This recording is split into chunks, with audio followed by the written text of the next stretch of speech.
You were just leisurely sipping tea. My daughter was beaten to the point of fractures, and her tongue was cut out. Her eyes were even gouged out. In the end, she was pushed down the stairs and tragically died on campus. When you rushed to the school like the wind, the school authorities not only obstructed you from entering the scene, they even withheld your daughter's body privately to avoid affecting admissions. They only handed you a dummy made of a photo and silicone. They wanted to pressure you into signing a settlement quickly. On what grounds can they detain you? You cried out in anguish at the police station. Mr. Chen, we are just following orders from above. After leaving the police station for an entire afternoon, you sat on a bench by the roadside in a daze. When you came to your senses, wiping away a tear, you slowly stood up. Thinking of your daughter still in the school, unable to find peace, your heart ached painfully. At that moment, you wanted revenge, to explode, to kill everyone. Suddenly, a deep voice appeared in your ear, saying, "Cooperate with me, and together we will take revenge on the world."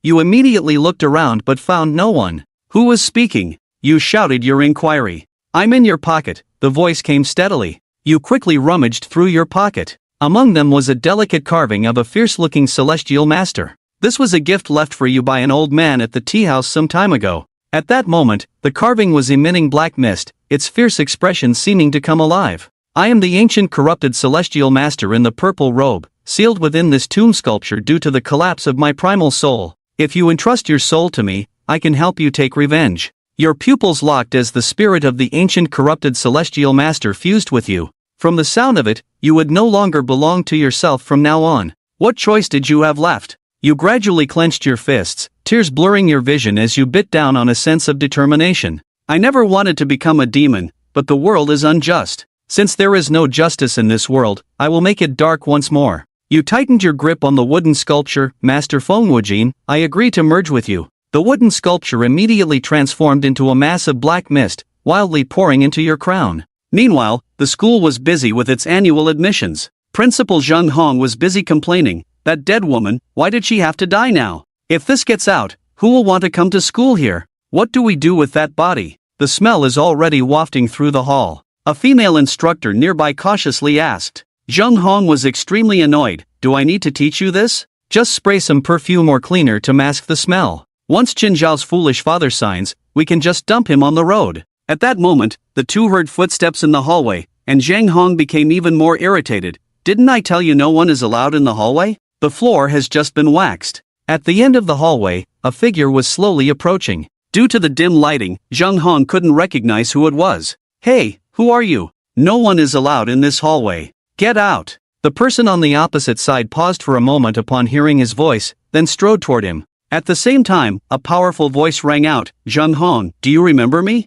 The familiar voice stunned Zheng Hong. "You are Chen Zhao's father." The figure opposite gradually became clearer. At this moment, you were no longer filled with despair and helplessness, only an endless killing intent flickering in your eyes. "What are you doing here? This is a school." Zheng Hong glared with annoyance. "Where is my daughter's body?" Zheng Hong scoffed upon hearing this. "How would I know? Maybe it's already been tossed out like trash." He wanted to die but didn't go far enough, dirtying the school's floor. "I haven't even settled the score with you yet." At that moment, two security guards swaggered in behind you, intending to chase you away. You immediately recognized them as the two security guards who had stopped you at the school gate before. A smirk appeared on your lips as you lightly pointed at one of the guards, and a wailing sound echoed out. In the next moment, the guard approaching you with a baton suddenly froze. Then, with a crack, his arm was brutally yanked off, blood splattering everywhere. Due to nerve reflexes, the severed arm continued to twitch on the ground. The other guard immediately stopped, trembling as he looked at you.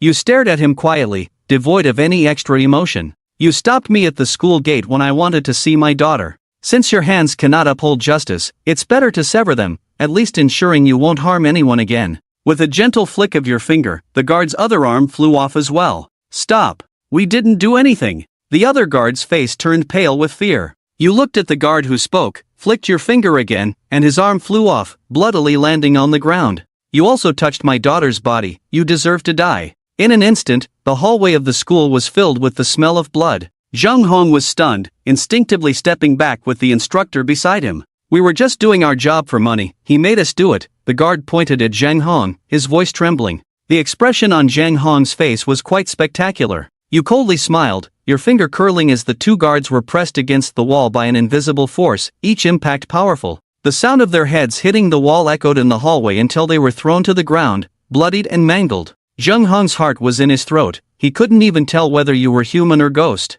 Your gaze fixed on him, beneath your previously calm eyes lay hidden turbulent waves. Zheng Hong's psychological defenses completely shattered. Chen Xiao was in the storage room on the 4th floor. You walked to the window and smashed the glass with a punch, thinking it would feel great to jump from the 8th floor. A chill ran down Zheng Hong's spine, and he wanted to flee, but an invisible hand pressed him down, dragging him back. When he reached the window, Zheng Hong gasped, his previously arrogant demeanor vanished, replaced by terror. Are you afraid of knowing how scared my daughter was when she jumped? Now it's your turn to experience it. I won't spare anyone related to this matter. Retribution begins at this moment. After saying that, you took 2 steps back. At the same time, Zheng Hong's body was lifted into the air, his toes gradually crossing the windowsill as he screamed frantically. You simply waved your hand at him from behind. A heart-wrenching scream filled with terror echoed, growing fainter, followed by a loud thud as something heavy hit the ground. The world fell silent. You closed your eyes, seemingly relishing the thrill of revenge, thinking it would bring you satisfaction, but when you opened them again, they were filled with tears.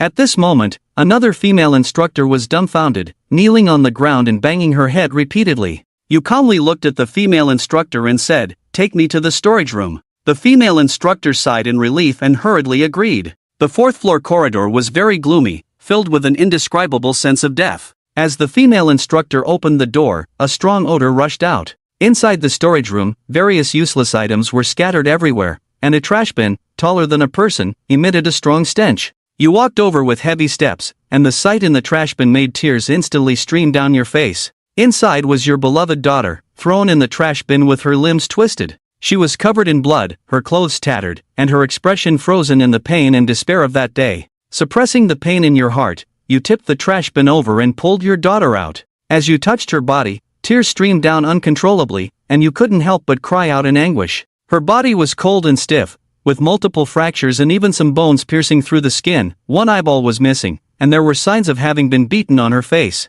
I want everyone to pay the price, not a single one spared. You shouted in a frenzy, demanding to know who had bullied your daughter as you turned to the dazed female instructor behind you. I don't know, I just started my internship, the female instructor stuttered, trembling in fear, her legs giving way as she collapsed to the ground.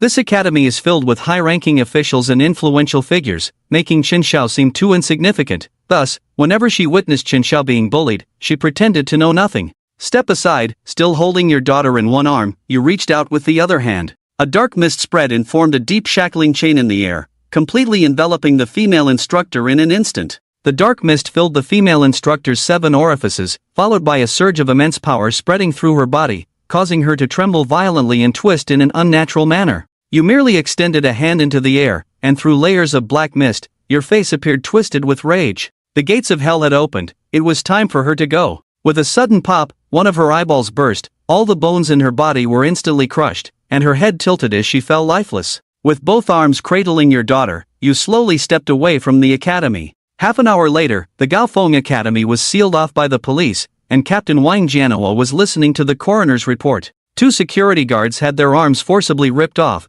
their skulls completely shattered. Another female instructor had all her bones crushed, her body twisted and stuffed into a trash bin. Only the lucky Zheng Hong, who fell onto a car, had some cushioning and was still alive. Captain, we've retrieved the surveillance footage from the academy, a police officer ran over. Wang Jianhua waved his hand dismissively. In the surveillance room, several people watched the footage from the hallway. You had only moved your fingers throughout, nothing else happened. Everyone in the room fell silent, drenched in cold sweat. Play the footage in slow motion. Wang Jianhua seemed to sense something and requested. The footage was slowed down, and he pressed the pause button. It was just at the moment your finger slid, and the security guard's arm was yanked away. As the footage was maximized, everyone gasped. Next to the 2 security guards was a distinctly visible black figure, which had ripped off the guard's arm. In the afternoon at Liang Hui's clinic, you appeared holding your daughter. Liang Hui immediately realized that Chen Xiao was dead and stood there helplessly. Xiao Hui, please help me. My daughter has been killed. Can you assess her injuries? You tried to keep your voice calm. Liang Hui, a former surgeon, found it easy to assess injuries. After over half an hour, a lengthy report was placed before you. There were multiple fractures, signs of having been beaten while alive, a severe head injury, and traces of being scraped with an object. One eyeball had been directly gouged out, and a massive wound on her tongue suggested someone had attempted to cut it off but failed. Liang Hui looked at you with concern and asked, "What exactly happened?" Your face was streaked with tears as you recalled. Xiao called me that day, saying she was in pain. By the time I rushed to the academy, it was too late. Liang Hui's eyes were also red. After over a decade, he had practically watched Qinshaо grow up, and now she lay on a cold table. 2 hours later, you buried Qinshao's body, lighting incense and placing flowers, sitting blankly in front of her grave. At that moment, officers from the police station arrived, surrounding you from all sides. You said nothing and silently followed them into the police station, where Li Xingmei and Wang Jianhua interrogated you. Wang Jianhua tossed a report in front of you. 3 died at Gaofeng Academy, 1 severely injured, and there's evidence of your presence at the scene along with full surveillance footage. If you confess, you might receive leniency. You picked up the report, scoffed a few times, and threw it back on the table. Zheng Hong is quite lucky. Surviving this, is that a good thing or a bad thing? Wang Jianhua slammed his hand on the table, his expression turning fierce. How exactly did you kill those people? You wore a cold smile, but in the next moment, it froze. What does 3 lives mean? Not even 30 million lives can compensate for my daughter's death. You slammed the assessment report onto the table. Wang Jianhua felt helpless regarding Qinshao's case, stating that orders had come from above to cease further investigation. Ignoring him, you picked up your daughter's report and began folding paper. Do you have evidence regarding the Gaofeng Academy incident? Did you see me push her down or see me kill them? Wang Jianhua was taken aback, momentarily rendered speechless by your retort. A guard walked in quietly and whispered a few words in his ear. Wang Jianhua's expression changed slightly as he looked at you. A parent from Gaofeng Academy wants to discuss the matter of Qinshao with you. Will you meet with him? You stopped folding the paper. Outside the interrogation room, a wealthy woman was accompanied by several men in black. Next to her stood a woman with long hair, who appeared to have been forcibly brought by the wealthy woman. The wealthy woman instructed someone to bring over a suitcase and open it, revealing neatly stacked money, around 2 million. Recently, a video has been circulating online showing my daughter and a group bullying yours. It was because your daughter spoke out of turn and offended mine. But this is just a common dispute among students. If you clarify this matter, all this money will be yours. Before the wealthy woman could finish speaking, Deng Xiaoyi interrupted her with a disdainful expression. What good does this do? Chen Xiao brought this upon herself. Even if we killed her, what can you do about it? Just take the money and leave, or I'll kill you too. You glanced at the money in the suitcase, a smirk forming at the corner of your mouth. Deng Xiaoyi, how about I use this 2 million to buy your life? What did you say? You dare to threaten my daughter? The noblewoman growled upon hearing this, throwing her bag to the ground and staring intently at Chen Chen. Her daughter could bully others, even kill someone, but she could never be bullied. Now, a poor woman's father actually dared to threaten her daughter. It was already unprecedented for her to bring money to him, yet he still had the audacity to act smug. Several men in black immediately surrounded Chen Chen. Mom, kill him. Kill him to pay for that worthless daughter of his. We deserve to kill Qinshao. That woman is nothing but a cheap slut. Deng Xiaoyi shouted arrogantly from the side, her inherent viciousness and arrogance suddenly exposed. I'll tell you, the day we bullied her was the night before her accident, and the injuries on her were caused by us. What can you do about it? I know you run a small tea house. To put it bluntly, you're just a poor loser. That useless Qinshao is really laughable. She was calling for her dad to save her before. It's just hilarious. I'll ask you, can you save her? Did you show up when she needed you the most? Ha ha ha. Hearing these words, Li Xinmei quickly stepped in front of Chen Chen, her face filled with vigilance. She knew these words were too much of a blow for a father who had lost his daughter. Chen Chen, don't be impulsive. This is the police station. Let's talk this out. Chen Chen was so angry he laughed. Listen to these words. How ironic. And look at this scene, how disgusting. Everyone could tell that Deng Xiaoyi and the others were responsible for Chen Zhao's death. She was even loudly scolding herself in the police station. But what was the result? Not a single person in the police station dared to arrest her. Instead, Li Xinmei came over to stop him, telling him to calm down. This was truly too much. Chen Chen's fists clenched tightly. The light in his eyes faded. In its place was a dark aura. His pupils seemed filled with black energy, devoid of any white, like 2 deep black holes. An inexplicable, powerful, and violent aura spread out. Like a cataclysmic waterfall, a tremendous force cascaded down his body. With a loud bang, Li Xinmei was instantly knocked away. What are you doing? Outrageous! Wang Jianhua shouted. He was stunned. Although he didn't see Chen Chen make a move, Li Xinmei still flew out. What kind of power did this kid possess? Moreover, his gaze had completely changed. It was filled with killing intent. With a casual flick of his finger, Wang Jianhua was sent flying just like Li Xinmei had been. Wang Jianhua hurriedly called for backup on the intercom. Thud thud thud. A group of officers rushed out of the police station, all armed, surrounding Chen Chen. Yet, Chen Chen seemed oblivious to them, pulling out Chen Zhao's report from his pocket. Half of the report had been folded into a small figure. However, this time, the figure had an additional name on it. Geng Xiaoyi. Chen Chen chuckled to himself, playing with the small figure. All this time, you've been bullying my daughter. She's not afraid of trouble, nor is she timid, she's just too sensible. You pay for my daughter's life. Boom! As Chen Chen spoke, his aura suddenly unleashed. Countless streams of energy swirled and reversed, causing those around him to retreat in haste. The next moment, Chen Chen's dark, cold gaze locked onto Geng Xiaoyi. Now it's your turn to experience the pain of hell. Are you ready? Puff! Geng Xiaoyi on the opposite side let out a shriek. Geng Xiaoyi, with her sweet appearance and well-maintained figure, now looked utterly disheveled and pitiful. Ah! Mom, save me! This must be a dream, this has to be a dream. It hurts so much. Geng Xiaoyi screamed like a madwoman, curling up into a ball and sitting down on the ground. She was heart-wrenchingly distressed, cold sweat pouring down her face. Oh my daughter! My heavens! The noblewoman turned pale as a pig's liver, rushing over to support her daughter. She trembled all over, feeling extremely uncomfortable. Hiss! This scene made everyone in the police station gasp in shock. Li Xinmei and Wang Jianhua's eyes widened to their fullest. That was a scene from the surveillance footage. It really happened this time. Chen Chen was not an ordinary person. He indeed had secrets. But just based on this, just because of a paper figure in his hand, how could they convict him? They felt a chill run down their spines, as if they had seen a ghost. Chen Chen, however, was slightly calmer than before. He picked up the legless paper figure, examined it seriously, and then smiled at them. Geng Xiaoyi, how are you feeling now? Fear had already filled Geng Xiaoyi's eyes, her body frozen in place. A madman! This person is a madman! She was almost in unbearable pain. So, next. Continue. Chen Chen's lips curled up slightly. A frenzied murderous intent slowly flickered in his pupils. The police officers were startled. They all took a few steps back. They had never encountered such a situation before. The problem lay with that paper figure? But it was strange, how could a mere paper figure become his tool for murder? Was this some kind of legendary curse? Daughter, don't be afraid, mommy is here to save you. Hold on, the ambulance is on its way. Don't worry, mommy will make sure the doctors find a way. As long as you stay alive, that's enough. Our family is wealthy, we have enough money. You are mommy's daughter, no one can hurt you.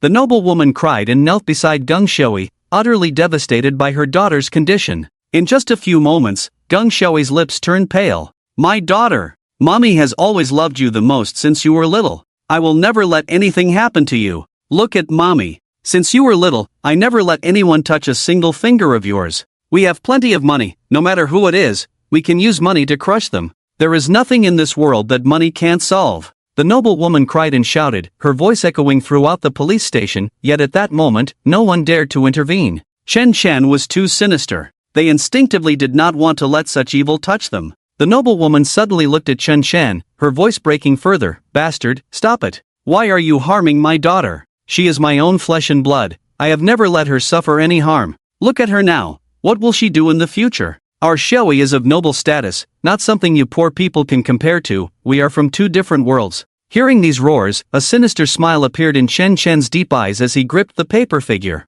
Mommy, save me. I don't want to die. Geng Xiaoyi said painfully, her lips trembling. The noblewoman, her fingers shaking, pointed at Chen Chen and shouted, What are you all standing there for? Kill him, I'll give $1 million. $1 million for each of you. Under the lure of heavy money, there will surely be brave men. Although the black-clad men brought by the noblewoman also saw Chen Chen's terror, they were evidently more afraid of being poor. At this command, they all rushed forward to snatch the paper figure from Chen Chen's hand. But before they could get close, they were pushed back by a powerful force surrounding them. Those closest had their hands burned. Chen Chen didn't even glance at the black-clad men, his attention was on Geng Xiaoyi. With a devilish grin, he said, Geng Xiaoyi, how are you feeling now? Despair? Pain? Regret? This is your fate. You harmed my daughter, you brought this upon yourself, and you cannot live. Geng Xiaoyi had only one wish, which was to faint and briefly escape this pain. Her eyes were filled with dead ash, as if she had only half a life left. The unbearable suffering, the abyss of despair, those terrifying images kept appearing in her mind.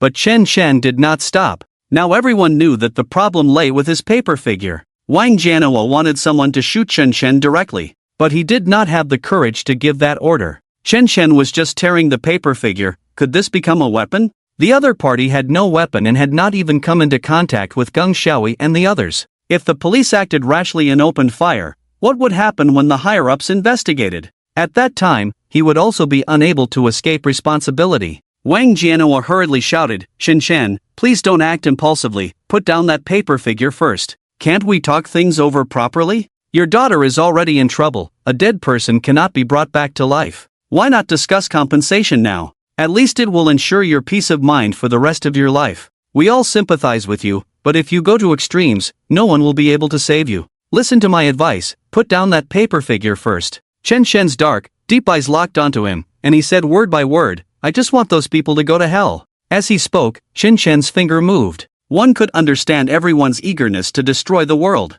but good meals must be savored slowly. Right now, Feng Wujie's strength had not fully recovered, and he could not search souls. As for the police, after reading the later chapters, everyone would understand. Please, everyone, watch and cherish it. Geng Xiaoyi's painful voice was already hoarse. She had reached her limit. It seemed her blood was about to run dry. At this moment, she was like a human pig. The noblewoman was at a loss. She desperately used her body to protect her daughter, trying to shield her from all this, but it was futile. In the police station, those with poor psychological endurance began to collapse on the ground and vomit violently. The smell here was truly sour and stimulating, and no one felt anything but disgust. Even Wang Jianhua, who had seen many tragedies, was struggling to hold on at this moment. A living person was turning into this right in front of them, and everyone was powerless. They could see Geng Xiaoyi continuously rolling her eyes and fainting, but each time the process lasted no more than a second or two before she woke up again. Chen Shen wanted her to fully experience this pain before she died. Geng Xiaoyi was already hallucinating, crying and laughing at the same time. "I'm sorry, Shen Xiao, don't come over. I didn't mean to harm you. I know you're poor, I know you have no backing, that's why I bullied you. It's all my fault. Can I bow my head and admit my mistake? Can you please stop making me suffer like this? I will burn paper for you every day. I will let you be a rich second generation over there. And Zhao Jie, Sun Tianyu, Wang Shuzhen, Kong Liyuan. Why don't you go find them? Why do you have to come after me? I've already admitted my mistake, please let me go." These people were also accomplices in the woman's death. They were probably the ones in the video. Chen Shen firmly remembered their names in his mind. He would find them one by one to settle the score later. He would not let any of them go. Sending them to meet the King of Hell was just a matter of time. "What should we do, Captain?" Li Xinmei anxiously paced back and forth, but there was nothing she could do to stop all this. She could only watch helplessly as it happened. This incident occurred in the police station, and they certainly could not escape responsibility.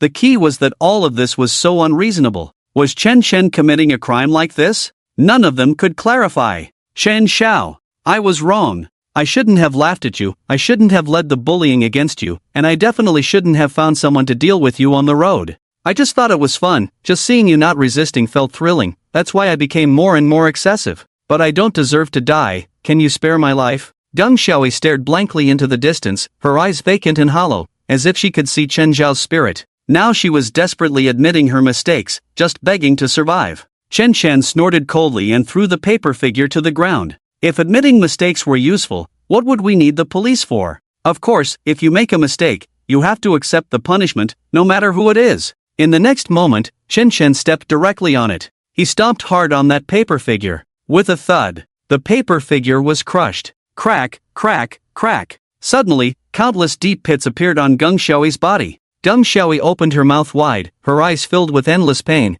as if at the moment of death she had already seen hell beckoning to her. When she reached hell, she might reminisce about this last period of time she spent in the world, because this would be the easiest time of her life. "Xiaoyi, my Xiaoyi, open your eyes and look at your mother, look at me. You can't die, you can't die. I won't allow you to die." The noble woman cried out. This kind of blow is devastating for every parent. She even clearly heard her daughter's last breath. How can this feeling be described? Who can understand this despair? In an instant, the entire police station was filled with the noblewoman's tragic wails. Chen Shen was also a parent. He understood this feeling the best. He should have been moved, he should have felt sympathy, but he didn't. Because everything the other party experienced was built on his own suffering. The pain his daughter endured back then was no less than theirs. This hatred would continue forever, until he killed the last person. These people all deserve to die. I'm going to fight you. You killed my daughter, you demon. Devil. I'm going to kill you. The noblewoman rushed over madly to hit Chen Chen. Her eyes were bloodshot, filled with tears, teetering on the edge of collapse and pain. She had countless riches and never lacked money to spend, and she educated her daughter the same way. From a young age, she was pampered, even going to kindergarten with bodyguards. Little did she know, this had harmed her. Her willfulness, her fierce killing, were all cultivated little by little from childhood. She had sent her to the guillotine with her own hands. Spoiling a child is like killing a child. She was now painfully realizing this. Chen Chen raised his hand and directly slapped the noblewoman. With a loud smack, the noblewoman was sent flying. Her body spun in the air and thudded to the ground. Her head tilted and she fainted. Then, with a crack, a large chunk of the noblewoman's neck was crushed back. It was done by Chen Chen. The problem was, no one saw how Chen Chen made his move. After merging with Fengwoji, his physical abilities had long surpassed those of ordinary people. Now, he was like reborn. Even if everything had to be paid for with his life, he was not afraid. As long as he could take revenge, he would do anything. Quick, get Mrs. Gung to the hospital. Wang Jianhua was sweating profusely. Mrs. Gung's neck was twisted like this, and her life was uncertain. If she really died here, it would be a problem. The police finally reacted, hurriedly lifting her away. Gung Xiaoyi on the ground was already lifeless, with surveillance all around and so many police officers as witnesses. The process of forensic identification could be omitted. Chen Chen was also taken back to the interrogation room. However, this time the interrogation was not going smoothly. They were constantly looking for a breakthrough, but they couldn't extract any words from Chen Chen's mouth. Previously, at the academy, they could still comfort themselves that everything was secretly manipulated by Chen Chen. But now all of this was witnessed by their own eyes. Even Wang Jianhua was left speechless. Wang Jianhua could only ask Chen Chen in the most powerless way, Chen Chen, why did you kill someone? We all saw it this time. So many people from the police station can testify. Chen Chen calmly held a cup of tea in the interrogation room, as if everything that had just happened had nothing to do with him. He sneered and said, I killed someone? What evidence do you have? I never even touched Gung Xiaoyi, I just cursed and wished her ill. Can you convict me for that? If you insist on saying so, it's just a case of insult. At most I'll be locked up for a few days and then I'll be out. Moreover, when I hit that noblewoman, it was self-defense. She was going to kill me. I only fought back, and you can all testify to that. Li Xinmei and Wang Jianhua's faces looked grim. Wang Jianhua felt more powerless than ever. After being in the police station for so long, it was the first time he felt this way. There was no choice, they could only let Chen Chen go. After he left, Wang Jianhua and Li Xinmei took the video to the headquarters. The chief was furious after watching it and slammed the table. You two are getting bolder, daring to fool me with a special effects video. Wang Jianhua hurriedly lowered his head to explain, Chief, we didn't tamper with the video. Our colleagues at the police station can testify that this really happened. That Chen Chen is truly sinister. Is this real? The chief found it strange no matter how he looked at it. Gung Xiaoyi's tragic death. And throughout it all, Chen Chen hadn't even touched a hair on her head. Killing from a distance? Is that possible? In the office, several people's worldviews were turned upside down. If it really comes to it, let's have people from other departments take a look. The chief rubbed his forehead, now at a loss for ideas. Chief, I think the most important thing right now is not this, Li Xinmei said seriously and loudly. After Chen Chen's daughter died, he vowed to take revenge on everyone. As far as I know, there are quite a few people related to this matter. If Chen Chen is going to kill, Baitsong City might face a catastrophe. We should find other victims and protect them at the first opportunity. The chief had naturally heard about this matter. He just hadn't expressed his stance. Chen Chen's daughter jumped from the building, and the biggest suspects were those students from Gaofeng Academy. And those people were either rich or noble. They were not someone they could afford to offend. Protecting them now would only be a form of abuse. But what choice did he have? Those parents could easily unite and push him out of this position. In the end, the chief chose to deal with the matter rationally and nodded. This matter would be led by Li Xinmei and Wang Jianhua. After Li Xinmei and Wang Jianhua left, the chief called his wife. Honey, let's go to Tianlong Temple this weekend. It's nothing, just feeling a bit uncomfortable inside. Let's bring more incense money and accumulate some good karma. The Gung family. The noblewoman Li Lihua was rushed to the hospital for emergency treatment and managed to survive. Her neck was broken, but she avoided the arteries and trachea, and after an afternoon of rescue, she was brought back to life. If it weren't for Chen Chen's unskilled soul control power, she would have undoubtedly died. But now she was living a fate worse than death. After she returned, she seemed to have lost her soul. She had locked herself in her room and hadn't gone out all afternoon. Her face was still swollen. That was from being slapped by Chen Chen. After waking up, she didn't utter a single complaint. She knew it was self-defense, and she no longer had the courage to sue Chen Chen.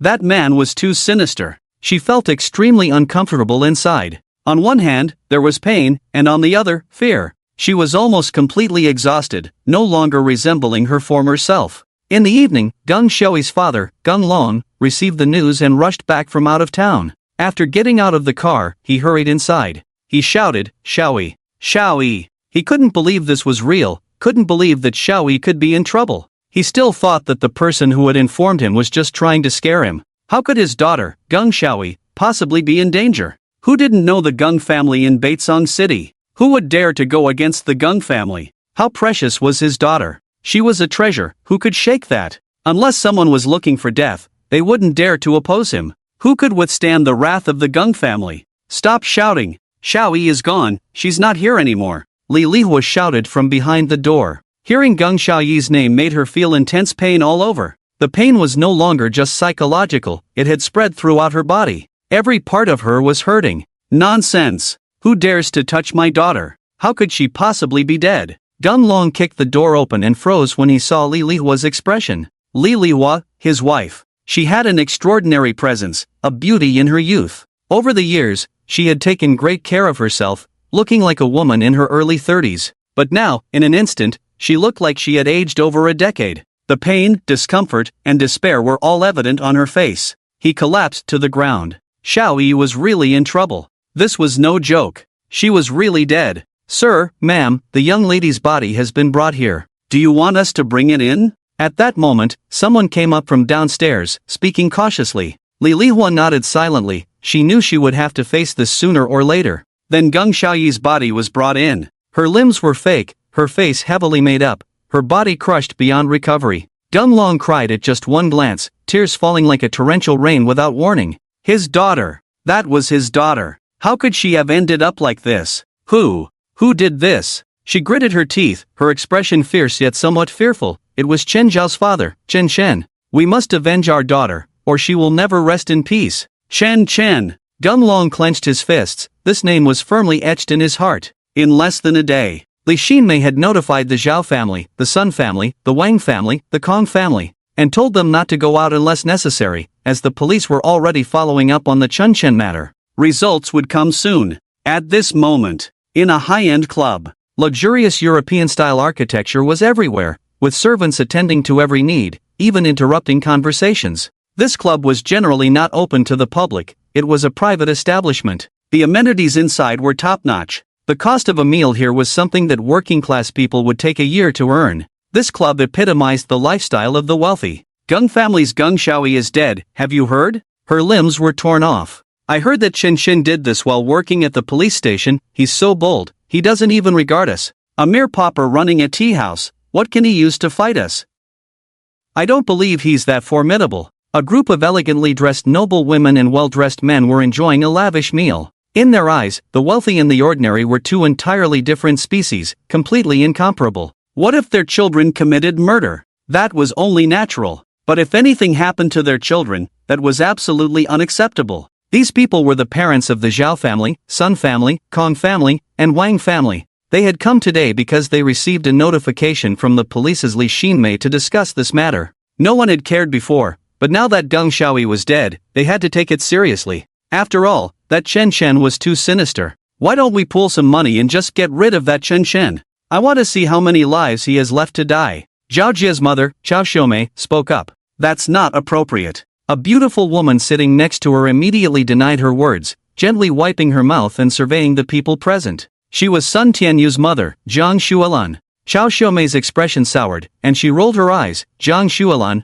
now is the perfect time to get rid of that guy. Are we supposed to wait until he comes knocking on our door before we fight back? The Geng family's daughter is already dead, and Chen Shen has also made it clear that he won't spare anyone related to this matter. Your son is involved in this too, do you think he will let your son go? Zhang Xuelan smiled slightly, shaking her head, appearing very cultured. Of course not. Everyone here is in the same boat, I understand that, which is why I advise everyone not to act rashly. Just yesterday, a report on Chen Zhao's injury assessment was leaked online, and it's currently trending. Considering the video that circulated online of our child bullying that woman, what do you think those netizens will think? They will definitely link that woman's death to our child. If that happens, we won't be able to contain the situation. I think we should find the person who issued the injury report, he is the key. I've already looked into it, the person's name is Liang Hui, and he runs a small clinic in Baitsong City. We need him to come forward and clarify everything. Once the storm passes, we can quietly deal with Chen Shen, once and for all. The remaining few nodded in agreement. Chao Xiumei also found it reasonable. If they hurried to eliminate Chen Shen now, some people would definitely accuse them of being behind it. If the situation escalated, it wouldn't be good for them. They should stabilize the situation first and then plan slowly. Chao Xiumei poured herself a glass of wine, her eyes cooling down. This matter should be handled by the Zhao family. We are well versed in such things. That night, Chen Shen returned home. He staggered into the bathroom, exhausted. He took off his clothes. He was instantly stunned. His back had already been corroded by a mass of black energy. The flesh and blood inside had turned black, but he felt no pain. Kid, don't be afraid, this is a normal phenomenon. After all, your body is merely flesh and blood. How can it withstand the impact of my ancient celestial master Feng Wuji's soul? You need to kill more evil people and use their souls to nourish me, replenishing my soul so that your body can slowly be repaired. Feng Wuji's gloomy voice came through. Chen Shen's expression darkened, but he didn't care.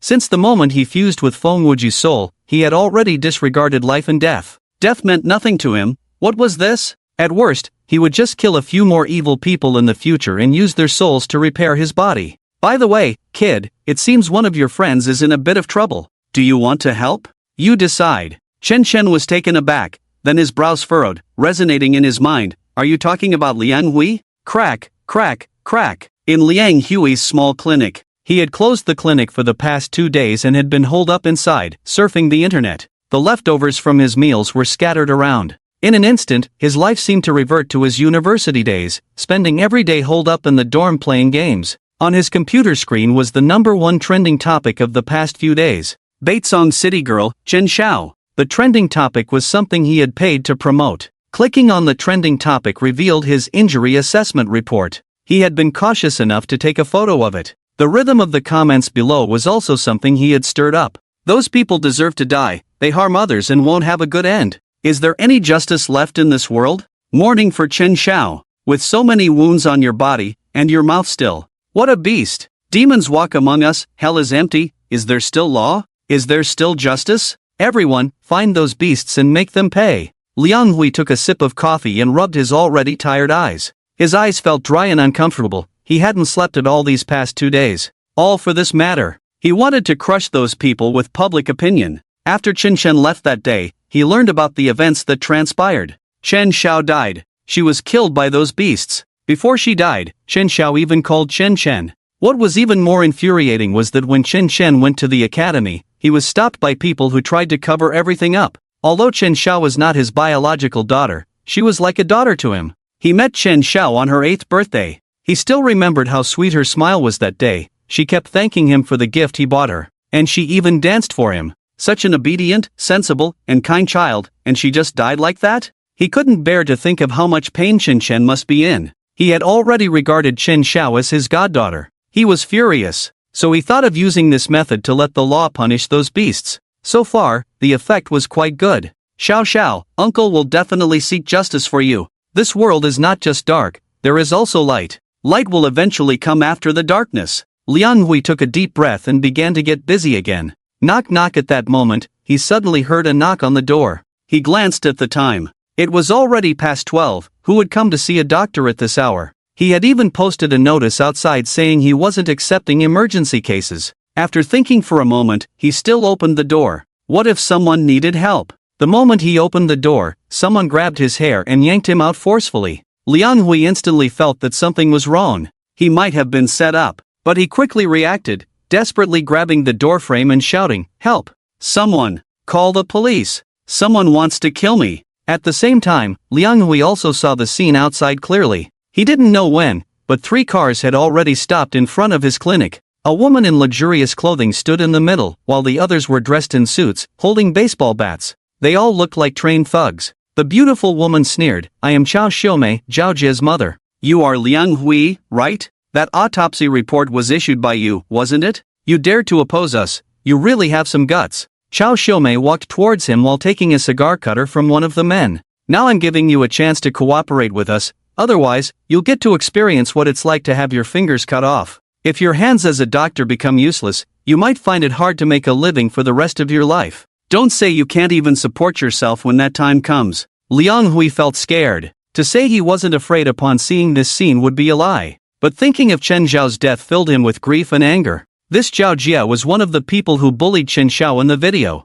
He would never compromise with these harmful people. His pain was nothing compared to what Chen Xiao had suffered. Chao Xiumei stood in front of Liang Hui, her eyes filled with amusement. "As long as you agree to help us clarify this matter online and issue a statement saying the report was photoshopped, that Chen Zhao's death has nothing to do with this, then I can let you go. Otherwise, you better think about the consequences." "Pa!" Liang Hui spat and shouted, "You think I'll cooperate with you? Chen Xiao grew up under my watch. It was your child who killed her. Spoiling a child is like killing a child, and what you're doing will not end well. You let your child do something wrong, they should stand up and accept the punishment instead of hiding and avoiding it. I'm just speaking the truth. Is there anything wrong with that?" Chao Xiumei sneered at these words. This Liang Hui was truly naive. It was as if they didn't live in the same world. What nonsense about the law. Does it even exist? In the eyes of these wealthy people, it means nothing. What can't money buy? How can my son Zhao Jie's life be compared to that of a poor wretch?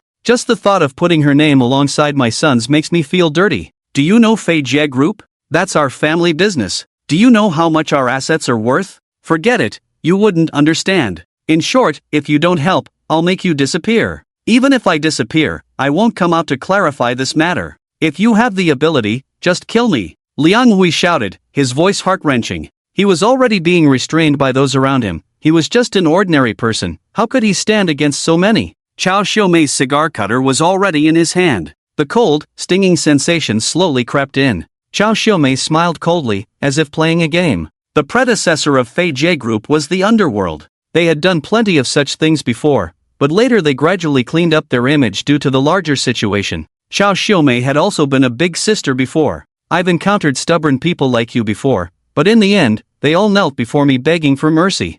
I'm curious to see how long you can hold out. You're not even her biological daughter, yet you meddle in so much. You really are something." Just as the cigar cutter was about to fall, Liang Hui's eyes widened, already prepared to endure it all. But he felt uncertain inside, not knowing if he could hold on. Suddenly, a voice came from behind him. "I didn't come looking for you. How dare you come to trouble my friend?" Chao Xiumei instinctively stopped, and everyone turned to look in the direction of the voice. A tall man walked over from behind, breaking through the surrounding darkness. He was dressed in bright white sportswear, looking exceptionally striking. There was no impurity on him, giving off an otherworldly feeling, but his eyes were very cold. In his deep gaze, countless killing intents seemed to linger. Liang Hui saw Chen Shan and, disregarding everything else, shouted desperately, "Chen Shan, hurry and leave. Go call the police. Call the police." Liang Hui yelled. "This woman is the parent of the child who caused Xiao Xiao's death. There are so many of them, you're no match for them." His hand was still caught in the cigar cutter, looking extremely disheveled. At first, the killing intent in Chen Shan's eyes wasn't so intense. But upon hearing this, he understood everything. This woman was one of the parents of those children. It was clear that like mother, like son. A smile gradually formed at the corner of his mouth, and his expression slowly turned ferocious, a dark aura slowly enveloping him. "You are Chen Chen." Chao Xiumei finally realized, her gaze towards Chen Chen filled with deep hostility. It was he who killed Geng Xiui, right in front of those officers. And he left not a shred of evidence. This guy might know some kind of dark sorcery. But today, with so many people on her side, she wanted to see what he could do. This Chen Chen seemed different from what those parents described. He looked like an ordinary person. How could he be so formidable? "So you are Chen Chen, just in time. I was planning to find you, but I didn't expect you to come to me first. Let me tell you, today Liang Hui must give me an explanation, or I'll have him beaten to death. Also you, I know about your daughter. You better swallow your pride, although I don't know how you killed Geng Xiui. Here, you were simply not enough to play with." I can casually call hundreds of people to kill you. You ordinary people are just ants in my eyes, it's easy and simple to crush you. Chen Shen laughed upon hearing this, but Qiao Xiumei didn't notice that a layer of dark energy had already enveloped his eyes. Oh really? Then let me tell you my thoughts. Everyone related to my daughter's incident must die, not a single one left. The words coming from Chen Shen's mouth felt utterly out of place. It was as if an elegant scholar politely stated he would stab you a few times. The contrast was stark. Damn it, you're asking for it. Then I'll break your legs first. Qiao Xiumei snorted heavily, temporarily releasing Liang Hui, and waved her hand at Chen Shen. The men in black immediately rushed forward. The leading one had a fierce expression, seemingly the type with a very explosive temper, ready to explode at any moment. He wielded a steel pipe, rushing over to smash Chen Shen. If this hit, Chen Shen would either die or be crippled. He was reckless because he was beside Qiao Xiumei. No matter what happened, she could handle it. Crack! A sound.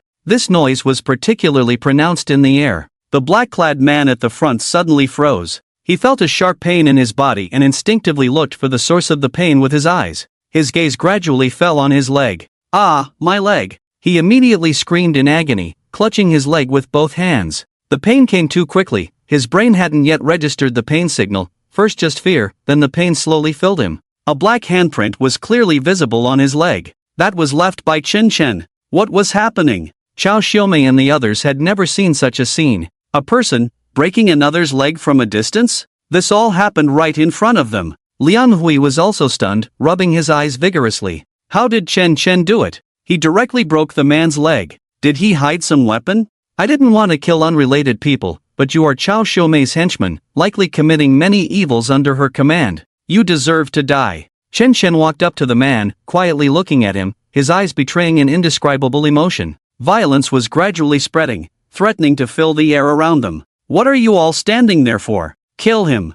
I want him dead. Qiao Xiumei was shocked and quickly shouted loudly. Chen Shen was indeed sinister. No wonder he could kill the Gung family's daughter. This was no baseless rumor. The surrounding men in black reacted and were about to rush up. But at that moment, they witnessed a scene they had never seen in their lives. The black-clad man's body slowly floated up, almost half a person high. He seemed to be bound by a powerful force, unable to break free. Then, with a pop, his body was completely crushed. Blood rained down like a shower, splattering everyone. Hiss! These people had seen their fair share of gruesome scenes. It was nothing unusual to see someone bleed or even die. But seeing this scene today, not a single person was unafraid. Their aggression was instantly wiped away, and those fierce, violent eyes immediately turned clear. Chen Shen was killing. He directly crushed a person's body? They hadn't even seen Chen Shen make contact with that person. The other party merely raised a hand and made a crushing gesture, that was all.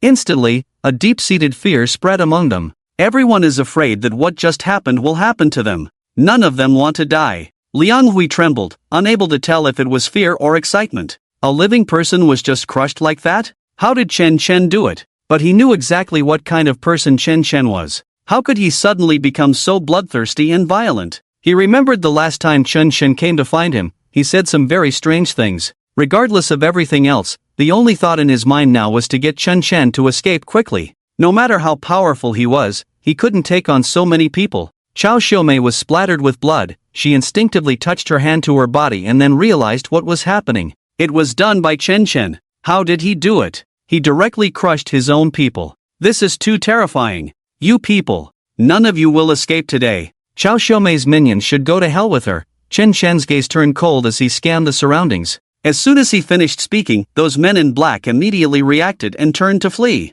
Chen Shen was simply a devil. No one wanted to risk their lives. No matter how much money they made, they had to be alive to spend it. But, just a few steps out, one of the men in black exploded again. Bang bang bang. These men in black exploded one after another like cans being opened. Qiao Xiumei was already dumbfounded. She stared blankly at Chen Shen, as if she saw her own doom on his face. A demon, it couldn't be any worse. Only Qiao Xiumei knew she wouldn't be able to escape today, staring blankly at Chen Shen, as if she saw her own doom on his face. Suddenly, she saw a black handprint appear on her leg, hissing with black smoke, burning her skin. She was startled and cried out, Chen Shen, you dared to kill me? Just because of your poor, worthless daughter? You should know what kind of existence Fei Jie Group is that something you can touch? Your daughter is dead, but you are still alive. I can give you a sum of money to live well for the rest of your life, as long as you forget about this. A daughter can be born again, but if you die, you lose everything.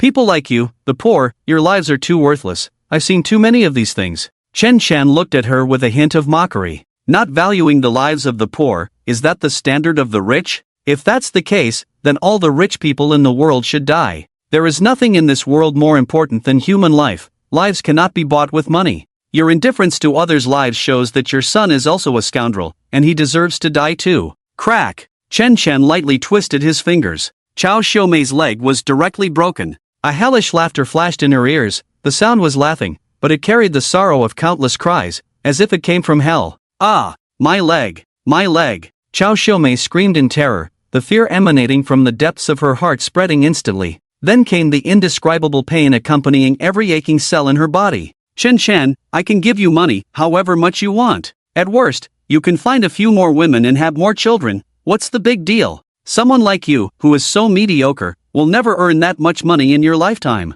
It's not too late to stop now. There are many beautiful things in this world that people like you will never enjoy. Chao Xiaomei cried out in pain. Chen Shan's calm eyes were now filled with black mist, burning with a hot flame. You say my daughter's life is worthless, but to me, it surpasses everything. Nothing in this world can compare. Enjoy? From now on, my life will probably only be about revenge. Now that my daughter is dead, do you think I would want your money? Crack! Chen Shan struck again. Chao Xiaomei's screams grew even more intense. The pain was indescribable, causing her entire body to spasm. After struggling to shout a few times, she fainted. Chen Shan lightly hooked his finger and tossed her directly into the nearest car. Chao Xiaomei lay inside like a dead dog, motionless. This series of actions left Liang Hui dumbfounded. He rubbed his eyes repeatedly. Was this person still Chen Chen? The friend he had known for over 10 years. Chen Chen, how? How did you do all this? Did you just kill someone? Chen Shen did not answer his question but smiled and patted his shoulder. Brother, you've been through a lot.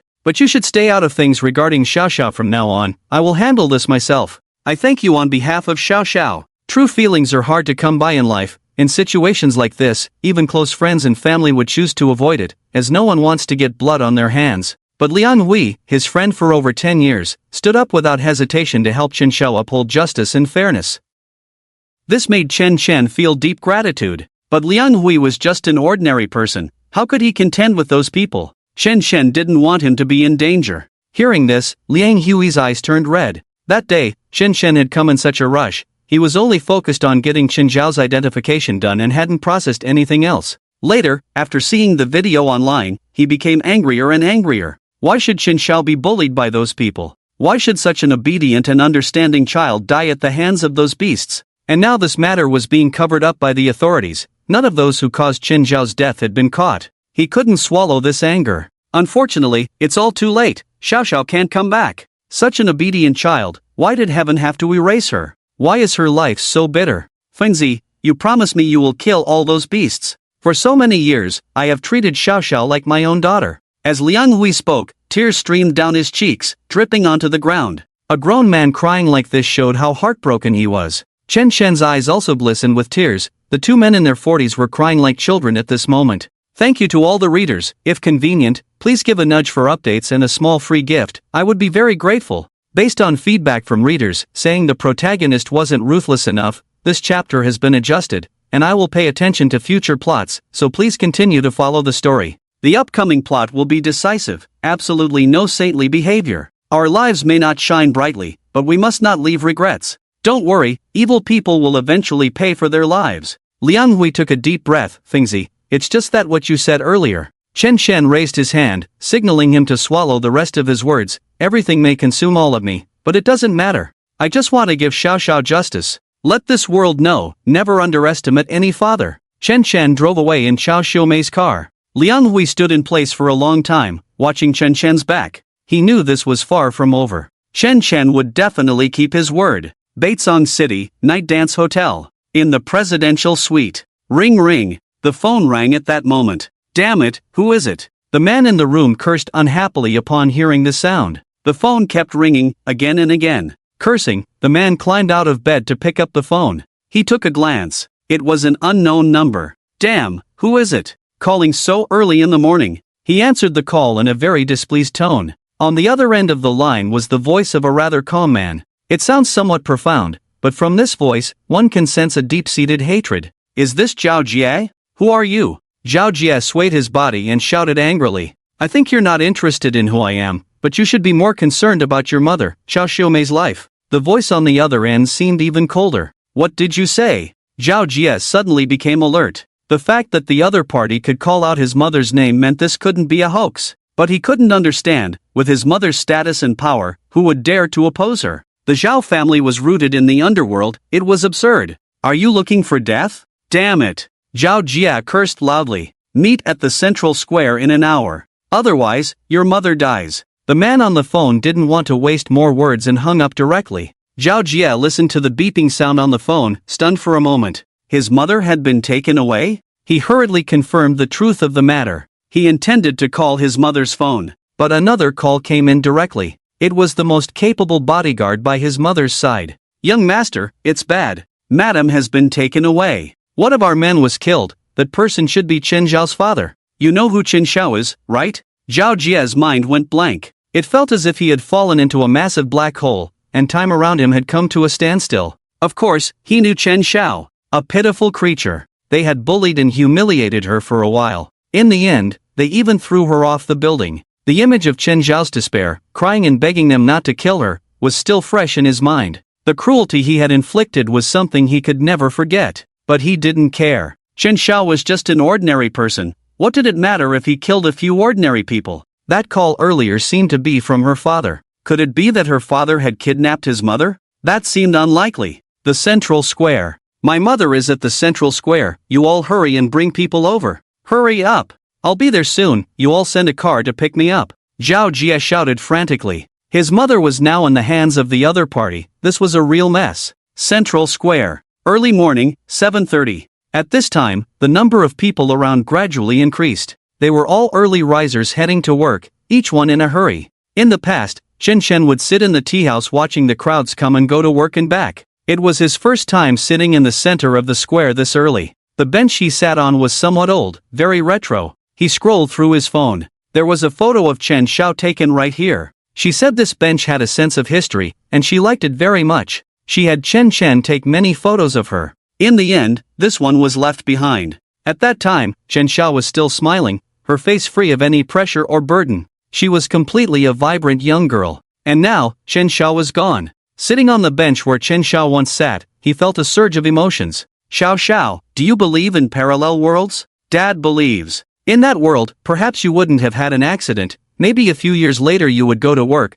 then get married and have children. At that time, I could also be a happy grandfather, helping you take care of the kids. But this world has become less beautiful because you are no longer here. Let me leave a ray of light in this sinful world. At that moment, Feng Wuji's voice came through. Chen, don't forget to help me find the evil spirits. Chen clenched his fists and nodded silently. I understand. The evil spirits will naturally not be lacking for Senior Feng, Chen replied. Suddenly, a series of clear screeching brakes sounded not far away. Several expensive luxury cars stopped by the roadside. A group of people jumped down from above. Leading the way was Zhao Jie. He was followed by more than 20 others. The remaining shouters had not yet arrived. He looked around and immediately spotted Chen. He ran over here in big strides. You are Chen. Where is my mother? Where is my mom? Where is she? Where have you hidden her? Zhao Jie, the great filial son, came over and began to roar like a madman. There was no sign of Xiao Xiumei around. He was completely frantic.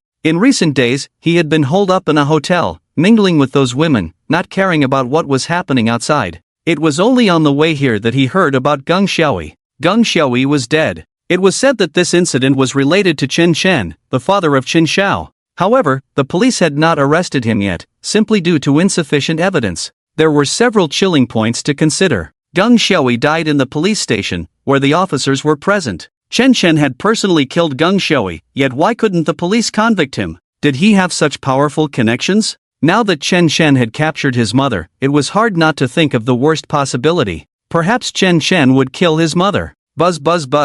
Before Chen could speak, suddenly, 7 or 8 police cars stopped nearby. They were all police vehicles. Wang Jianhua was in one of the cars. They had come to find Chen to cooperate with the investigation regarding last night's incident. Last night, there was a murder case near a small clinic. It was reported by nearby residents. They even kindly provided video footage taken on their phones. Those people were brutally crushed to death, right in front of Chen Chen. They had to think back to the previous events. Zhao Jie was momentarily stunned upon seeing so many police officers. What the hell, did they come to arrest him? But he quickly realized that these officers were all heading towards Chen Chen. Officer, this person took my mother away. You must save my mother. He previously caused the death of one of my classmates, and now he's here to harm my mother again. He's insane. Zhao Jie shouted loudly at Li Xinmei. Wang Jianhua approached Chen Chen. Chen Chen, regarding last night's incident, we need you to come back with us for an investigation, and we hope you will cooperate.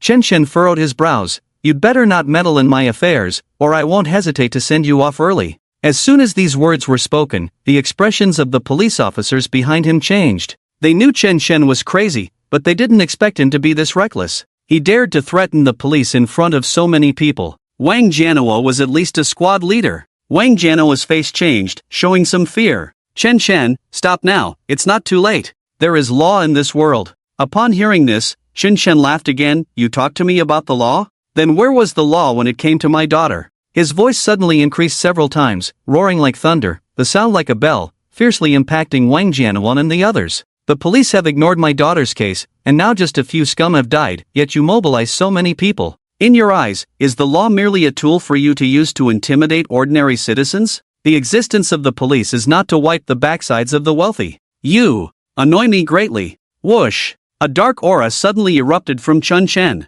It was visible to the naked eye, appearing on him like wings. Wang Jianhua and the others retreated 7 or 8 meters. Each one was extremely tense. Last time, Chen Chen had killed Geng Xiaoyi under similar circumstances. Her limbs had been broken, and that scene was etched in their minds. This scene was truly ridiculous. The real criminal was right in front of them, yet they remained unmoved, with their guns pointed at the victim's father, the person who was hurt the most in the entire incident. What kind of damn kingly law is there in this world? Chen Chen clenched his fists tightly. Ever since Chen Zhao's incident, he had not thought about surviving. He was only afraid that after he died, no one would take revenge for him. He was afraid that the evil would be too dignified. For now, he would endure this breath. The people from the patrol bureau had already stepped onto his death list. Chen Chen looked at Zhao Jie. His voice took on a playful tone again. You killed my daughter, didn't you? Zhao Jie would never admit it. He shouted, you're talking nonsense. I didn't. It was your daughter who provoked us first, so we just taught her a small lesson.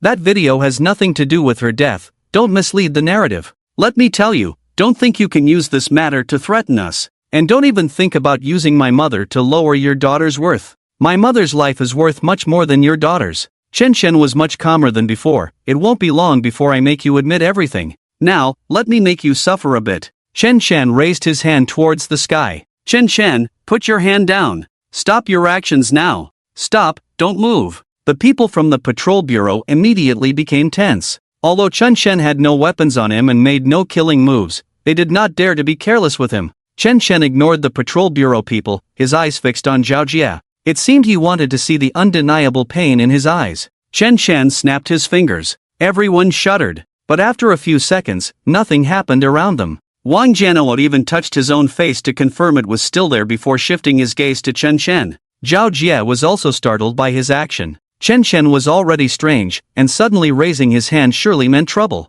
But he had no weapons on him, and there were people from the patrol bureau nearby, with so many guns already aimed at him. What kind of storm could he stir up? He just felt strange, a sensation spreading over him. It was as if something very big was getting closer to him. That feeling made him uncomfortable, and he couldn't help but become tense. Whoosh! He vaguely seemed to hear a sharp sound coming from the air. Zhao Jie instinctively looked in the direction of the sound. It seemed to come from not far behind him, as if it was a grand judgment. It was about to come to a close. Bang! Immediately after, there was a sound of a heavy object falling to the ground. The sound was intense and overwhelming. It felt as if it had crashed into his heart. Zhao Jie's pupils constricted, then expanded again. His originally cynical eyes suddenly became serious. They were filled with shock and sorrow. He froze for a few seconds, then cried out in despair. Mom! Everyone present was startled by this sound. The sound of the heavy object falling to the ground. It was the sound of Chao Xiaomei falling from upstairs. They all saw the scene, watching in horror. Chao Xiaomei fell right behind Zhao Jie. Her limbs were twisted, and she fell on her back. Her mouth was wide open, seemingly wanting to scream but unable to make a sound. In her eyes, one could still feel her pain before death. That kind of despair, fear, was spreading. She had jumped from the back of the building, a 20-plus story office building. It seemed as if everything had been premeditated, deliberately falling next to Zhao Jia. That muffled sound echoed in Zhao Jia's ears, lingering for a long time, like the tolling of a death knell. Mom! Mom, ah! Zhao Jia shouted frantically, kneeling there, not knowing where to put his hands, only able to collapse in place and scream loudly. This was his mother. Just like that, she died? The hatred for killing my mother cannot coexist under the heavens. A layer of gloom hangs over everyone's heads. Few dared to witness this scene. In stark contrast to everyone else was Chen Chen. The corners of his mouth curled up slightly, his cold, sinister eyes grinning as he said, "How does it feel to have your closest kin die before your eyes?" Zhao Jia, did you ever think about this day when you harmed my daughter? It's not that I won't take revenge, the time just isn't right. Everyone will pay the price. This voice sounded like a devil to Zhao Jia. He felt himself nearly fainting. Xiao Xiumei had already lost her breath, dying right before him, shattered to pieces. His head throbbed painfully. Tears streamed down his face as he pointed at Chen Chen. He killed my mother. You must arrest him. He's a devil, he's insane. The officers from the patrol bureau were in a difficult position, standing still. Arrest Chen Chen? How could they? They had all seen it. Chen Chen was with them. It was Xiao Xiumei who jumped down from the building herself. They were witnesses standing right there. Young Master Zhao, please calm down. We will get to the bottom of this. Wang Jianawell also came over, hurriedly trying to persuade him. Zhao Jia cried in anger. Tears fell in heartbreaking despair, pain spreading endlessly. Why won't you arrest him? Why? My mother is dead, he must have killed her. Chen Chen, that murderer. Kill him for me, I'll pay any price.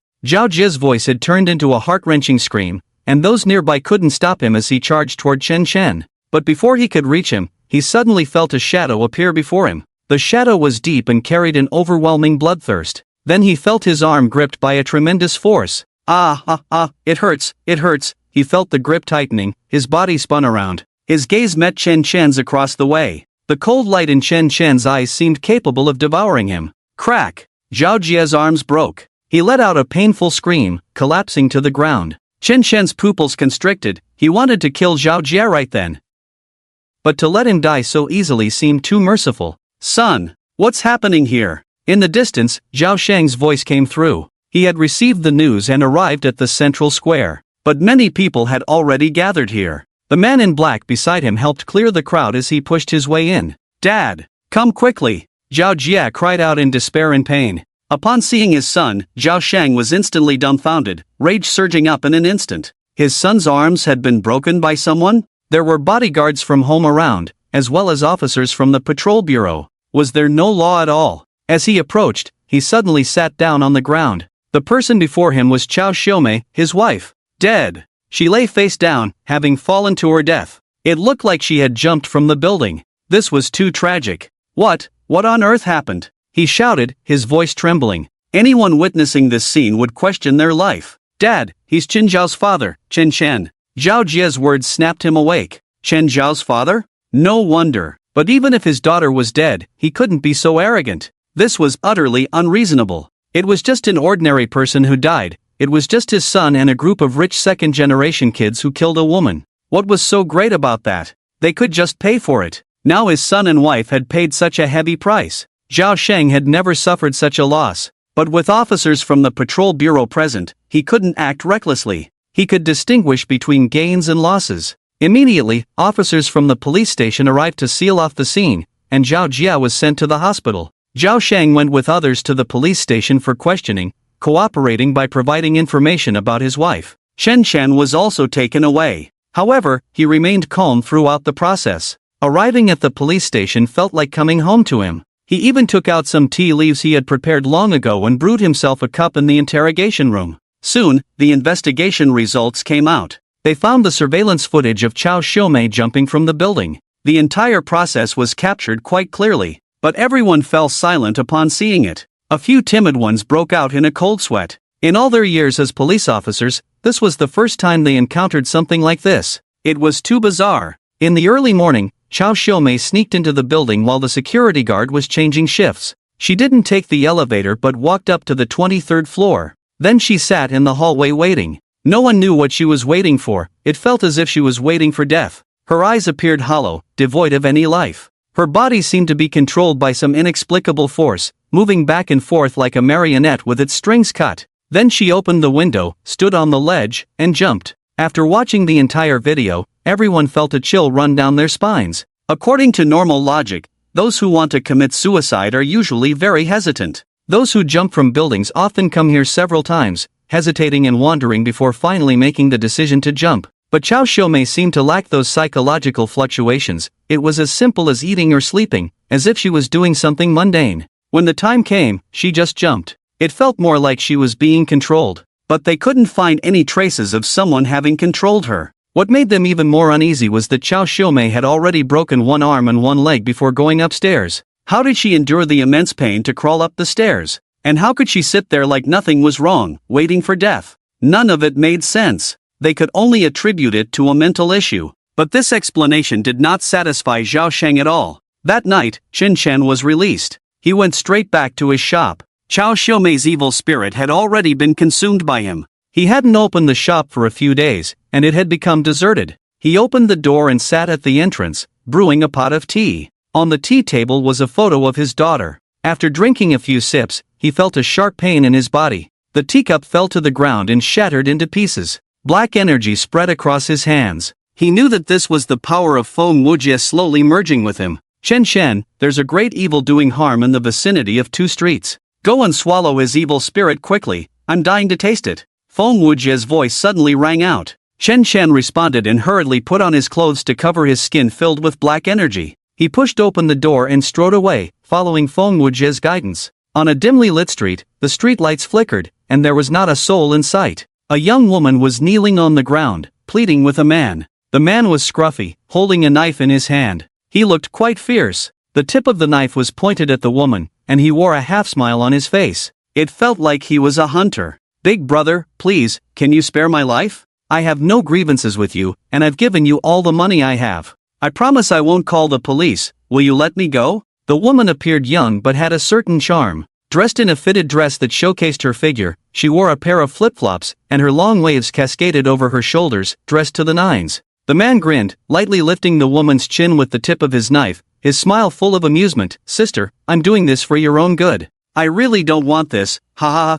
The woman shook her head desperately, her entire being turning to ash. This man had no intention of letting her live. She was just over 20 years old, she didn't want to die. The man grabbed her hair. To be honest, I'm a wanted criminal. I've already killed 3 or 4 people, one more won't make a difference. The woman's face turned pale with fear, her lips trembling uncontrollably. Could this man be the wanted criminal Zhang Baishan that the police had been frantically hunting down recently? Her luck was terrible to encounter such a person. It was useless to beg for mercy now. Someone like him, who was bloodthirsty by nature, would never let her go. She couldn't even imagine how much her parents would suffer if she died. Thinking of that scene, tears streamed down her face. Bang! Suddenly, the trash nearby was kicked over. It was quite jarring in the quiet alley. Zhang Baishan turned to look in the direction of the sound. A man was walking over from across the street. This man looked very young, seemingly just over 30, and he was alone. But this man gave him a feeling of extreme danger approaching.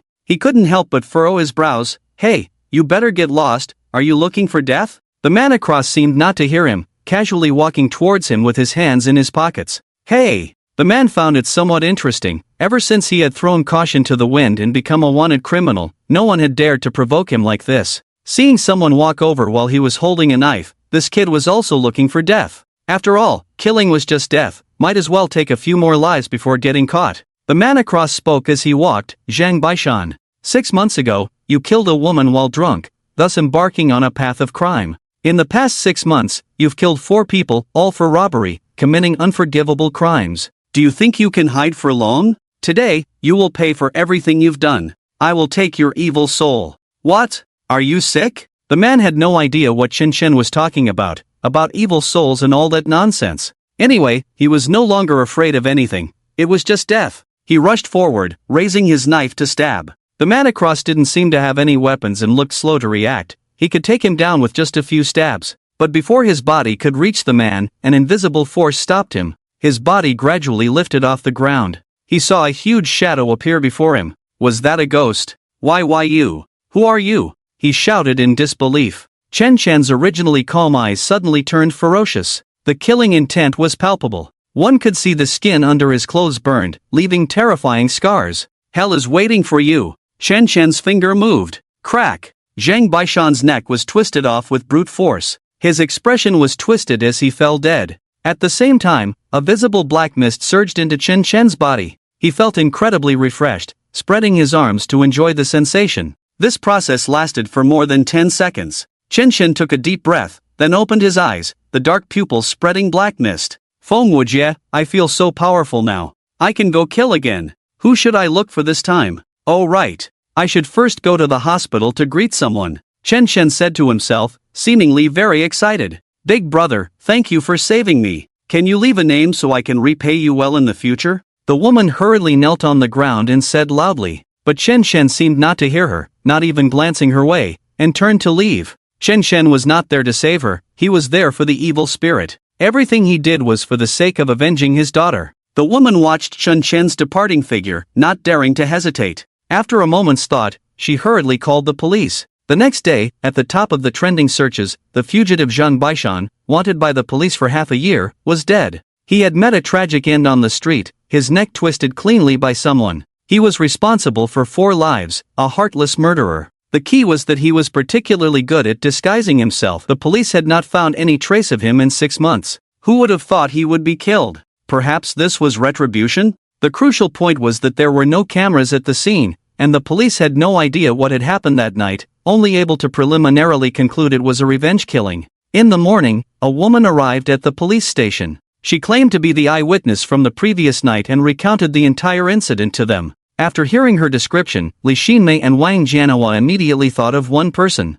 It was Chen Chen. At Fenghe Hospital, a medical facility in Baizhong City known for its advanced medical technology, many difficult and complicated illnesses could be effectively treated here, especially in orthopedics. Many people with broken limbs came here for treatment. Zhang Hong, who had jumped from a building, was currently recuperating in this hospital. After spending most of the day in emergency care, Zhang Hong had finally been saved, having regained a life from Chen Chen's hands. In the past few days, the image that flashed most in Zhang Hong's mind was that of her jumping from the building. The feeling of weightlessness, the terrifying lack of support, seemed to still echo in her mind. She did not want to experience that feeling again. At the door of Zhang Hong's hospital room stood 2 people. They were a couple, seemingly in their 40s. The man was bald, with a fierce appearance and slanted eyes, yet he wore a perfectly tailored suit. The woman had a good figure, but her face bore many wrinkles, looking quite weathered. It was evident she had been a beauty in her youth. She wore a dress that gave her an air of elegance.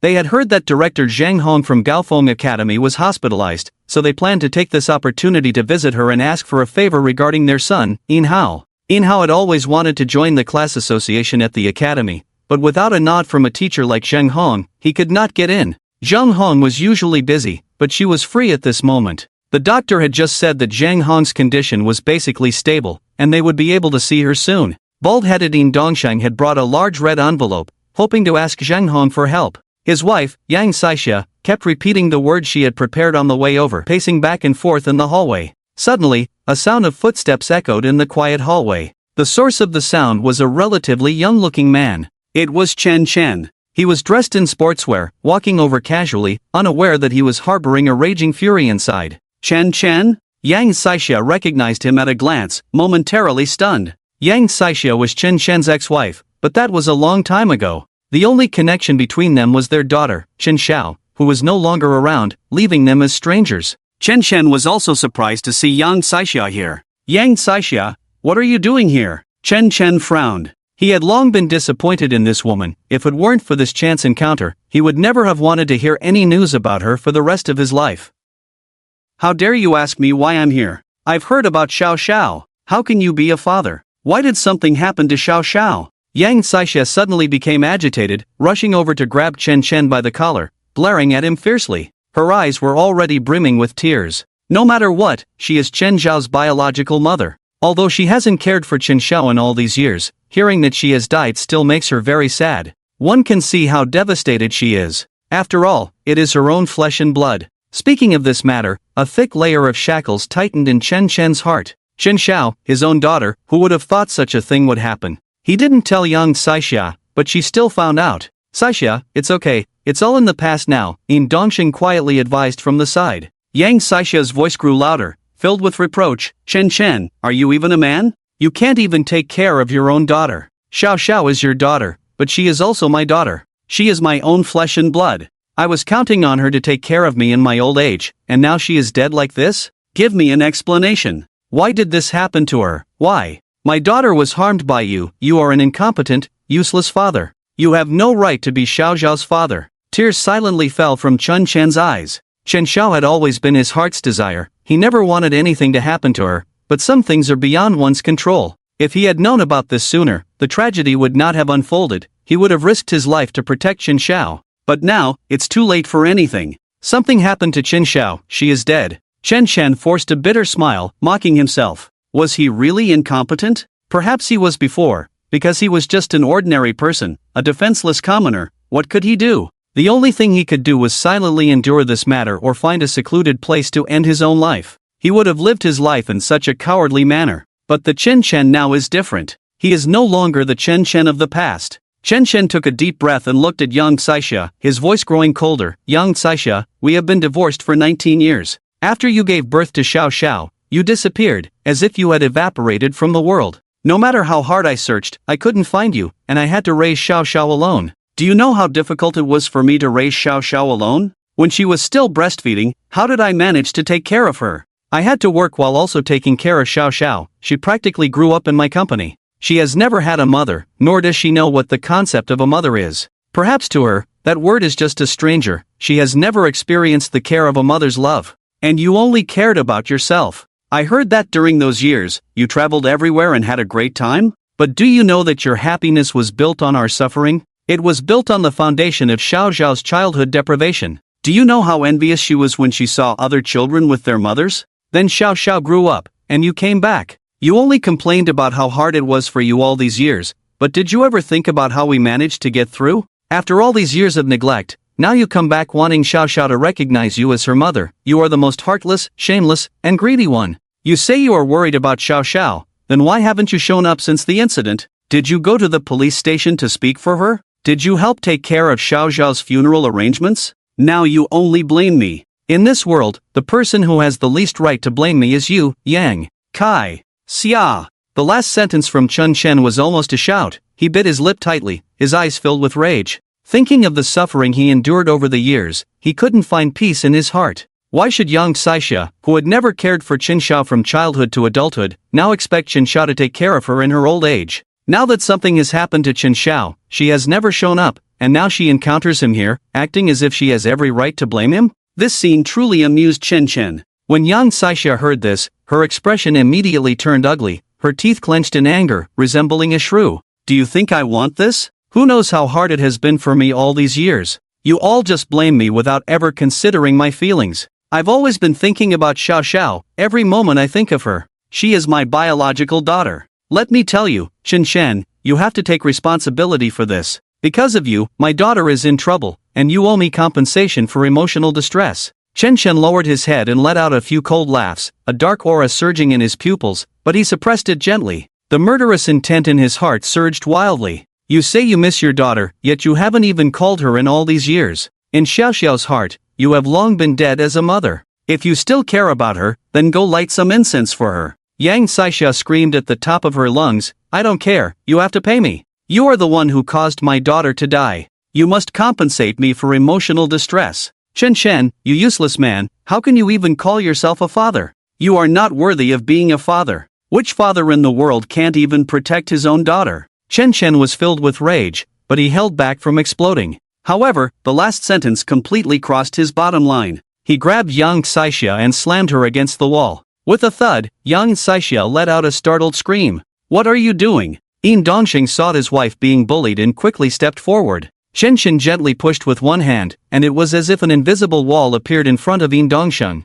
preventing him from advancing even a step. He could only shout and scream like an enraged groundhog. Dark flames floated in Chen Chen's pupils, his brows furrowed with fierce murderous intent. Yang Saixia, do you want to see how I can be a father? Then today, I will let you see clearly. For Xiao Xiao, I can bet my life. I can give up everything. I can let my life dance with demons forever. Can you do that? In fact, I have long considered myself dead, ever since the moment Xiao Xiao had her accident. I will use everything I have to make those people regret. Those who caused Xiao Xiao's death deserve to die. Yang Saixia was frightened by Chen Chen's roar. The Chen Chen she knew was a gentle gentleman who had never raised his voice at her, too silent. He had never even lost his temper with anyone, not even during arguments. But now, he seemed like a completely different person. The pitch-black flames in his pupils made her feel as if she were staring into the fires of hell, her heart trembling violently. After saying this, Chen Chen pushed Yang Saixia away. He gave her a cold glance. From now on, we have no relationship whatsoever.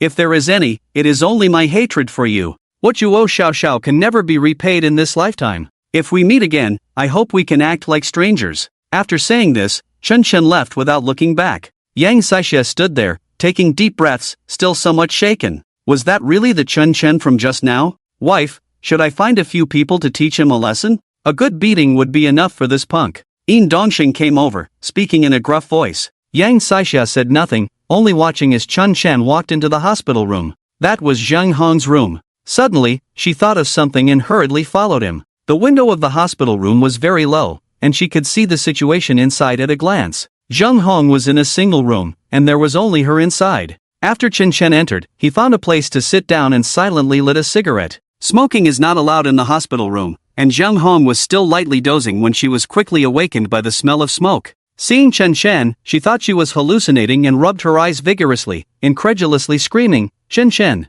is that really you? Am I seeing things?" Chen Chen smiled and flicked the ash from his cigarette. "Zheng Hong, I didn't expect you to be so lucky. You jumped from the 8th floor and came out unscathed? Should I say you're lucky or unlucky? After all, you've experienced death once. That kind of fear is about to come back again. What? I don't want to." Zheng Hong immediately sat up in bed, her hair disheveled, her eyes vacant, and her lips pale and ghastly. She hurriedly pulled out the tubes attached to her terrified gaze filled with despair. The scene from that day was about to repeat itself? She never wanted to experience that again in her life. The fear of being so close to death made her spasm just thinking about it. "Chen Chen, I've already become like this, why won't you let me go? It's not my fault your daughter died. This has nothing to do with me. I just hid your daughter's body, is that wrong? You could just tell the police to come and arrest me. I don't deserve to die for this, you have no right to judge me. I must tell you, this is a hospital, don't act recklessly." Zheng Hong said as she backed away, looking like a mouse seeing a cat, her body shrinking against the wall, her voice tinged with tears.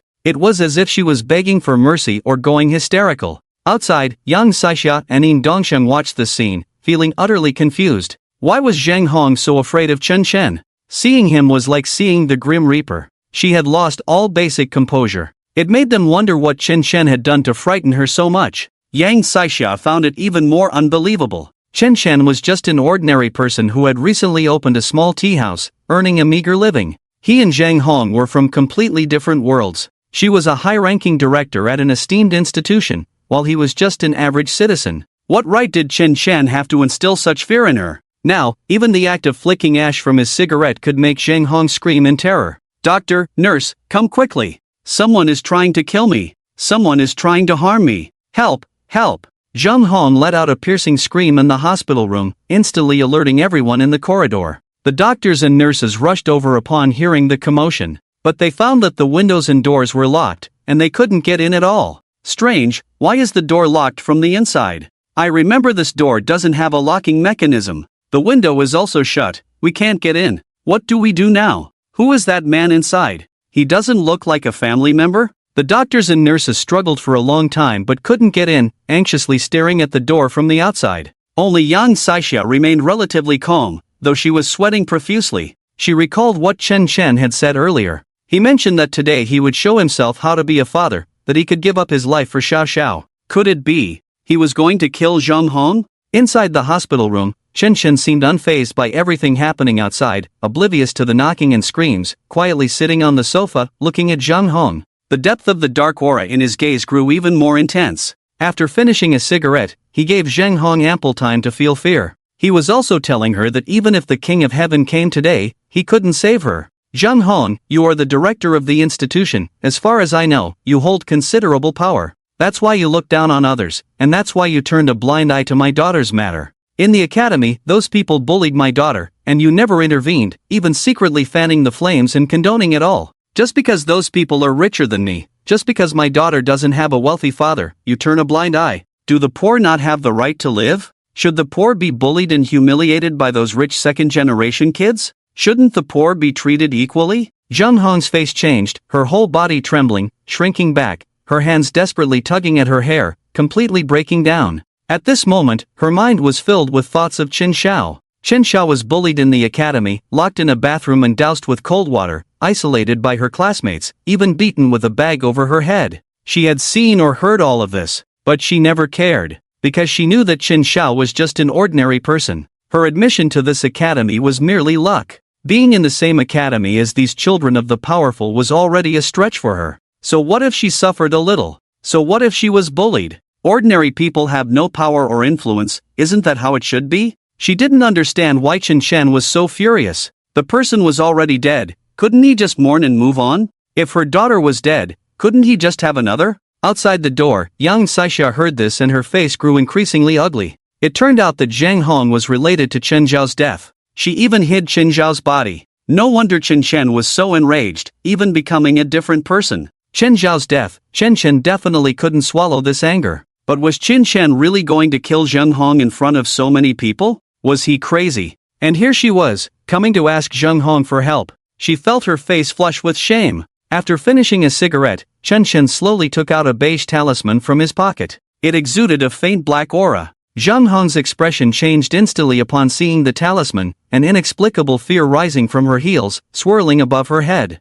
It felt like a thread binding her to everything. Chen Chen formed hand seals with both hands, moving swiftly. In total, there were 14 hand seals, and he completed them in less than 2 seconds. Now only the last step remained. He paused at the hooking door hand seal, looking at Zheng Hong with a cold smile. When you reach hell, repent properly. Your heart is already black, you might as well burn it. As the words fell, Chen Chen completed the last hand seal. Boom! Flames instantly surged up Zheng Hong's body. Zheng Hong was stunned and began to scream desperately. When the flames touched the sheets and paper, these flammable items were unharmed. They were solely aimed at Zheng Hong. Chen Chen rested his left leg over his right, quietly watching everything. He was observing how a villain struggles at the end of their life. Zheng Hong was already in despair, completely broken. Her world had fallen into hell. She was even reminiscing about the feeling of jumping off a building before. That feeling, no matter how painful and terrifying, lasted only a moment, unlike now, or it was simply worse than death. This feeling was too unbearable. She truly regretted living now. How good it would have been if she had died from that jump last time. Why endure this torment? Outside, in the hallway, it was completely quiet now. The doctors and nurses all covered their mouths, staring in disbelief at this horrifying scene. Who would believe this if they hadn't seen it with their own eyes? A living person was engulfed in flames just like that? Such extensive burns were beyond saving and the most painful. From start to finish, that man had only ignited a talisman. The screams in the hospital room gradually ceased. Zheng Hong's original appearance was unrecognizable. In just 5 minutes, it felt like a century to her. Until her last breath, she finally ended this unbearable suffering in the human world. Is she dead? She's dead. In the corridor, a young nurse instinctively asked a question. The doctor beside her replied, "Isn't that so? It's a miracle he wasn't burned to death. It burned for a full 5 minutes, not to mention 5 minutes, even 1 minute would be hopeless. Just think about the pain of such extensive burns." Only then did Chen Chen in the ward stand up, straighten his clothes, and walk out the door as if nothing had happened. Everyone stepped aside, drenched in cold sweat. No one dared to touch Chen Chen, not even to meet his gaze. Chen Chen left as if he were oblivious to everyone, until he disappeared from sight. At that moment, Yang Saixia clearly saw the expression on his face. Chen Chen's face was calm, his eyes deep, as if devoid of emotion. He had made Zheng Hong experience extreme pain, yet he acted as if nothing had happened? What had he gone through these days? What had the pain of losing his daughter brought him? How desperate and helpless must one be to feel such disappointment in the world? Yang Saixia kept asking herself if she could do what Chen Chen did, to disregard everything for her daughter, to give up everything, to make those evildoers pay the price. Each time, the answer was vague for her. She couldn't change much for Chen Xiao, nor could she fight for her. She had never truly regarded Chen Xiao as her daughter. She only wanted Chen Xiao to help her in her old age, just wanted to use her. Chen Chen said he would risk his life for justice for his daughter. Then this matter would never end. Yang Saixia had a gut feeling. Chen Chen might change this world. After Chen Chen left, the police arrived. The hospital staff informed the police that Zheng Hong's body was on the floor. However, the police still followed protocol to conduct an identification. Only then could they confirm that this was the body of Zheng Hong, the director of Gaofeng Academy. The police took the body back to the station and directly notified Zheng Hong's family and the academy to handle it. With such burns, all evidence was gone. Moreover, they had enough evidence to speak of. The key issue now was that they couldn't secure a conviction. There were surveillance cameras in the ward. Li Xinmei and her team immediately checked the footage, but what they saw made her face darken instantly. It was completely different from the previous situation. Chen Chen was present, but there was no evidence that he had acted. This time, it was even more bizarre. Chen Chen merely took out a talisman, gestured a few times, and then ignited the talisman. Zheng Hong across from him was set ablaze. Like something out of a fantasy novel. This could not be used as evidence. They could only suppress the matter and think of a way to deal with it slowly. Chen Chen returned home. He took off his shirt and looked at the superficial injuries he had sustained earlier. They had mostly healed now. Feng Wujie had devoured several evil souls, replenishing his own strength. Chen Chen's mind was filled with the image of Zheng Hong being burned to death. He felt no regret, nor any guilt. Instead, he felt exhilarated. It was the kind of exhilarating excitement that comes with revenge. Chen Chen, you're still a bit clumsy with drawing symbols and casting spells, but it won't be long before your soul awakens. By then, drawing symbols, casting spells, summoning heavenly thunder, raising the dead, and traversing the heavens will all be second nature. Feng Wujie's voice came through, having consumed Zheng Hong's evil soul, seemingly quite satisfied, smacking his lips. Chen Chen didn't know how strong Feng Wujie had been when he was alive. He only knew that ever since the day he had been nurtured by him, it was as if he had been reborn. The essence within his bloodline was also slowly rising, awakening. He didn't care about anything else, nor did he care how far he could go. He just wanted to kill those who deserved to die, to seek justice for his daughter. Chen Chen pushed open his daughter's room. Since the incident with Chen Xiao, it was his first time entering her room. He always felt that Chen Xiao was still there. Perhaps if he opened the door, she would turn around and smile at him just like when she was little, sweetly calling out daddy. But he knew that scene would never appear again. Chen Xiao was dead. She had left this world forever, taking her pain with her. Chen Chen sat on Chen Xiao's bed, tears falling uncontrollably. Xiao Xiao, daddy misses you so much. If there is a way in heaven, I hope we can reunite after death. If you have already gone to that world, please take good care of yourself. Once I finish things here, once I kill the last person, we father and daughter will surely be reunited. Buzz. The phone in Chen Chen's pocket vibrated. It was Chen Zhao's phone. It was given to him when the police returned her personal belongings. The phone had long been broken, and he had spent a lot of money to have it repaired. He thought there might be important clues within. The caller ID displayed a name. Fan Shui. Chen Chen had some impression of this person. She was a close friend of Chen Zhao's, having come to their home for dinner before, laughing and seeming very close. Chen Chen took a deep breath and answered. Hello, is it uncle? Fan Shui paused for a moment before hurriedly asking. Yes, uncle. About Chen Xiao, please accept my condolences. We are all very sad about this. I cried for a whole day and night. Just thinking about Xiao Xiao makes me feel terrible. Chen Chen's eyes instantly turned red. Chen Zhao's death was the greatest blow to those who were closest to her. Fan Shui might have been sad for quite a while too, but he couldn't tell if it was just his impression. Her voice didn't seem to carry that much sorrow. Is there something you need, Fan Shui? Chen Chen asked. Uncle, about Chen Zhao's personal belongings, could you come to the dormitory to pick them up? The school said they need to be taken away as soon as possible. Fan Shui's voice was weak. Oh, I understand. I'll go over now. Chen Chen remembered he hadn't had the chance to go to Chen Zhao's school to collect her things. Chen Xiao was no longer here, he had to bring her belongings back. This time, no one dared to stop Chen Chen at the school. The security guard at the entrance politely let him through, only asking him to register as a formality. He also directed him to the girls' dormitory. At this time, the girls at the school were all free to move around, and since it was daytime, Chen Chen reported to the social management office before heading up. Chen Xiao had lived in room 403. As soon as he arrived, his gaze landed on a pile of trash in the corner. It seemed the dormitory had just undergone a major cleaning, and there was quite a bit of discarded garbage that hadn't been cleared away yet. He first noticed a shiny object. It was a hairpin that Chen Xiao had worn. Chen Chen bent down to pick it up and wiped it on his clothes. The hairpin had a cartoon design, with a cute little bell on it. It matched Chen Zhao's quirky personality perfectly. He had given this hairpin to Chen Xiao on her birthday when she started middle school. Every year after that, she wore it, loving it dearly. Chen Chen still remembered how happy she was when she first received the hairpin. She bounced around like a child, spinning in circles around him. That night, she even wore the hairpin to bed. Now, when Chen Chen closed his eyes, all he could see was Chen Xiao happily hugging him and kissing his cheeks. Chen Chen shook his head helplessly, unable to suppress a laugh. But as he laughed, he felt a bitterness at the corners of his mouth. He cried. Tears fell silently. When someone dies, anything related to memories becomes the most painful thing at that moment. It turned out that he had always regarded Chen Xiao as a child. Up until now, he had not been able to accept the reality that Chen Xiao was dead. Chen Xiao was the pain of his life. It was a hurdle he could never overcome. Chen Chen gradually clenched his fists. This hairpin was very important to both him and Chen Xiao. It held too many beautiful memories, yet now it was thrown in the garbage? Not only that, there were also some of Chen Xiao's belongings in the trash. Books with her name written on them, clothes she wore, a pencil case, and some little trinkets that only girls liked to play with. Each of these items was quite familiar to Chen Chen. Seeing them was like seeing the vivid Chen Xiao appear right in front of him. Chen Chen squatted down, rummaging through the trash to pull out his daughter's used items, holding them tightly in his arms. Soon, he discovered a beautifully crafted waterproof envelope.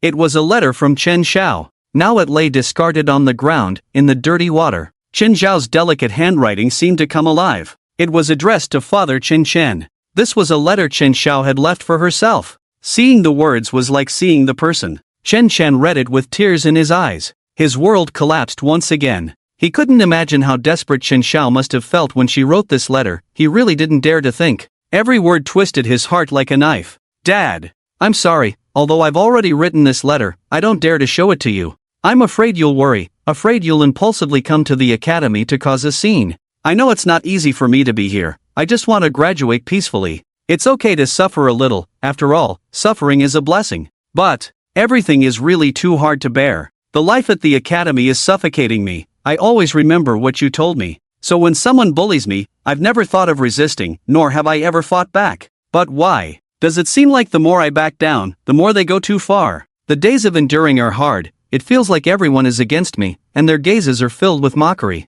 I really don't want to live a day like this, being excluded by others. But I can't drop out. I can't let you down. I've always been your pride. People's hearts are made of flesh. No matter how bad or excessive they are, they shouldn't kill me, right? Dad, when I wrote this letter, they were calling me over. I believe there are no absolute bad people in this world. Once I clarify things with them, it should be fine. Dad, I'll come back early tonight and make your favorite braised fish. Signed, Daughter Chen Xiao. Chen Chen's tears fell onto the envelope. This was a letter his daughter had written to herself the day before her accident. He couldn't imagine what kind of feelings his daughter had when she wrote this letter. She had never thought of resisting, even at the last moment. She still hoped to negotiate a solution with those people. She still believed there were good people in this world. But the outcome was that she lost her life. Endless tolerance only brought about more excessive treatment. Chen Chen still remembered that his daughter had said she would cook for him when she returned and that she had something to tell him. It must have been this matter. She wanted to tell him how difficult it had been for her at the academy,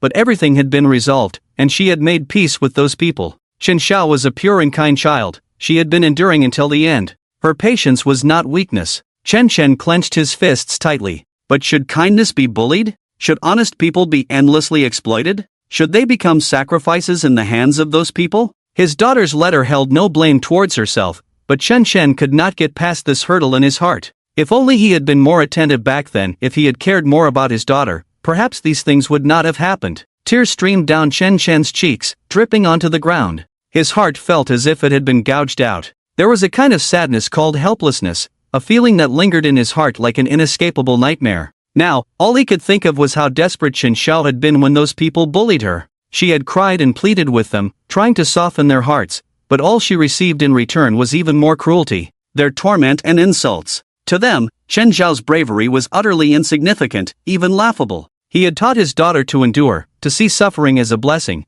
but who could have imagined things would turn out this way? Senior Feng Wujie, can you bring my daughter's soul back? I miss her so much, even a few words with her would be enough for me. I beg you. Chen Chen cried out helplessly to Feng Wujie. Feng Wujie sighed, I can't do it. Perhaps in my prime, I could have managed it, but now my power is diminished, my 7 souls are unstable, and it's simply impossible. Moreover, your daughter's soul has long since scattered. Chen Chen knelt on the ground, weeping bitterly. He counted Qin Zhao's belongings, packing them into a prepared bag. Each item was a memory she had left behind. It was the only thing in this world that he could grasp that was related to Chen Xiao. At that moment, he heard a few women talking nearby. So annoying, a pile of trash taking up my cabinet. How can she have so much junk? I can't throw it all away. What was that woman Chen Xiao thinking? Did she treat the academy as her home? That's why there's so much garbage? Fortunately, I notified her father to come and take her trash away. It saves me a lot of trouble. The speaker was Fan Shui, Chen Zhao's good friend. If he hadn't heard it with his own ears, Chen Chen would have thought his hearing was faulty. Wasn't Fan Shui supposed to be Chen Zhao's good friend? How could she say such things? People change when the tea cools. Fan Shui, didn't the academy tell you to clean up Chen Zhao's things and throw them away? You're really kind to have her father come and collect her stuff. You really are good friends. She's gone, and you're still helping her. A woman complimented. Fan Shui snorted coldly, particularly disdainful, as if she had heard a joke. What nonsense about being friends. I'm just trying to avoid trouble. Do you know how much stuff that woman Qin Xiao brought to the academy? That poor thing, she even used old toothpaste. She couldn't bear to buy new ones. Her family's situation shouldn't have allowed her to come to Gaofeng Academy. Me being her friend? Humph, does she even deserve to be my sister? I wish I had never met her. Now that she's dead, it's perfect, her cabinet is mine, hee hee. If you have nothing to do, help me throw her junk out to the door, so her poor father can come and collect it. I never want to see anything related to her again. As Fan Shui spoke, she continued to clean up, throwing things outside. Among them were some of Chen Zhao's personal clothes. Watching these items thrown on the ground, Chen Chen felt his heart trampled on once more. He silently walked over and pushed the door open. Oh, uncle, you're here. Seeing Chen Chen, Fan Shui quickly retracted her previous words, putting on a well-behaved act. All this stuff on the ground belongs to Chen Xiao. You can take it, or the academy will dispose of her things. You don't need to come in, the stuff is all at the door. There was a hint of disdain in Fan Shui's tone. She muttered softly, what a poor thing, just like Chen Xiao. Truly, like father, like daughter. Chen Chen said nothing and turned to walk to the door. Chen Zhao's clothes were haphazardly thrown at the entrance, but each piece was washed very clean. The daughter had been frugal since she was little, and when she went to the academy, she even brought her personal items and toiletries with her. Chen Chen had told her to buy new ones, but she didn't. She was afraid of wasting, because she knew how hard it was for Chen Chen to earn money. Her own daughter, such a humble and kind woman, how did she end up like this? Watching Chen Chen obediently squat down at the door to organize Qin Zhao's things, Fan Shui felt even more disdainful. The other women in the dormitory also began to mock her coldly. So this is Chen Zhao's father, just like Chen Xiao. You know, Chen Xiao becoming like this has a lot to do with her father. Education is a big issue. Our status is different from Chen Zhao's. Leaving these things in the dorm might bring us bad luck. Fan Shui simply stopped pretending, her arrogant demeanor gradually revealing itself. Chen Xiao was already dead, why should she still pretend? Besides, she and Chen Xiao were never really close friends. Chen Xiao? She was just a tool in her hands. She was merely using her. Originally, Chen Chen didn't want to argue with her. To him, these women seemed immature, and he could understand a few crazy remarks. Moreover, his daughter was no longer there. But while packing up, he discovered a delicate little notebook. It was Chen Zhao's diary. He remembered that Chen Xiao had always had the habit of writing in a diary. The contents of the diary left Chen Chen momentarily stunned. The anger in his heart surged wildly. It turned out that everything was because of Fan Shui. This woman was the instigator. Chen Chen couldn't understand. Clearly, they were good friends. Why did she have to make others her stepping stone? Did she not feel any discomfort stepping on Chen Zhao's body? Did she have no humanity left? The truth made Chen Chen's hands tremble with rage. At first, those people targeted not Chen Xiao, but Fan Shui. Fan Shui's family conditions were even worse than Chen Zhao's. She came from the countryside. On the first day, Fan Shui was laughed at, mocked, and even cornered in the bathroom, too scared to come out. But she was just a country girl. How could she dare to confront these wealthy and powerful city folks? The more she endured, the more excessive they became. In the end, it was Chen Xiao who couldn't stand it anymore, stepping up to speak for her, eating with her, fetching water, studying together. But the final outcome was ironically tragic. To blend into that crowd, Fan Shui sold out Chen Xiao. She actively became two-faced, pushing Chen Xiao in front of those people, bullying Chen Xiao together with them. It even became more excessive. Chen Xiao was her ticket to the team. Chen Zhao's kindness was exploited as something to be traded. Chen Xiao, her own daughter. Was she really that cheap? Now that Chen Xiao was dead, Fan Shui showed no signs of remorse. Instead, she was here slandering her. Fan Shui was already organizing her own things, putting all her items into Chen Xiao's cabinet. They were all seemingly cheap cosmetics, clothes, and the like. Chen Shen stood at the door, his expression darkening. A black aura slowly rose in his pupils. Fan Shui, Xiao Xiao considered you a friend, and you sold her out like this? Heh, so what if I sold her out? Fan Shui, seeing that Chen Shen already knew the truth, felt no tension at all. Instead, she looked at Chen Shen with a cold smile. He, a poor wretch. She was from a prestigious academy. What could he do to her? People like Chen Xiao don't even deserve to be here at school. She even wanted to mix in with the rich second-generation crowd, simply delusional. To tell you the truth, I bullied her a lot in the dormitory. In the very spot you stood, I even made Chen Xiao kneel down and apologize to me. As Fan Shui said this, the smile on her face grew more pronounced, filled with pride. The two women beside her couldn't help but burst into laughter. Hee, if you hadn't mentioned it, I almost forgot. That day, Chen Xiao stole your things and ended up getting caught red-handed by you. She even begged you not to tell the instructor. What a pitiful creature. Being poor is one thing, but she even likes to steal. That day, the three of us all took action. Each of us slapped her several times. What could you do about it? A thief like her deserves this kind of end. Chen Chen was stunned, then roared, bullshit. My daughter could never be a thief. Fan Shui laughed the hardest, as if a petty person had finally found success. Yeah, we all know that my cosmetics weren't stolen by her. I framed her. I just wanted an excuse to deal with her. Ha! Shui, you're so bad. I was wondering why Chen Xiao kept crying and saying she was wrong that day. But it doesn't matter, slapping her the day was really satisfying. My hand was swollen from it. A poor wretch, who would want to play with her? Humph, trash. Chen Xiao was poor, not as well off as these rich people. But what about Fan Shui? She was also from the countryside and didn't have much money. She used Chen Xiao to cover up everything about herself, even leading the bullying and framing Chen Xiao. The demon in Chen Shen's heart could no longer be suppressed. I see now, it seems you've never realized your mistake. Up until now, you still think Xiao Xiao deserves it. Chen Shen walked in, calmer than before, and sat at the door. He lit a cigarette for himself and took a gentle puff. Who let you into our dorm? Get out. Still smoking here? Don't you know smoking is prohibited in the dorm? It stinks. Fan Shui glared at him with wide eyes, shouting like a shrew. The other woman hurriedly added, I'll go get the security from the academy. Bang! Just as she reached the door, it slammed shut with an inexplicable force. She jumped in shock, her whole body trembling. What do you want, you poor wretch? The woman shouted at Chen Chen. Put! The next second, she suddenly let out a terrible scream, crying out in pain. On her arm was a scar. She was momentarily stunned, her whole being felt hollow, and it took her a while to regain her senses. Ah! My arm, what? What is happening? She screamed, the intense pain surrounding her. Her fair little arm had suddenly turned like this, and she was terrified. Fan Shui and the other woman were also taken aback. What just happened? None of them saw how Chen Chen made his move. In Chen Chen's hand was a talisman, glowing with blood-red inscriptions. He casually flicked his finger, and the talisman instantly ignited, turning to ashes in midair. Suddenly, the air around them seemed to solidify.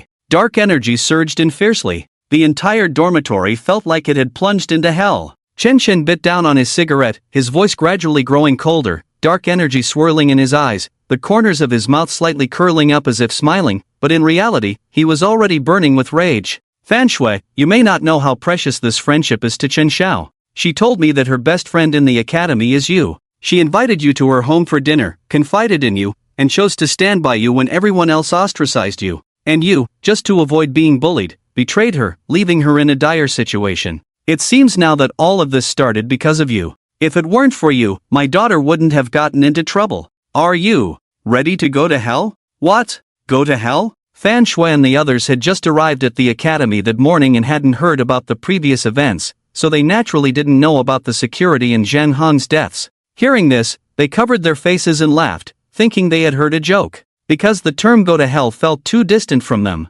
Even if she had done many shameful things, even if she had betrayed Chen Xiao, wasn't Fan Shui still living well? Just because of this person in front of her, did they think they could send her to hell? What a joke! Ha! You crack me up. Does this person have a screw loose to say such things so seriously? Do you think you're a god? You want us to go to hell? I think this uncle would be great in a play. You really know how to act. No wonder Chen Xiao could act so well too. You poor souls, We are completely different from you. We are all top students. Dare to touch us and see what happens." In the room, only the woman who had just been injured was gritting her teeth, her expression fierce, not believing for a second that her arm's injury had anything to do with Chen Chen. She kept telling herself in her mind that it was all an illusion, all just an illusion. Whoosh! Another hit. Ah. Fan Shui was laughing one moment, and the next she screamed and fell to the ground. This made the three women in the dormitory stop laughing. They all turned to look at Chen Chen. This was not a joke. That last hit was not a coincidence. Chen Chen could really cast a spell to make wounds appear on them? In their understanding, it was impossible for anyone to be so sinister. What method was he using to do all this? Chen Chen squinted, quietly watching them, his voice laced with a hint of amusement. "From now on, every 30 seconds, one of you three will randomly get hit until you meet the King of Hell. I estimate you three won't last a few minutes, but who knows, you seem to have quite a strong will to live." The black aura swirling in Chen Chen's pupils made the three women feel a chill run down their spines, as if they had suddenly fallen into hell. Since the black aura appeared in Chen Chen's eyes, he had become bloodthirsty and frenzied. He seemed oblivious to the blood around him, as if he were playing a game. "Chen Chen, you've gone mad. Chen Zhao's death has nothing to do with us." Fan Shui shouted in anger, furious that her legs, which she had always taken care of, were now in such a state.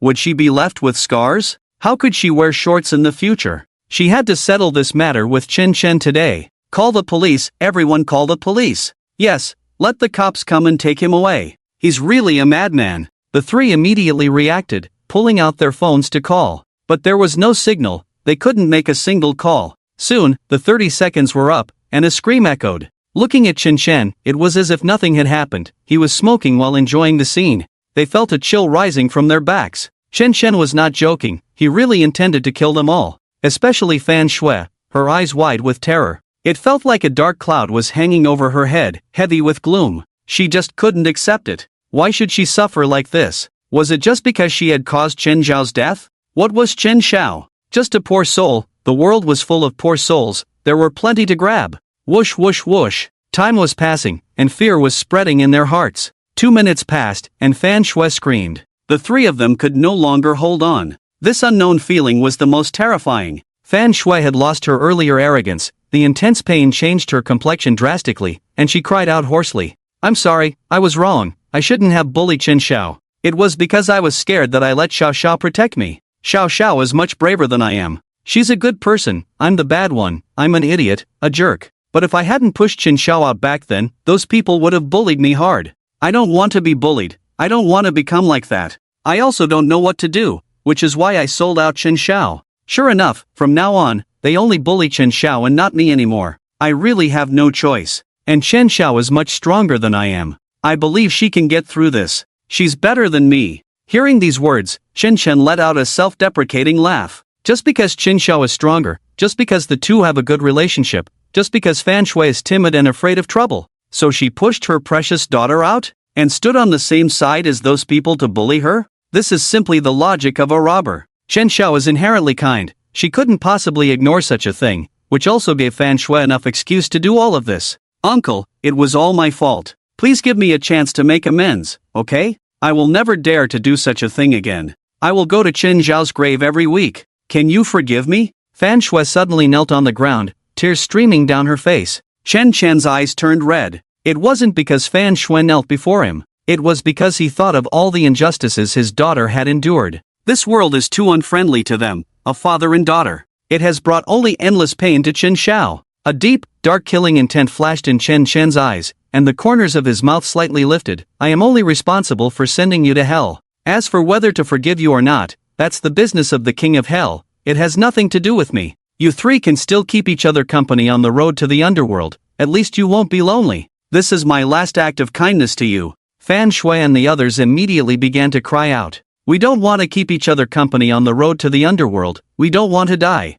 Uncle, please spare us." The cries filled the dormitory. Outside, in the dormitory building, the dormitory supervisor hurried over. She had just heard the commotion and rushed over to check the situation. By the time she arrived, there were already quite a few people gathered at the dormitory door. They were pointing and listening to the sounds inside. The curtains were drawn, so they couldn't see what was happening inside. They could only hear the heart-wrenching screams coming from within. The screams were so agonizing, it was like slaughtering a pig. What happened? What on earth is going on in there? The dormitory supervisor shouted. The women nearby shook their heads, indicating they didn't know. It was fine just a moment ago, but after a man went in, it turned into this. That person seems to be called Chen Chen. He's Chen Zhao's father. The dormitory supervisor's mind instantly exploded. Chen Chen? Isn't he the man who caused trouble at school a few days ago? It is said that the deaths of 2 security guards in Zhanghong are all related to him. The day Chen went mad and ran to the school, the dormitory supervisor was there. She watched it all happen.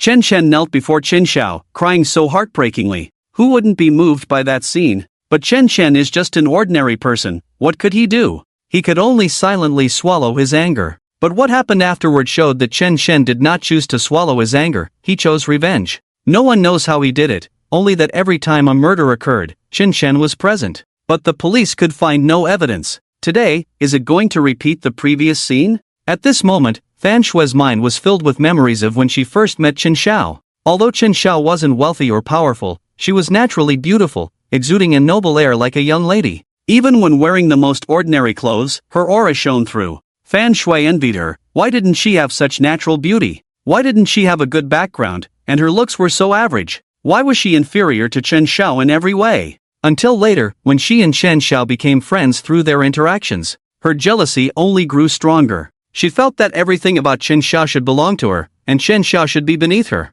So, she betrayed Chen Xiao and joined others to bully her. In the end, this tragedy occurred. She didn't even know what was wrong with her. It seemed that jealousy had always been at play. Only now did she realize her regret. But it was already too late. She no longer had the strength to scream, only able to cling to life. The 2 women beside her were the same. 3 cigarette butts fell to the ground as Chen Chen slowly stood up and glanced back at Fan Shui. Once you reach hell, take your time to enjoy it. Chen Chen pushed the door and left. At the same time, Fan Shui's head fell to the ground. Her expression was forever frozen there. Chen Chen walked out as if no one was around, picking up Chen Zhao's personal belongings. A strong smell of blood wafted in. Those standing at the door covered their faces and frowned. Then they saw the scene in the room clearly. Fan Shui and the others lay on the ground, lifeless. Fan Shui was in a worse state. Ugh! Some women began to vomit. When had they ever seen such a scene? It was too cruel. 3 evil souls were devoured.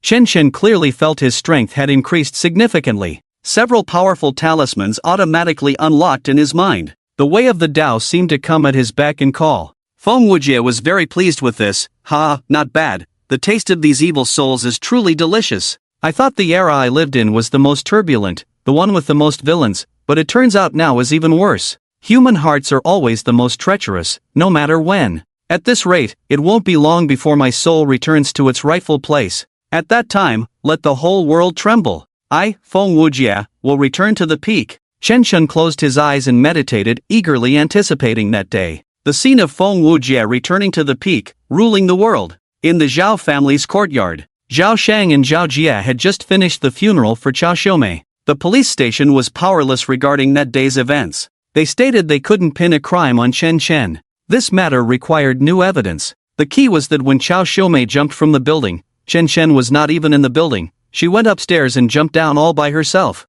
The police couldn't act recklessly. Dad, is that it for my mom's case? Zhao Jie was furious. He hadn't slept well for the past 2 days. His mother had died. She jumped from the building and died right in front of him. That scene would haunt him for life. He was 100% sure it was definitely because of Chen Chen. It was Chen Chen. His mother had suffered so much, just like that, she was killed. Moreover, both of his arms were broken. One wasn't too serious and could move normally, while the other needed further rest and was currently in a cast. Zhao Shang felt little about Chao Xiumei's death. Zhao Jie didn't know that he had long been separated from Chao Xiumei. They both had someone else outside, they just hadn't divorced due to uneven property distribution. Her death was just right, all the money would be his now. Zhao Shang was only worried about his son. With Chao Xiumei dead, would Zhao Jie be next? Zhao Jie was his own flesh and blood, nothing could go wrong. Shang Gu, someone is looking for you. At that moment, a little brother ran into the courtyard, respectfully saying,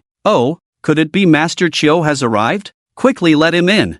Zhao Shang said loudly. The little brother acknowledged and brought the person in. It was a tall, dark-faced man. He stood nearly 2 meters tall, exuding a strong sense of oppression. "Master Qiu?" Zhao Shang asked quietly. This dark-faced man didn't match the description given by his friend at all. He had found Master Chiu through a friend's introduction. He knew that Chen Chen likely had some secrets, so he found Master Chiu through a friend's introduction. Master Chiu was a wandering Taoist, skilled in various Taoist arts, and should have no problem dealing with someone like Chen Chen. Master Chiu said nothing, his expression not just cold, but seemingly devoid of any warmth. He turned and walked towards a nearby tree. Then, with a powerful punch, he struck. Crack! The tree was smashed in half. It crashed down with a thunderous sound.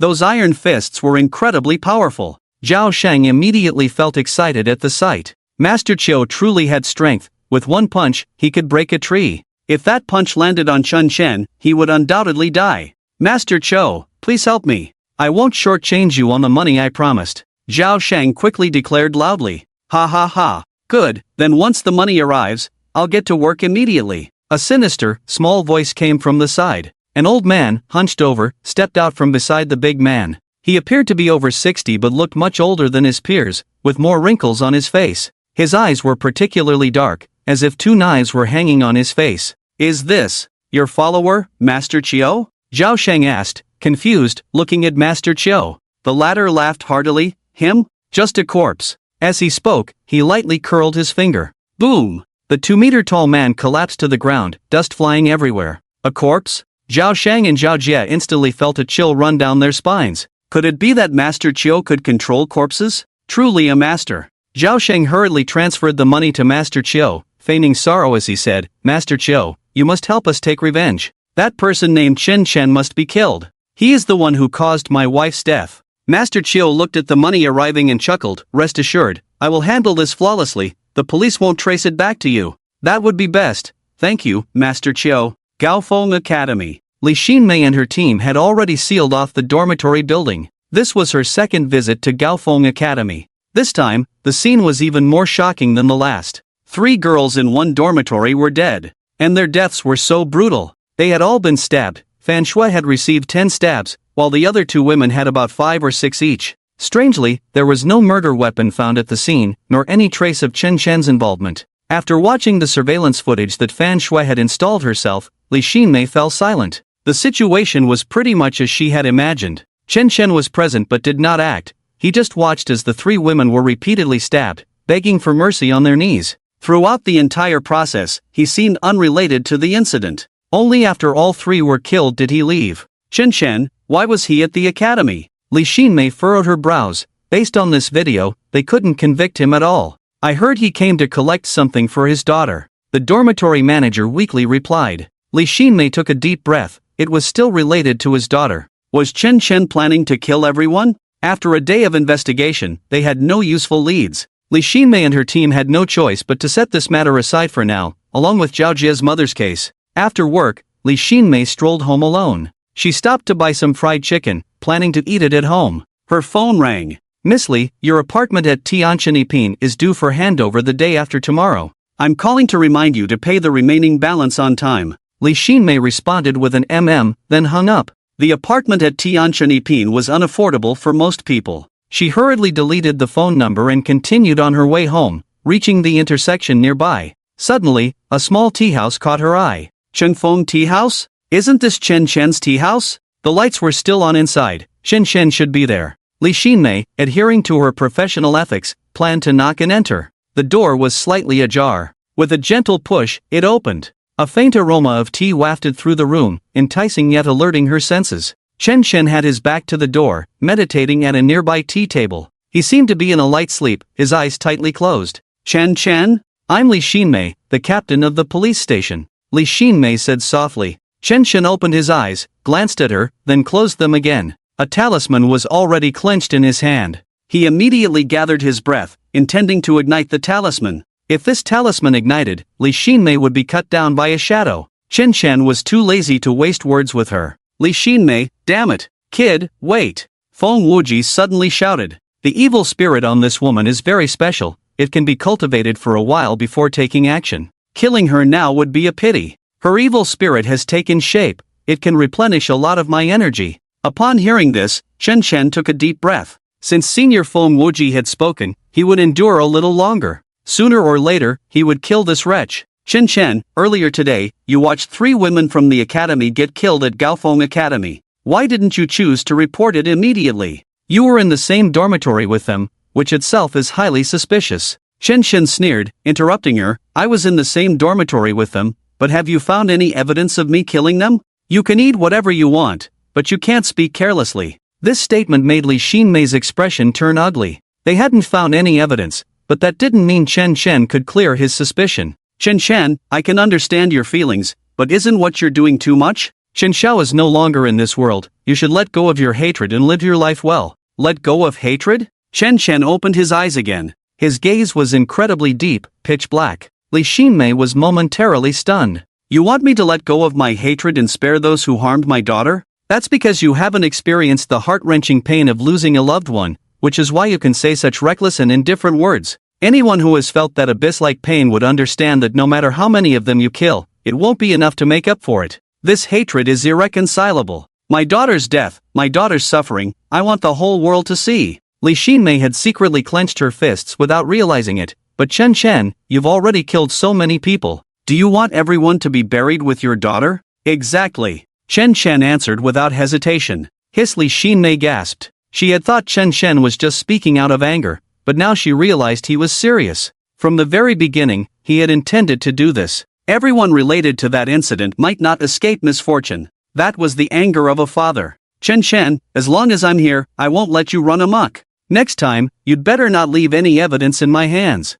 Li Xinmei took a deep breath and stated seriously. Chen Chen's lips curled slightly, a murderous intent slowly emerging. Next time, if you come before me acting like a saint, don't blame me for being merciless. You. Li Xinmei didn't expect Chen Chen would dare to threaten her. She was from the police station, and opposing her was a provocation to the entire police force. She said nothing, narrowed her eyes, and silently left. After Li Xinmei left, Chen Chen stopped meditating and took a sip of tea. Then he opened the back door. The back door of the tea house led to a narrow alley, which was usually deserted, making it very dark and damp. Come out. Chen Chen spoke to the darkness in the distance. He, kid, you have quite the insight. A rather gloomy voice came back. Then a burly man stepped out. Standing at a full 2 meters tall, wielding a wolf-tooth club, he blocked out the sun. Yet, he gave off a sense of lifelessness, devoid of any vitality. Corpse control technique? Chen Chen raised an eyebrow and let out a cold laugh. Master Chiu was hidden in the shadows, not showing himself at all. The brilliance of the corpse control technique lies in its ability to kill invisibly, leaving the victim unaware of who their killer was. This is why it is considered a forbidden technique. Controlling corpses to kill is fundamentally against the way of heaven. Yet Master Chiu wielded this power with remarkable ease. The burly man had lost all sense of pain, merely a killing machine. Chen Chen, I'm just doing this for the money, so don't blame me. If I kill you, I can fulfill my obligations. Master Chiu's voice came from nowhere, spreading through the air around them. Rise, and kill for me. Master Chiu growled, and the 2-meter-tall brute sprang into action. The wolf-tooth club in his hand swung with ferocity, aiming to smash down. Chen Chen did not dodge or evade, simply standing still and watching. Ha ha, you think you can take it head-on? Naive. Master Chiu laughed mockingly at the sight. The brute's explosive power was immense. This strike could easily snap a tree in half. Chen Chen, being flesh and blood, could not possibly withstand such a blow. The brute, having been refined, possessed terrifying strength. Master Chiu in the shadows was already laughing out loud, seemingly envisioning how Chen Chen would die at the hands of the brute. Buzz! At that moment, a violent crashing sound echoed. The wolf-tooth club in the brute's hand suddenly stopped just 5 steps away from Chen Chen, unable to advance an inch further. What is this? Master Chiu was momentarily stunned. The wolf-tooth club in the brute's hand had lost its effect? Impossible. Roar! A mournful roar pierced the sky, and a tremendous backlash sent the brute flying several meters away. One of his arms was directly shaken off. Master Chiu was dumbfounded. Where did such immense power come from? In the shadows, he saw a figure standing in front of Chen Chen, completely blocking that strike for him. A shadow. Could it be that he had a powerful soul assisting him? He hurriedly concealed himself. This Chen Chen was no simple character. He had underestimated him. Let the brute die. Without a body, he could refine another. The key was not to let Chen Chen catch him. But the next second, Chen Chen's gaze locked onto Master Chiu's position. Master Chiu felt a chill run through him. Unbelievable. He found it hard to believe. He had hidden himself well enough. How did Chen Chen discover him? In the darkness, it was impossible for him to see clearly. His scalp tingled, and he turned to flee. However, Chen Chen had already flashed behind him, colliding with him. You.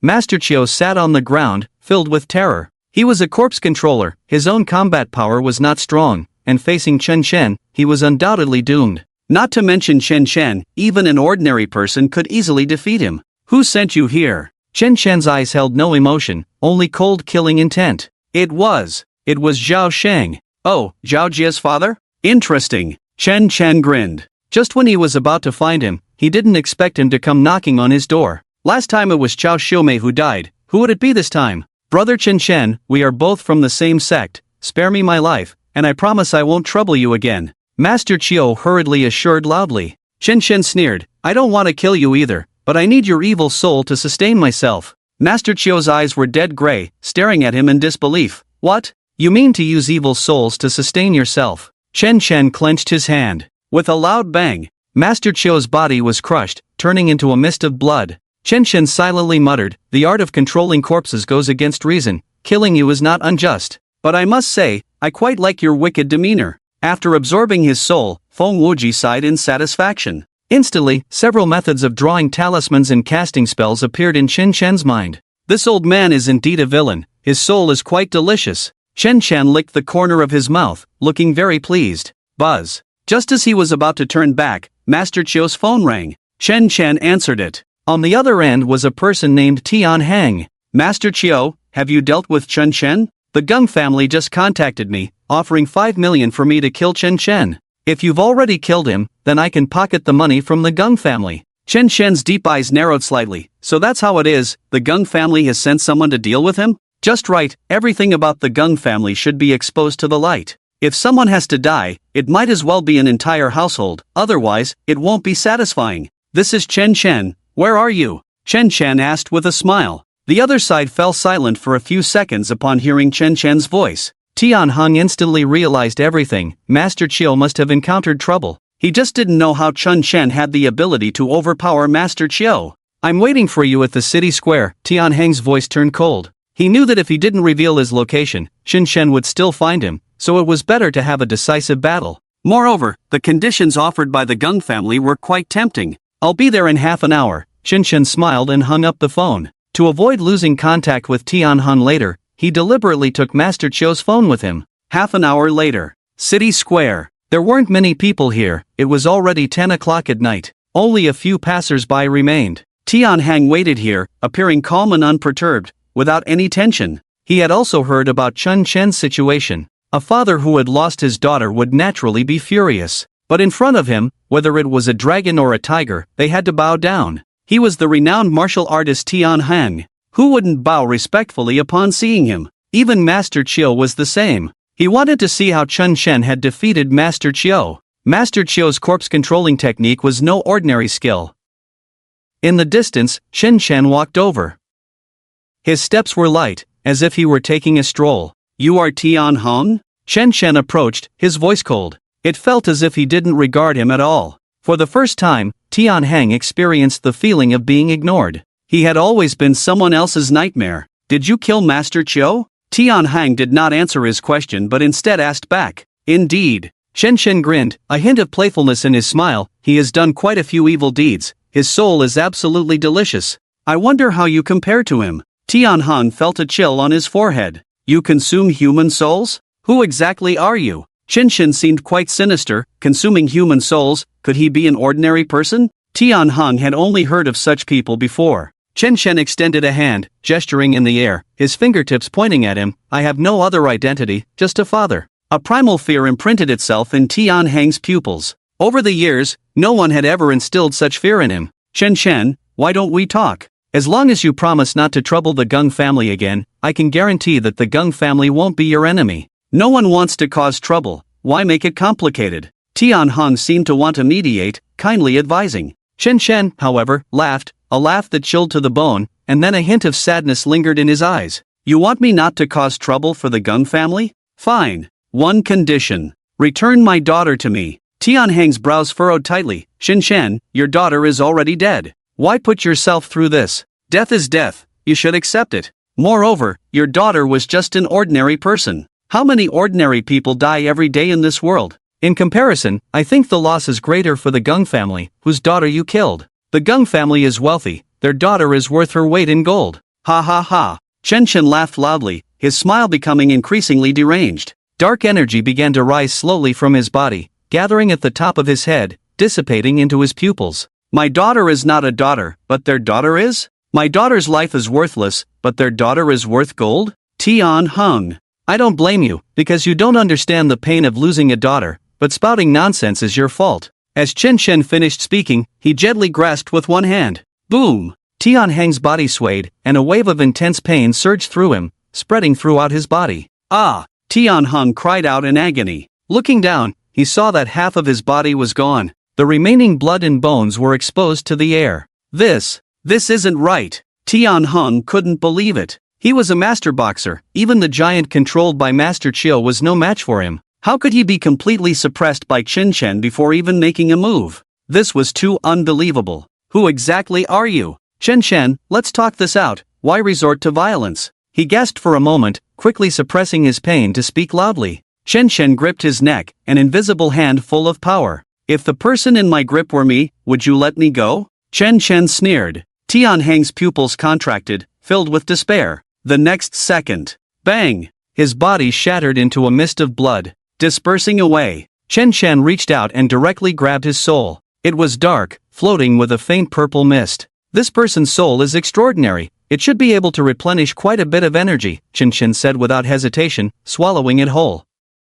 Like chewing gum, he chewed a few times. Looking at the bloody mess before him, he scratched his head. Am I being a bit too saintly? Should I let these evildoers experience some pain before they die next time? Zhao family. Zhao Shang and Zhao Jie were watching the morning news. A body was discovered last night in an alley near the city center. According to investigations, the time of death was about 6 months ago. But why hasn't the body decomposed? Further identification is needed. The deceased was named Gao Dazhuang. If anyone knows this person, please contact the local police. Zhao Shang was already covered in cold sweat. The person on the television was the one controlled by Master Chiu. He had smashed a tree with one punch yesterday. How could he have died like this? One arm was completely gone, looking quite disheveled. The key point was that there was still no news from Master Chiu. He was likely in trouble too. Dad, did that Master Chiu die? Zhao Jia couldn't believe it. A person that powerful couldn't handle Chen Chen? Was Chen Chen really that strong?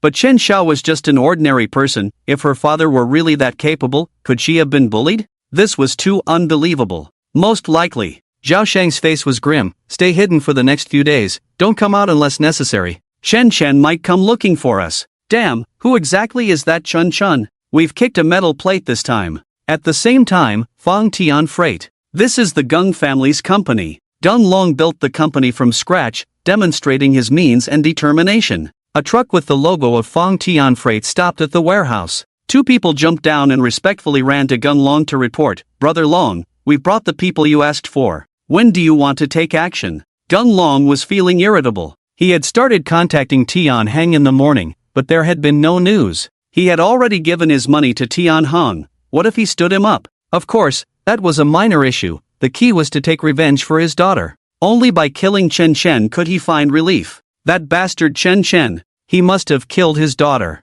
It had to be him. He glanced at the truck behind him and coldly said, "Take them to the warehouse, I want to do it myself." The two were taken aback but didn't dare refuse. After all, Gung Long was a professional in such matters. Establishing Fang Tian Freight was just an excuse. Secretly doing these things was the real deal. Inside the truck were 5 children. They were not very old, looking about 1st or 2nd grade. Children of this age were just right for them. Gung Long turned and walked into the warehouse, while his underlings brought the children inside as well. Brother Long, today is for the corneas. One of the underlings reminded him. Gung Long nodded to indicate he understood and then switched to a faster knife. Mom, save me. Woo woo, help. I don't want to be cut. Mom, wah. The children had never seen such a scene. The warehouse had several operating tables, with curtains drawn nearby, giving off a chilling first impression. The children felt this sensation most deeply. There were still bloodstains on the ground, and the air was filled with a faint smell of blood and an indescribable nauseating odor.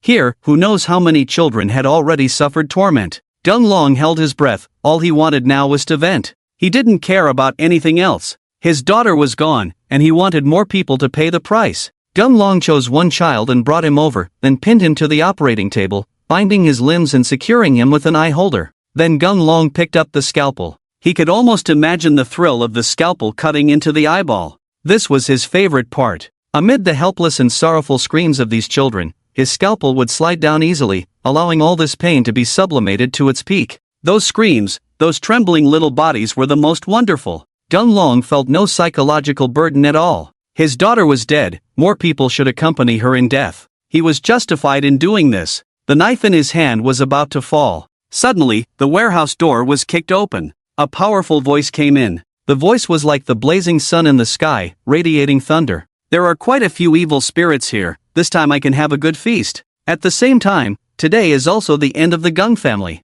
Who are you? Gung Long put down the scalpel, looking over with curiosity. Everyone in the warehouse looked over as well. This was Gung Long's territory. He wasn't afraid even if the police came. What's more, it was just one man. In the distance stood a seemingly frail figure. The other party had his hands on his sides, appearing to carry no weapons. A person came without anything? What did he take this place for? A single person dared to come and threaten the Gung family? Now they were just waiting for Gung Long's command to rush up and kill this man. They had been by Gung Long's side for many years. What kind of monsters hadn't they seen? Each one was someone who fought without caring for their lives. The man across pointed to himself, his voice tinged with amusement. Gung Long, you don't even remember your enemy? I am Chun Shen, your most hated enemy in this lifetime. Clatter. Gung Long's scalpel fell to the ground, and he stood there in shock. Seeing this scene, his entire body seemed to freeze. His most beloved daughter, Gung Shui, had been killed by this man. What was his daughter's identity?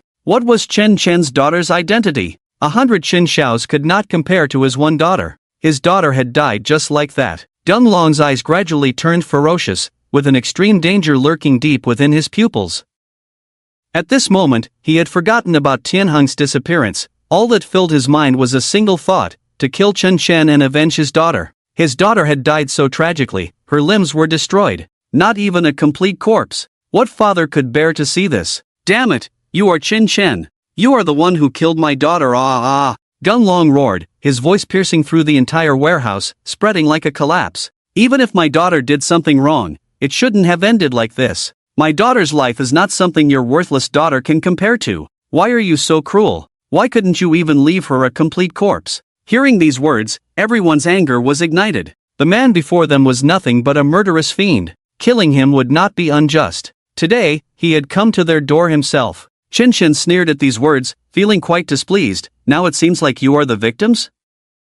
Your daughter's death is just the beginning. I will leave no one related to Gung Shui alive. Gung Long's face changed drastically upon hearing this. At this moment, he could not care about anything else. He just wanted to kill Chen Chen. Kill him for me, let him die without a complete corpse. Gung Long shouted, his eyes red with rage, like an angry lion. He could now understand the feeling Chen Chen had when he lost his daughter. But what did that matter? How could Chen Xiao compare to his daughter? Chen Xiao was just an ordinary person. Just a handful of ordinary people. Gung Shui was a precious gem. Today, even Chen Chen's life would not be enough to repay this debt. He should capture Chen Chen and torture him slowly. There were at least a dozen people in the warehouse, all capable assistants of Gung Long, who had experienced many things by his side. With just a word from him, they could do anything. Now these people rushed towards Chen Chen, eager to tear him to pieces. Chen Chen took 2 steps back, his gaze gradually darkening, a hint of madness flickering within. He raised his left hand to cast a spell, drew symbols with his right hand,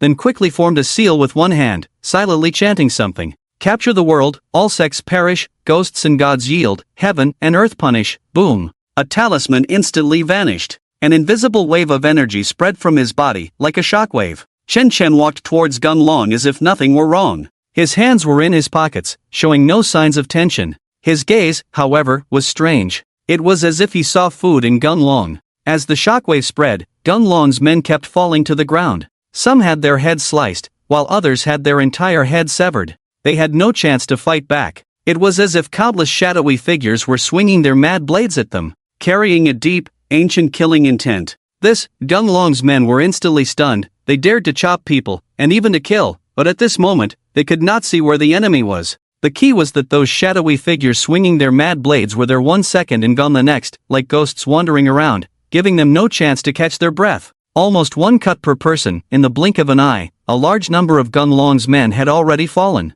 It was simply impossible to contend with them. Gunlong's head was buzzing, cold sweat trickling down his back. Was this a ghost? More than half of his men had died before they even moved. How could they continue? You, who exactly are you? Gunlong instinctively took 2 steps back, and now he finally understood. Tianhong hadn't gone missing, he might have already been killed. This Chen Shen was truly sinister. Those shadows appeared from time to time, each one revealing a hideous and fierce visage, and with every fleeting moment, they would take a head, extremely bloodthirsty. Yet Chen Shen didn't even glance at them, as if he had grown accustomed to it all. He fixed his gaze on Gunlong, walking over step by step. Gunlong, you run a freight company, and the business is doing quite well. In Baitsong City, you are somewhat of a notable figure, with wealth beyond measure, never having to worry about food or clothing. But who would have thought that your fortune was bought with the lives of countless children? The irony is that even now, you are still behind the scenes engaging in this organ trafficking business. Your targets are children because their organs are the healthiest and freshest. Every penny you earn, every extravagant expenditure, is built on the shattered lives of several families and the cries and breakdowns of those children. Adding to that is the matter of my daughter. Your Gung family has truly committed numerous atrocities. Gunlong's face turned pale with fear, and he had already collapsed to the ground. During this time, all the people around him had died, falling into pools of blood. He could feel shadows flickering around him, each one like a ghost wielding a knife, ready to slay him at any moment. This was dark sorcery. But this sorcery was too powerful. Chen Shen stood before Gunlong, looking down at him, his eyes filled with murderous intent. A voice echoed in his head, that of Feng Wuji. Kid, kill him, the evil souls on him are plentiful. They can provide me with a feast. Ha, this is rare good material. Chen Shen's brow twitched. Puff! Gunlong's leg flew off. It was brutally severed. Gunlong let out a terrible scream, as if he could already feel the pain that Gung Xiaohui had endured. To have limbs severed, one could only imagine the sensation. Ah, ah, ah, my leg, my leg. Gunlong screamed, collapsing to the ground, utterly broken and in immense pain. He clutched his leg with both hands, struggling. His expression had lost all previous murderous intent, replaced entirely by fear. This Chen Shen was not human, he was a devil. Chen Shen looked down at him, the corners of his mouth curling up, forming a relaxed arc, as if admiring his own artwork. Do you know? My favorite kind of person is someone like you, a villain, because only by committing enough evil can one have the presence of evil souls, and that nourishes me. When my soul is fully restored, I will take revenge on the whole world. Gunlong's face turned an extreme shade of ugly. Cold sweat poured down, unable to be stopped. Chen Shen, how about we negotiate? I can give you plenty of money, just spare my life. The previous matters were all my daughter's fault, can you let me go? In the future, I will be your dog, I will obey whatever you ask. I've already lost a leg, so I pose no threat to you. Chen Shen smiled and shook his head. No. The evil on you will continue to harm others in this world. There is much sin in this world, and I can only try to eradicate it. Gunlong, once you get to the other side, enjoy the pain of hell with your daughter. Then I will send your whole family over. Chen Shen spread his hands, making a gesture of farewell. In the next moment, Gunlong's head flew off. Before Chen Shen could even collect Gunlong's evil soul, a nearby shadow respectfully gathered it and handed it to Chen Shen. Not bad, you have good eyes. Chen Shen glanced at the shadow beside him, feeling quite appreciative. Upon closer inspection, these shadows were rather cute. They were all executioners wielding knives. Chen Shen swallowed the evil soul in one gulp. His strength was replenished once more. Chen Shen felt a continuous flow of power pouring into his body. The supplement that Gunlong provided was much stronger than he had imagined. Chen Shen was increasingly fond of villains. What kind of villain was this? It was simply a feast. After absorbing the evil souls, he turned his gaze to the remaining 5 children. He first went to the operating table and untied the iron chains binding the child there. Endless fear spread across the child's clear pupils. He was afraid of Gunlong, but even more terrified of Chen Shen. After all, he was the one who had killed Gunlong. Along with the dozen or so people around him, they were all dead. This was something these children could hardly bear. It was a miracle they hadn't fainted from fear. The child's leg was injured, hurt while struggling on the operating table just moments ago. Chen Shen simply picked the child up, and his previously stern face broke into a smile as he playfully poked the boy's nose, looking at the other 4 children hiding in the corner. Little friends, Uncle will take you home later, but can you promise Uncle not to tell anyone about this? The children exchanged glances and nodded vigorously. One of them innocently asked, Uncle, can we really go home? These children had been captured for more than half a month. During this time, they had lived a life worse than death. They thought of their mothers and families every moment. Although they were young, their minds had matured significantly. They seemed to understand what Gung Long and the others were doing. The more they understood, the more they wanted to go home. But the words going home had become a luxury. They knew that their brief lives might soon come to an end, that they might never see their parents or loved ones again.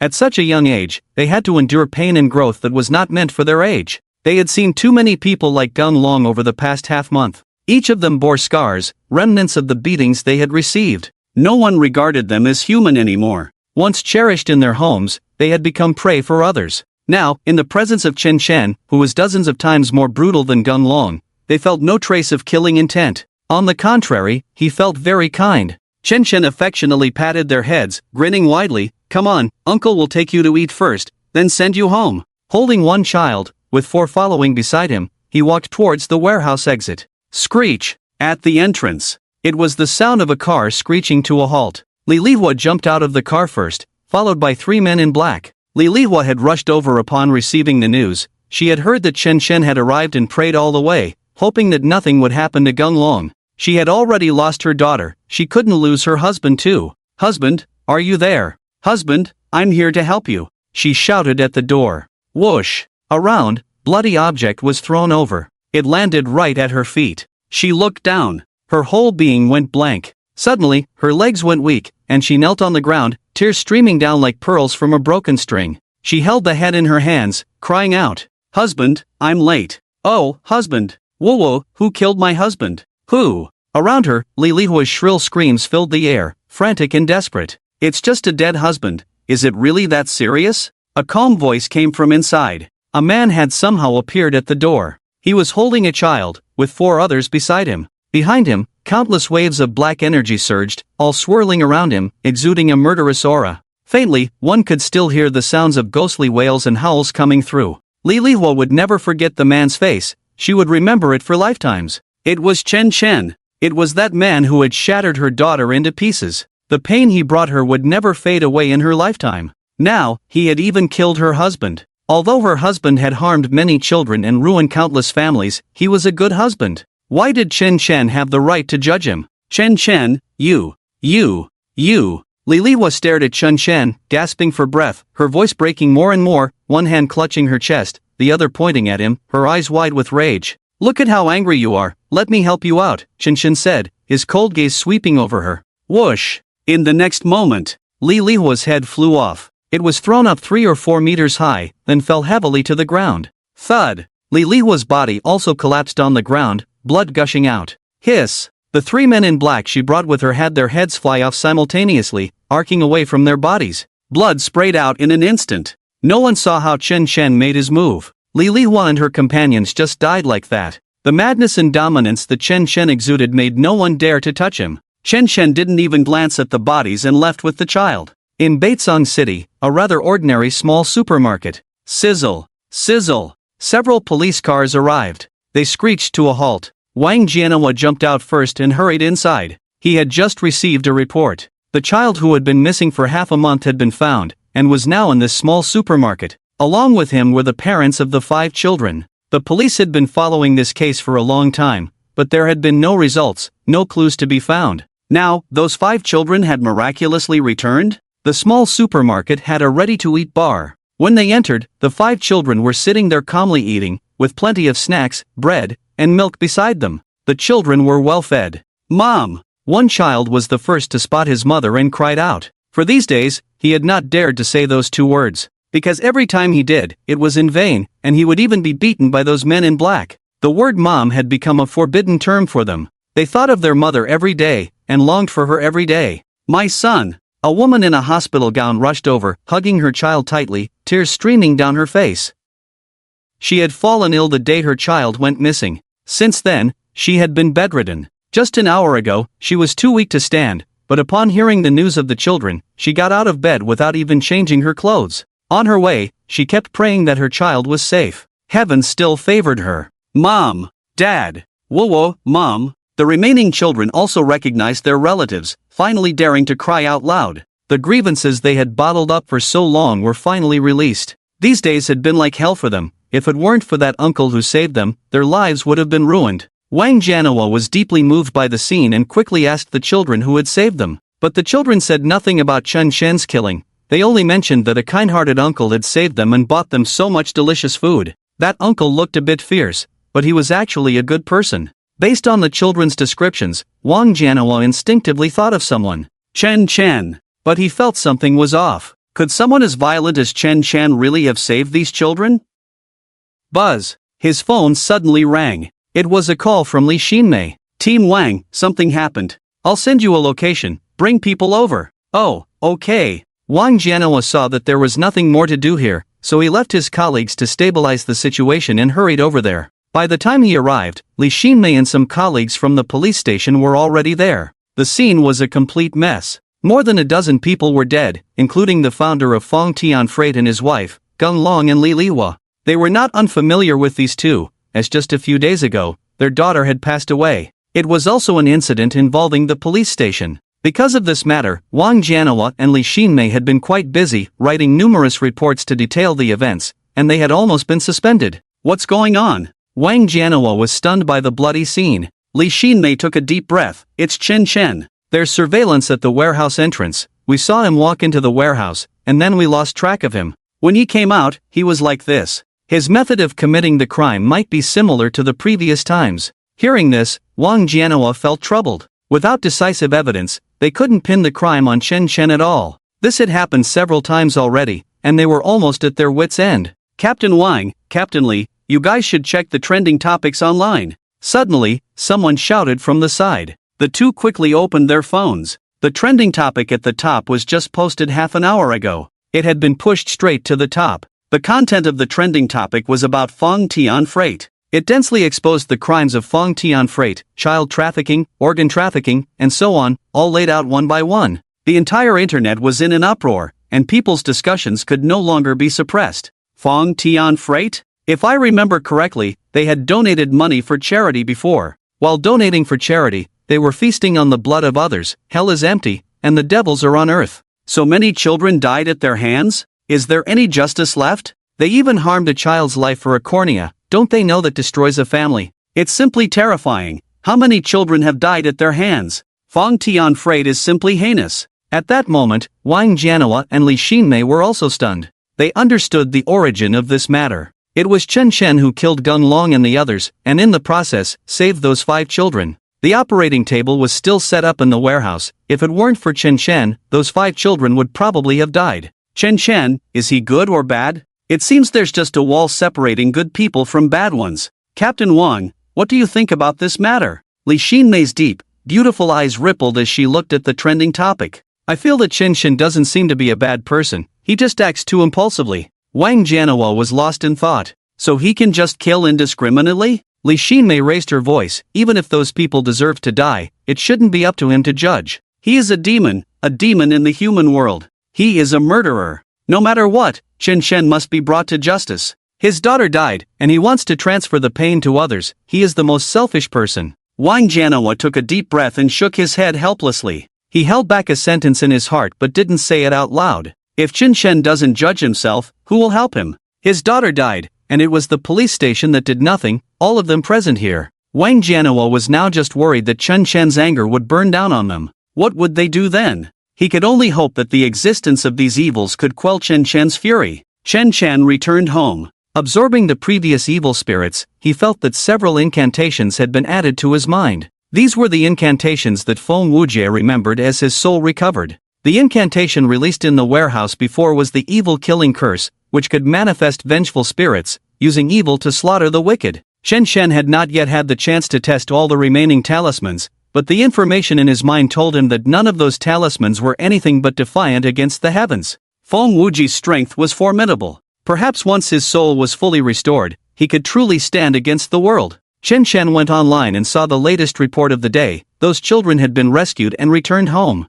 Each little one was crying tears of joy. They even thanked themselves in front of the media. But they did not mention their names or the scene of the murders that day. What a bunch of adorable little ones. Chen Chen smiled knowingly. But soon, a wave of deep sadness surged within him. He thought of Chen Xiao when she was young. Wasn't she just like that back then, quirky and lovable? But who could have known that she would end up in such a situation? This was an ending no one wished to see. Fang Tian's freight company had gone bankrupt in almost a day due to his revelations. The Gung family's assets were also seized. They had completely vanished from this world. Chen Chen felt a bit of relief, then typed Feijie Group into the search bar. The next target was the Zhao family. Following today's trending topics, Chen Chen contacted Gaofeng Academy. The previous trending topic was still up, its heat not yet diminished. Chen Chen entered the Academy's forum through the official website. A pinned video on the forum made him stop. He instinctively clicked to watch. In an instant, he felt a rush of blood to his head.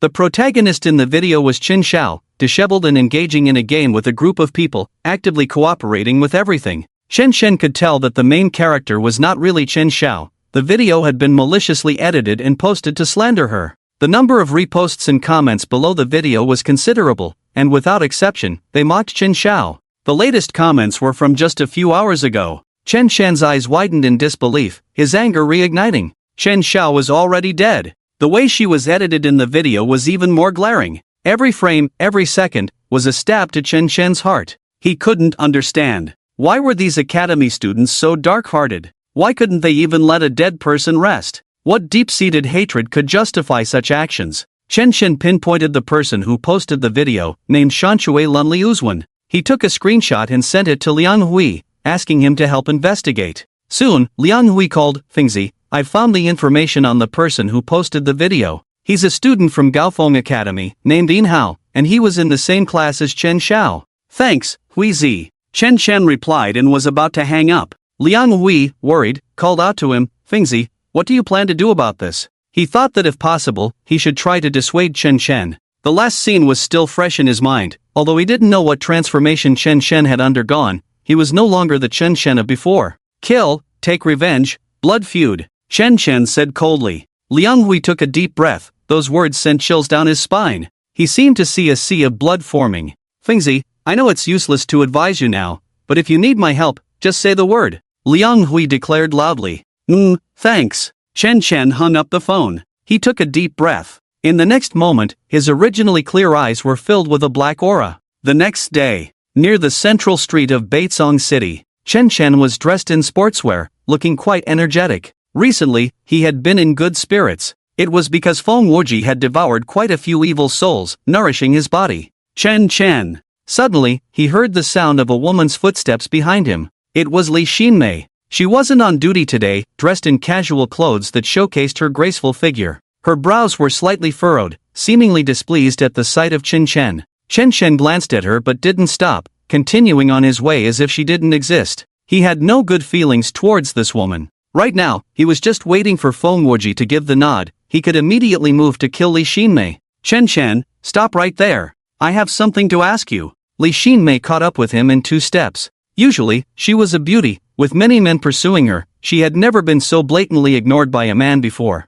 In Chen Chen's eyes, she seemed like air. Chen Chen, was it you who did what happened yesterday? Li Xinmei shouted loudly, not caring that passers-by were looking over. Over a dozen people died yesterday. Deng Long and his wife Li Lihua are dead. How could you do this? You really have a black heart, you murderer. Chen Chen stopped. He turned to look at her. He raised his hand gently. Slap. An invisible palm print landed heavily on Li Xinmei's face. Her face twisted, and she fell directly to the ground. At the same time, Chen Shen's voice came through. When did my affairs become your concern? Here's a piece of advice. Keep your tail tucked in and behave yourself. Li Xinmei covered her face with one hand, feeling her face swelling up. She glared angrily. Her beautiful face had been bruised. No one had ever dared to be so ruthless with her. You dare hit me. Chen Chen, stop right there. I want an explanation for what happened that day. Otherwise, I'll bring people to arrest you. She shamelessly got up again,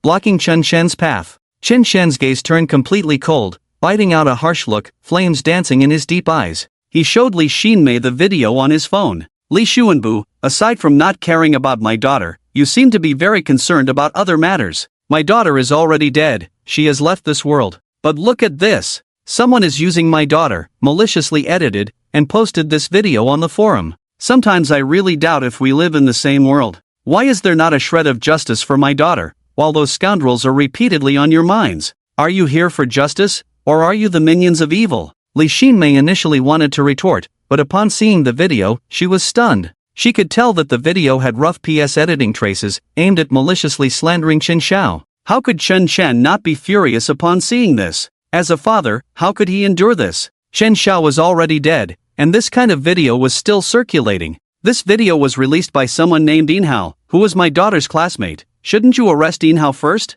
Chen Chen fixed a scrutinizing gaze on Li Xinmei, waiting for her response. Li Xinmei instinctively avoided Chen Chen's gaze. She sighed softly. I need to go back and study it further before deciding whether to arrest anyone. Chen Chen was so angry he laughed, scoffing, "Damn, you come to arrest me without even asking about my affairs, and now someone is slandering my daughter, and you want to go back and study it? You study your ass. Since no one is handling this matter, I'll take care of it myself." Chen Chen clenched his hand. Li Xinmei's body suddenly straightened. She felt a suffocating pain, her hands instinctively clutching her throat, her face instantly turning black and purple. Chen Chen turned and dragged her into an open warehouse nearby. He tossed her inside and hung her upside down there. Li Xinmei felt a world of discomfort, nearly unable to catch her breath. She was hanging by one leg, looking utterly disheveled. Across from her, Chen Chen smiled and waved goodbye, locked the warehouse, and left. The common people's hot pot restaurant was bustling today. This restaurant was quite popular, known for its good quality and low prices. Most of the customers here were working class. At this moment, a family of 3 was seated in the dining hall. Ding dong! Yinhao's phone rang. He looked down and smiled with delight. Ha, this month's salary has arrived. It's the money from the forum. Yin Dongsheng was also very happy. My good son, you've made it. While others are still in school, you can already earn money on your own. Good, good, good. He repeated the word good 3 times, clearly very pleased. But he said nothing about the content of the video. That was the money Yinhao made by editing Chen Xiao's face to gain clicks. From any perspective, this was illegal. The key point was that it hurt Chen Xiao. Chen Xiao was already dead. Yinhao, but you're using Chen Xiao's face, isn't that a bit too much? Yang Saixia, also at the dinner table, couldn't help but speak up, even though she had tasted the sweetness of Yinhao's earnings. After all, that was her daughter. She couldn't help but feel uncomfortable, having been unable to help her daughter when she was alive, and now being complicit with Yinhao. What does it matter? It's just using her face for a bit. Yinhao shot her a displeased glance, his eyes quite venomous. Yin Dongxing quickly added, this kind of thing happens a lot online. It's called face-swapping technology, nothing to make a fuss about. Yinhao using her face shows she looks good. You should be happy. Why doesn't Yinhao use someone else's face, right? Chen Xiao is already dead. Are you still speaking up for her? Are you counting on a dead person to support you in your old age? In the second half of your life, you still have to rely on my son, right? Shouldn't you help him earn more money now? The last sentence completely silenced Yang Saixia. She was already old and didn't want to live a miserable life in her later years. Moreover, she had no income and was counting on Yinhao to support her in the future. With Chen Xiao dead, she had no one to rely on. Sigh. She sighed softly, turned her head away, and stopped speaking. At that moment, a person walked in through the restaurant door. This person had his hands in his pockets, a cigarette in his mouth, and walked with a certain swagger. His gaze fell directly on Yin Dongxing's table. Among the flowing diners, he stopped in his tracks. Yinhao, do you recognize me? This one sentence made all 3 of them turn to look. It was Chen Chen. When Yin Dongxing saw Chen Chen, the first thing that came to his mind was the scene of Zheng Hong being burned to death in the hospital that day. Zheng Hong was dead, but the cause of her death had never been investigated. He had also heard that Chen Chen hadn't done it, but Zheng Hong had died right in front of him. This matter was quite eerie. Mainly, Zheng Hong's death was related to Chen Xiao's. It was said that she was a role model but failed to act like one, which thoroughly angered Chen Chen. Chen Chen, what brings you here? Yang Saixia quickly stood up to greet him upon seeing Chen Chen. Chen Chen didn't even glance at her. He felt disgusted. How could he have a child with such a woman? She was heartless, fickle, and had no sense of parental responsibility whatsoever. Over the years, she hadn't cared for Chen Xiao at all, and now she wanted to come back and have Chen Xiao support her in her old age. Upon learning of Chen Xiao's death, her attitude had immediately taken a complete turn. She hadn't helped at all with Chen Xiao's death, not even visiting her grave once. She was utterly unworthy of being a parent. Chen Xiao didn't deserve a mother like her. You are Chen Chen? Yinhao became curious upon hearing this, his eyes fixed on Chen Chen, filled with amusement. Chen Xiao's father? He. Chen Chen showed no extra expression on his face as he pulled out a video from his phone to show Yinhao. Delete this video, then kneel and wait to die. Ha? What did you say? Are you sick? Yin Hao burst into laughter at this. He had no idea how formidable Chen Chen was, he just found the words particularly ridiculous. Did he think he could judge himself? What an international joke. Chen Chen, how dare you threaten my son here? Do you believe I won't call the police to arrest you? The last incident at the hospital, the police have already set their sights on you. And now you still dare to speak disrespectfully, truly unaware of your own mortality. Let me tell you, this video was made by my son. What can you do to us? My son made quite a bit of money from this, it's his ability. It's also your daughter's honor. Bang! Before Yin Dongxing could finish his sentence, his body was thrown out. He was slammed hard against the wall. Woo woo! Yin Dongxing screamed. The entire restaurant heard this sound. All eyes turned to Chen Chen. What? What do you want? Let go of my dad. Yin Hao's face turned pale with fear. Although he didn't see how Chen Chen made his move, this scene unfolded right before him, and he was terrified to death. Yang Saixia was also so shocked that she couldn't speak, standing there in a daze. The entire restaurant was frozen in place, no one daring to intervene. For a moment, the restaurant echoed with Yin Dongxing's cries. A few minutes later, Chen Chen flicked his fingers. Yin Dongxing was thrown aside. Call the police, hurry and call the police. Yin Dongxing cried out in pain, desperately shouting. He had no strength left to scream. Call the police? Chen Chen sneered, if the police were useful, would no one care about my daughter Chen Zhao's case? I tell you, no one can save you now, even if the King of Heaven came, it would be useless. What goes around comes around, you have already stepped 1 foot into hell. Chen Chen, what do you think you are? You've already committed a heinous crime by treating my father like this. I don't believe you dare to kill someone in the street. Is there no law anymore? Yin Hao was both angry and scared, pointing at Chen Chen and shouting, his fingers trembling with fear. Yin Dongxing's face was unrecognizable, already starting to ooze pus, looking particularly tragic, breathing becoming a problem. Ha ha ha, the law. Chen Chen laughed loudly, his expression somewhat ferocious, with a hint of dark energy flickering around him. The law has produced such a garbage piece of trash like you. The law has taken my daughter's life while letting those murderers roam free. The law allows people like you to profit from my daughter? The law? Damn! Chen Shen's laughter echoed in the restaurant, and everyone fell silent. At that moment, no one dared to move, standing there like wooden stakes. One cannot advise others to be good without experiencing their suffering. Chen Chen was once a normal person, a loving father. But the death of his daughter turned him into this, madly disregarding everything, living only for revenge from then on. Just to give his daughter justice. How desperate must one be to abandon everything and completely turn dark, seeking revenge on everyone? No one could understand Chen Shen's pain. Yin Hao's expression shifted from red to white, letting out high-pitched screams like a groundhog. It's just a woman, she died, so what? The police didn't say anything, why are you shouting? I made money using Qin Zhao's face, and her mother agreed to it. What can you do to me? Why don't you just call the police, damn it? I just can't stand Qin Zhao. Yang Saixia hurriedly advised from the side. Hao, stop talking, just stop. Get lost. Yin Hao swung his hand and slapped Yang Saixia, sending her sitting down. What do you think you are? How dare you chatter in front of me? Let me tell you, I never considered you my mother. Don't even think about me supporting you in your old age, dream on. You're still thinking about my dad and my money. Don't think I don't know. Your daughter Qin Zhao is just like you, reeking of poverty. That's why I bullied her with those people back then. I've known for a long time that Qin Zhao is your daughter, and I bullied her because I couldn't stand her. What can you do to me? Yin Hao had been spoiled since childhood, always bullying others, never having suffered a loss. Today, being forced into this situation by Chen Chen, could he not break down? He wished he could kill Chen Chen. Now the restaurant's door was locked by Chen Chen, and no one could get out. But upon hearing these words, many people secretly clenched their fists. They seemed to understand everything, and could somewhat feel Chen Chen's anger. No one shouted to open the door, nor did anyone complain. Everyone quietly watched Chen Chen, waiting for him to make a decision. Chen Chen lowered his head and smiled, but as he smiled, tears began to well up in his eyes. His own daughter had been bullied by such scum, and she had never told him. He couldn't imagine how helpless Qin Zhao must have felt back then. Everything his daughter had gone through should be repaid to Yin Hao 100-fold. Chen Chen raised his head. His right hand reached out into the air. Whoosh! Yin Hao's throat was immediately grabbed, his neck corroded in an instant, starting to emit black smoke. Yin Hao let out a terrible scream, his body lifted off the ground, his legs struggling in the air, his face turning red. Chen Chen tilted his head and smiled, a hint of madness and deep killing intent lingering in his pupils. Yin Hao, now I find you displeasing as well, what should I do?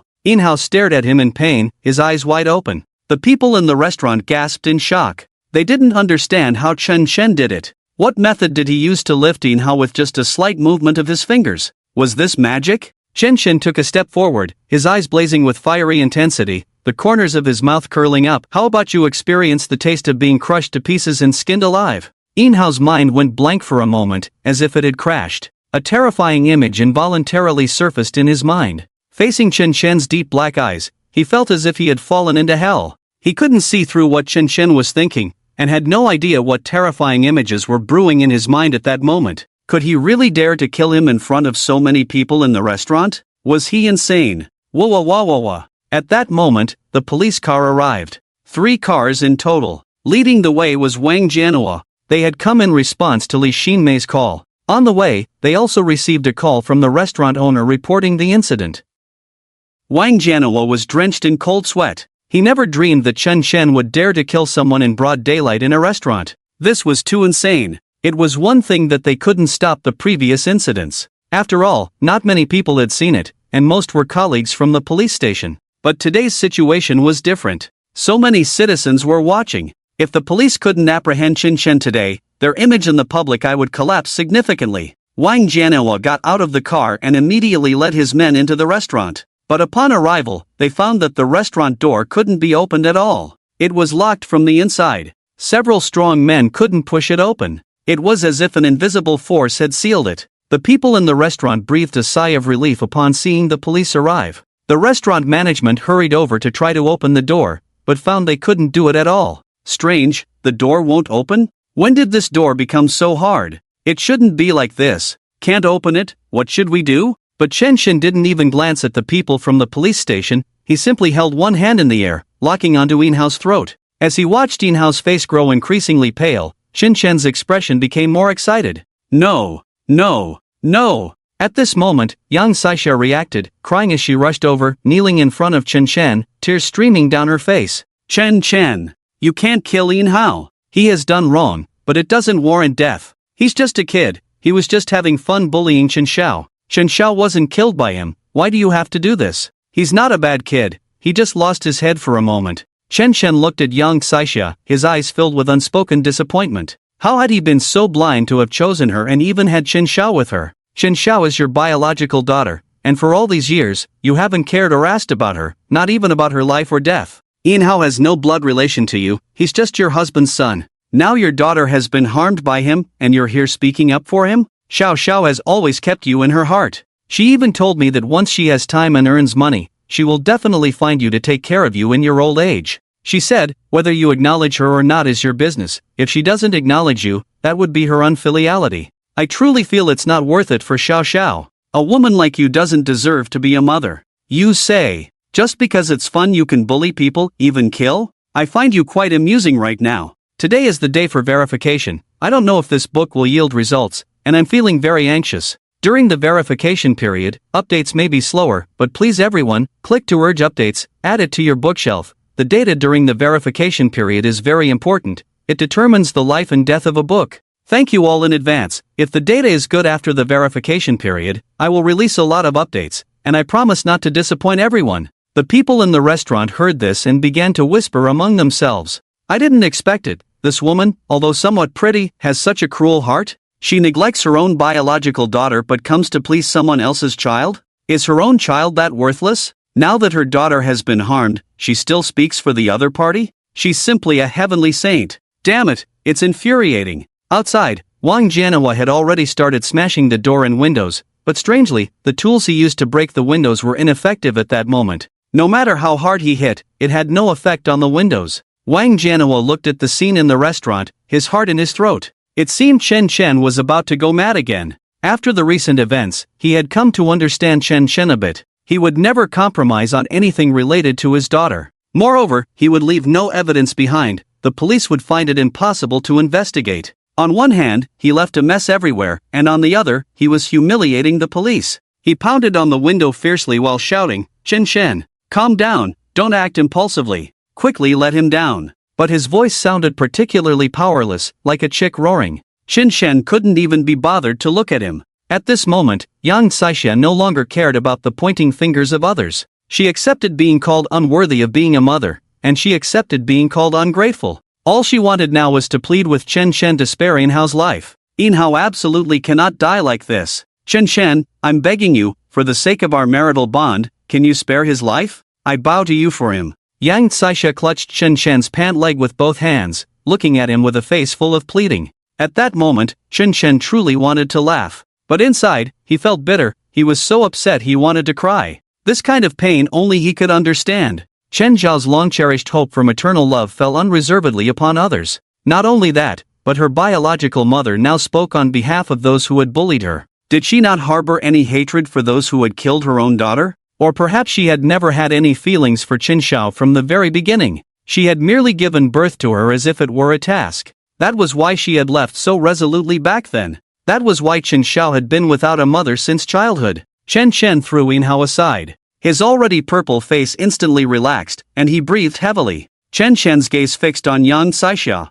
This time, there was no warmth or pity in his eyes. He looked completely murderous. Yang Caixia, do you think when you go to hell, Xiao Xiao will forgive you? I guess Xiao Xiao won't recognize you as her mother. Yang Caixia's head buzzed, and her heart tightened. Go to hell? That word seemed to have nothing to do with her. Chen Shen must be going crazy. The officers from the patrol bureau were still watching. How dare he? Chen Shen saw Wang Jianhua and others outside frantically banging on the glass, desperately trying to persuade him not to act impulsively. Chen Shen tilted his head and smiled at Wang Jianhua, waving his hand. Then, he curled his finger. A talisman appeared at his fingertip, ignited at some point, and instantly turned to ashes, leaving only a wisp of blue smoke drifting away. Yang Caixia's right hand involuntarily picked up a pair of scissors. The restaurant's patrons, those women, covered their eyes in fear, while some men secretly felt relieved. Such a woman deserved this fate. Inhao had now regained his composure, standing dumbly to the side, even forgetting to scream in terror. No one knew why. They only saw that Chen Shen had just burned a talisman in his hand. Yang Caixia was sweating coldly, tears streaming down her face, but it couldn't make up for her past mistakes. She knew she had never cared about this daughter. She had never held her daughter in her heart. Little did she know, Qin Zhao's feelings for her had always been deep. Although they had never met, the word mother had always existed in her memory, filled with various beautiful images. She longed for maternal love, even willing to use the excuse of taking care of young Caixia in her old age to seek the last bit of maternal affection. But in the end, what had she given her? Not even a fair word. In the end, she was still speaking on behalf of someone else's child. Ridiculous, it was all truly ridiculous. At this moment, Yang Caixia's face was ashen. She was nearly in despair. Only she knew that everything was being controlled by Chen Shen. He had never intended for her to live. Yang Caixia looked up at Chen Shen. In her memory, he was a rather soft-hearted man who would forgive her as long as she lowered her head, no matter what mistakes she made. But now, facing Chen Shen's eyes, that cold and gloomy feeling made her feel as if she had fallen into an ice cave. Chen Shen looked at her with eyes devoid of any warmth. It was like looking at a corpse. Chen Shen had completely lost hope in her. He didn't know when it had started, but Chen Shen's world had only Qin Xiao left. Yang Caixia could only hate her indifference and resoluteness over the years. She had once had a loving husband, a well-behaved and understanding daughter, but she had squandered a good hand of cards into pieces. She regretted it. She regretted not acting differently back then. But now, there was no room for retreat. Today was the day to start the verification. She didn't know if this book would yield results, and her heart was very anxious. During the verification period, updates might be slow, but please everyone, take a moment to click to urge updates, add it to your bookshelf. The data during the verification period is very important, determining the life and death of a book. Thank you all in advance. If the data is good after the verification period, I will release more updates, and I promise not to disappoint everyone. With a puff, Yang Caixia plunged the scissors in her right hand forcefully into her own chest. Her once bright eyes instantly turned dull and lifeless. The stab was precise, directly piercing her heart. Life ended in an instant. She collapsed as if losing all strength, blood flowing everywhere. The entire restaurant fell silent. Even Wang Jianhua and the others outside the door stood frozen like marionettes with their strings cut. The first thought that crossed Wang Jianhua's mind was how to pin the blame on Chen Shen for this situation. Everyone saw that Yang Caixia had raised the scissors and killed herself. Throughout the entire ordeal, Chen Shen had merely ignited a talisman. Could lighting a talisman really be enough to convict him? That was clearly impossible. Yang Caixia was dead, right in front of everyone. Her eyes stared blankly at the ceiling, refusing to close. Chen Shen walked over, took the scissors from Yang Caixia's hand, and showed them to Wang Jianhua and the others. "This is her weapon, I've set it aside for you." No one dared to speak. At that moment, they all felt as if a stone was pressing down on their chests, making it hard to breathe. Chen Chen was provoking the police. Wang Jianhua was furious. But there was nowhere to vent that anger. In the next moment, Chen Chen looked at Yin Hao, who was crouched under the table, trembling violently. A dark cloud loomed over him, and he didn't even dare to make a sound, his body shaking uncontrollably. Chen Chen gently raised his hand, and the table flew away. Yin Hao was instantly exposed to the air. Terrified, he sat down on the ground, his face as pale as paper. Only then did he realize who he was facing. He regretted saying those words earlier. In the past, whenever he got into trouble, Yin Dongsheng would cover for him. No matter how outrageous his actions were, he could always count on him to resolve things. But now, Chen Chen was not going to fall for that. He was going to pay for his impulsiveness. "I'm sorry, Uncle Chen, I shouldn't have used Chen Zhao's face to edit those videos. I'm willing to give you all the money I've earned. Can you spare me? I always regarded Chen Xiao as my sister." Yin Hao stammered out these words. His statement made Chen Chen burst out laughing. "You regarded Chen Xiao as your sister? So you bullied her with others? Even drove her to death? And profited from her videos? You really are a piece of work." Yin Hao trembled violently, hurriedly explaining, "Uncle, listen to me, I'm willing to guard Chen Zhao's grave for a year. I'll stay in the cemetery and never come out, as long as you can let me go." In order to save his life, Yin Hao disregarded everything. He knew he was deeply guilty and that Chen Zhao's death was inextricably linked to him.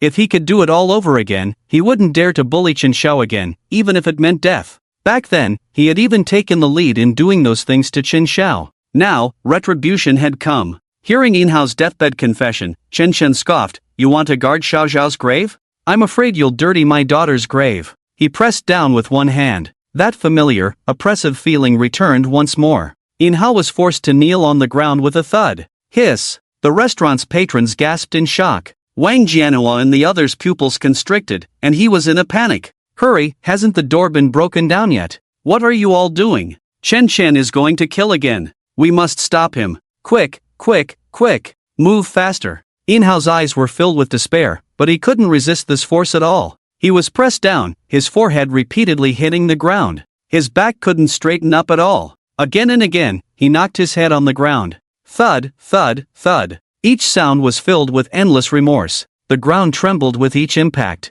In just a few moments, his head was bleeding. Blood flowed profusely, as if it were free. He repeated in a mechanical voice, "Chen Xiao, I'm sorry. Chen Xiao, I'm really sorry." This scene would send chills down anyone's spine. Yet, it also felt incredibly satisfying. Some people in the restaurant had seen the previous trending topic, which was about Chen Xiao, pushed up by Liang Wei. She was bullied and, unable to cope, jumped off a building. Many people were online condemning those responsible. Now it seemed that this Yin Hao was just like those people, the murderer who drove Chen Xiao to her death. He deserved to die. Yin Hao's act of kowtowing was extremely standard, prostrating himself completely. His head, knees, and elbows all slammed hard against the ground. The sound of bones breaking was evident. He cried out in helplessness and pain, completely breaking down. Yet his body did not stop moving at all. His knees and elbows were shattered, but he continued to repeat that action, until he swayed and lost all vitality. Yin Hao collapsed on the ground, dead. Beneath him was a pool of blood. At the same time, the restaurant door was pushed open. Wang Jianhua and others rushed in immediately. Wang Jianhua was so nervous that he pulled out his gun, aiming it at Chen Chen. His face was as ugly as it could get. Today was his shift, and in front of so many citizens of Baitsong City, Chen Chen actually dared to kill in broad daylight. Did he still have any regard for the law? Did he still take their police stations seriously? He was too arrogant. "Chen Chen, raise your hands and don't move. Stand against the wall. Don't move." The police officers were all extremely agitated at this moment, as if defending their dignity. The shock that Chen Chen brought them was too great. Chen Chen, however, seemed to ignore the guns in their hands, sneering, "You all saw it just now." Yin Hao insisted on kneeling down to kowtow to me. To show his sincerity, he ended up knocking himself to death. I couldn't stop him. Listen to this. What kind of talk is this? Wang Jianhua really wanted to curse. But this statement left him speechless. Although they all saw it, they had no evidence to convict.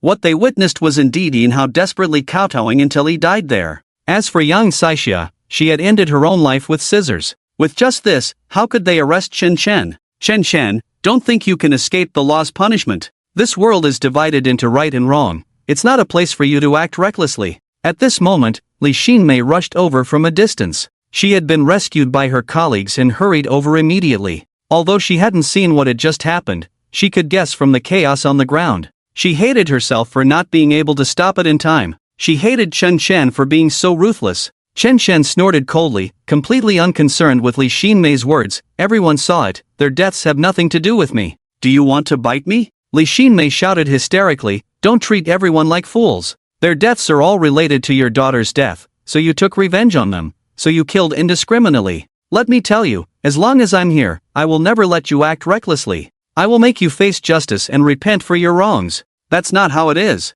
Suddenly, a customer in the restaurant spoke up. We all saw it. Those people's deaths had nothing to do with Chen Shen. They did it voluntarily. Chen Shen was just standing there watching. As soon as he spoke, everyone began to shout. Exactly, if watching a show is also a crime, then arrest all of us. Can the police act recklessly? Without evidence, what right do you have to arrest anyone? Chen Shen is a good person. Why don't you care about his daughter's case? The police station is just a group of bullies taking advantage of their power. We can all testify for Chen Shen. The words of the people were terrifying. Li Xinmei was left speechless by these remarks. Her pretty face turned crimson, and she couldn't find her voice for a long time. Wang Jianhua was also there, trying to persuade her. After all, Li Xinmei represented the police department. Everyone wanted to catch Chen Shen, but they couldn't act on impulse. Perhaps it was because she felt stifled after being humiliated by Chen Shen in the warehouse earlier. Li Xinmei suddenly screamed, pulled out Wang Jianhua's sidearm, and with a click, she chambered around and stepped forward. The gun was aimed at Chen Shen. She held the gun with both hands, but they were trembling. Her breath was uneven with anger. In an instant, everyone in the room gasped in shock, not daring to make a sound. The gun was already loaded. At that moment, if Li Xinmei gently pulled the trigger, Chen Shen would undoubtedly die. At such a close distance, there was no way Chen Shen could dodge. Moreover, seeing Li Xinmei's state, she was too agitated. No one knew if she would do something impulsive in her rage. Wang Jianhua was also stunned. Without evidence, how could they arrest someone? Let alone the fact that Li Xinmei was planning to shoot, that was simply courting death. If she fired, Wang Jianhua would bear significant responsibility too. The gun was his. Li Xinmei, calm down. We can find evidence for Chen Shen later. We can't arrest him now. Don't let him ruin your future. You have a bright future in the police department. Please, don't act impulsively. Li Xinmei. Li Xinmei's eyes were fixed on Chen Shen, seemingly in a daze. Yet, Chen Shen appeared unfazed, his gaze contemptuous, hollow, with a hint of a devilish smile, completely casual. Faced with Li Xinmei pointing a gun at him, he not only didn't step back but took a step forward instead. Suddenly, he raised his hand and slapped Li Xinmei hard across the face. A wave of dizziness and pain washed over her. Li Xinmei was stunned. Her hand was on the trigger, but she couldn't bring herself to pull it. She couldn't believe it. She was already pointing a gun at Chen Shen, and he dared to strike her? Was Chen Shen really not afraid of death? Chen Shen, you dare. You dare. Li Xinmei looked at Chen Shen in disbelief, her eyes trembling. Chen Shen looked at her with amusement, and in the depths of his pupils, a flash of murderous intent made Li Xinmei's entire body tremble, even her breath momentarily halted.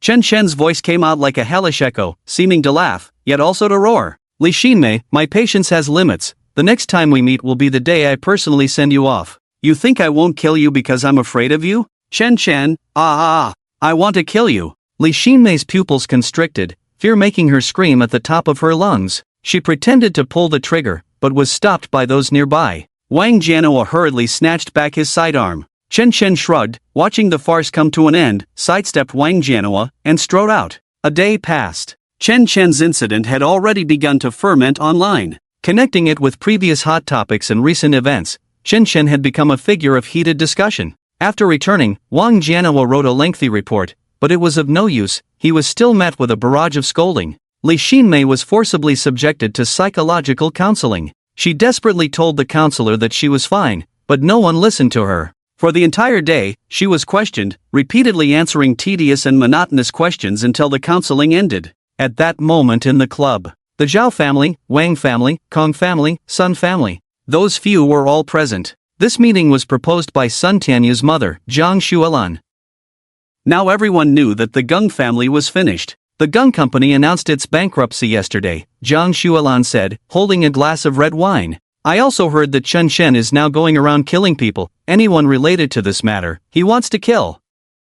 This statement made everyone even more silent. At first, no one took this matter seriously. Their families were all prominent figures in Baitsong City, who didn't have a few lives on their hands. It was just that their son killed an ordinary person, right? A little money could settle it. But they didn't expect the other party's father to be tough. In just a few days, the Gung family was brought down. Moreover, the entire Gung family of 3 was dead. Each one died in an exceptionally brutal manner. No one wanted to end up like them. Chen Shen killed the master I spent a fortune to find. I heard that the boxer the Gung family hired was also easily dealt with by him. Zhao Shang was smoking, his face looking quite grim. He originally didn't want to show up, but after thinking about it, he decided he should come. After all, there's strength in numbers. Perhaps if they gathered together, they could kill Chen Shen. Now, as long as Chen Shen was dead, everything would be fine. I've heard of a kind of dark magic that can take a person's life from 1,000 miles away. I wonder if Chen Shen knows this kind of dark magic. Kong Liyuan's father, Kong Fanli, spoke up. He usually kept quiet, but after hearing about the Gung family, he couldn't hold back anymore.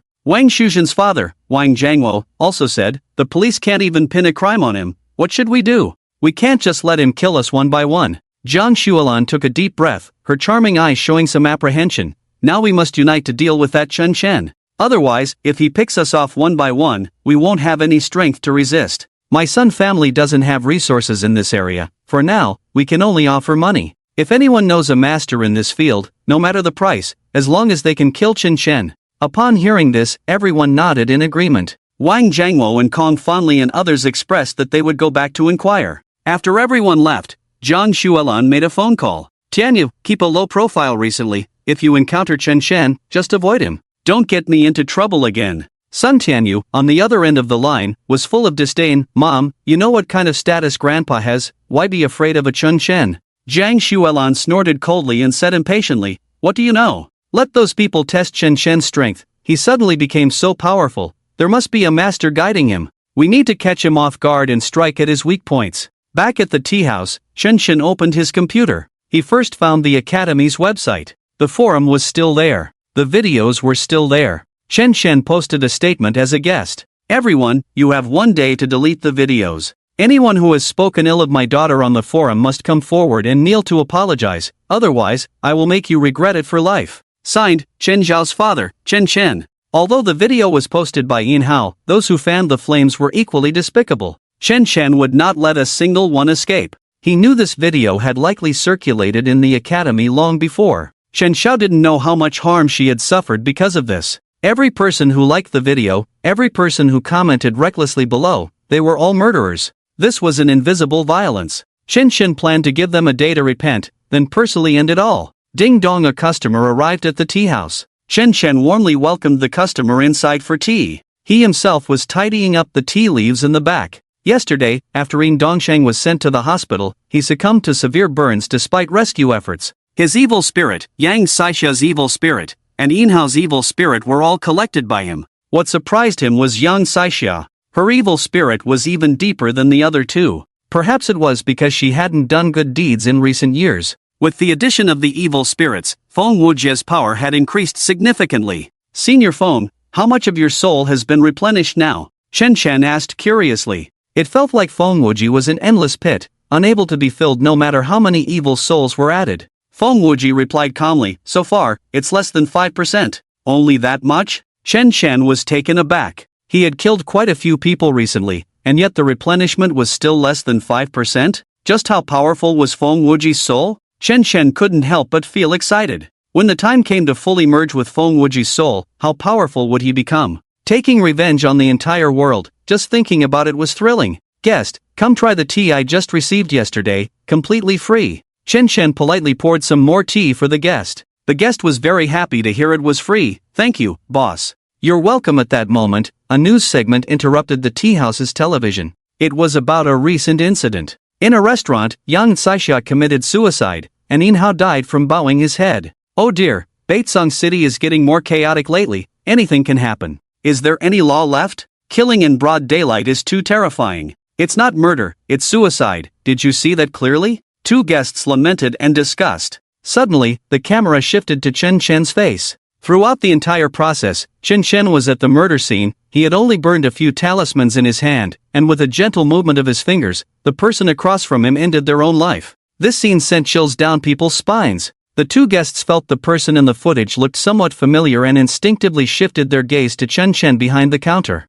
They instantly shivered. The person in the footage was none other than the tea house's owner. Oh my! The two hurriedly dropped their money and quickly left the tea house, heads down. Chen Shen shouted from behind, "Guests, you left a pack of cigarettes here, you've only smoked one." Upon hearing this, the two didn't stop at all. Instead, they ran even faster. Early morning. A cemetery in Baitsong City. This place was in the suburbs, quite quiet, far from the city's hustle and bustle. Many deceased lay here, and many tombstones were quite old. But near a large tree, there was a dark tombstone that seemed to have been erected not long ago. It bore the sorrowful name, Chen Xiao. A man leaning on a cane approached with flowers, struggling a bit, then set the cane aside and quietly knelt there. He carefully arranged the flowers. "Chen Xiao, I am Wu Zhe. I came to see you. Are you doing well over there? Without these worries, you must be okay.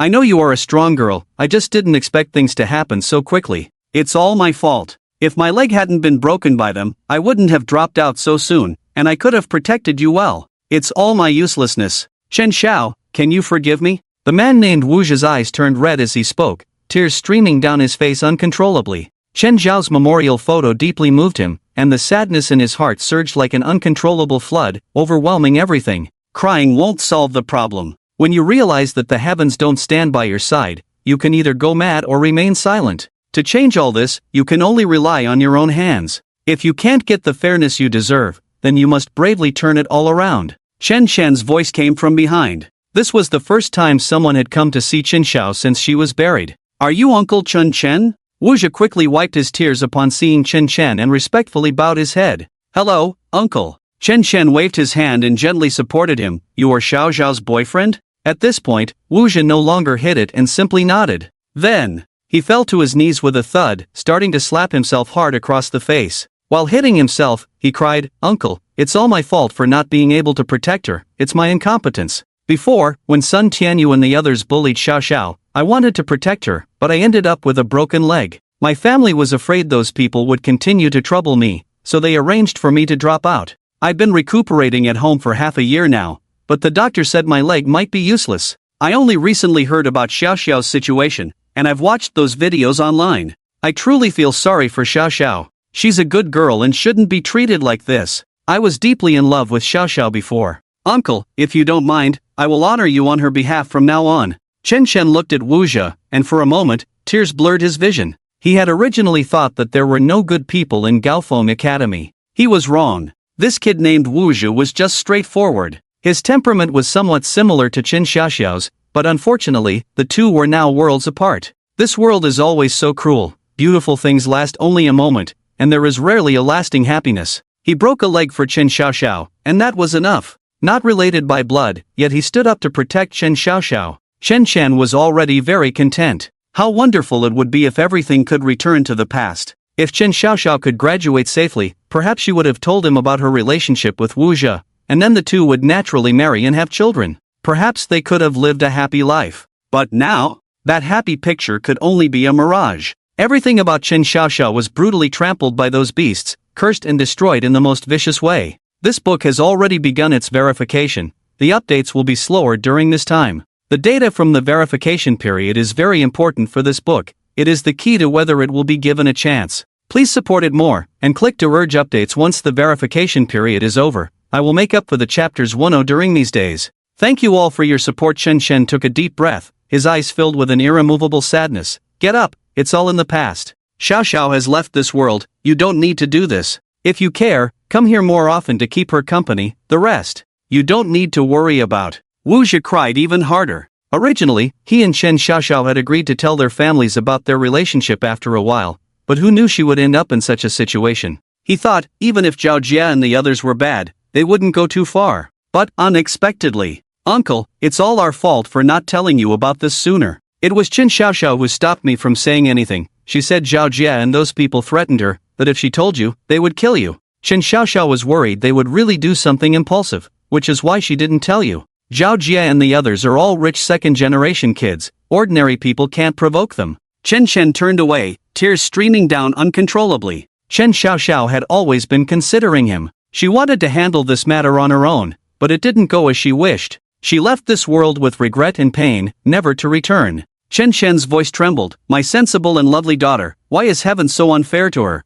letting her encounter a group of demons? Those beasts have always been threatening her, always tormenting her. Chen Xiaoxiao was timid by nature. She would freeze in fear at the sight of stray dogs since she was little. He couldn't imagine how terrified and distressed she must have felt being threatened by Zhao Jie and the others during this time. But she had never shown even the slightest hint of it in front of Chen Shen. How had she managed to endure during this time? The flames in Chen Shen's chest grew stronger. The dark energy in his eyes burned wildly. The pain Xiaoxiao suffered, I will repay those people without missing a single bit. Chen Shen gritted his teeth and roared. Wu Zhi stood aside, seemingly recalling something, and quietly took out his phone, saying, Uncle, there's a video here. I don't know if I should show it to you. I just received it a few hours ago. I didn't expect that Xiaoxiao.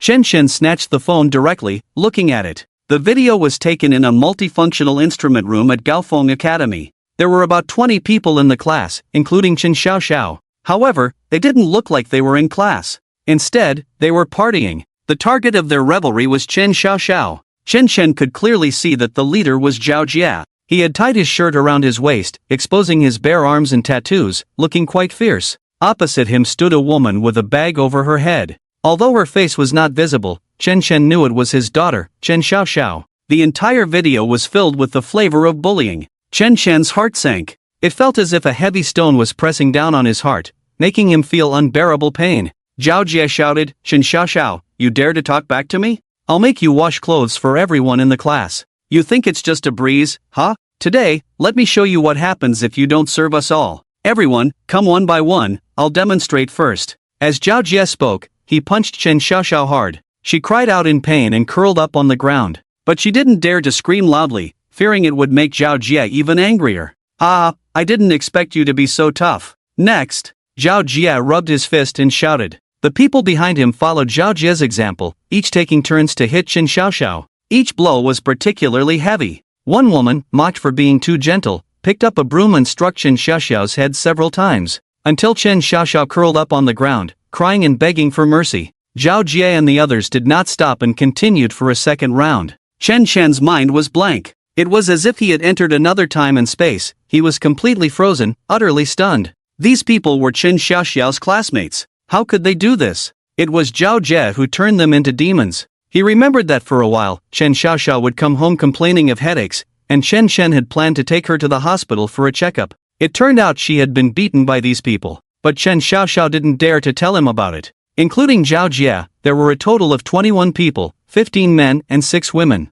Chen Shen had firmly etched their faces in his mind. None of these people would escape. Are these all Chen Xiaoxiao's classmates? Chen Shen returned the phone to Wu Zhi, his voice already cold. A dark aura lingered around him, and he bit back his sorrow, feeling an overwhelming pain in his heart. It said that this is a place organized by Zhao Jie called the Brother Jie Alliance, with a total of 21 people, all loyal to Zhao Jie. That's all I know. Wu Zhi said helplessly. Brother Jie Alliance. Damn! Chen Shen scoffed. He would make sure they all paid. Looking at it this way, breaking Zhao Jie's 2 arms last time was still too merciful. If it hadn't been for his unstable breath last time, could Zhao Jie have escaped? But this was also good. It was because of his unstable breath that he didn't let himself be too soft-hearted. If he had killed Zhao Jie last time, it would have been too easy for him. Hell should be well grounded. At that moment, Wu Zhi's phone rang. He answered and listened for a while. Uncle, Zhao Jie has a birthday party today. A friend of mine said he will celebrate at Mingqiao KTV,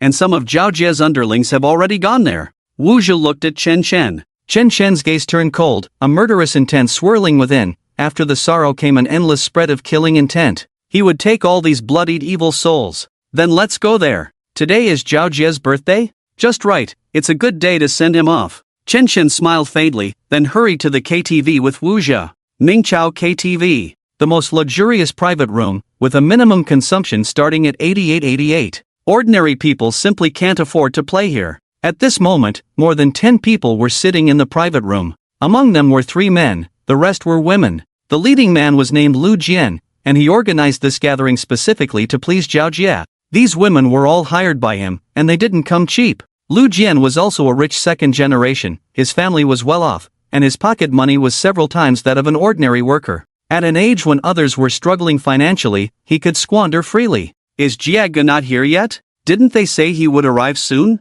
I can't waste the effort I put into organizing this gathering. Jiage will definitely be thrilled to see so many women. Lu Jian kept checking the time, while also asking the people next to him, his expression somewhat anxious. A younger brother beside him whispered, "Brother Jian, but I heard that recently Jiage seems to be hiding because of Chen Xiao." Upon mentioning this, everyone fell silent. Zhao Jia had done countless shameful things, but he had only met his match with Chen Xiao. That woman had a terrifying father who killed the security guard and the director at the school, and it was said he vowed to kill everyone. The police had no way to deal with him. Even Zhao Jia's mother was killed because of Chen Chen. Lu Jian and the others felt a chill run down their spines when they brought this up. Damn, who is Jiage? He's not hiding, he's secretly gathering people. Jiage said he will definitely kill the Chen Chen and make him accompany his daughter. Who is Zhao Jie? How could a Chen Chen be his opponent? We just wait for Jie's good news. And I heard Jiage has already come out. Today is his birthday, how could he not show up?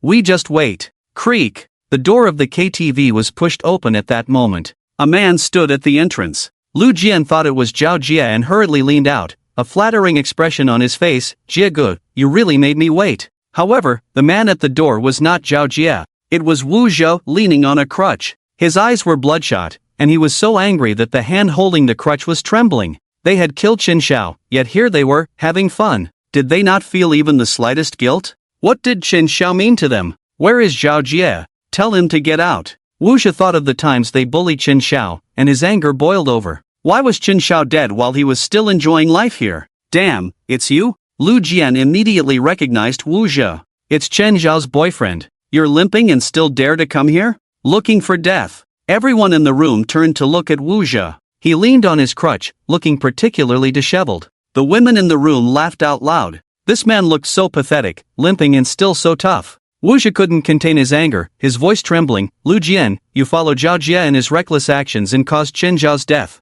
Yet you are still here indulging in pleasure. Chen Zhao's death is inextricably linked to you. None of you can escape. You are the ones who killed her. You will pay the price. Wu Zhou's emotions were on the verge of collapse, his fury breaking through everything. Lu Jian and the others laughed out loud upon hearing this. Lu Jian laughed so hard he nearly fell over. Just you? A cripple? Today is Jie's birthday, I don't want to cause trouble. I'll give you 2 minutes to think it over and then get lost, disappear from my sight, or I'll break your arm today. Is Jie's name something you can mention? Damn cripple. I'll blow your head off. Several of them shouted arrogantly. In their eyes, Wu Zhou was nothing, a dead cripple, someone who could be killed with a single punch. At that moment, another voice came from the side. This voice was calm and steady, completely out of place in the situation. Were they there that night? The door swung wide open, and Chen Chen walked in from outside. He even thoughtfully locked the door behind him. There was no sign of tension on him, just a pair of eyes that were terrifyingly deep. That person was there. He was present that day. Wu Zhou pointed at Lu Jian and answered loudly.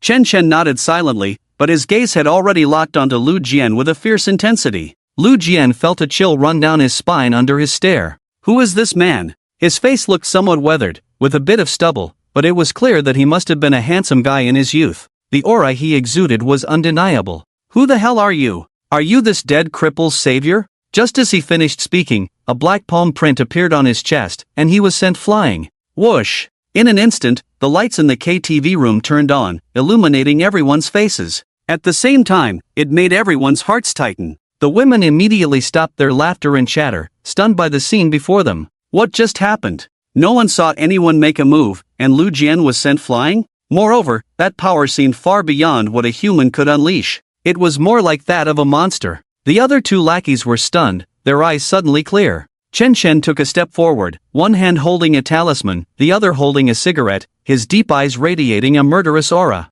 I am Chen Chen, Chen Zhao's father, here to take your dog life today.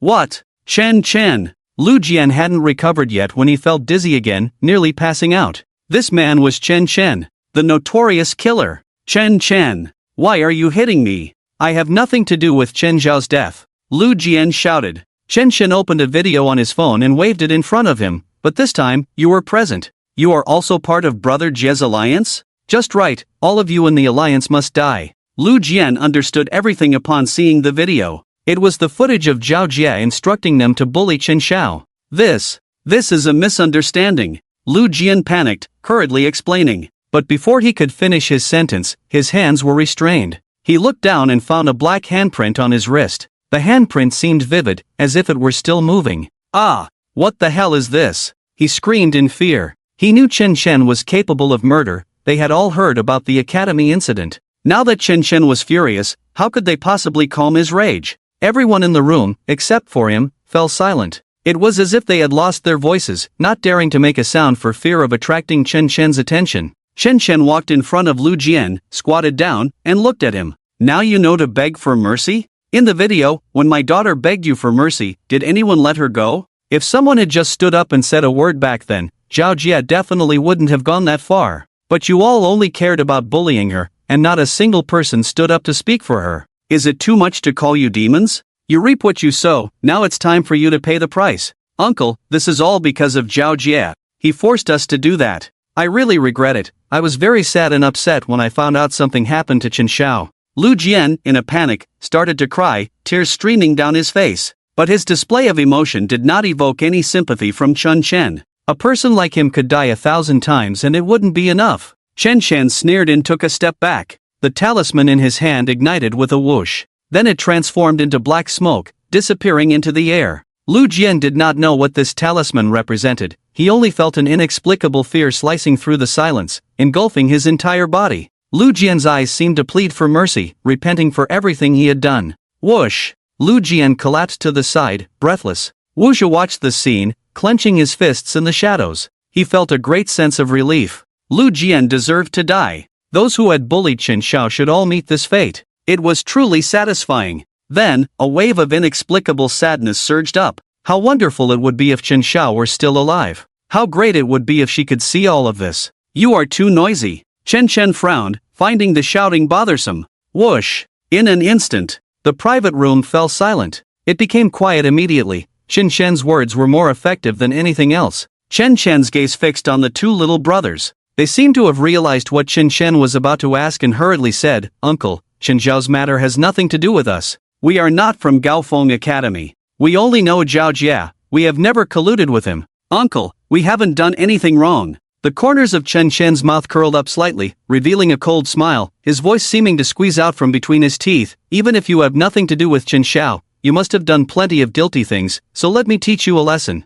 Chen Chen's finger moved slightly. Crack crack. In an instant, the two of them were rolling on the ground, clutching their legs in pain. Uncle Chen, Zhao Jie is celebrating his birthday at Mingma Manor right now. Wuxia received a call and came over to whisper. A bloodthirsty glint flashed in Chen Chen's eyes as he turned and walked out of the private room. At that moment, in another private room, Li Xinmei and others were singing happily here. She had undergone psychological counseling all day, and her mind was filled with those repeated words. She knew she wasn't sick, but this was the process she had to follow. She now hated Chen Chen to the core. It was all because of him that she had become like this. So she invited a few friends out to relax, just happening to be at Mingchao KTV. Did you hear any noise? It sounds like someone is screaming. After finishing a song, Li Xinmei stopped, feeling something was off. Her professional vigilance made her think that the scream was a bit abnormal. It wasn't the sound of excitement, it was a scream. That was clearly the scream of someone in pain.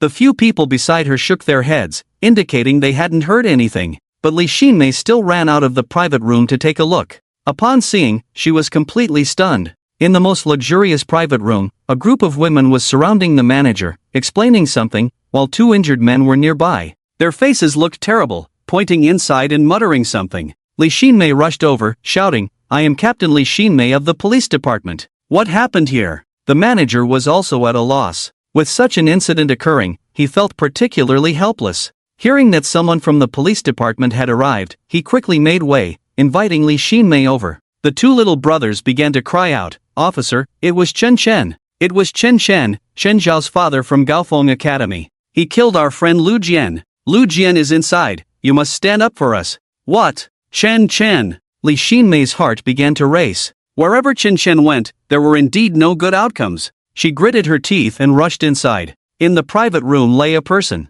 This person was already dead. Is this person related to Chen Xiao? Li Xinmei instinctively asked. The two little brothers knew they couldn't hide this matter any longer and hurriedly said, "It's because Lu Jian and Zhao Jie had some conflicts with Chen Xiao before, but they were all small matters. Who knew that Chen Chen would be so ruthless, directly killing someone?" Li Xinmei realized that things were bad, and she quickly took out her phone to contact Zhao Jie, but the call couldn't get through. "Do you know where Zhao Jie is?" The two little brothers recalled what Chen Chen had said when he left. "Brother Jie seems to be at Mingma Manor." Mingma Manor. This was originally a public manor, but it had been bought by Zhao Sheng before. Now it had become a private estate, not open to the public, and was a place where Zhao Jie indulged in pleasures. The manor was located in the suburbs, with good air quality and a pleasant environment. A grand European-style building stood there, particularly picturesque. Chen Chen got out of a taxi and paused for a moment at the entrance. He didn't understand the world of the wealthy. Such a large manor was a playground for Zhao Jie.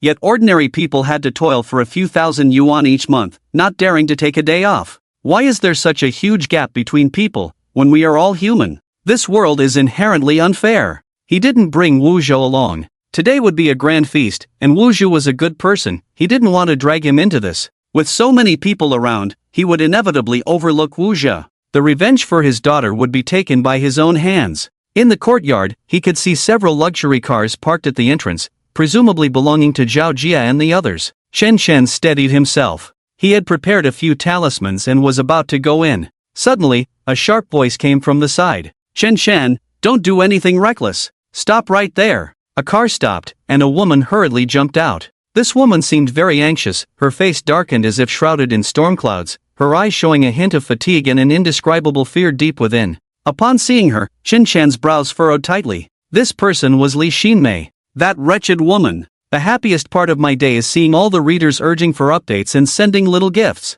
Here's the third update, woman. Didn't I tell you not to appear in my sight? Chen Chen's gaze was contemptuous, a hint of annoyance etched on his brow. Li Xinmei, this super saintly figure, had already stirred up Chen Chen's killing intent. Li Xinmei gritted her teeth. She was both scared and anxious. Although Chen Chen was very sinister, he was ultimately a member of the police bureau. He shouldn't dare to touch her. That would mean going against the entire police bureau. Chen Chen, you can't kill the innocent. You're here to find Zhao Jie, right? As long as I'm here today, you won't succeed. You're too cruel. You've already killed enough people. Aren't you afraid your hands will be stained with blood? Even if Zhao Jie is at fault, he doesn't deserve to die. After all, he is a human life. Li Xinmei shouted, her expression somewhat breaking down. Zhao Jie is alive, but Chen Xiao isn't? They caused Chen Xiao's death, yet Li Xinmei didn't mention a word about it. Just for this, she deserves to die. Chen Chen was too lazy to waste more words with her and secretly asked Feng Wuji, "Senior Feng Wuji, can I kill her now?"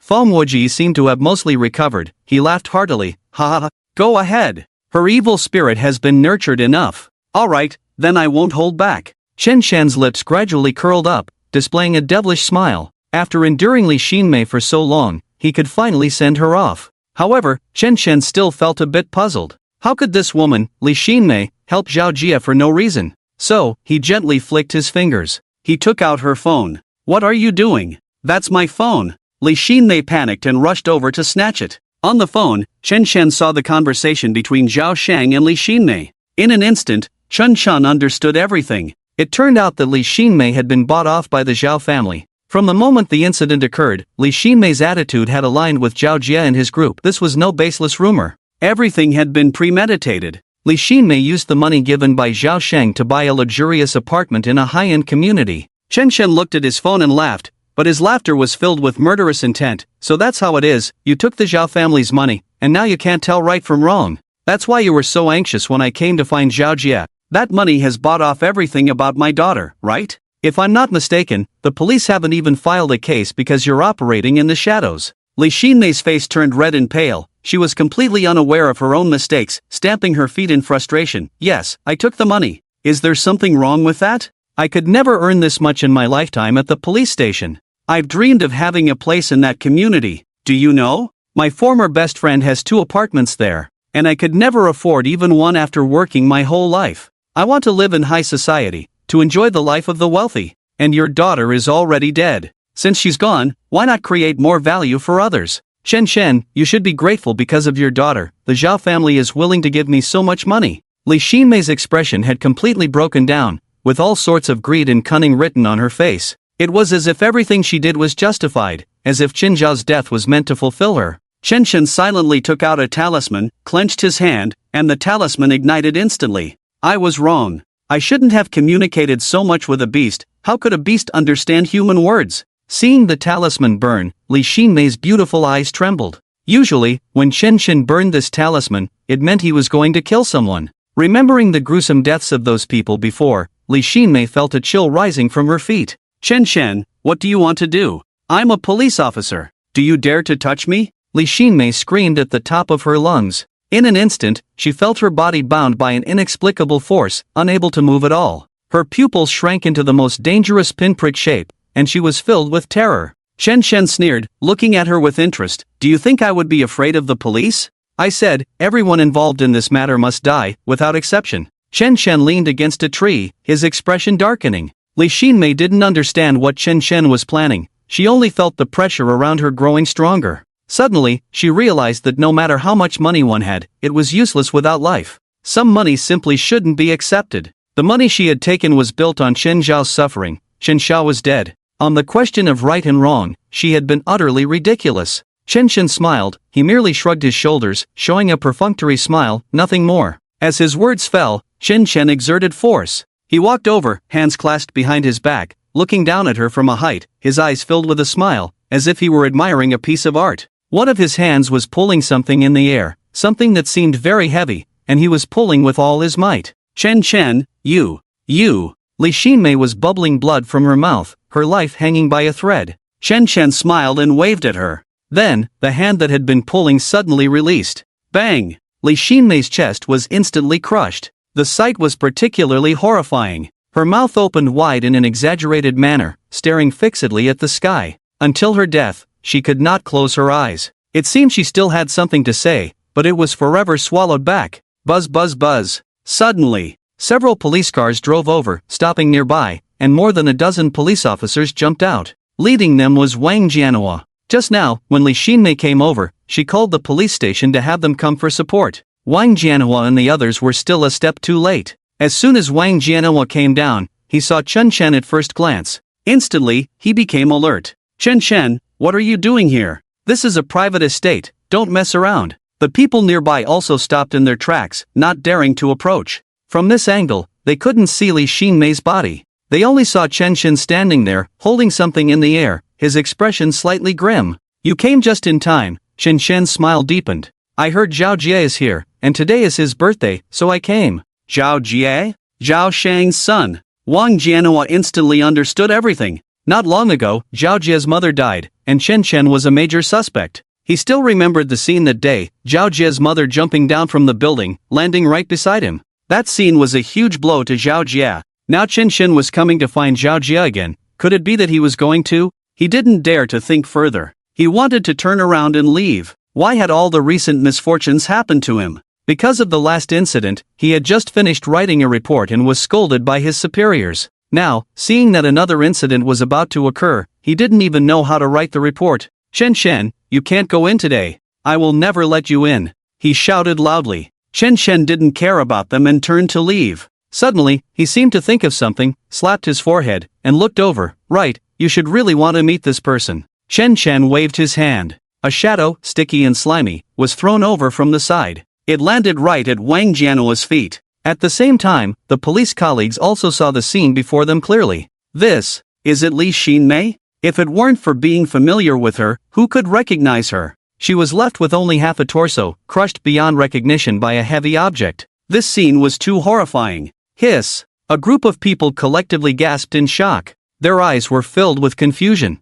Li Xinmei was dead. Li Xinmei was dead. Could it be that Chen Shen killed her? Wang Jianhua wanted everyone to open fire and shoot Chen Shen. But he hadn't seen the process of the incident and didn't know if it was really Chen Shen who killed Li Xinmei. He didn't dare to jump to conclusions. Amidst the astonishment was a wave of furious rage. Chen Shen was provoking the police station. The captain of the police station, Li Xinmei, was dead just like that? At this moment, Chen Shen had already stepped into the estate. He was thinking if he had been a bit too saintly just now. The heavy object that crushed Li Xinmei was the hellish little devil's hammer, and each blow should have made Li Xinmei feel extreme pain, not gradually. Next time, he couldn't be so saintly again. Captain Wang, he went in. What should we do? Should we catch him? The police station personnel reminded him from the side. Wang Jianhuo's mind was blank. He just realized. Catch him for me. He is a major suspect in Li Xinmei's death. We absolutely cannot let him go. As soon as he finished speaking, no one dared to rush forward, because no one wanted to end up like Li Xinmei. That kind of fear came from the depths of their hearts. Damn it, what are you all standing there for? We have guns, what are you afraid of? Wang Jianhuo was furious, even though he was scared too, but he still led the charge inside. Boom! After just a couple of steps, suddenly, a violent explosion sounded around them. The tremendous shockwave sent Wang Jianhuo flying. He felt as if his internal organs had been turned upside down, unable to recover for a long time. He even experienced a brief ringing in his ears. When the police personnel came over to help him up, he could only see their mouths moving but couldn't hear any sound. It took him a while to hear the voice. Captain Wang, there's a ghost in here. When you rushed in just now, there was clearly nothing, but then there was an explosion. Are you hurt? Do you need an ambulance? A flash of extreme danger flickered deep in Wang Jianhuo's pupils. This must be Chen Shen's doing. The moment he rushed in, he didn't see nothing. Instead, he saw a talisman faintly floating in the air. Could it be that he set all this up in the dark? Talisman? Explosion? This is too unbelievable. Quick, call for reinforcements, get someone to come. To defuse the bomb. Li Xinmei said there were nearly 20 people inside, and with Chen Shen there, something big is going to happen. Hurry, first find out the identities of those 20 people, quickly, quickly. Seeing Wang Jianhuo so anxious, everyone around him started to get busy. They were all far from the door, and no one dared to go in easily again. At this moment, inside Mingma Manor, a hall of nearly 200 square meters. Upon entering, the first thing that catches the eye is the towering ceiling, adorned with dazzling crystal chandeliers that emit brilliant light. The walls of the hall are covered with luxurious wallpaper, with intricate and exquisite patterns, and the floor is laid with thick plush carpets, making it feel like walking on clouds. Various delicacies, fine wines, and drinks are laid out inside. Zhao Jie and the others are all in this hall. They are all members of the Brother Jie Alliance. A total of 20 people, all rich kids.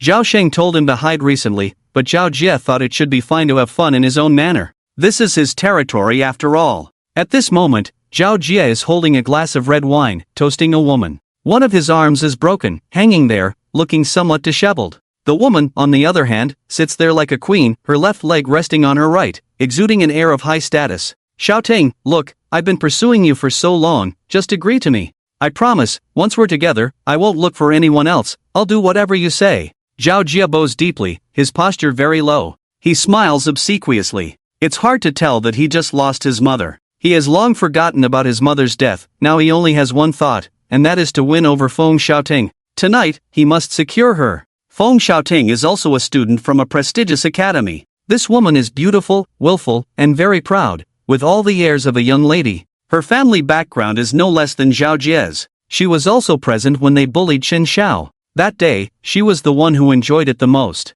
Zhao Jie has pursued her for so long but has never dared to be forceful. He can only coax her slowly, patiently saying nice things. Originally, Zhao Jie was supposed to go to Lu Jian's place today, but upon hearing that Feng Xiaoting had returned from another province, he hurried back to the manor and had everything arranged. Everything today is for Feng Xiaoting. The members of the Brother Jie Alliance were also called over because of her, otherwise, she wouldn't have come. Some women only give more face the more they are coaxed, and the more face they give, the more they want. Feng Xiaoting is that kind of woman. Seeing Zhao Jie so submissive to her, she snorted coldly and mocked, Zhao Jie, your arm is broken, what kind of birthday party are you throwing? You might as well go home and take care of yourself. If anyone else had said this, Zhao Jie would have been furious, but since it was Feng Xiaoting, he could only endure it. His mouth twitched for a moment, and he forced a smile. Isn't it to see you? Who told me to miss you so much? He. Xiaoting, considering how loyal I am to you, just agree to me. Feng Xiaoting understood the art of feigned indifference. She knew that continuously rejecting Zhao Jie wasn't a solution, so while admiring her manicure, she said, the new instructor at the academy really rubs me the wrong way. Find a way to get rid of her for me. Also, I have my eye on a designer handbag, you should buy it for me. Zhao Jie's eyes lit up, it seemed like he could really win Feng Xiaoting over tonight. Don't worry, that's no problem at all. Zhao Jie was practically beaming, grinning widely. Jiege, I think I hear some noise outside, one of Zhao Jie's underlings said at that moment. Zhao Jie had heard the sounds too but hadn't paid much attention until now. Curiously, he walked over to the window to take a look. He was taken aback. At the entrance of the estate, were those people from the police station? They seemed anxious but couldn't get in. They were pacing back and forth at the door, as if something significant was happening. Zhao Jie scratched his head in confusion. This was his estate. What could possibly go wrong? What's going on? Are these people sent by my dad to protect me? Zhao Jie naively thought. Suddenly, the door to the hall was pushed open with a loud bang, and a booming voice echoed in. Everyone's here. I thought a few might have slipped away to the restroom, but it seems everyone is present. The voice was particularly jarring in the hall.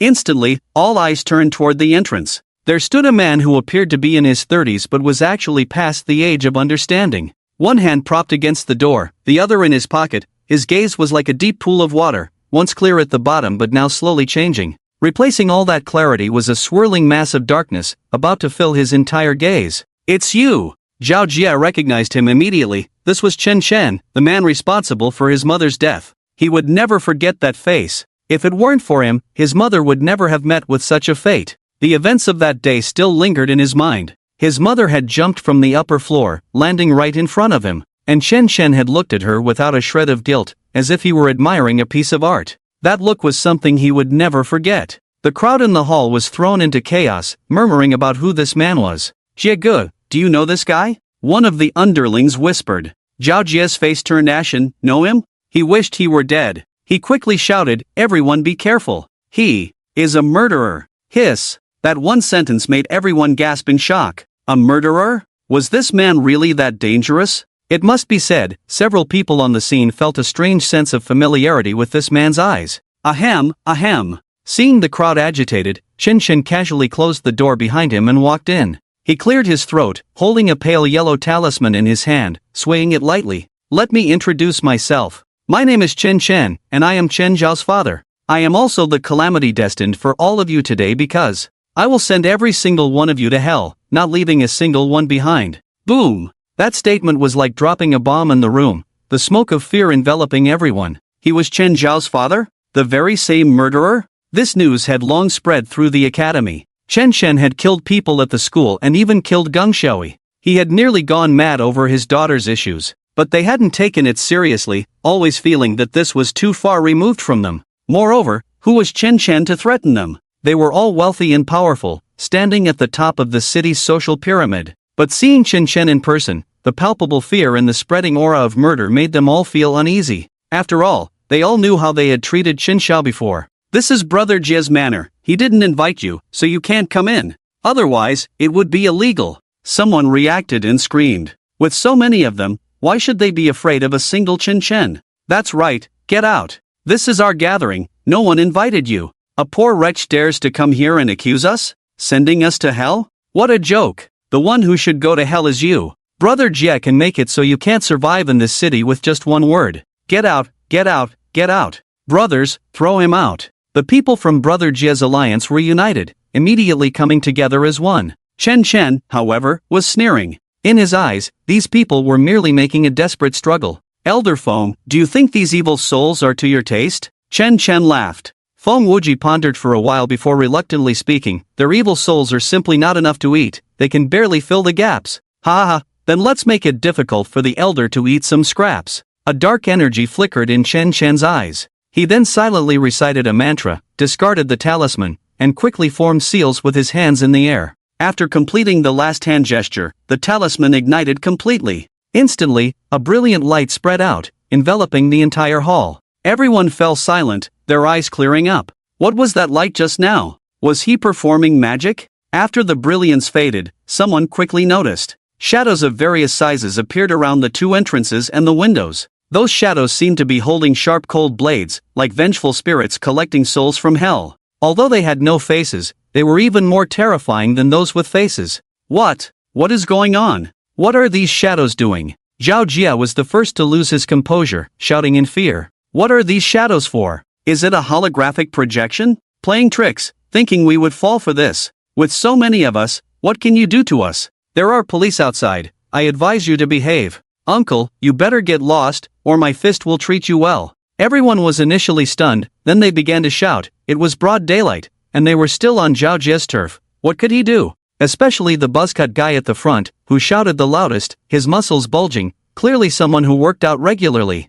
Seeing them so fearless, Chen Shen sincerely gave a thumbs up. You all are very brave. I hope you can maintain this excited mood later. Since you don't know my power, let me show you. As Chen Shen spoke, he lightly swiped his finger in the air. Whoosh! The arm of the buzzcut guy who had shouted the loudest was immediately severed. The thick arm was as wide as a child's head. Just like that, it detached from the body. In an instant, blood hadn't even flowed out, showcasing the sharpness of the blade. For the buzzcut guy, this moment felt unreal, like a dream. He had even prepared to greet Chen Shen later, but unexpectedly, his hand was chopped off. His arm fell to the ground, and the surrounding silence was terrifying, as if in a dream. Until the pain hit him, he couldn't help but scream, clutching his severed arm, writhing on the ground in agony. My arm, my arm. It hurts. He wailed, cold sweat instantly covering his forehead, his whole body curling up like a large shrimp, rolling in pain. Shengzi! Zhao Jie screamed, frightened to the point of losing his wits, his face turning pale.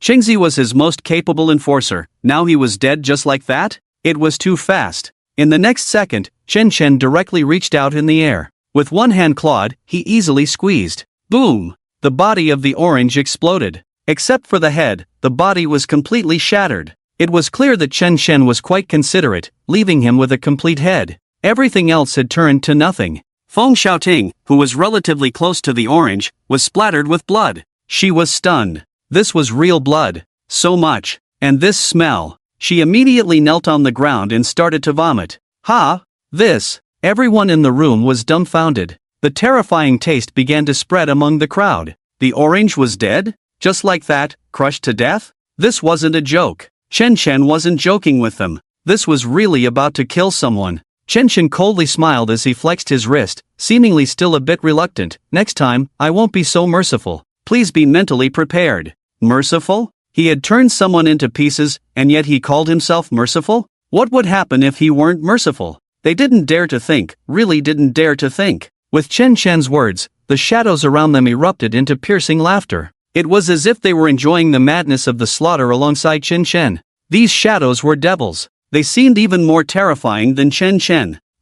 Uncle. We have nothing to do with Chen Zhao's death. Why are you treating us like this? At that moment, a woman spoke up. She wore a little bear hairpin, looking like a good girl. Exactly, although we were classmates with Chen Zhao, you can't pin all this on us. We know that Chen Zhao's death made you very sad, but you can't just kill the innocent. Several others echoed in agreement. Chen Shen smiled. These people were not wronged at all for dying today, because they had never reflected on their own mistakes. They even thought that everything was taken for granted. When bullying becomes a given, the seeds of evil will sprout in the heart. Everyone is the same. Chen Shen directly cast his phone screen onto the hall screen. Previously, there had been some elegant music and images on the screen. Now, however, it displayed some unbearable scenes. The beginning of the video left everyone stunned. This was what they had done. Each person remembered it in their hearts, but they had chosen to selectively forget because that incident was too ordinary for them, as simple as eating and sleeping. There was no need to remember the details of eating and sleeping every day, right?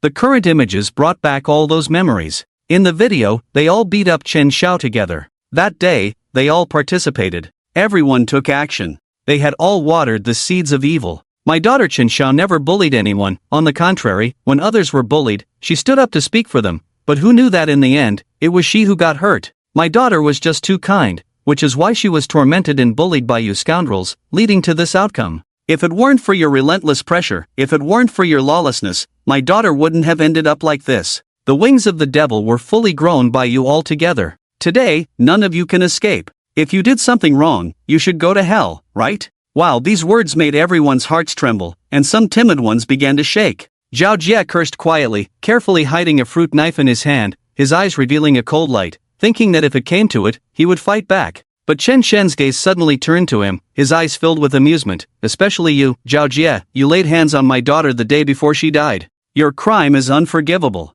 The next second, Zhao Jie screamed.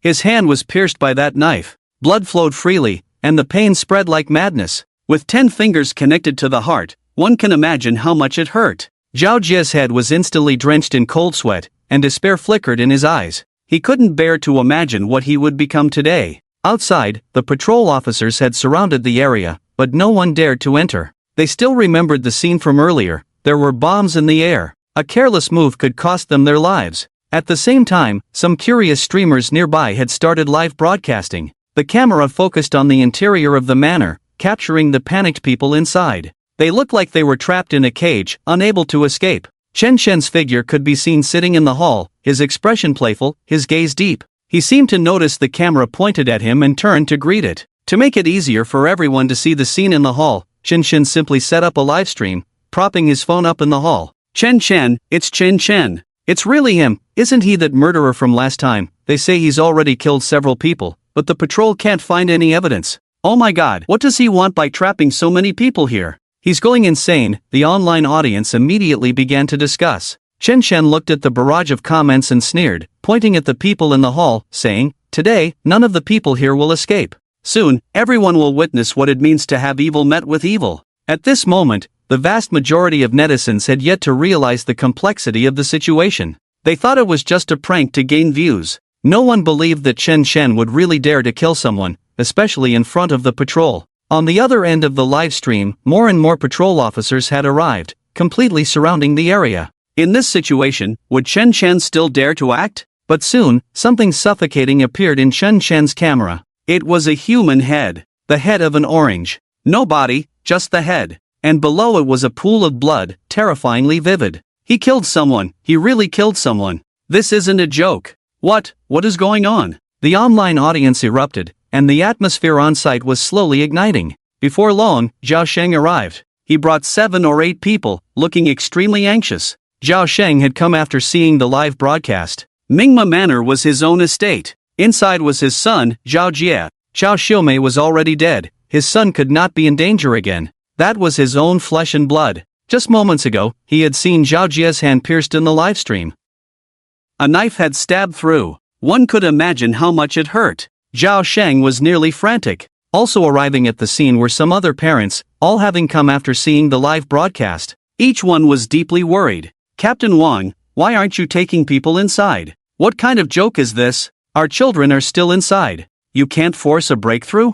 If something happens to our kids, how will you take responsibility? They're all our children in there. What about the snipers? Why aren't they shooting? That's a murderer." Several parents immediately surrounded Wang Jianhua. Wang Jianhua was also quite helpless. First, Chen Shen wasn't a murderer, at least they had no evidence. Secondly, the snipers were in position, but they couldn't fire, because shadows were constantly moving outside the windows, obstructing their view. In such a situation, firing recklessly could accidentally injure others inside. As for rushing in, that was even more absurd. There were invisible bombs in the yard. "Everyone, please stay calm. I will find a way to rescue your children. We will do our best, please trust us." As he spoke, the mine clearance team arrived. It was Wang Jianhua who had requested support from his superiors. Seeing these people, the parents hurriedly stepped aside to let the mine clearance team in. As soon as they entered and turned on the metal detectors, they were stunned. There was no metal present at all. How could there be landmines?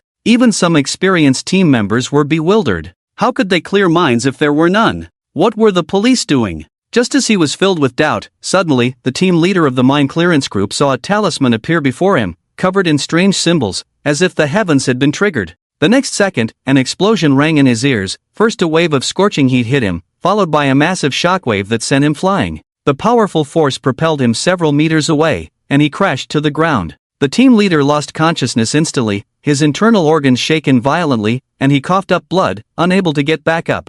At that moment, everyone on the scene fell silent. Were there really mines here? What kind of mines they were remained unknown. The key was that they couldn't see anything. What were they to do now? Just then, a window was opened. Chen Shen's live stream also came to life. He pointed the camera at a girl and smiled, saying, "Everyone, please pay attention. A girl named Ma Yan is about to confess her mistakes. You can all be witnesses and see how she repents." The girl named Ma Yan walked to the window. It felt as if a hand was pushing her from behind. She was extremely reluctant to do all this. As she reached the window, her entire face changed, yet she could not stop her steps. "Mom! I'm scared! Please! Save me! Help! Help!" Ma Yan's heart-wrenching cries echoed, and at that moment, one could hear a pin drop. Everyone was fixated on the scene. The hall was on the top floor of the mansion, 6 stories high, and below was a hard concrete floor. Falling would mean death or serious injury. "Yen Yen, my Yen Yen." A woman in the crowd saw this scene, her face turned pale,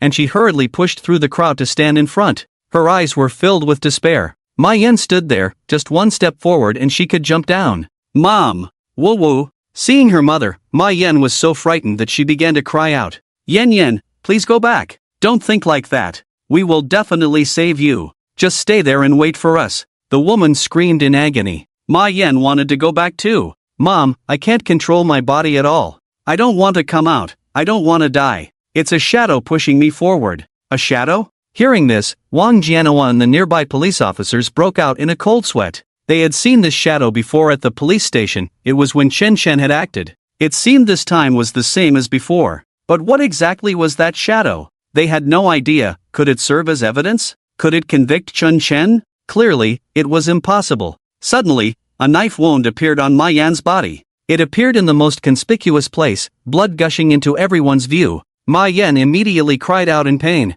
Blood flowed out instantly, but her body remained immobile, as if something was binding her. Yan Yan! The woman felt dizzy. Everyone gasped in shock. Just moments ago, they had seen nothing, and now a knife wound had appeared on Ma Yan's body. The scene was too horrifying. In an instant, the hall was filled with Ma Yan's cries. A woman, when had she ever witnessed such a scene? Just thinking about it was painful. In the manner, Zhao Jie and the others were also dumbfounded. They seemed to see their own fate. Soon, everything might happen to them. Whoosh! As they spoke, another knife struck Ma Yan. Blood poured out as if it were free, instantly soaking her body. The scene was terrifying. The woman, in a panic, wanted to rush in to save her daughter, but was stopped by those nearby. She couldn't get in and cried desperately. Zhao Sheng saw this scene, gritting his teeth in the shadows, and turned to the person beside him, saying, "Quick, let the media spread the news that Chen Shen is a murderer. Once public opinion rises, the higher-ups will definitely find a way to catch Chen Shen." Ma Yan stood on the windowsill.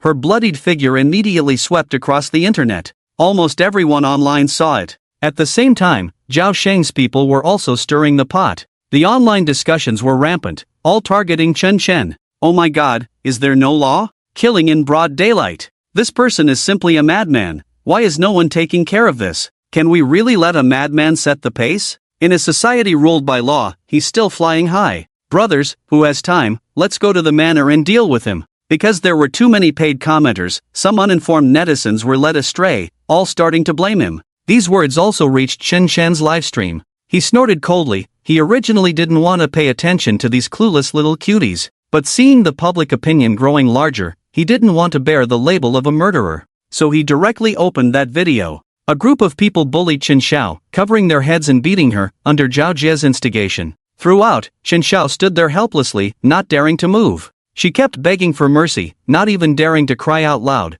only able to sob quietly. Among them, one could clearly see the muscular man, Chang Zi, who had just died. He was particularly vigorous in his attacks, specifically targeting Chen Xiao's vital points. But now, he was already shattered to pieces. So what would happen to Ma Yan? Chen Shen looked into the live camera and said, "The people who died today are not innocent. Their hands are all stained with evil. They deserve to go to hell. Since no one in this world is here to judge them, then I will." After this video was released, many spontaneously found the footage of Zhao Jie and the others bullying Chen Xiao, and some even exposed the details of Chen Xiao jumping off the building. In an instant, the online sentiment changed. Everyone turned to support Chen Shen, bullying his daughter, causing her life to be lost. They deserved to die. They were simply not worth mourning. That so-called Jiegu Alliance is all here, right? Chen Shen is amazing. He actually blocked the Jiegu Alliance members here. Crazy, this is all truly insane. If I were Chen Shen, I would also lose my mind. Killing them all wouldn't be excessive. Kill them. In the blink of an eye, Ma Yan had already sustained several more knife wounds. She stood there like a statue, motionless, enduring, her fears slowly transforming into despair. She could only keep repeating those few words, "Mom, save me." Ma Yan's mother was on the verge of collapse. She didn't care whether her daughter had bullied anyone or what her daughter had done, she just wanted her daughter to survive. How could anyone else's life compare to her daughter's? "Chen Shen, you devil, murderer. Give me my daughter. If anything happens to my daughter today, your whole family won't survive. I will pay to kill your entire family. Chen Shen, I'll fight you." She screamed like a madwoman. Chen Shen also heard her hysterical cries in the livestream. He aimed at the camera. "When my daughter Chen Xiao died, I was as desperate as you are now, but at that time, no one cared about me, not even the people from the police station. Who can I share the pain in my heart with? The key is that my daughter's death is inextricably linked to them. You feel wronged, but how can I not be angry in my heart? Did you see that video clearly? Your daughter Ma Yan smashed Chen Zhao's head hard with a table leg. Did she ever think that she could end up like this? Chen Shan snapped his fingers on the other side of the camera. Suddenly, on this side of the camera, the woman's body ignited. Flames rose from her feet and gradually spread throughout her body. The police officers blocking her hurriedly let go, their faces changing in fear as they retreated to the side. Ah! It's so hot, help me! Save me! The woman screamed, but no one dared to approach her, all keeping their distance, afraid that the flames would catch them too. The fire on her body caused her immense pain, her mouth opened wide in agony. The flames erupted from her mouth, and in a few moments, she collapsed to the ground, motionless, burned to a crisp. Wang Jianhua's eyes became clear. Damn! Chen Shan is too crazy. This time it was right in front of him. He had a feeling that the demon within Chen Shan was about to break free. It felt like it could explode at any moment. That feeling was terrifying. Perhaps a single thought could drag the whole world into hell. Mom! Ma Yan screamed in despair, her body uncontrollably jumping down. Thud! A muffled sound. Ma Yan was dead, head first to the ground. At that moment, the live stream fell silent for a few seconds. Although everyone was already prepared, the scene still made many feel uncomfortable. Too shocking, too bloody. A living person just died like that. This was a live broadcast of a suicide. This scene ignited the parents present. No one wanted their child to end up like that. Zhao Shang was even more anxious, pacing back and forth. The online public opinion couldn't affect him. What should he do now? Zhao Jia was still inside.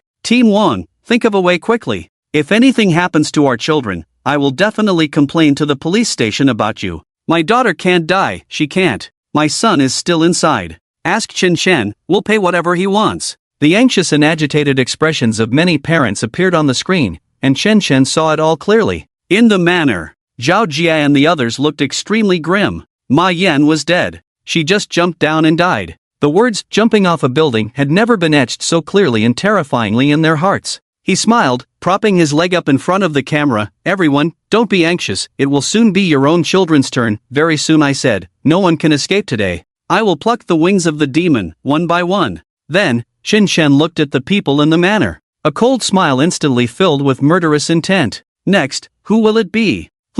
It will be you. Your name is Feng Xiaoting, right? I saw in the video that you hit my daughter the hardest, giving her dozens of slaps, and then smashing her head with a cup. Today, I also want to ask you, what deep hatred do you have with my daughter? Did she kill your parents, or did she cut off your family's lineage? What could make you hate her so much? Why did you have to be so ruthless? Feng Xiaoting. A furious shout made Feng Xiaoting's body straighten instantly. She felt as if she had been struck by lightning, taking 2 steps back to steady herself, her eyes dazed and blank, as if she had heard an unreal message. She pointed at her own nose with one hand, unable to believe as she asked, Me? The next person to die is me? Feng Xiaoting had always been the center of attention, like the moon surrounded by stars. At home, her parents spoiled her. At school, her teachers indulged her. Among her classmates, the men pursued her madly. This led to her increasingly domineering and overbearing personality, to the point where she would disfigure someone just for not liking them. She had done this more than once, and it would not be an exaggeration to describe her as ruthless.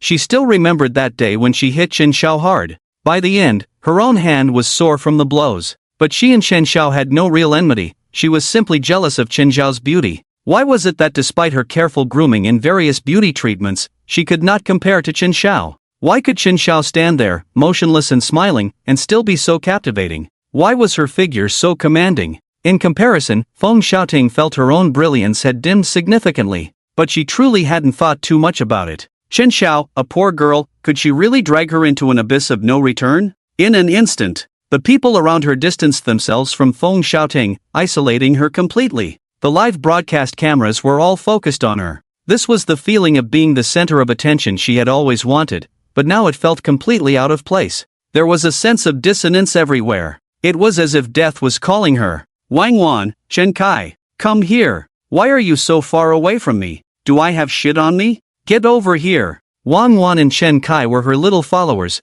usually flaunting their power alongside her, feeling quite smug. But now, faced with danger, they were the first to flee from her. This made Feng Xiaoting's heart sink. She felt as if everything was a dream. Had her halo faded so quickly? Wang Wan didn't dare approach. She hid in the crowd, terrified that she would be the next chosen one. Chen Kai was even more scared, completely losing his composure. Ma Yan had just jumped down from the building. This was real, not a performance. Zhao Jie, are you hiding from me too? Feng Xiaoting's heart grew cold. Just a moment ago, Zhao Jie had been like a devoted admirer pursuing her, and in the blink of an eye, his gaze had changed. His eyes were filled with disdain. As Feng Xiaoting approached, Zhao Jie, visibly annoyed, shouted, "Don't come over! Didn't you hear that Chen Chen called for you? Stay away from us!" Feng Xiaoting was stunned by these words. She thought she had misheard. Was the person speaking to her really Zhao Jie? He was looking down on her. He wanted her to get lost? Feng Xiaoting felt utterly crushed and distressed. "Zhao Jie, you weren't like this when you were pursuing me. How can you treat me this way now? Come here, I'm scared alone," Feng Xiaoting cried in fear, her body trembling uncontrollably. Death was truly about to descend upon her. Everything was happening too fast. This was the legendary retribution. "Your fear has nothing to do with me. Get away from me. Damn it, don't splatter me with blood." Zhao Jie's eyes were filled with disdain as he loudly stopped her from getting closer. The once princess, the beloved angel, could she really become someone so despised by everyone? How ironic. Now she finally felt what Chen Xiao must have felt. Being isolated, ridiculed, pointed at, even bullied. Originally, Chen Xiao should have been a princess, and she should have been the one in the spotlight, but everything had been forcibly taken from her. Feng Xiaoting suddenly locked eyes with Chen Chen. She immediately knelt before him. "Uncle, I was wrong. I shouldn't have bullied Chen Xiao, but I don't deserve to die. Can you give me a lesson and then let me go? I truly realize my mistake." Woo! Tears streamed down Feng Xiaoting's face, and she instantly felt wronged beyond measure.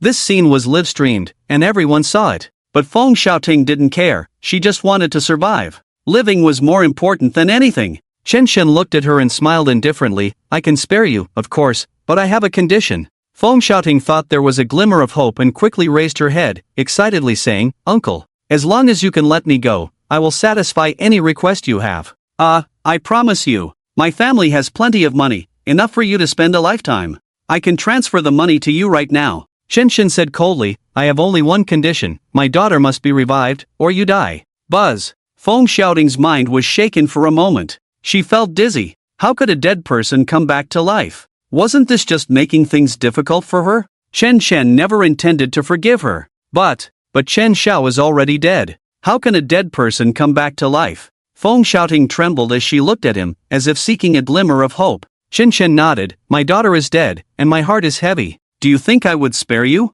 "No." Feng Xiaoting's heart shrank instantly.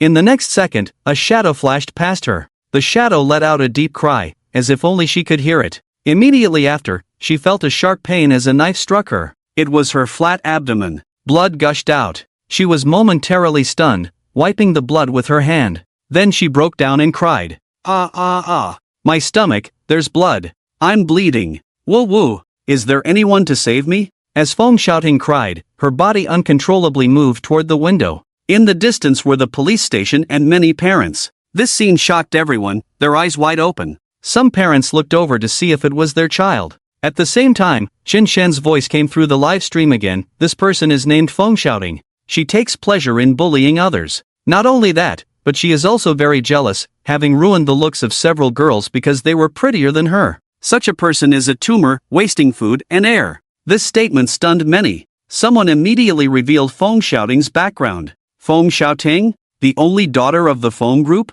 What? Are you talking about that Feng group worth billions? If we kill her, what will happen? The Feng group, they won't let this go. Feng Xiaoting looked at Ma Yan, who had already fallen to her death below, her mind frozen in fear. She didn't want to end up like this, and she didn't want to leave this world. She hadn't enjoyed enough of life. "I don't want to die, woo-woo," she shouted out the window, her cries desperate. Suddenly, a luxury car stopped. Two people got out of the car. It was Feng Xiaoting's parents, Feng Chang'an and Li Shanshan. Seeing this scene, Feng Chang'an was instantly stunned. The person standing up there was none other than his daughter. She was covered in blood, and it looked like she was about to die. When did his precious daughter become like this? "Daughter!" Feng Chang'an shouted in despair, almost kneeling down. Li Shanshan's face was pale, her hands trembling. "Dad, Mom, save me, woo-woo." Feng Xiaoting cried uncontrollably, but she stood frozen at the window. Even if she jumped down and didn't die, with this amount of blood loss, she wouldn't survive long.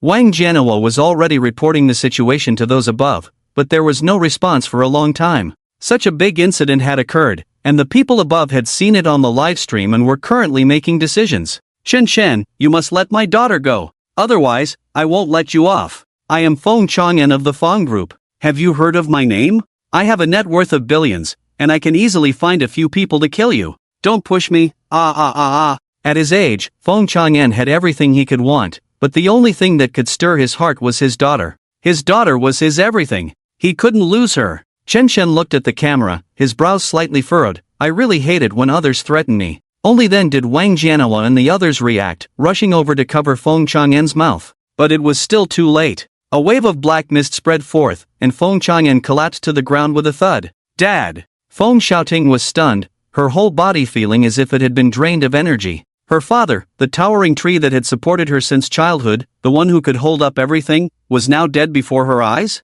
He had turned into a corpse. How could she accept this? She was on the verge of collapse, really on the brink of breaking down. She felt a wave of heart-wrenching pain wash over her, and then, she fell down. With a thud. As she hit the hard concrete floor, she lost her breath. Feng Xiaoting's mother, Li Shanshan, fainted at the sight. Wang Jianhua and the others hurriedly took them to the hospital. The two bodies lay there, yet no one dared to clean them up. In the live broadcast room, no one dared to mock anymore. Everyone became serious. They recalled what Chen Chen had said earlier, that none of these people would survive today. They all had to die. Zhao Jia and the others didn't even dare to breathe. This scene left everyone dizzy. Normally, no matter how much trouble they caused, their parents could help them sort it out. But now, their parents were right outside, yet no one could help them. They had been shackled by death, slowly being dragged toward hell. Under Chen Chen's oppressive aura, everything seemed to lose its voice. Chen Chen leisurely glanced out the window, filled with emotions.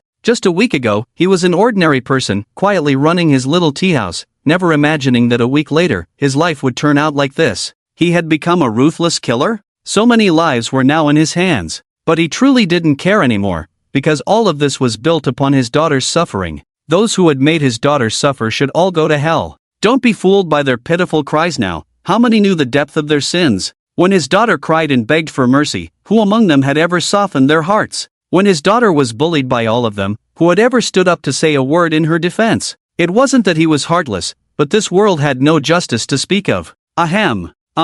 The pace seems a bit slow. Chen Chen cleared his throat and appeared on camera. Next, let the two of you go together. Snap. He snapped his fingers. Immediately, two people stood up in the manner. These two had also appeared in the video, constantly shouting and even getting physical. They had said some extremely vicious things in the video. It was a man and a woman. The woman was somewhat attractive, wearing shorts, exuding grace. The man wore a small-sized suit, quite stylish. "I don't want to die. Uncle Chen Chen, can you give me a chance, please? I was wrong. I really won't dare anymore. Woo." Remembering the tragic state of Feng Xiaoting and Ma Yan just moments ago, the two immediately began to cry in fear. But their tears of regret could not evoke any sympathy from Chen Chen. Chen Chen sympathized with them? Who sympathized with his daughter? How much fun they had beating her up, how satisfying it was to curse at her. Now they were scared? It was too late. And all of this was just what Chen Chen could see on the surface. How much they had bullied Chen Xiao behind the scenes was still unknown.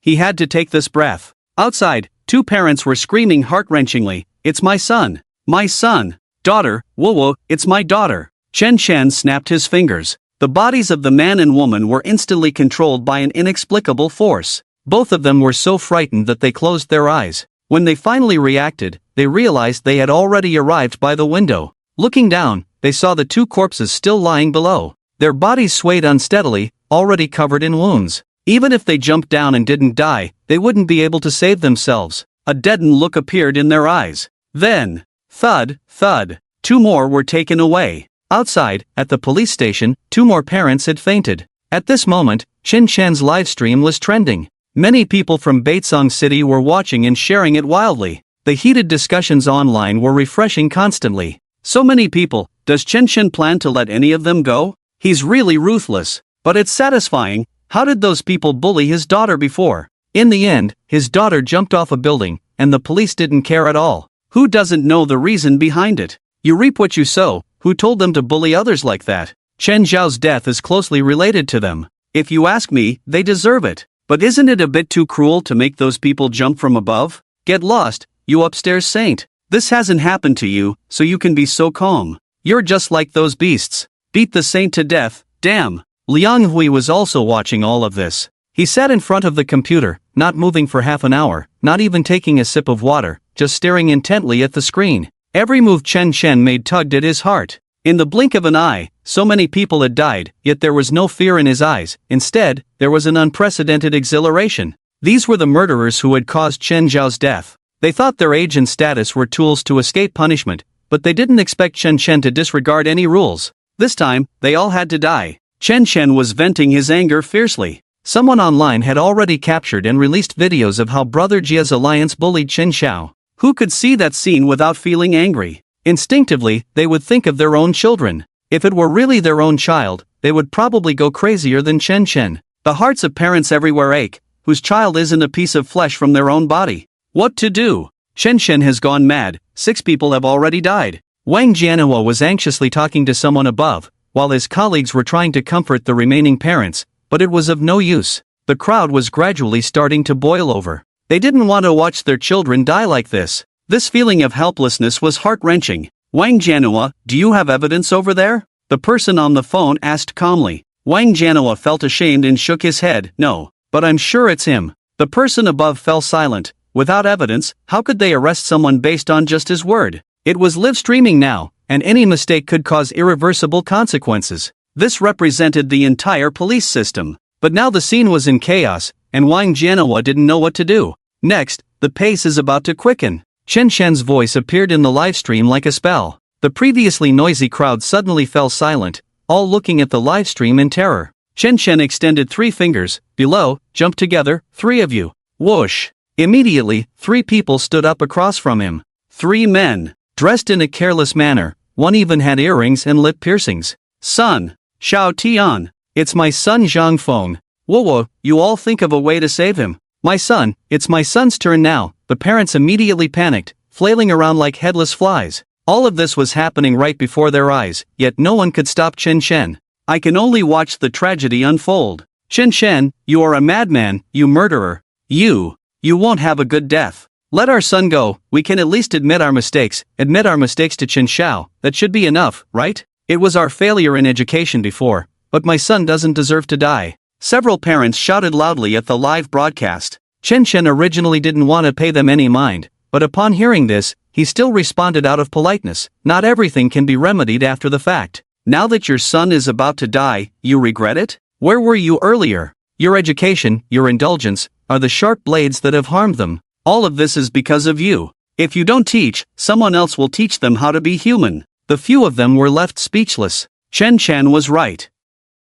They had actually known about this matter for a long time. Their children had bullied others at school, and it wasn't the first or second time, but they had never really intervened. Who knew this time it would lead to a death, and the consequences would be so severe? They regretted it to death now. The 3 of them moved in unison, each stabbing themselves with an indistinct black dagger while jumping down, accompanied by cries of anguish. Thud, thud, thud. 3 sounds, 3 lives lost. Their terrified screams seemed to echo around, making the remaining people tremble with fear. Zhao Jia had the worst expression. He knew he would die more miserably than anyone else today. He was the mastermind behind this, and he had made bullying Chen Xiao a daily routine. He just hoped his father could think of a way to save him quickly. As long as he could survive today, that would be a victory. Zhao Shang was already sweating profusely, and he wasn't paying attention anymore. The people from the patrol bureau couldn't do anything here. What could he do? He kept asking his subordinates beside him if the master he had found had arrived. Just then, he had asked someone to find a master to help. Chen Shen was too sinister. Perhaps these masters could deal with him. Brother Shang, Master Feng has arrived. Just as he was speaking, a subordinate ran over, bringing with him a middle-aged man dressed unusually. He wore a Taoist robe, looking ethereal, but his eyes had a somewhat sinister charm, unlike a normal Taoist. I am Feng Kuzizi, a disciple of Yemaoshan. Do you accept the price we agreed upon before? Feng Kuzizi came before Zhao Shang and spoke directly. Zhao Shang hurriedly replied, Master, as long as you can save my son, I will pay any amount. My son is in the manor, please think of a way. As soon as Feng Kuzizi spoke, Wang Jianhua and others looked at him, their eyes filled with vigilance. You are Feng Kuzizi. Feng Kuzizi had previously been a wanted criminal, having killed at least 3 people in Beizong City. But he had always managed to escape unscathed, erasing all evidence so that they could find nothing. Because of this, they hated Feng Kuzizi to the core. But this person was highly skilled, and they couldn't catch him at all. Coupled with insufficient evidence, the matter had been shelved for a long time. The danger level of this person was second only to Chen Chen. Hee, since you know my name, you should also know my power. Get out of my way. Feng Kuzizi snorted coldly. The name Feng Kuzizi quickly reached the ears of many netizens. Instantly, someone recognized his identity. In less than a minute, the revelations came out. Feng Kuzizi, from the Maoshan sect, skilled in summoning souls and invoking immortals, most of his spells are used for self-preservation, which is why the existence of the Maoshan sect can generally retreat unscathed no matter how powerful the enemy. I've heard of this person. 6 months ago, didn't he kill a mother and child? It seems that incident was quite big. And apparently, it wasn't very honorable. Isn't that right? He killed the little boy's mother. And even killed the child himself. How can that be glorious? It's just that the police have never found any clues to catch him, which is why he has been able to roam free. There are more than one murder case on him. He's simply a devil. Can evil people really come from the Maoshan sect? What place doesn't have a few bad people? It has nothing to do with the sect, it's just that this person has a wicked heart. The key is that he is really strong. Can Chen Chen be his opponent? I still want to see Chen Chen punish those people. These words from the live broadcast also appeared in front of Chen Chen. He projected the live stream onto the big screen, and Zhao Jia and the others saw it clearly. They breathed a sigh of relief. The name of the Maoshan sect sounds impressive. Plus, with Feng Qiuzai's explosive reputation, could Chen Chen possibly be a match? Today, Chen Chen is undoubtedly going to die. Once Chen Chen is dead, they will be saved. Doesn't Chen Chen like to play with these sinister things? Then we will play with you to the end. Zhao Jia's heart was laughing. Outside, Wang Jianhua and the others instinctively made way, no one daring to block Feng Qiuzai. Feng Qiuzai strode in and took in everything before him. His whole being trembled instantly. This scene was somewhat shocking. 9 people lay dead on the ground. Each one was surrounded by black mist. And their deaths were extremely tragic. It was as if they had seen something terrifying just before dying. They all had knife wounds, but those wounds were filled with black flames, unable to heal at all. Could it be? As Feng Qiuzai was pondering, 3 more people stepped forward. These 3 were crying out for mercy, yet their bodies obediently moved forward. They were about to jump again. Feng Qiuzai looked up, and his heart shrank. He immediately turned and ran back. The live stream viewers saw this scene and began to question. What's going on? Is Feng Qiuzai leaving? He hasn't even fought yet and he's leaving. What's that about? Could it be that he can't beat Chen Chen? In a battle of experts, one glance is enough to tell. Master Feng, what are you? Zhao Shang hurriedly asked. He felt uncertain. If even Feng Qiuzai couldn't handle it, Zhao Jia was really doomed. You've messed with the wrong person. Damn it! How could I have stepped into this murky water? Feng Qiuzai's face turned ugly, and he began to curse loudly. Master Feng, your strength is extraordinary. Are you really afraid of a Chen Chen? Zhao Shang found it hard to believe. Feng Qiuzai was a ruthless killer, yet now he seemed afraid of Chen Chen? He is not a normal person at all. Feng Qiuzai's voice began to tremble as he pointed into the distance, at the swirling black shadows outside the window, and growled. Did you see those black shadows? They are all transformed from vengeful spirits. Transformed from vengeful spirits. Zhao Shang's eyes went blank as he looked up. Inside the manor, those black shadows had appeared since earlier, countless and indistinguishable, like a malevolent miasma. Ordinary people might not realize the danger, but those in the know understood how deep the waters were. Summoning a vengeful spirit was a technical skill, and generally, those with shallow cultivation would likely suffer backlash. More importantly, this was a technique used by the evil path. Could this person have already fallen into madness? It was rare for a celestial master to fall into madness. If not madness, then they would become a deity. How could Feng Qiuzai dare to linger any longer? This person is from the evil path, the evil path. I am not his match. You all should try to escape as best as you can. In the future, no matter how much money is offered, I won't come again. Everyone heard Feng Qiuzai's words. The noisy parents also quieted down, their eyes filled with unspeakable fear. If even this master couldn't handle it, what could they do? The evil path? They had never heard of it. The viewers in the live stream were also dumbfounded. Feng Qiuzai was already exceptionally powerful, yet he was now so frightened? This showed just how strong Chen Chen was. However, it seemed this round was stable. Since Chen Chen was so strong, Feng Qiuzai was definitely not a match. Feng Qiuzai? You come without a word and just want to leave? Behind him, Chen Chen's voice drifted over leisurely. One sentence instantly froze the atmosphere on site. Chen Shen stood by the window, staring at him, surrounded by dark energy, like a demon possessed. Feng Qiuzai suddenly stopped. Chen Shen actually knew his name? This was too eerie. It wasn't that he wanted to stop, but because he was completely out of control. Beneath his feet, dark energy was already spreading. A black dagger was pressed against his chest.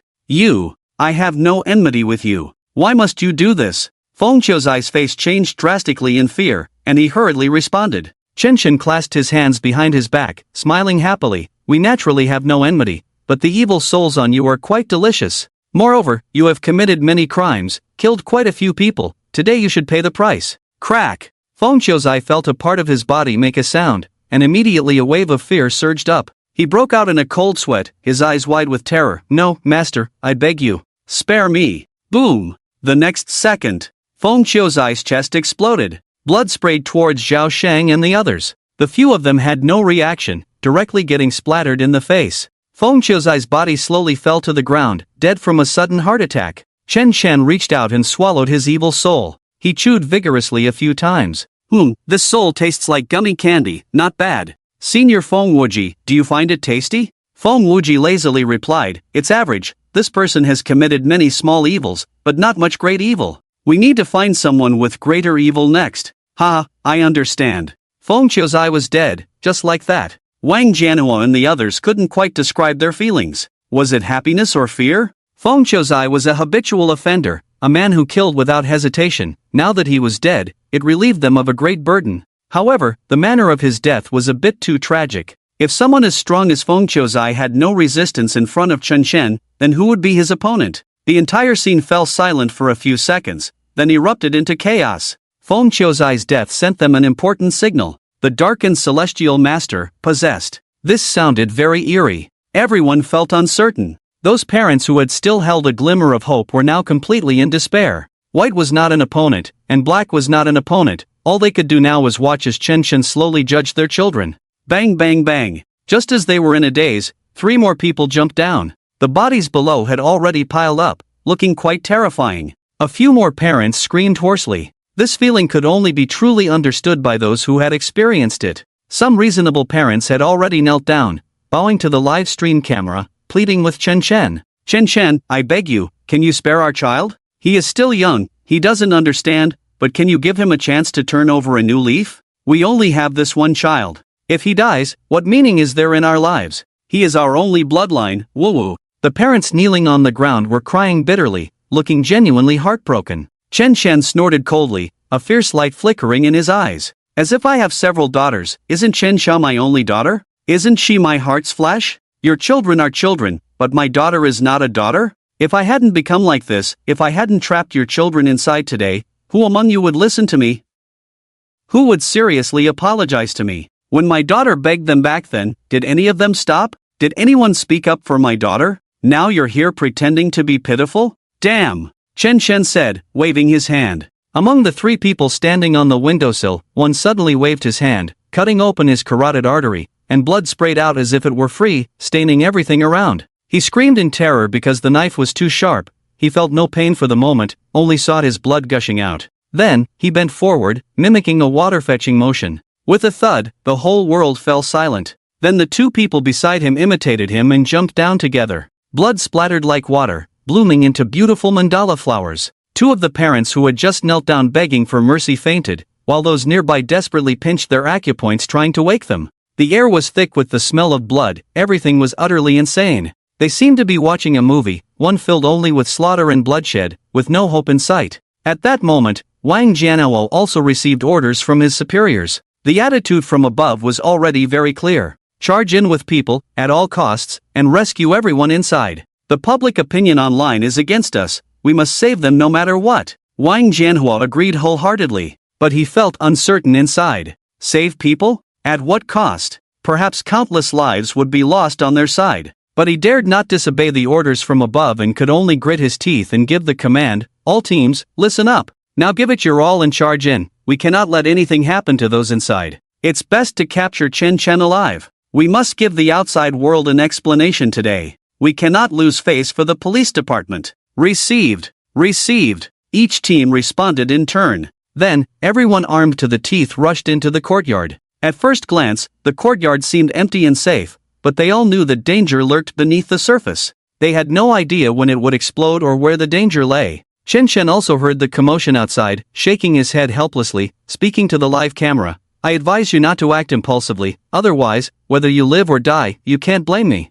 I bet you won't save anyone and will lose your own people instead. The police department personnel ignored his words, focused solely on charging in. The parents also cheered them on, clenching their fists, their expressions filled with a hatred that seemed ready to devour Chen Chen. As long as the police could rush in, their children would be saved. They didn't care what their children had done, they just wanted their children to survive. Boom! Soon, an explosion rang out among the crowd. The leading officer didn't even make a sound before being blown to pieces. The people nearby were hit by the blood, stunned by the immense shockwave, and staggered back. They were all frozen in place. Who wouldn't be afraid upon seeing this scene? Someone had died. A perfectly good person was blown to bits. Yet the explosions around them did not cease, ringing out one after another like skipping stones. Boom, boom, boom. Several loud sounds echoed. The police department was in chaos. They couldn't escape even if they wanted to. There were over 50 people in total among the teams, but after one round of explosions, fewer than 30 remained.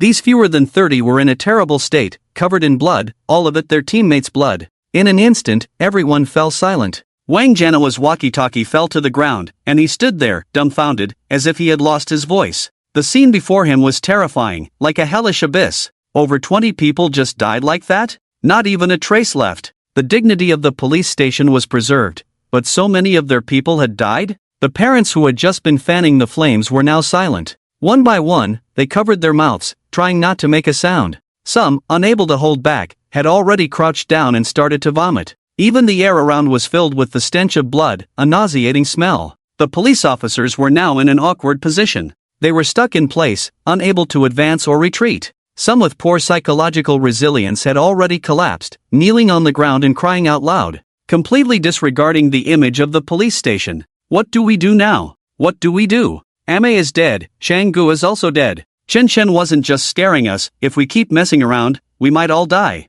My good brother, he was blown to a mist of blood. Whoa, I don't want to die. Everyone stay still, as long as we don't move, we are temporarily safe. The police officers stopped, but Chen Chen did not. Those people continued to jump down. The wails of parents echoed, each one more piercing than the last, each one more desperate. Chen Chen sat there calmly, as if nothing had happened. He used the pain and despair of these people to commemorate Qin Xiao. The suffering she had once experienced had to be felt by them all. Zhao Sheng stood among the crowd, and at this moment, he could no longer pay attention to the police officers, he stared wide-eyed into the distance.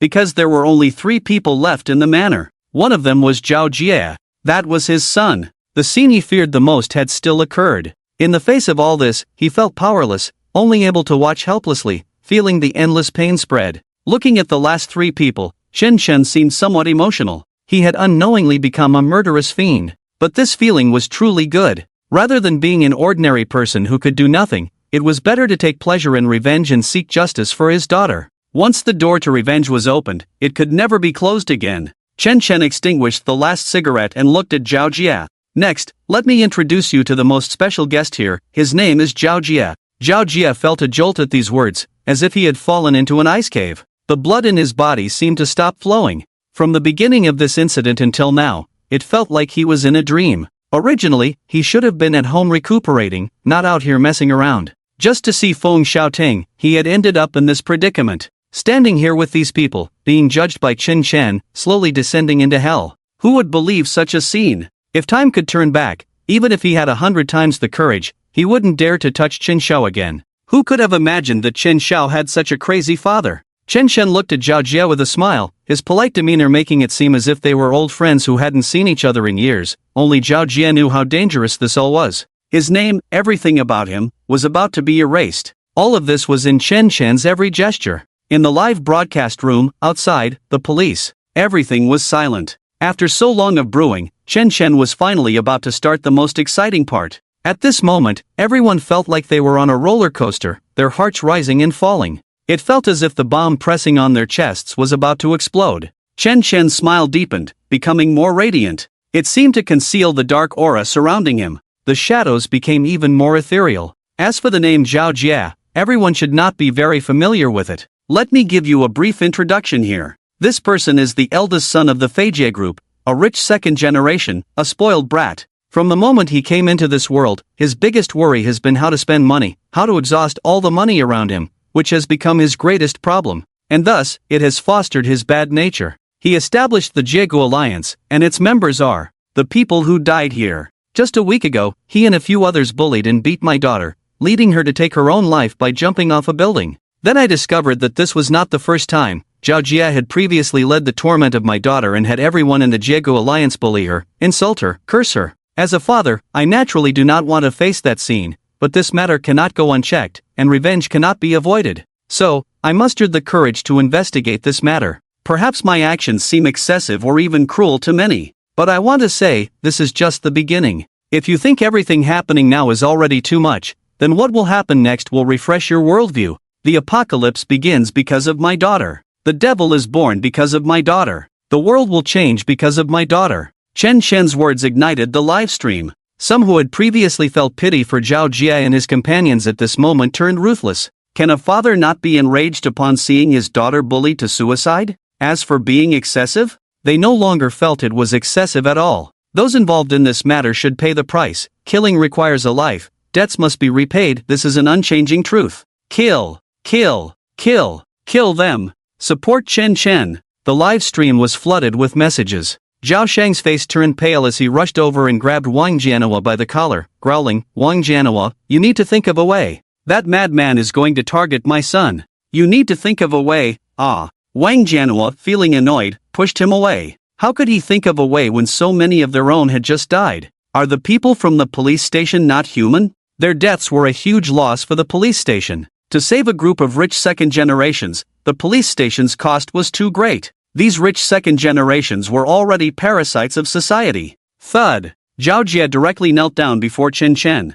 He knocked his head on the ground. After a couple of times, blood began to flow from his forehead. However, this was not voluntary. There was a shadow behind him pushing him to do this. It was completely out of his control. These few bows are for my daughter. Next, it's time to face your crimes. A playful smile appeared on Chen Shen's serious face, his gaze resembling that of someone watching a dying person. Zhao Jia was lifted up, and the act of bowing his head had already made him dizzy. His forehead was now covered in blood. His face was captured in a close-up on the live stream, looking very vivid. Zhao Jia swayed as he stood up, then went to grab a pair of pliers nearby. Holding them backward, he aimed them at his own mouth. Your mouth is so cheap, so let's start with it. The pliers were aimed at his teeth. Crack! A tooth was pulled out by the root. Zhao Jia, who had been somewhat dazed, suddenly became alert. The intense pain brought him back to reality. His mouth was filled with blood. His hand was being controlled by an inexplicable force, forcibly pulling out his own teeth.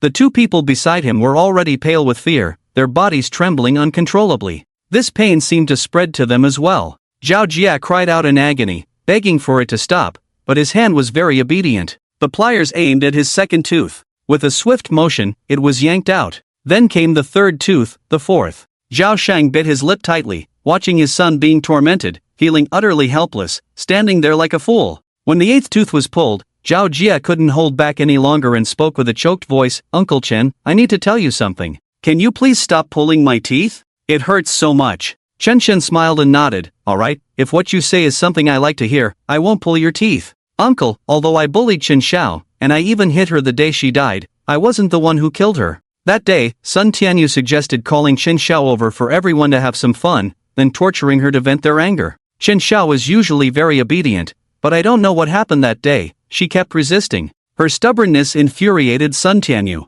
He pinned Chen Xiao down on the bed, smashed her with an ashtray, and choked her. After he vented his anger, he realized Chen Xiao had stopped breathing, so he came up with the idea of making it look like a suicide. "By the way, Uncle, Chen Xiao called you before she died." We all heard it. Zhao Jia's words reached the live broadcast room. They stirred every father watching the stream. Many had daughters. Who could bear to see this? A group of people, feeling bad, went to bully someone's daughter, and in the end, they ended up killing her, disguising it as suicide to escape punishment. Did they not realize this was a precious life? What did they think this world was? Was it their playground for games? Were they treating everyone as mere pawns in their hands? Could they kill anyone they wanted? The key was that Chen Xiao had called Chen Shen before she died. No one could imagine how heartbroken Chen Chen was when he received that call. That was the last voice his daughter left for him. It was her instinct, calling out for help to her father. Zhao Jie's words resonated deeply, causing a huge uproar online. Many were searching for that person named Sun Tianyu. Their crimes were being magnified step by step. Chen Chen lowered his head, silent. These words once again stabbed painfully at his heart. Chen Xiao did not jump to her death, she was pushed. She was killed by someone. In life, she was a tool for those people, brutally tortured and bullied. At the last moment, she thought of herself, of her only family in this world. When she was young, Chen Chen had promised to protect Chen Xiao, to be her towering tree, to handle all her problems. Even if aliens came, he could fly to the galaxy and drive them away. He still remembered Chen Xiao's innocent little face, beaming with a smile. She said her dad was the best person in the world, that she wanted to marry her dad and be with him forever. She said with her dad around, she was not afraid of anything. But in the end, something happened to her. Chen Chen couldn't save her. Chen Chen couldn't keep her alive. Chen Chen slowly raised his head. Unknowingly, tears had streamed down his face. The tears seemed uncontrollable, dripping down incessantly. Tears represented despair and sorrow. But at this moment, Chen Chen's eyes were burning with dark energy. The tears seemed to turn black. Each tear mark etched a tale of madness and slaughter. This gaze made Zhao Jie kneel on the ground, his body involuntarily trembling. He felt completely hollowed out, filled with fear, his heartbeat nearly stopping. Chen Chen's eyes were hungry for blood. Zhao Jie. Chen Chen's lips curled up in a twitching smile. Tell me, how should I spare you? I spare. But heaven does not spare. Zhao Jie's face was pale, trembling as he said, Uncle Chen, you said you would let me go, you promised, you can't go back on your word. Chen Chen grinned, I only said I wouldn't pull your teeth, don't worry, from now on, I won't touch a single one of your teeth. But there are many other games waiting for you. It was then that Zhao Jie realized Chen Chen was playing a word game with him, that sly old fox. Chen Chen took a deep breath. His breath was filled with sorrow. How could these worthless lives compare to his obedient and well-behaved daughter? How could they compare? His daughter was the most unique and irreplaceable existence in the world. All he could do now was to kill all these beasts. Puff! The pliers in Zhao Jie's hand plunged into his eye socket. He twisted it hard. An eyeball fell to the ground. This was dug out by Zhao Jie himself. It hurts so much. Help! I don't want to die. Zhao Jie screamed in pain, his voice like that of a slaughtered pig. Just now, his movements were quick, but everyone saw that it was he who used the sharpest part of the pliers to dig out his own eyeball. The bloody eye was thrown on the ground, right in front of the live camera. This scene shocked everyone, including Zhao Sheng outside. Zhao Jie desperately refused. He didn't want to continue. But his hand obediently plunged into another eyeball. Zhao Jie's whole body began to convulse in pain. His body jerked. I can't see, woo. I can't see anything. My eyes. Dad, save me, I beg you. Zhao Jie's face was marked with 2 bloody holes, helplessly screaming. His world had turned dark, but this was not the end, his suffering continued. I can't take it anymore. I don't want to become like Zhao Jie. One person couldn't bear the mental torment and shouted before jumping out the window. With a sound of free fall, he ended his own life. The other person, controlled by the shadow, cut off his own head as an offering. Yet Zhao Jie was still struggling. He pounded on the window, wanting to jump out, but at that moment, wanting to end his own life had become a luxury. He realized he simply couldn't do it. Chen Chen was doing this on purpose. He was deliberately making him taste the flavor of pain and despair. In this endless darkness, he seemed to see Chen Xiao. Chen Xiao looked like a harmless little woman, hands behind her back, showing a harmless smile, sweetly saying to him, Welcome to hell. Zhao Sheng had already bitten his lips until they bled, his tongue biting down on a piece of flesh. He clawed at the ground with both hands, his nails peeling back, yet he was completely unaware of the pain. He hated his own powerlessness, his anger burning, but he was utterly helpless, a feeling of helplessness he had never experienced before. Zhao Jie had dug out his own eyes, and at that moment was still using the pliers to tear flesh from his body bit by bit. Each time his screams lessened, the pliers would move again.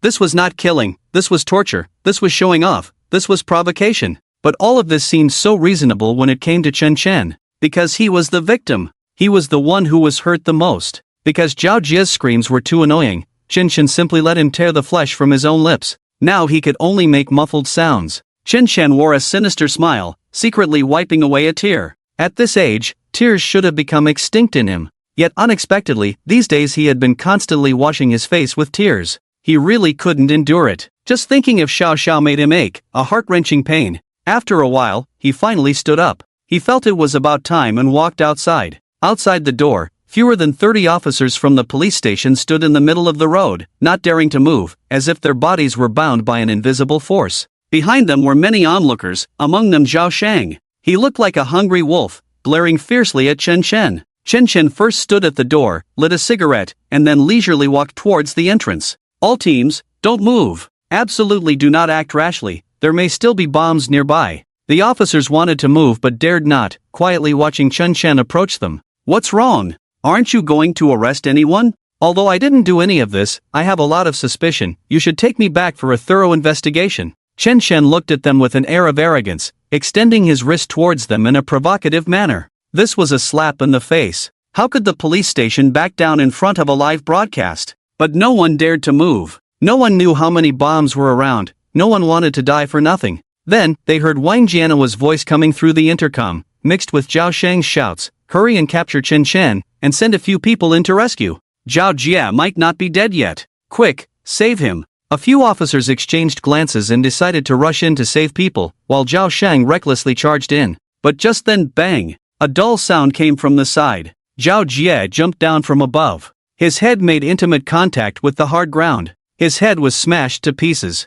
Ah, no! My son! Zhao Jia, my son! Zhao Shang froze for a second, then let out a painful cry. He half knelt on the ground, his eyes filled with despair. This scene was so close to him, as if it were happening right in front of him. The image of Zhao Jia falling to his death replayed in his mind, etched in his memory. He could even clearly see Zhao Jia's head being crushed by the hard ground, a twisted image. The pain in his heart outweighed everything. He had only one son, a family fortune, and had hoped Zhao Jia would carry on the family line, who knew he would die so tragically. This bloody, sorrowful scene made Zhao Shang feel like he couldn't breathe. He felt uncomfortable all over, and breathing became difficult. In that moment, images of Zhao Jia from birth to now flashed rapidly in his mind. The pain in his brain forced him to accept the reality. Zhao Jia was really dead. In stark contrast to Chen Chen's expression across from him, Chen Chen still wore a smile, as if he were watching a show. Zhao Jia's blood seemed to bring him enjoyment. He was a murderer. How could he be so cruel? How could he kill his own son like this?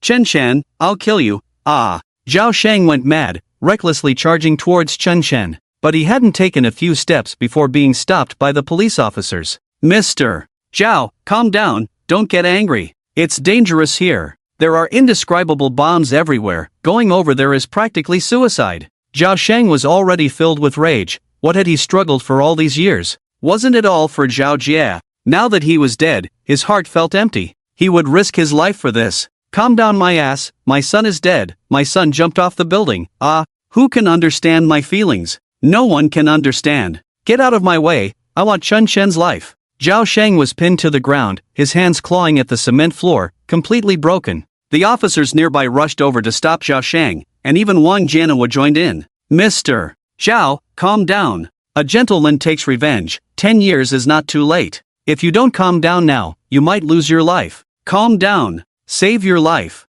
Some onlookers couldn't help but offer comfort. Witnessing his son die before his father was indeed heart-wrenching. Right, you should stay calm, just like I was back then. At that moment, Chen Chen's mocking voice came from the side. With his hands clasped behind his back, he wore a relaxed expression, but a cold, piercing light flickered deep in his eyes. When Chen Xiao had his accident, hadn't they consoled themselves in the same way? Telling themselves to stay calm? Their own daughter had died, and they were still told to stay calm. Chen Chen, you. Ah! Zhao Shang broke down, screaming. This scene seemed to transport everyone back to the moment Chen Xiao jumped. That day, Chen Chen had rushed to the academy alone and had witnessed the tragic scene of Chen Xiao's fall. That day, Chen Chen was very calm. The parents seemed to have begun to understand Chen Chen's pain, his despair, and helplessness. Now the damned demon was dead. Chen Chen stood there nonchalantly, smiling lightly. At that moment, a fire of anger burned in the hearts of every parent. Chen Chen was the murderer of their children. They had witnessed the entire process.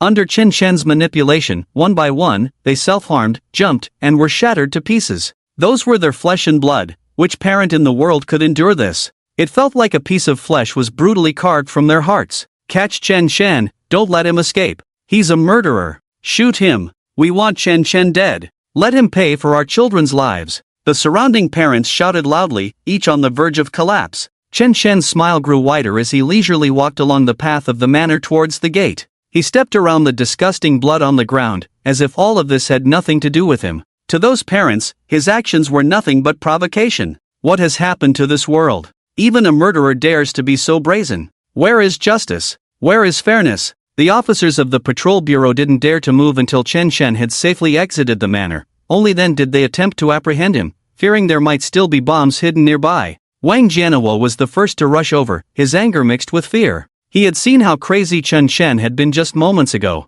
Chen Shen cooperatively put on the handcuffs. Chen Shen, you won't have a good death. I will definitely kill you. Zhao Shang led the charge, shouting angrily. The other parents joined in, rushing after Zhao Shang. But the officers of the patrol bureau blocked them outside. There were live broadcasts everywhere, and if they were caught doing nothing, they would surely lose their jobs. Chen Shen was about to get into the car when he stopped upon seeing the scene. Curiosity, amusement, and a glint of triumph filled his eyes as he scanned the crowd. He smiled at the frenzied parents. When my daughter was killed, I clearly knew who the murderer was, yet I was powerless, and even the patrol bureau did nothing. You must be feeling that same helplessness now, right? Your children are dead, and you all know I did it, but you can't do anything to me. Even the patrol bureau can't convict me. On the contrary, they have to protect me, this murderer. Ha ha ha. This crazy world, it's truly delightful. His words struck at every person present. Zhao Shang and the others were even more furious. A few had already fainted from anger.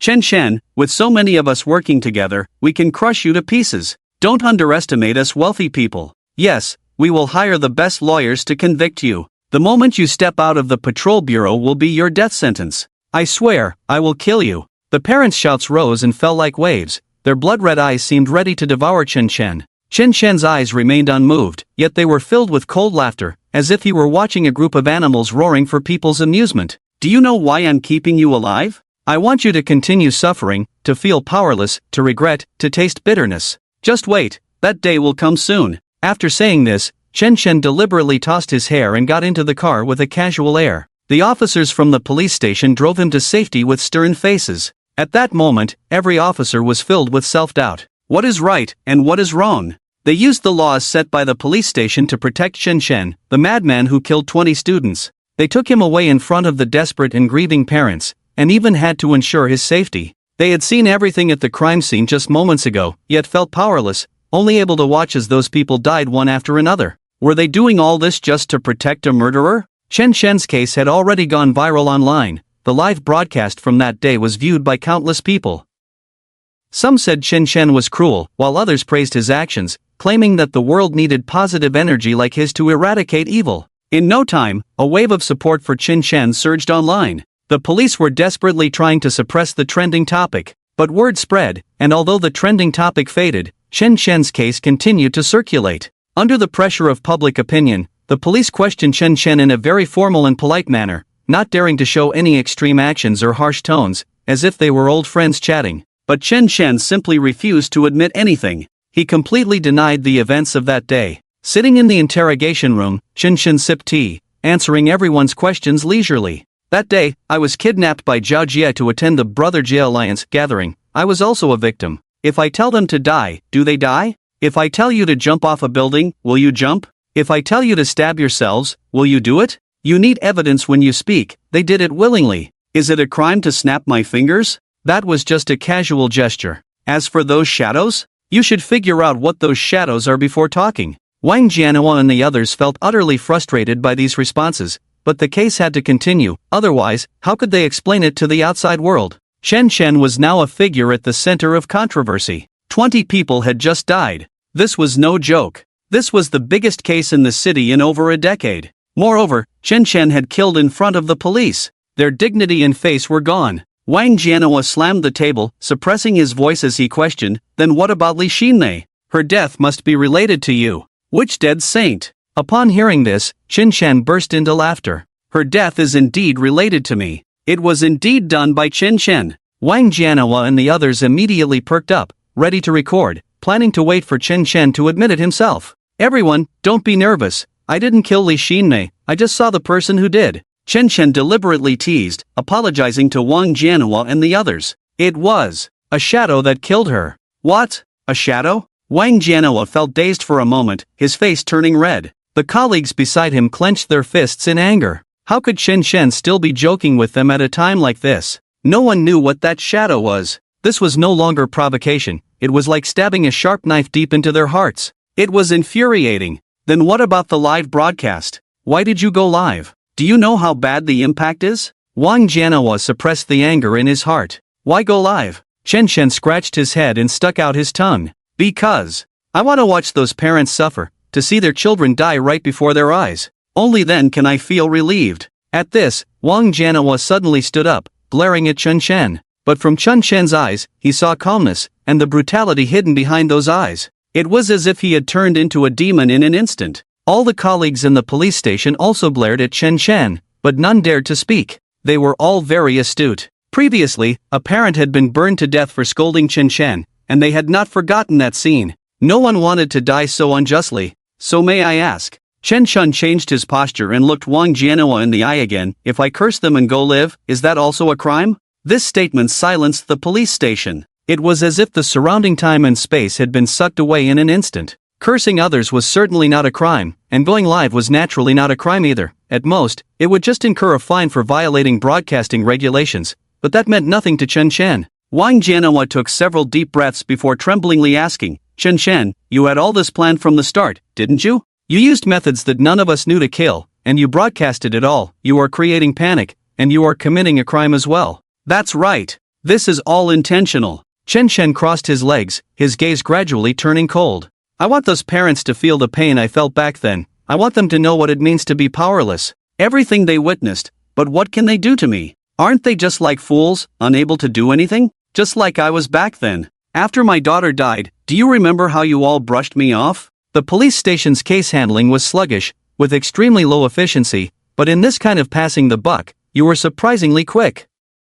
This time, consider it a lesson for you. Wang Jianhua's face turned very ugly, his old face reddening as if he were about to bleed. Chen Shen had left him speechless. He still remembered how helpless and broken he felt when he first came to the police station. Who among them had spoken up for Chen Shen? Chen Shen was determined to take revenge in his own way. Chen Shen, no matter what. I think things have come to a point where it's enough. After all, their children have died, you've avenged yourself, and so many people have died. Wang Jianhua's tone softened, as if he were negotiating with Chen Shen. Enough? Damn. It's far from enough. Chen Shen sneered. My daughter's life cannot be compared to those trash. I said that everyone involved in this matter must pay the price. Do you think those parents have no connection at all? Buzz. Wang Jianhua and the police station personnel felt a buzzing in their heads. Chen Shen had already killed 20 students, but he still had no intention of stopping. He wanted to kill their parents too? Connecting it to the previous scene at the manor, everyone felt a painful explosion in their heads.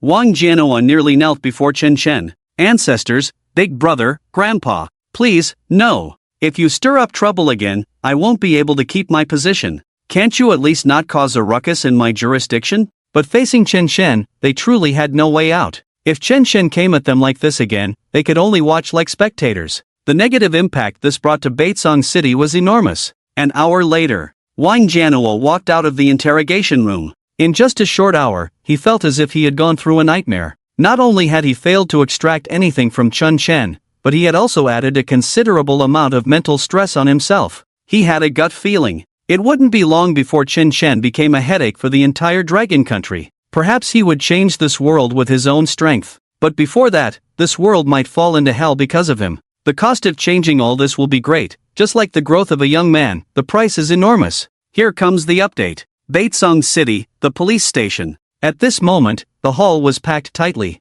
Those who came here were all parents from the Brother Jie Alliance. They basically all brought their lawyers, nearly 20 lawyers, to assist in the investigation, handling the case, and accusing Chen Shen. After watching the live video from that day, several lawyers fell silent. They indicated that this lawsuit was impossible to win. At most, they could only criticize Chen Shen from a moral standpoint, and there was little else they could do. Throughout the entire process, Chen Shen did not lay a hand on anyone. Although he said extreme things like "go die," "I'll kill you," and "you deserve to die," these few words alone could not lead to a conviction. There was no decisive evidence at all. The police also told those parents that their testimonies were useless here and advised them to go back and deal with their children's affairs. But those parents insisted on staying, wanting to wait for a result. Meanwhile, in the interrogation room, Chen Shen sat calmly, closing his eyes to rest. Just a moment ago, he had consumed Li Xinmei's evil soul. It was like chewing gum, and the taste was quite good. Feng Wujie had said that Li Xinmei's soul was very special, but after Qin Shen consumed it, he didn't feel much change. The recovery level of Feng Wujie's soul had only increased by a tiny percentage. Senior Feng, didn't you say Li Xinmei's soul was very special? Why did your soul only recover a little bit? Chen Shen asked in confusion. Feng Wujie laughed heartily. Look at this. A mysterious, profound incantation merged into Chen Shen's mind. He instinctively recited it silently. Immediately, he felt invigorated. This is the Great Sun True Fire Incantation. It can roll clouds and streams, burn all living beings, exterminate evil spirits, and destroy heaven and earth. The key is, this fire can refine souls. In other words, from now on, those who have been killed will have to endure a second torment. The physical body is dead, but the soul will continue to be refined by Qin Shen. A wicked glint flashed in Chen Shen's eyes, and a smile appeared at the corner of his mouth. So what Senior Feng meant by Li Xinmei's soul being very useful is this: the senior understands me. Ha ha ha, once my soul recovers, there will be even more unimaginable existences. Devour more evil souls. I understand, senior. Chen Shen replied with a smile. He couldn't wait to refine the souls. He had only imprisoned the souls of those 20 people. He hadn't had the chance to consume them yet. This is just perfect. At 3 o'clock in the afternoon, Chen Shen was released from the police station. The road outside the police station had never felt so long. When he came out, the area was already filled with cars. The road, which was originally not long, appeared long and congested due to all these vehicles. These were all the parents' cars. They were all gathered here, waiting for the police station to convict Chen Shen. Only if Chen Shen went to hell could they feel relieved. Otherwise, where would they vent the anger bottled up in their hearts? Chen Shen is out. That kid really came out safe and sound. One of the parents shouted. Instantly, all eyes turned towards him. Like sharp needles, they wished they could skin Chen Shen alive. Ah, my son was killed by this murderer, and he now comes out so nonchalantly? Is there any law left? He killed someone and doesn't have to pay with his life. My daughter died like that, her eyes even popped out. Whoa, let's all kill him together, let him go to hell. Ah, if he doesn't die, our children can never rest in peace. Let him pay with his life. Let him pay with his life. The crowd roared madly, their voices shaking the heavens. Chen Shen did not leave the small path. Instead, he boldly walked down the main road, head held high and chest out, deliberately provoking everyone. The officers from the police station nervously surrounded Chen Shen. He was now a figure at the center of controversy, and if anything happened at the police station's entrance, none of them could escape blame. They absolutely could not allow Chen Shen to have any mishaps. When Chen Shen stopped among the many parents, a hint of mockery flickered in his eyes. With his hands clasped behind his back, he surveyed the crowd and let out a laugh. The malicious, despairing, and cursing words he heard seemed to him like a joke. What? He actually dares to laugh. He killed our children and is mocking us here. He's asking for death. This is intolerable. How could those parents endure this? Chen Shen had ruthlessly trampled on their hearts once more. A devilish smirk curled at the corners of Chen Shen's mouth as he looked at them. Your children are dead. I think I'll celebrate with some red wine. What? You, bastard. Chen Shen's words elicited screams from the group of parents. They were still in pain, and Chen Shen dared to hurt them like this. Chen Shen reveled in their shouts, slightly closing his eyes, a smile on his lips, taking a deep breath, looking back now. The sight of them being shattered to pieces was truly beautiful. The moment they jumped from the building was so unforgettable. Chen Shen's words once again provoked everyone. He was simply insane. How could a normal person say such things? Murderer! Don't think this matter will just end here. We will all come together to deal with you. That's right, all our strength combined, the entire Baitsong city will be turned upside down. Chen Shen, be prepared to be hunted down by us for the rest of your life. Your hands are already stained with blood, you must die. The parents surged forward in attack, and although they looked furious, not a single one dared to rush at Chen Shen. They all hid in the shadows, shouting. Chen Shen looked at them, his smile undiminished, even deepening. Alright, then how about we play a game? The game starts now, and the rule is to see who dies first. The players are me and all of you. Hiss. Chen Shen's voice sounded like a joke, but to the parents, it exploded in their ears like firecrackers. Chen Shen. Was he really going to deal with them? Was he going to kill them all? Suddenly, those who had just shouted out fell silent, feeling a bit regretful for their impulsiveness. The air around them instantly froze, yet Chen Shen smiled in a way that felt so out of place. By the way, the one who dies first will have their soul refined by the other. To be frank, that feeling will be very painful, very painful. A chill seemed to seep into the collars of those parents, making them tremble all over. Following Chen Shen's words, they envisioned the painful struggle that would come afterward. The police had already stopped the car for Chen Shen. He casually got into the car and glanced back at them as he was leaving. "Everyone, get ready, the game has already begun. We are responsible for our own lives and deaths." At the Feng tea house, after Chen Shen returned, he charged his phone and turned it on. As soon as it powered up, Liang Hui's call came in. His voice was very excited, tinged with some exhilaration. "Fengzi, are you alright?" The fact that the call connected meant that Chen Shen had come out. Everything Chen Shen had done during the live broadcast had Liang Hui's blood boiling. Those bastards deserved to die, they really deserved it. Evil had received its due punishment, and that feeling was truly exhilarating. But seeing Chen Shen being taken away by the police, he suddenly became worried again. After all, Chen Shen had killed so many people. Although there was no evidence, those from the police station were not to be trifled with. They could easily find an excuse to convict Chen Shen. Could he withstand it? He didn't expect Chen Shen to come out so quickly. Chen Shen smiled. "I'm fine now, I've already come out, and it was the police who brought me out." Liang Hui let out a sigh of relief but was still somewhat worried. But those parents, they were all wealthy and powerful, and he feared Chen Shen would suffer. "Those parents? They want to kill me," Chen Shen laughed. "Fengzi, I still have some savings here. Why don't you take this money and go abroad for a while?" Liang Hui said nervously. "Ha ha ha." Chen Shen laughed upon hearing this. His fingertips burned with a blazing sunfire, and as he watched the flames dance, his voice was filled with amusement. "Huizi, you don't need to worry about me. I plan to play a game with those parents. It will be very exciting, and I guarantee they won't have a good ending." Liang Hui was shocked. Was Chen Shen planning to kill those parents? This was getting too big. "Fengzi, let me give you some advice." Chen Shen interrupted him. "I know what you're going to say, but Huizi, I consider you my brother. You shouldn't get involved in this matter, just watch the fun. Because I'm no longer the Chen Shen I used to be." The call ended. Chen Shen transferred the true fire from his fingertips to a beautifully crafted tea stove nearby. The true fire ignited the combustible material, burning even more fiercely. "This is the blazing sunfire, so beautiful and powerful," Chen Shen exclaimed sincerely. "Now, it's time to serve those parents some appetizers. After all, they're playing a game with me, I can't neglect them." Chen Shen took out a talisman, muttered a few incantations, and then tore the talisman. In an instant, countless shadows appeared, and the sounds of wailing filled the entire room. These were souls, a total of 21, including Lu Jian, one of Zhao Jie's subordinates who had been killed by Chen Shen at the KTV.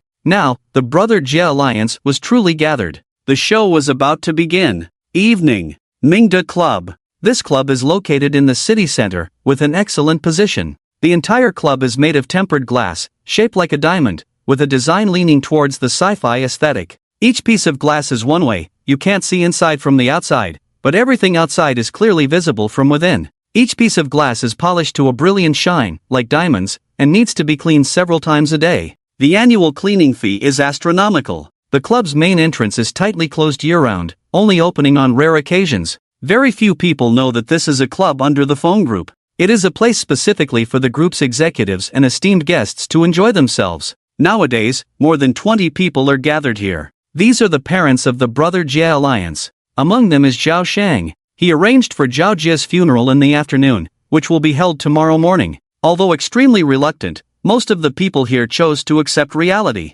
Their children had died, they should be laid to rest. But the hatred in their hearts had not extinguished. What brought them together was Feng Xiaoting's mother, Li Shanshan. Feng Chang'an had died, and the cause of death was determined to be spontaneous combustion. She absolutely could not accept this. She vowed to kill Chen Shen. "Everyone, I gathered you all here today to discuss something. Originally, after our children had an accident, we should have been at home nurturing our spirits, letting time help us through this difficult period. But there is something I still want to tell everyone." "Well, let's have Master Li speak next." As Li Shanshan spoke, a man dressed entirely in black stepped out from behind her. He was dressed entirely in black, giving off an air of mystery that was hard to decipher. But upon closer inspection, it became clear that his clothing was not just a simple black. Dark patterns were intricately outlined on it. They seemed to depict the faces of lonely souls and wild ghosts struggling in hell. Each one was grotesque and terrifying, their expressions frozen in a moment of despair, mouths agape, hideous,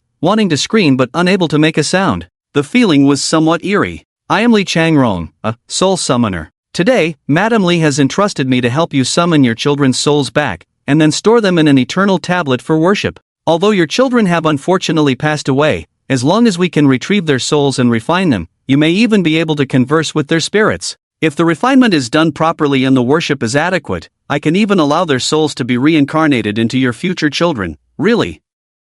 One of the parents immediately became excited upon hearing this. Raising a child is not easy, and they naturally could not recover from their grief. The possibility of bringing their souls back and allowing them to be reborn was undoubtedly a chance for rebirth. Although the process might be complicated, as long as their children could come back to life, they would be satisfied. Absolutely true. Li Changrong smiled, his expression deep and profound. This was the money he made. Refining souls and reincarnating them was no small fee. He had already made a fortune from this. I may not be a match for Chen Chen, but in the art of soul refinement, he is merely at an elementary level. Now that I am here performing the ritual, all your children's souls can return. The crowd was moved to tears. This was the best news they had heard in the past 2 days. Suddenly, all their pain seemed to lighten a bit. As long as the souls could be found, their children could still live, right? They treated this as a trial to be overcome. Master Li, let's begin. Li Shanshan urged softly as she saw the time was right. Li Changrong nodded and slowly walked to the center.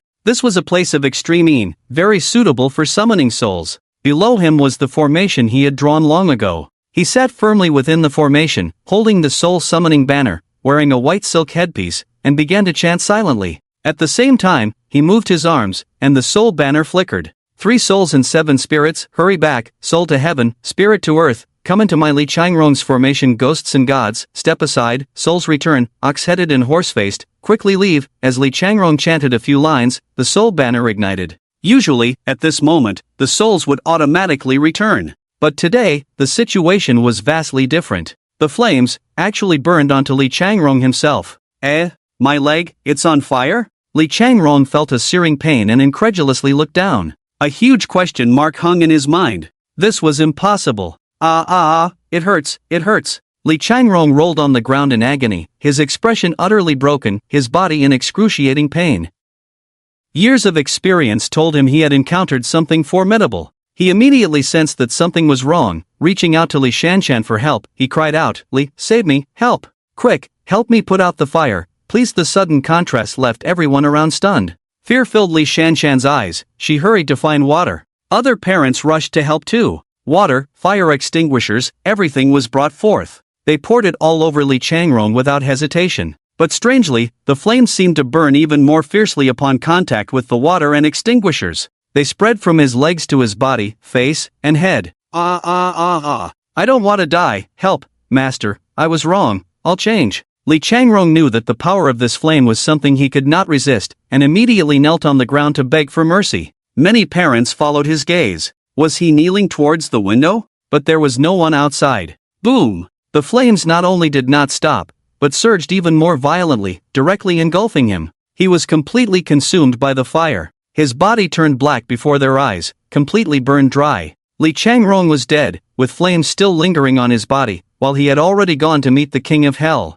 Master Li, you. What? Li Shanshan was so frightened that she knelt beside him, all her strength drained, and she fell into despair. In an instant, a living person had died. This feeling was truly hopeless. The surrounding parents also fell silent. This scene seemed to remind them of someone. It was the one who had brought them their initial fear, Chen Chen. Back then, their children had also died in such an inexplicable manner. Could it be that Chen Chen did this? One bold and observant parent immediately asked, as it was hard not to connect this situation with Chen Chen. Impossible. Li Shanshan screamed, does he think he's a god? Able to kill from a distance? I refuse to believe that so many of us can't deal with him. The soul summoner is dead. If worst comes to worst, I'll just find another one tomorrow. I must make Chen Chen die. Li Shanshan shouted, her eyes filled with despair. The deaths of Feng Xiaoting and Feng Chang'an had hit her hard. She could no longer hide her emotions. Buzz. At that moment, a parent's phone rang. He answered it, listened for a moment,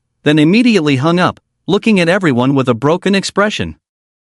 Everyone, Chen Chen he. Li Shanshan, in a panic, shouted, what happened to Chen Chen? Tell me, damn it. He's live streaming and wants us all to watch the stream. Everyone felt dizzy, unsure of what kind of trick Chen Chen was up to, and they all opened their phones to join the live stream. In the live stream room, Chen Chen was already waiting. When he saw the number of viewers reach over 20, he knew that these parents had entered. He specifically enabled the bullet comments to facilitate communication between him and the parents. "Shen Shen, you murderer! Shen Shen, killer! We must take your life." Seeing these vicious comments, Shen Shen smiled. He was very happy because the other side was furious. This time, he aimed to make a few of them die from anger first, and then he would play with the rest slowly. Shen Shen's live stream background was in a tea room. On the table was a tea stove, brewing tea. The lighting in the room was somewhat dim, and it seemed there were quite a few shadows, with faint sounds of screams echoing, though it was hard to tell if it was due to sound effects. He fiddled with the tea stove while muttering to himself, "People, the most important thing is to have self-awareness.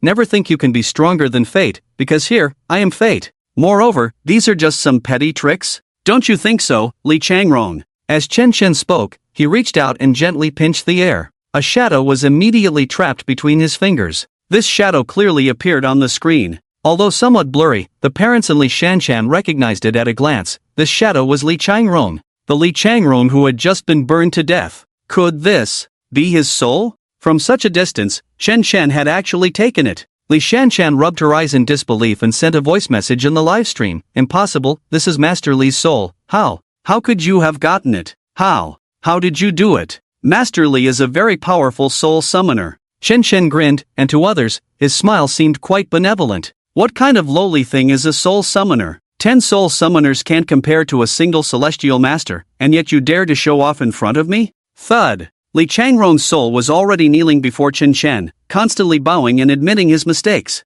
His soul was only the size of a mobile phone, but it was vivid and alive, emitting a faint glow around it. Shen Shen smiled and patted his head. "Originally, you had nothing to do with this matter, but why did you choose to act as the wings of a demon?" "I know, it's all because of the greed in your heart." As he spoke, he moved the teapot aside. The flames on the tea stove roared fiercely. Chen Shen grabbed Li Changrong's leg with one hand and hung him upside down over the fire. Hiss, hiss, hiss, howl, chirp, chirp, chirp. A cacophony of demonic sounds echoed through the livestream, resonating in everyone's ears. Under the scorching of the true sunfire, Li Changrong's soul was like a wild grass, quickly ceasing to struggle, and in pain, his soul shattered. A cloud of black mist rose into the air. Just as this soul was about to disappear, Chen Shen grabbed it and crushed it like candy. The parents in the livestream were stunned. Could it be the legendary soul scattering? Li Changrong was burned to death, and now his soul had to be tortured and devoured? This was equivalent to a second injury. Seeing that no one in the livestream was speaking, Chen Shen smiled apologetically. "I forgot to explain, a person has 3 souls and 7 spirits. What I burned was only their 2 souls and 4 spirits. Without these 2 souls and 4 spirits, they won't be able to reincarnate. The remaining 1 soul and 3 spirits still have to report to the King of Hell, and they must go through all 18 levels of hell." "Oh my god. Chen Shen, you're cruel. Your methods are too harsh. Are you even human?" Seeing the audience in the live stream becoming active again, Shen Shen knew they understood. He then reached out into the air and grabbed another shadow. He squeezed it in his hand, pressing down hard with his fingers. Woo woo, hiss, hiss, I, gurgle. The shadow let out a sound of despair. A girl's figure flickered in and out of view. Someone in the live stream immediately recognized who it was. "This is Ma Yan. It's my daughter." A man broke down, nearly collapsing to the ground. Although the features of the shadow were blurry, he could recognize it was his daughter. This was his daughter's soul, but he couldn't understand what she was saying. All he could hear were sounds that seemed like crying, yet also like calling. "Chen Chen, I'll send you rockets. Can you let my daughter's soul go? Whoa, she's already dead. Please stop tormenting her, okay?" Ma Yan's father immediately broke down, quickly depositing over 100,000 into the live stream account. Shen Chen frowned and turned off the donation feature. It would be very out of place to ask for donations now. Shen Chen took out a small flame wolf tooth club that he had prepared earlier, showing how much effort he had put into performing for these parents, even going so far as to make these tools. "I declare in advance, all my tools are infused with my true fire, which is why they cause substantial damage to these souls," Chen Chen explained patiently. Then, with a bang, he struck Ma Yan. Ma Yan immediately screamed in pain. Chen Chen found it particularly amusing, striking down repeatedly.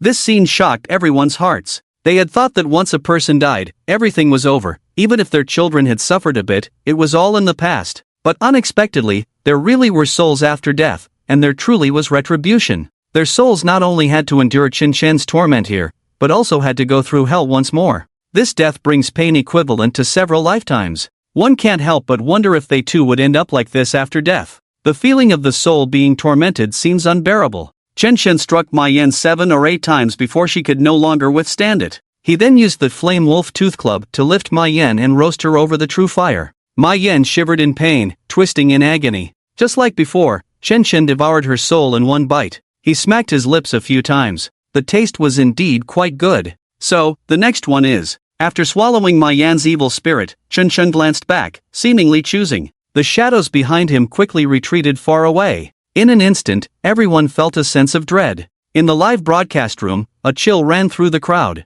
Now everyone understood what was happening. Chen Shen's room was already filled with souls. These souls must belong to their children. They were killed by Chen Shen while alive, and now they couldn't even find peace in death, but had to be tormented again? Chen Shen, are you even human? My daughter's soul is gone just like that. She was killed by you, and that's not enough. She has to die a second time. Even the devil isn't as cruel as you. Woo. I'm so angry. My daughter. Ma Yan's father sat on the ground like a shrew, crying and sighing. Chen Shen felt a lot looking at this scene. Once upon a time, wasn't he also this broken and helpless? Watching his daughter die tragically before him, he could understand that feeling.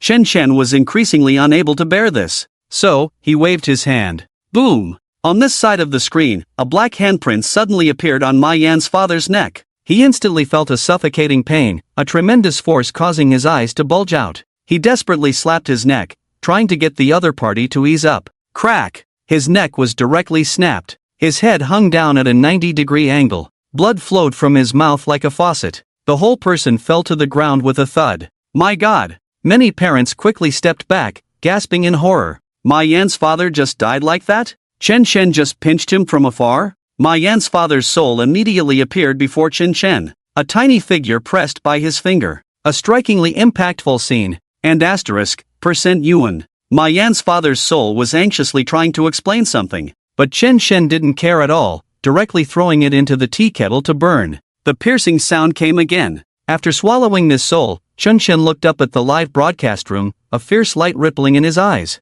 From now on, I advise any of you not to harbor any illusions, because you will all eventually become lambs to be slaughtered in my hands. Do you see this small furnace? This is your final resting place. Next, Chen Shen grabbed Feng Xiaoting and Zhao Jie. The two were already terrified, their souls unstable, kneeling on the ground and banging their heads, hoping that their attitude of admitting their mistakes would soften Chen Shen's heart. Li Shanshan and Zhao Sheng's heart sank. In just these 2 days, they seemed to have aged over 10 years. Especially Zhao Sheng. He was once spirited and looked down on everything, but now he had become like a drowned dog, unable to even protect his own son. Chen Shen poured out the tea from the kettle and replaced it with a pot of hot oil. Zhao Sheng, Li Shanshan, didn't you both claim you'd do anything for your children? Now I'm going to put your children in the hot oil. If you can feel this pain for them, I won't torment them. I'll give you 5 minutes to think. Zhao Jie and Feng Xiaoting's souls, upon hearing this, frantically banged their heads at the screen, seemingly begging them. They had thought that the pain would disappear after death, but they didn't expect this to be just the beginning. This was no better than being alive. Chen Shen is going to throw them into the oil pot. They don't want to experience this pain again. They really don't want to. Quick, prepare the oil pot. There should be enough cooking oil in this club, right? Zhao Sheng shouted instinctively. Are you crazy? Li Shanshan glared fiercely at Zhao Sheng. A child can be born again, but if they die, there's nothing left. Although she also wants to take revenge for her daughter, it hasn't reached the point of losing her sanity. She wouldn't be foolish enough to jump into the oil pot. Chen Shen seemed to already know their answer. In that case, let's get started. Chen Shen directly threw Zhao Jie and Feng Xiaoting into the oil pot. Then, the screams of the two echoed. In no time, they exploded like twisted dough. Their souls were ruthlessly devoured by Chen Shen. Zhao Sheng collapsed. The last thought of his son in this world was gone, and he simply couldn't accept it. He screamed in despair and ran back. The other parents couldn't stand the shock either and left the club one after another. But the number of viewers in the live stream didn't decrease. Although they had left, they were still watching in the live stream. Chen Shen's actions didn't stop. One by one, he executed the souls and consumed them. In the blink of an eye, more than 20 souls were reduced to half. Just then, Wang Jianhua and others received a report. A parent reported that Chen Shen was harming their children. After understanding the situation, Wang Jianhua entered the live stream in a daze. As soon as he entered, he was shocked by the scene before him. Chen Shen was sitting in the tea room, with a tea stove and tea in front of him, looking like he was drinking tea, and the flames on the stove were burning fiercely. Normally, this scene wouldn't be strange, but the shadows around were the highlight. Shadows were wandering all around the tea room. Was this what the parents referred to as souls? It was the first time for Wang Jianhua and others to see souls, mysterious yet terrifying. Looking through the screen, they felt their hair stand on end. Those shadows were originally ethereal and formless, but were caught one by Chen Chen. They were placed in front for judgment. The methods of this judgment were quite brutal. Boiling in oil, being pierced by 1,000 arrows, cooking, skinning. And those shadows emitted wails like ghosts, as if the students had truly come back to life. This scene was unsettling. In the blink of an eye, Wang Jianhua and the others had arrived at the entrance of the Chengfeng tea house. Wang Jianhua stood still, took a few deep breaths, and then mustered the courage to knock on the door. "Can't you see the tea house is closed?" Chen Chen's impatient voice came from inside. Wang Jianhua instinctively trembled and immediately withdrew his hand. But he noticed several colleagues beside him were watching, so he cleared his throat and forced himself to be serious. He shouted, "Chen Chen, I'm Wang Jianhua from the police station. We know about your live stream, stop what you're doing." Upon hearing this, Chen Chen laughed in the live stream. He coldly said to the parents watching, "Is this guy someone you called? Do you think he dares to interfere with me?" Bang bang bang. The knocking grew louder. Chen Chen replied irritably, "Do you want to become the second Li Xinmei?" Whoosh, the entrance fell silent. Wang Jianhua instantly retreated several meters, hiding behind a tree. The image of Li Xinmei's tragic death lingered in his mind, but police later clarified the matter regarding Li Xinmei. She had worked so hard because she had taken Zhao Jie's money. They even found out about her apartment in a high-end community in the city center. "Captain Wang, aren't we going in?" A passionate young man beside him asked loudly, somewhat displeased. This kid was named Zhang Chang, who had just joined the police station half a month ago. Young, impulsive, and reckless. Wang Jianhua was too lazy to explain to him. No amount of words could extinguish the flames within a passionate youth. He simply turned around and reported the matter to his superiors. "Captain Wang, we can't just stand by and watch these crimes unfold before our eyes." Zhang Chang looked at the livestream, where parents had already begun to flood the chat with pleas for mercy. He was even more anxious than Wang Jianhua, because he hated evil as if it were his own. Wang Jianhua had long since lost his spirit. "Sigh, this world is filled with shades of gray. Who dares to say that what Chen Chen did is definitely wrong? Who dares to say that what they are doing is right? Sometimes, it's better for people to be a little confused." Zhang Chang knew Wang Jianhua was scared and shouted, "Captain Wang, I never expected you to be such a timid person. If you won't go in, I will. I absolutely cannot tolerate evil happening before my eyes." Wang Jianhua could only think that he was too young. Zhang Chang turned and ran towards the tea house, shouting, "Chen Chen, stop what you're doing and open the door, or I'll break it down." Bang, bang. Zhang Chang began to kick the door. On the third kick, he was suddenly sent flying out. It was as if he had been struck by something heavy. His body leaned back, flying 7 or 8 meters away, and he only stopped when his head hit a tree. He was already unconscious, not knowing if he was dead or alive. His Wang Jianhua and the few people beside him stepped back, none daring to move forward. The scene was too shocking, none of them wanted to test the law with their bodies. The live stream continued. However, this time Chen Chen's livestream had a limit on the number of viewers, so not many people saw it. Only those parents were crying in despair, feeling worse than death. It felt as if their children had been killed before their eyes once again. Earlier, when they were at the manor, Chen Chen had shown some restraint, but now, facing these dark shadows, he unleashed all his ruthless moves. Coupled with the blazing sun's true fire, these souls had nowhere to hide. After tormenting them enough, he would swallow them, making full use of them. By the time Chen Chen finished executing these souls, it was already deep into the night. Having consumed a considerable number of evil souls, he showed no signs of fatigue. On the contrary, he was becoming more and more excited. He glanced at the number of viewers in the live stream. The parents were all there. He sneered, after streaming for so long, it's time to give everyone some benefits. Chen Chen took out a talisman, lit a fire with his hand, and began to draw on it. Then, he formed a seal with both hands. Boom! The talisman ignited. Chen Chen opened his eyes, dark energy swirling within, revealing a cold smile. Wang Chengdong, Zhang Tianran, Mayan, Wang Wan, Chen Kai, Feng Xiaoding, Zhao Jie. The parents in the live stream were puzzled.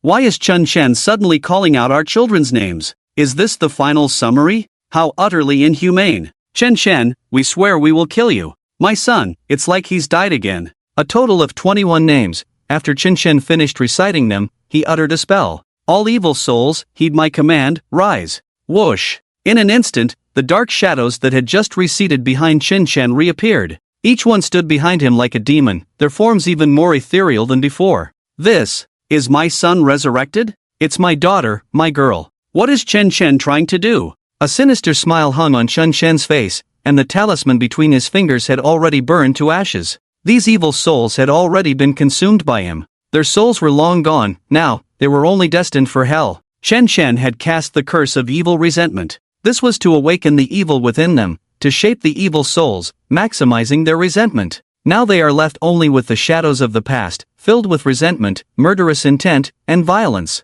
Chen Chen's lips curled into a sinister smile as he rubbed his hands together. Go, find your own parents. If your parents are already dead, then find someone else's parents. Have a good time playing with them. As Chen Chen's words fell, the shadows emitted a chattering laughter, and in an instant, they vanished. The parents had not yet reacted to what had happened, staring blankly at the live broadcast screen. What does Chen Chen mean by this? Aren't the children's souls eaten by him? Is he turning over a new leaf? Suddenly, a mournful voice came through. Mom, I've come to find you. A woman in the crowd suddenly looked up. A shadow was approaching her directly. She was overwhelmed with excitement, extending her hands. Son, Chengdong, you're back? The shadow sneered. Yes, I'm back, here to take your life, huh? What did you say, son? The woman thought she had misheard. Did he say he was here to take her life? But that was her dearest son. Shouldn't he be saying he was here for that Chen Chen guy's life? The shadow appeared out of nowhere, swooping in front of the woman. It was a void, a pitch-black figure, its murky face covered in chaos,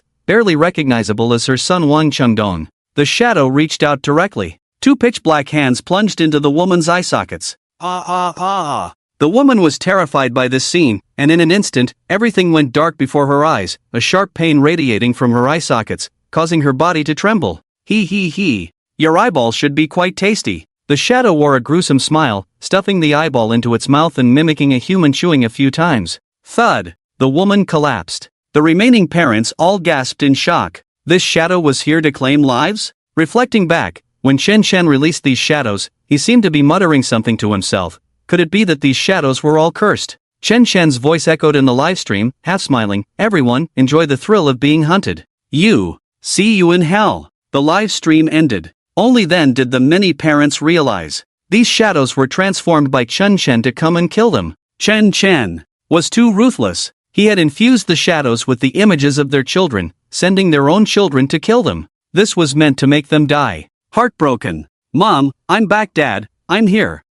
Mom, I finally came back. Suddenly, various shouts echoed from who knows where, followed by countless shadows attacking from all directions. Each shadow accurately found their parents and eagerly pressed close. Those parents who had just been crying out for their children to return instantly erupted in chaos. One by one, they desperately fled in all directions. Some who ran slowly were pinned to the ground and tortured mercilessly.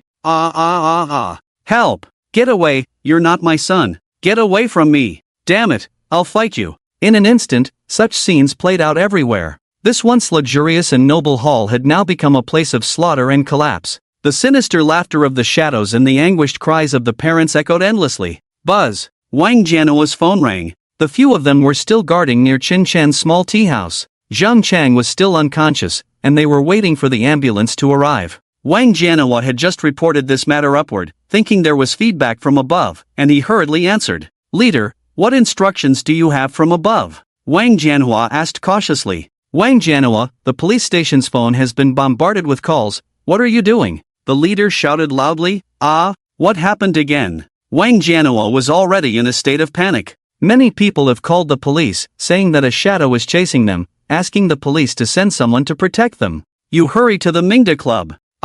This is... He quickly agreed, leaving one person to guard Zhang Chang while the others went with him to the Mingda Club. On the way, he specifically called for reinforcements. Nearly 100 people from the police department arrived. The police cars wailed, creating a deafening noise. The Mingda Club was a high-end place for the wealthy, a luxury that ordinary people like them could hardly imagine. It was Wang Jianhua's first time in such a place. At this moment, the main door was tightly closed, and no sound could be heard from outside. Everything seemed to be happening in silence. Break the door! Wang Jianhua knew they couldn't delay any longer and shouted. The people beside him immediately used the prepared tool to break the door. With a few loud bangs, the door opened. A strong smell of blood rushed out. Ugh!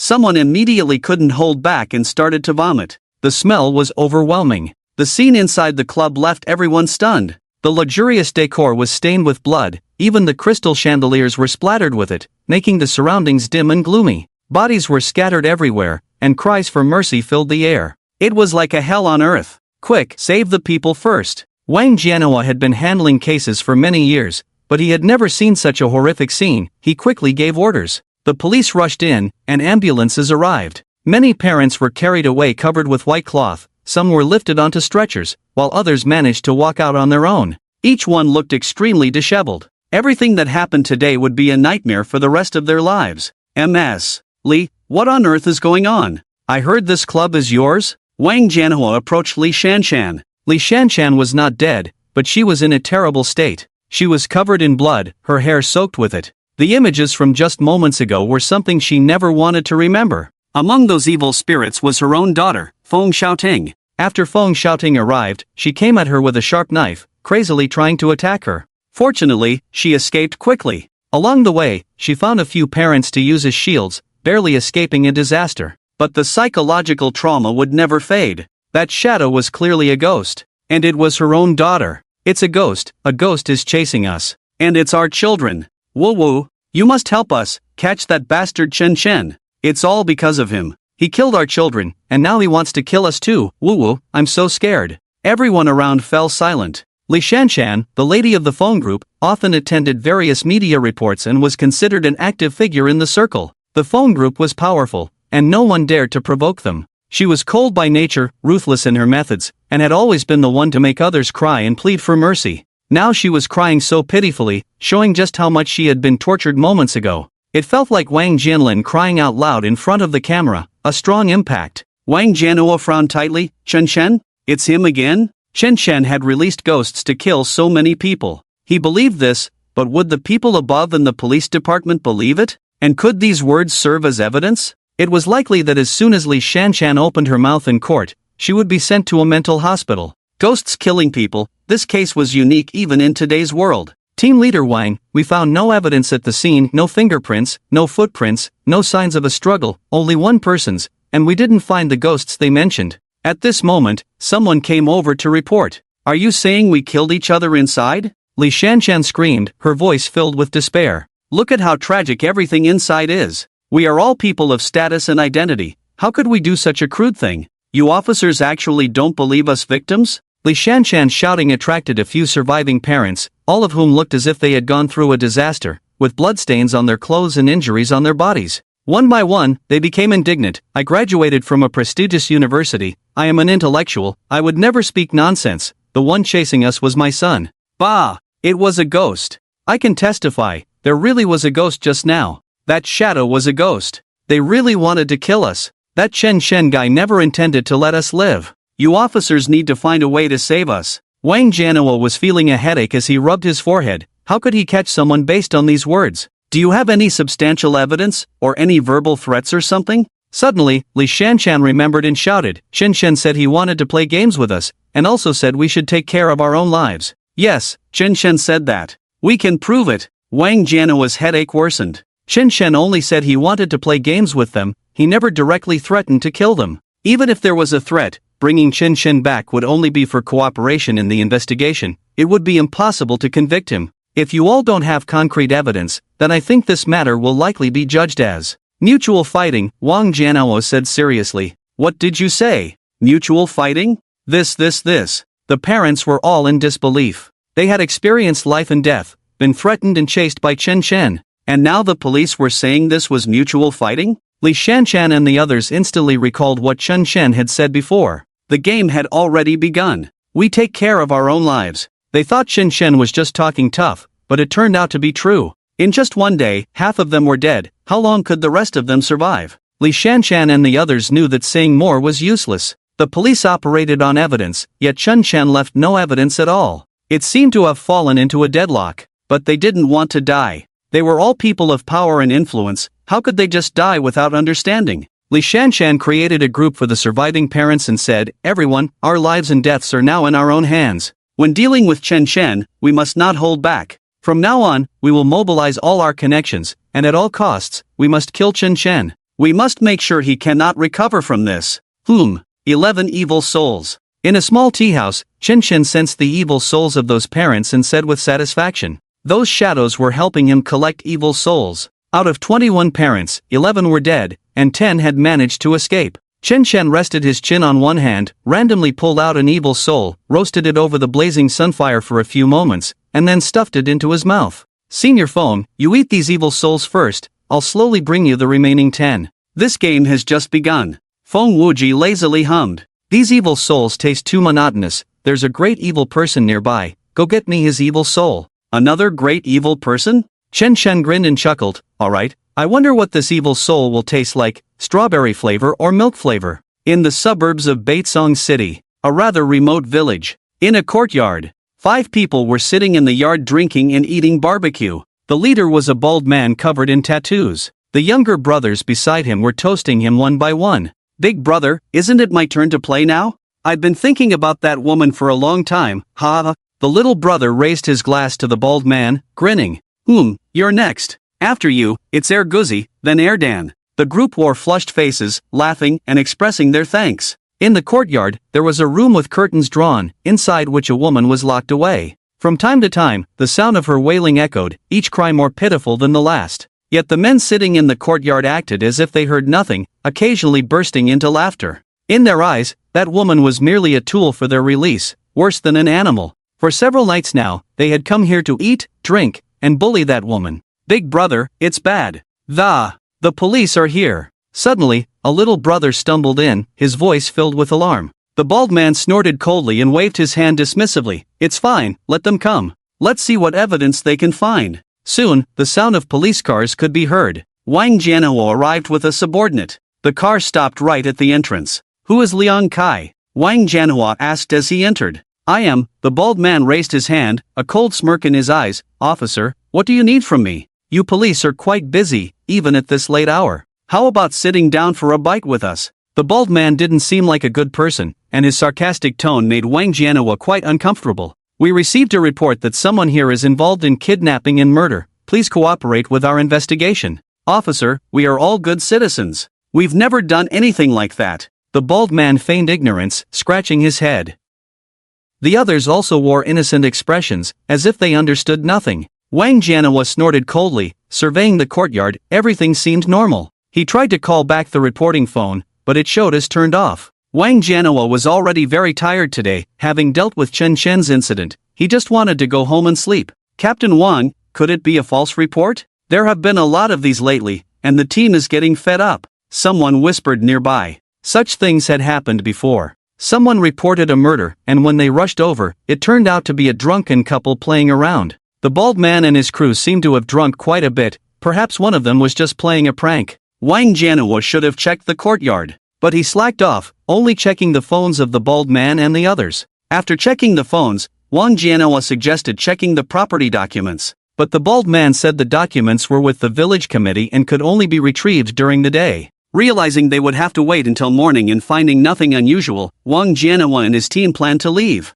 Little did they know, because of his laziness, a life was about to be lost. The bald man and his crew hurriedly smiled and escorted them to the door, offering cigarettes and making polite small talk. Captain Wang, are you leaving just like this without clarifying the situation? Suddenly, a familiar voice came from the side. Wang Jianhuo turned towards the voice, and a chill ran down his spine. Chen Chen, is that you? Chen Chen leaned against a tree, hands in his pockets, resting. There was a faint aura of darkness swirling around him, as if he had merged with the shadows. The owner of this courtyard is named Li Zhangming, a simple farmer. Because he married a beautiful wife, he caught the eye of the village bully Liang Kai. About half a month ago, Liang Kai came with his 4 little brothers to kill Li Zhangming and caused the death of Li Zhangming's mother, burying their bodies in the backyard and taking everything here for himself. Lu Chunlan is Li Zhangming's wife, and she has been occupied by them for nearly half a month now. Liang Kai and his little brothers come here every night. Today, Lu Chunlan finally found the opportunity to call the police with the last bit of battery on her phone. Who would have thought you guys would come and not even check? Chen Chen said all this in one breath, leaving Wang Jianhuo stunned. His eyes were filled with disbelief. The colleagues beside him were equally shocked. If this is true, that bald Liang Kai really deserves to die. Chen Chen, do you have any evidence for what you're saying? The police need evidence to act. Wang Jianhuo said coldly. Chen Shen sneered and tapped his forehead. Almost forgot, I have a witness here. Chen Shen reached out and pulled over a dark shadow. This is the soul of Li Zhangming. After he died, he lingered nearby, still unwilling to let go. Should I let him tell you what happened? No! A ghost! Wang Jianhuo and his colleagues screamed in fright. Chen Shen grabbed hold of Li Zhangming's soul. Almost forgot, you can't understand the voice of a ghost. But your inaction and laziness really disgust me. Chen Shen's eyes narrowed. He looked as if he wanted to devour someone. Wang Jianhuo stepped back 2 paces, his eyes wide with fear. You don't do anything reckless. The police are still investigating the incident at Mingda Club. You are now a major suspect. Moreover, this is just our mistake. We can't convict anyone based solely on a text message to the police. Chen Shen frowned, looking displeased. They also said there was no evidence regarding his daughter. Where in this world is there so much evidence for them? To deal with evil people, just having an excuse is enough. Then I'll try a method that doesn't require evidence. Chen Shen snorted coldly, hands in his pockets as he walked inside. Chen Shen, don't do anything reckless. A colleague grabbed Chen Shen's clothes. Crack, crack, crack. His arm was instantly twisted off by an invisible force. He screamed in pain and rolled on the ground. Chen Shen looked at him indifferently. I twisted your arm, and there's no evidence. Annoyed by his screams, Chen Shen delivered another heavy blow, visibly caving in the colleague's chest, causing him to immediately stop screaming and faint. My God! Wang Jianhuo hurriedly tried to escape back to the car. But after just a few steps, his arm was also brutally twisted off with a crack. The intense pain made him break out in a cold sweat. Watch closely, this is what it means to kill without evidence. Chen Shen glanced at Wang Jianhuo and strode into the courtyard. What are you doing? Liang Kai, seeing a stranger enter, was quite puzzled. Slap! Before he could finish speaking, an invisible slap struck him. Liang Kai spun in the air a few times before crashing to the ground with a thud. Damn! The remaining little brothers immediately stood up, each grabbing a bottle to fight Chen Shen. They were a bit dazed, having not seen how Chen Shen made his move, yet Liang Kai was already down? And at such a distance, how did he do it?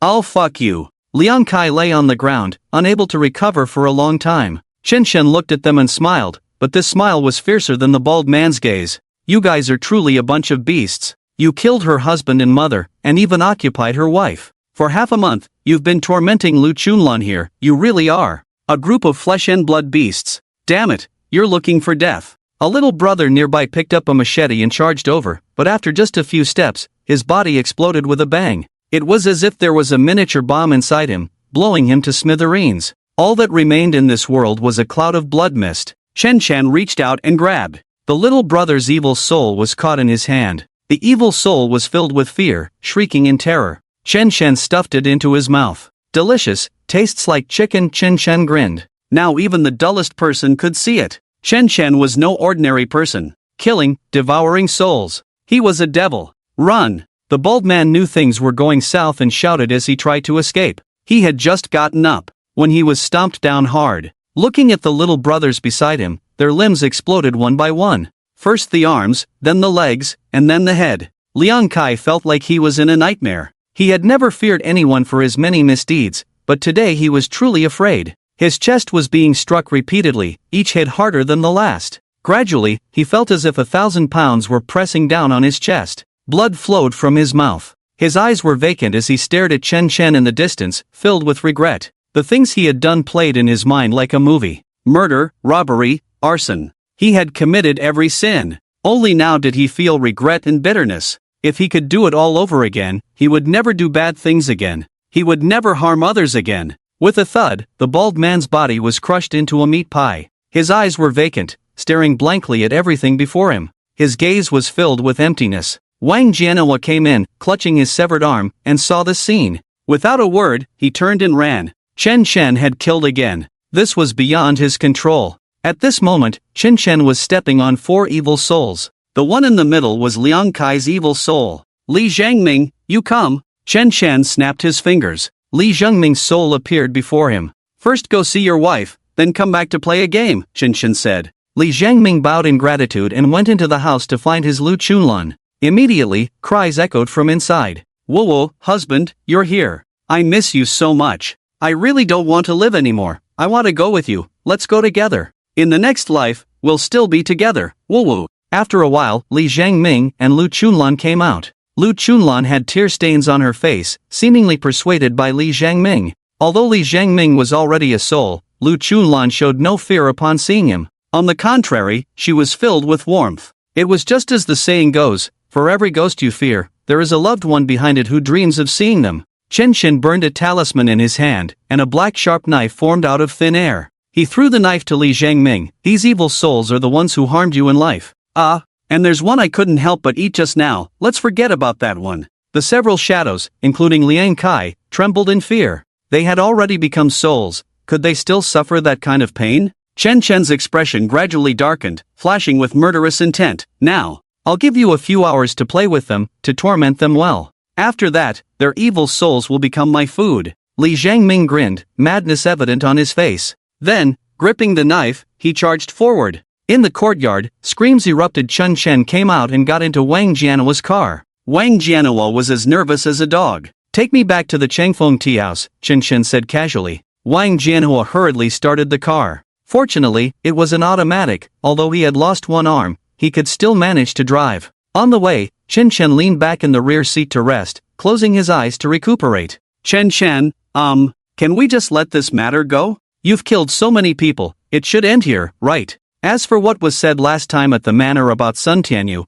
I will do my best to help you investigate. Can you trust the police one more time? Wang Jianhua still tried to persuade Chen Chen. Chen Chen snorted, not even opening his eyes. The thing I regret the most is trusting the police. I won't make such a mistake a second time. As he spoke, he suddenly opened his eyes. But don't be anxious, I just don't have the time to go to the police station to find you. It won't be long before the police station is awash in blood. Anyone related to my daughter's incident won't live to see another day. Half an hour later, at the Fengchao tea house, Chen Chen got out of the car and politely closed the door. Wang Jianhua remained in the car, not leaving for a long time, seemingly having forgotten the pain in his arm. Chen Chen said that everyone related to that incident in the police station had to die. He hadn't spared the people in the police station, he just hadn't had the time to act. So, does that mean he is also related to that incident? The next morning, Chen Chen got up early. He first had a few cups of tea, then opened the academy's forum. He had mentioned 2 days ago that he would give them a day to admit their mistakes,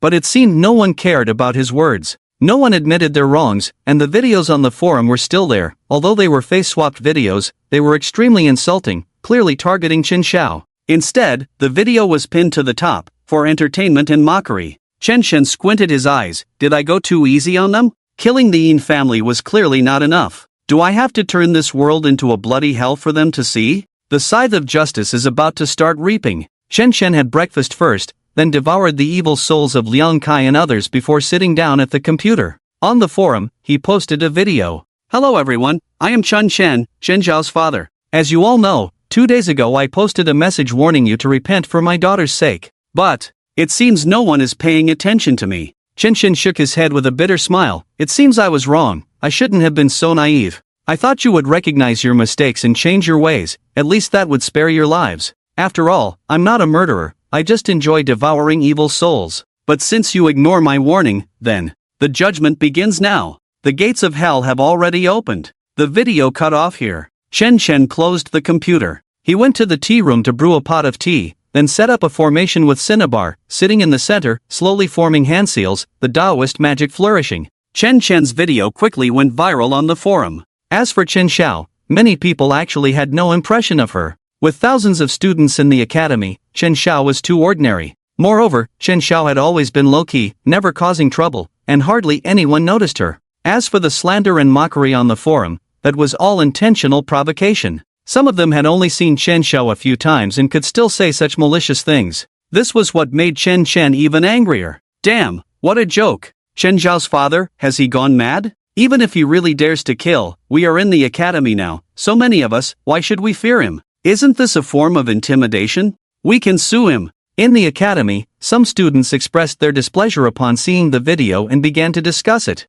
One fat woman, however, didn't care at all. Her face was heavily made up, and she sneered, that Chen Xiao is just a slut. Her father died, and she's still causing a scene. Does she think going crazy in the academy and beating up a few security guards makes her impressive? The police will catch him sooner or later, he's just desperate now. I want to watch Chen Zhao's video and mock her. What can he do to me? The people around her also didn't believe in evil, all agreeing with the fat woman's words. The fat woman even commented under Chen Zhao's video. To be blunt, Chen Zhao's death is actually a good thing for the academy and for us diligent students. She has long corrupted the atmosphere of the academy. I've seen different men come to escort Chen Zhao to the academy, and I've even seen her go to hotels with those men. Although this video is synthesized, it looks more real than the truth. Chen Zhao is that kind of person. She can't live without a man. She even likes it when men hit her to feel happy. Such a person deserves to die. Humans are social animals. When faced with something they perceive as dangerous, everyone will stop to observe first.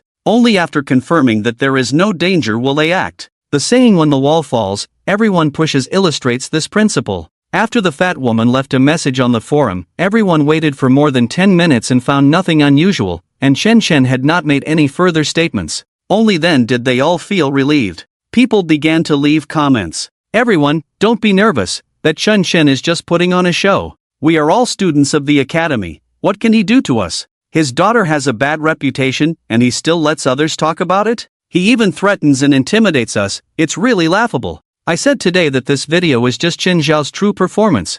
I just scolded Chen Zhao. What's wrong with that? This society has freedom of speech. He can't stop people from talking. Chen Zhao is just a fake. In no time, the comments piled up to over 100. Inside the academy, people began to sneer. To them, Chen Chen was just looking for trouble. The video's popularity had already waned a bit, but now he stirred up the topic again, and the video was pushed back to trending. It was impossible not to go viral. Many people online mocked Chen Chen for being meddlesome, and now Chen Zhao's innocence was at stake. Just as everyone was reacting heatedly, Chen Chen's livestream appeared on the trending list. The livestream titled Chen Zhao's Father Chen Chen's Live Room quickly attracted a lot of viewers. It didn't take long to surpass 100,000. They all wanted to see how pathetic a father's helplessness could be. Chen Chen was drinking tea, with a stove boiling tea below. Next to him was a stack of pre-written talismans, neatly piled there. He appeared calm and unperturbed, seemingly not excited at all. When the number of viewers in the live stream reached a certain point, he smiled and said, "Chu Tinghua, a special student at Gaofeng Academy,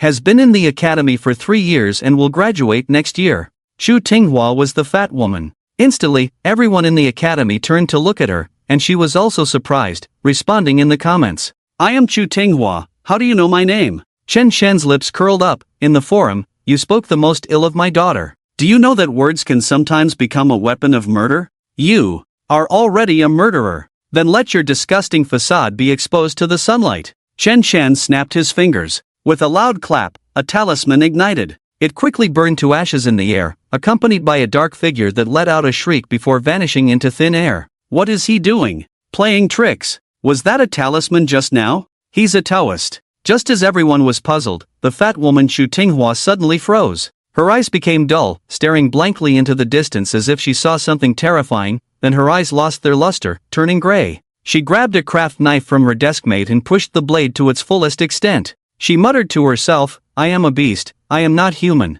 I gossip, I should go to hell. I should have my tongue cut out, I should die." People nearby immediately noticed her abnormality. "Ting Ting, what's wrong with you? What do you mean, die? Ah, I should die. I am not human. Woo woo. How could I be such a beast? I really ing deserve to die." Chu Tinghua suddenly seemed to collapse and screamed, grabbing a utility knife and running outside. A group of students chased after her, all confused about what had happened to Chu Tinghua, who had been perfectly fine just moments ago. Some quick-witted ones had already started a live stream, recording her frantic state. Chu Tinghua ran all the way to the pedestrian street outside the academy. At this time, the street was quite crowded. When people saw the knife in her hand, they tensed up, instinctively keeping their distance, unsure of what this plump woman was going crazy about. "Ting Ting, put down the knife. What's wrong with you? Can't we talk this out? Are you possessed?" The people from the academy caught up and began to persuade her.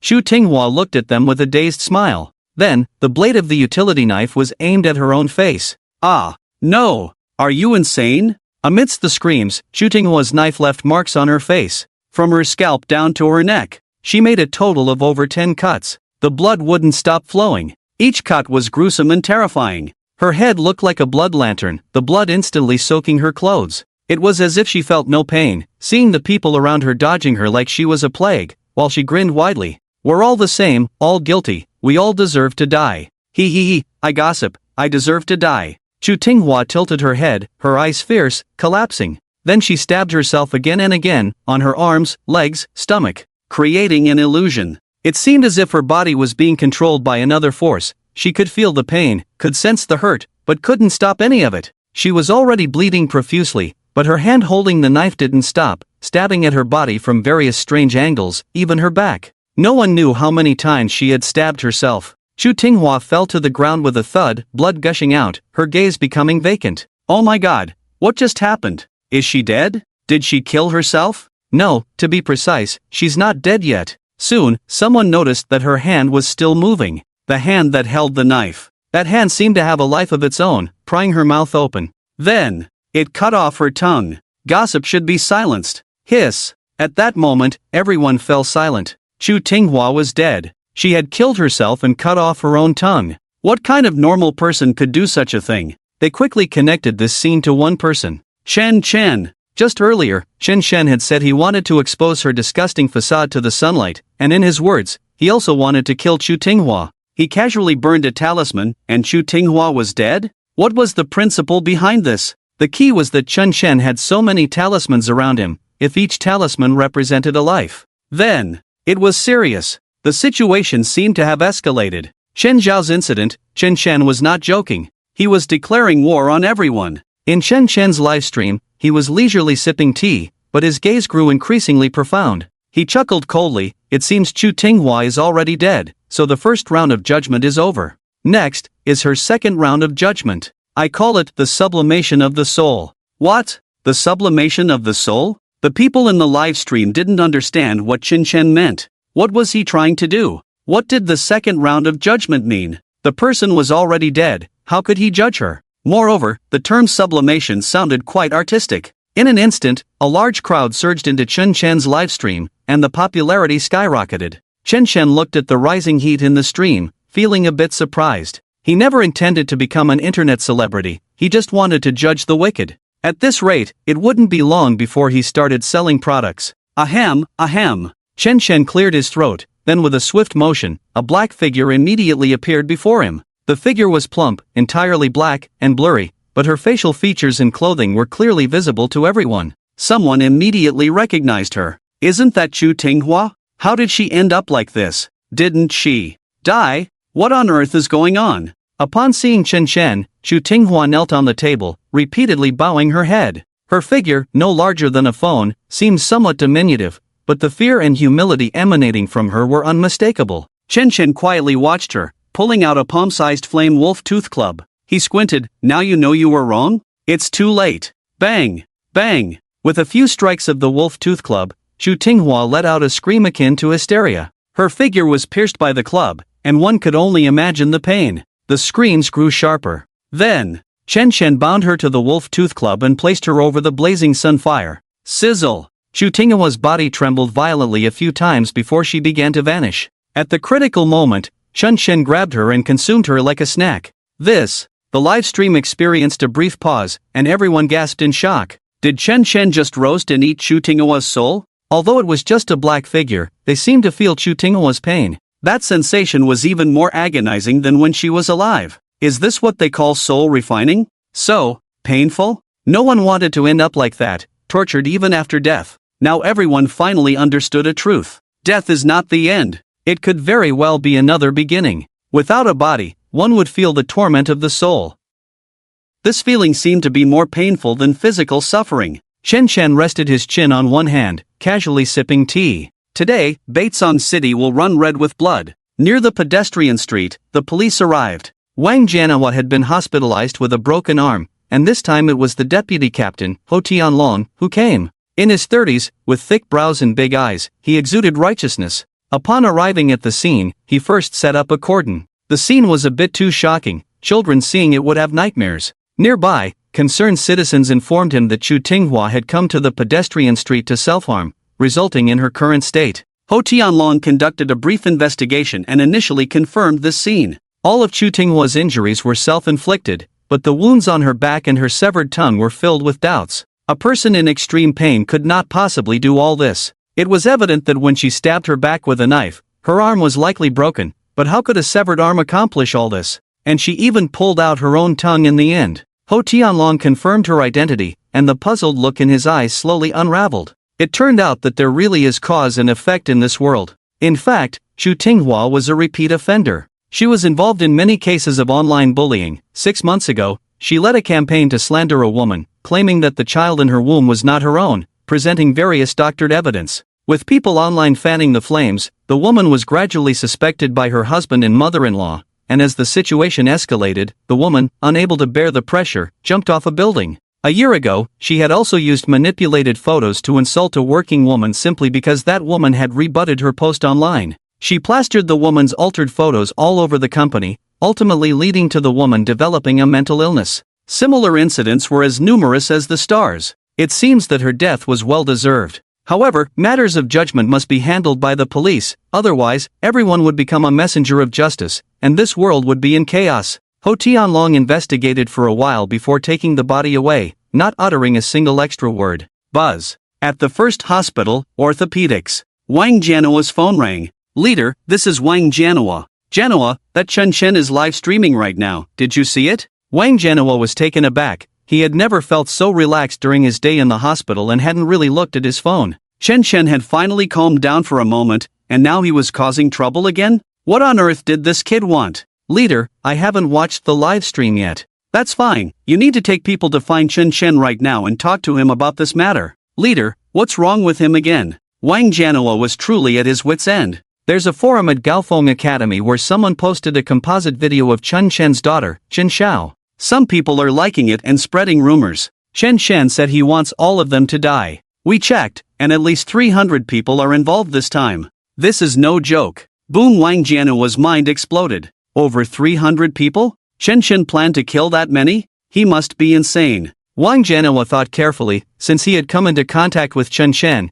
it seemed that Chen Chen had never spoken empty words. Everything he said had come true. And it was even more than that. The incident at the manor was a clear example. Over 300 people were to be killed. The image was simply unimaginable. What was going on? "But leader, I can't walk right now." Wang Jianua wasn't foolish. If this continued, he would undoubtedly die. Chen Chen had broken his own arm as a warning. The leader wanted him to follow up on this matter precisely because he had been involved with Chen Chen before. The leader didn't want trouble, but he didn't want to lose his life either. "Didn't you break your arm? Does a broken arm affect your ability to walk?" The leader was displeased. "I broke my leg too. When did that happen? How come I didn't know?" Wang Jianua gritted his teeth and kicked the wall hard. "Now, it's broken." Leader. At the Fengfeng tea house, 50 meters away, a dozen police cars were parked. 3 officers from the police department were escorting a well-dressed man over. This man was an emergency negotiation expert sent by the police department.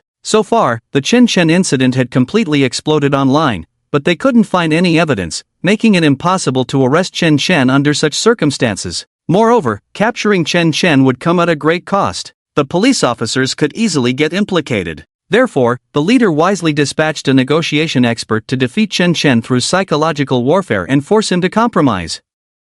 The negotiation expert arrived at the door and knocked. "Hello, Mr. Chen, I am a negotiation expert, and I would like to talk to you, if that's okay?" The door of the tea house opened with a click. "Is this door automatic?" The negotiation expert was momentarily stunned, then strode inside. This place was no different from an ordinary tea house, except the atmosphere was a bit eerie. Chen Chen sat there drinking tea, with a tea stove burning below and a tall stack of talismans beside him. The negotiation expert had yet to realize the importance of the talismans. He just felt a bit uncomfortable but still politely spoke. "Hello, Mr. Chen, I can see that you are someone who understands health preservation." The negotiation expert was trying to make small talk, smiling at Chen Chen. Chen Chen glanced at him, acknowledging him. The live stream was still on, and their conversation was being heard by countless netizens. This actually saved the police department some trouble. They could see the situation inside clearly. "It's just average. I'm not into health preservation anymore, just soul cultivation."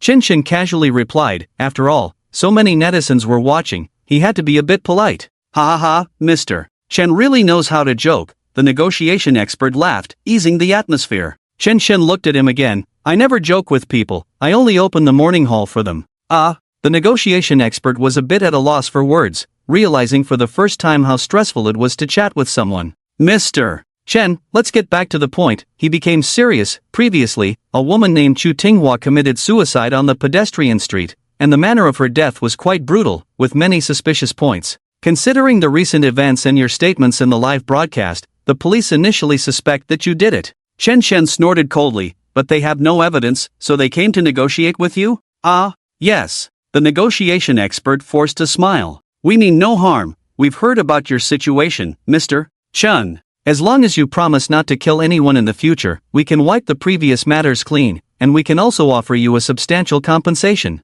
Upon hearing this, Qin Shen's eyes sparkled with a smile. After all, he was a negotiation expert. If he accepted this offer, it would be equivalent to indirectly admitting that he killed those people, and the compensation was something they should have given him anyway. Shouldn't he receive compensation for his daughter's incident? It's just that. He didn't want these superficial things. Chen Shen pushed a cup of tea towards the negotiation expert. His gaze unconsciously drifted to the photo on the table, a picture of him and his daughter. My daughter's mother ran away as soon as she was born, and for nearly 20 years, there has been no news. My daughter and I relied on each other. I was both her mother and father. Before she turned 5, I took her to work with me. I had long regarded her as someone more important than my own life. Even if I go to hell and can never be reborn, as long as my daughter is doing well, I would accept it. Can you understand this kind of feeling? The negotiation expert nodded. I can.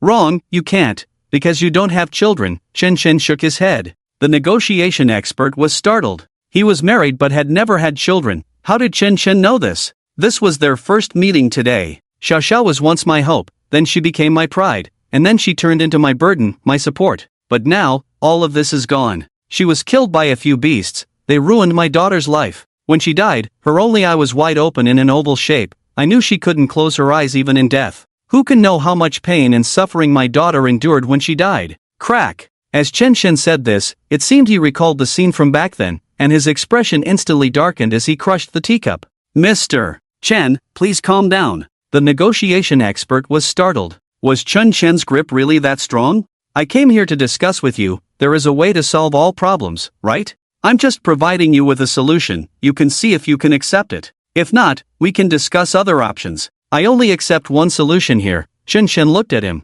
Oh, what solution? Tell me, if it's reasonable, we will definitely meet your demands. All the evil people in the world should die. Ah, this. The negotiation expert was stunned. Was this a condition? This was a dream, right? His expression changed slightly. If soft tactics didn't work, it was time to get tough. Ahem. Mr. Shen, I think you should know that I came to discuss this matter with you because the police are giving you a chance. Don't think that the police are afraid of you. The police are a national unit, holding significant power. Dealing with just one person like you is more than enough. I hope you can see the situation clearly. Even if we take a step back, your daughter's matter should be avenged. You should be calming down by now, right? I don't think you want to become a murderer yourself, Mr. Shen, do you? Mr. Shen, you should really think this over. Chen Shen sneered, the corners of his mouth gradually rising, but his expression grew increasingly ferocious. The police department doesn't comply? Then let's fight. Just in time to see who dies first.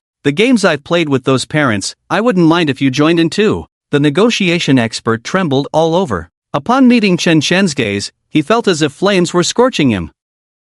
That feeling was unbearably tormenting. Mr. Chen, enough! Chen Shen suddenly shouted, interrupting him. He then drew a talisman in the air, inscribing some strange symbols with great speed, and after finishing, ignited the talisman in his hand. Lu Chifu, as a negotiation expert, you haven't done a good job. A few years ago, a woman wanted to jump into the river to commit suicide, and you were assigned to persuade her. In the end, all you said were words that provoked her, leading her to jump into the river and die. And a year ago, a mentally unstable man kidnapped a child. Because of your duplicitous provocation, the man killed that child. Similar incidents happened 6 months ago. I can't help but suspect that you did this on purpose. Lu Chifu was dumbfounded. Fear extended deep within his pupils. How did Chen Shen know what he was thinking? He indeed thought that way. A sharp tongue could discern right from wrong and could take lives. He was just enjoying that sense of accomplishment. That with just a few words, he could make them lose their lives. That he could change this situation, as if all truth resided in his mouth.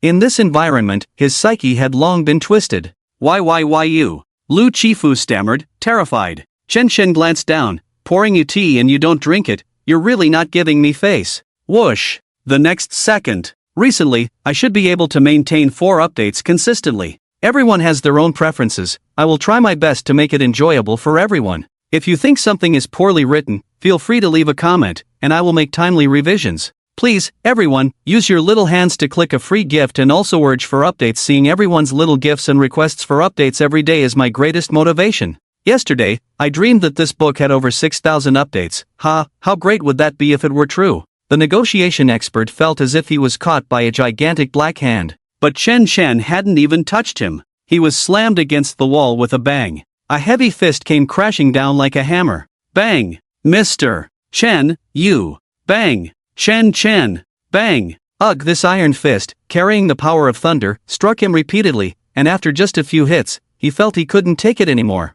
His vision began to blur. In the haze, he seemed to see a shadow with a talisman on its forehead appearing before him, clawing at him. Then, a hand grabbed his tongue. Outside, the police officers were all hiding near Chen Chen's small tea house. At that moment, they all heard the banging sounds. Someone couldn't help but ask, "What is that sound? Did you hear it?" Everyone nodded, indicating they heard the strange noise, as if a hammer was pounding the ground, causing the floor to tremble slightly. Damn, it can't be coming from the tea house. Someone immediately sensed something was wrong and shouted. At the same time, the door of the tea house swung open. An indistinct object was thrown out. "Oh my God, it's the negotiation expert," someone exclaimed. The negotiation expert was already dead. His chest was battered to a pulp, his eyes wide open, as if he had seen something terrifying before dying. The tongue was torn from his mouth, leaving only the broken stub. "Hurry, hurry, hurry. Report to the higher-ups. Should we rush in and capture Chen Chen? The negotiation expert is dead. This is a mess.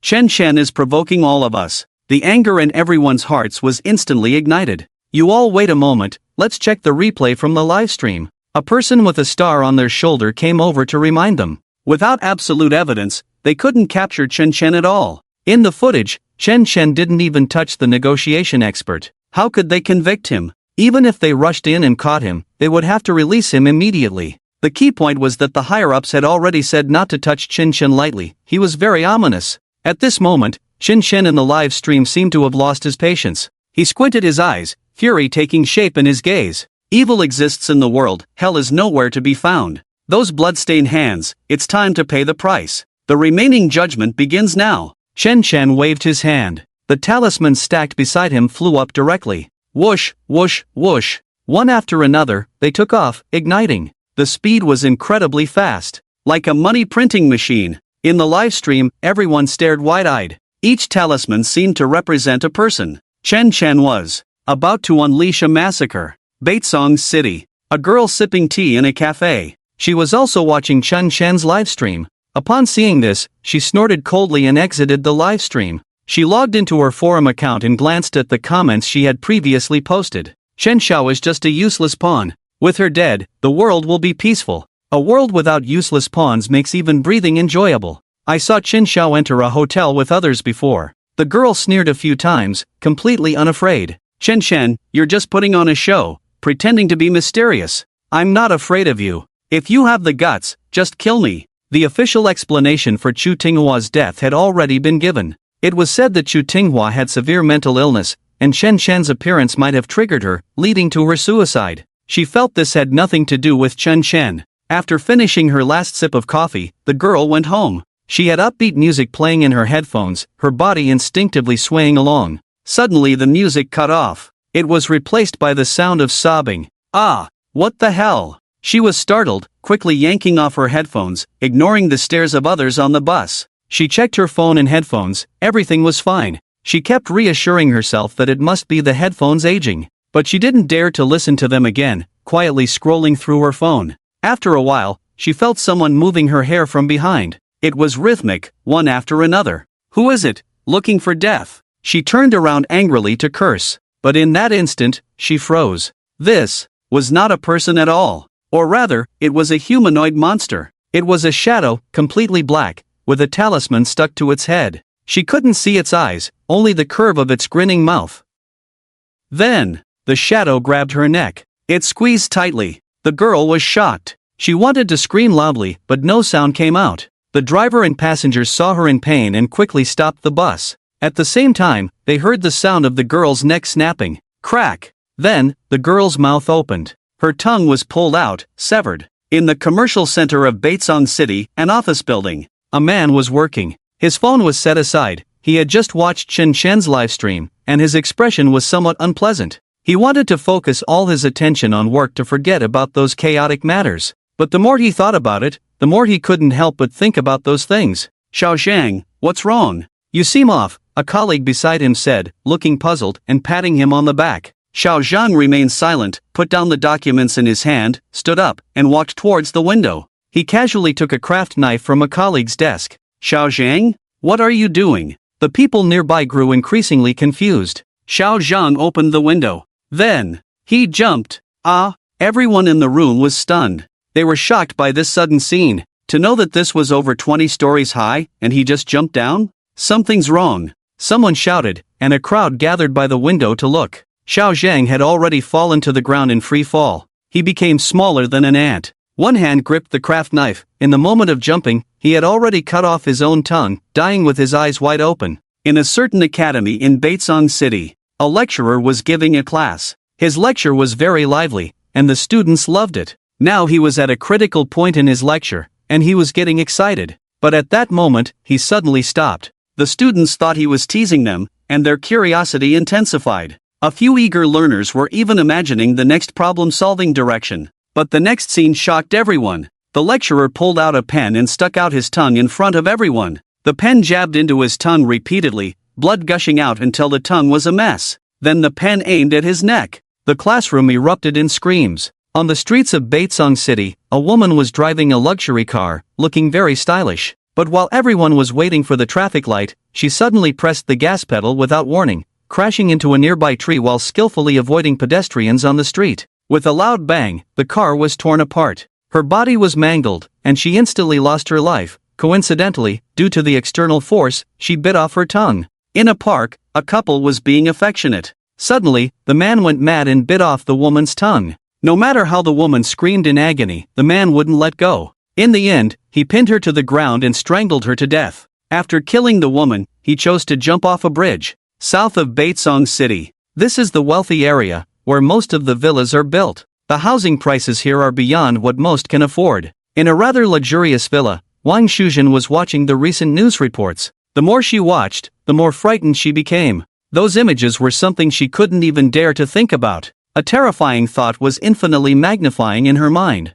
Would she also end up like this? Dying tragically on the street. She was different from those ordinary people. Her life was worth something. But ever since Chen Shen's incident blew up online, she had been having nightmares. She always dreamed of the day they tormented Chen Xiao. Chen Xiao was beaten by them, forced to do those unspeakable things. Even in the end, they killed her and pushed her down the stairs. Originally, she didn't care. With her status, what was it to kill a few people? But Chen Xiao's death had been haunting her mind, especially today's events. Wang Shuzhen had also commented under the video, and she had cursed quite harshly. Many people were swayed by her rhythm. Would Chen Chen kill her? That sentence kept repeating in her head. Chen Chen said that everyone involved in this matter would go to hell. In her panic, she grabbed the phone and called Sun Tianyu. Hello, what's up? Sun Tianyu quickly answered. Sun Tianyu, Chen Shen has gone crazy. He wants to kill everyone.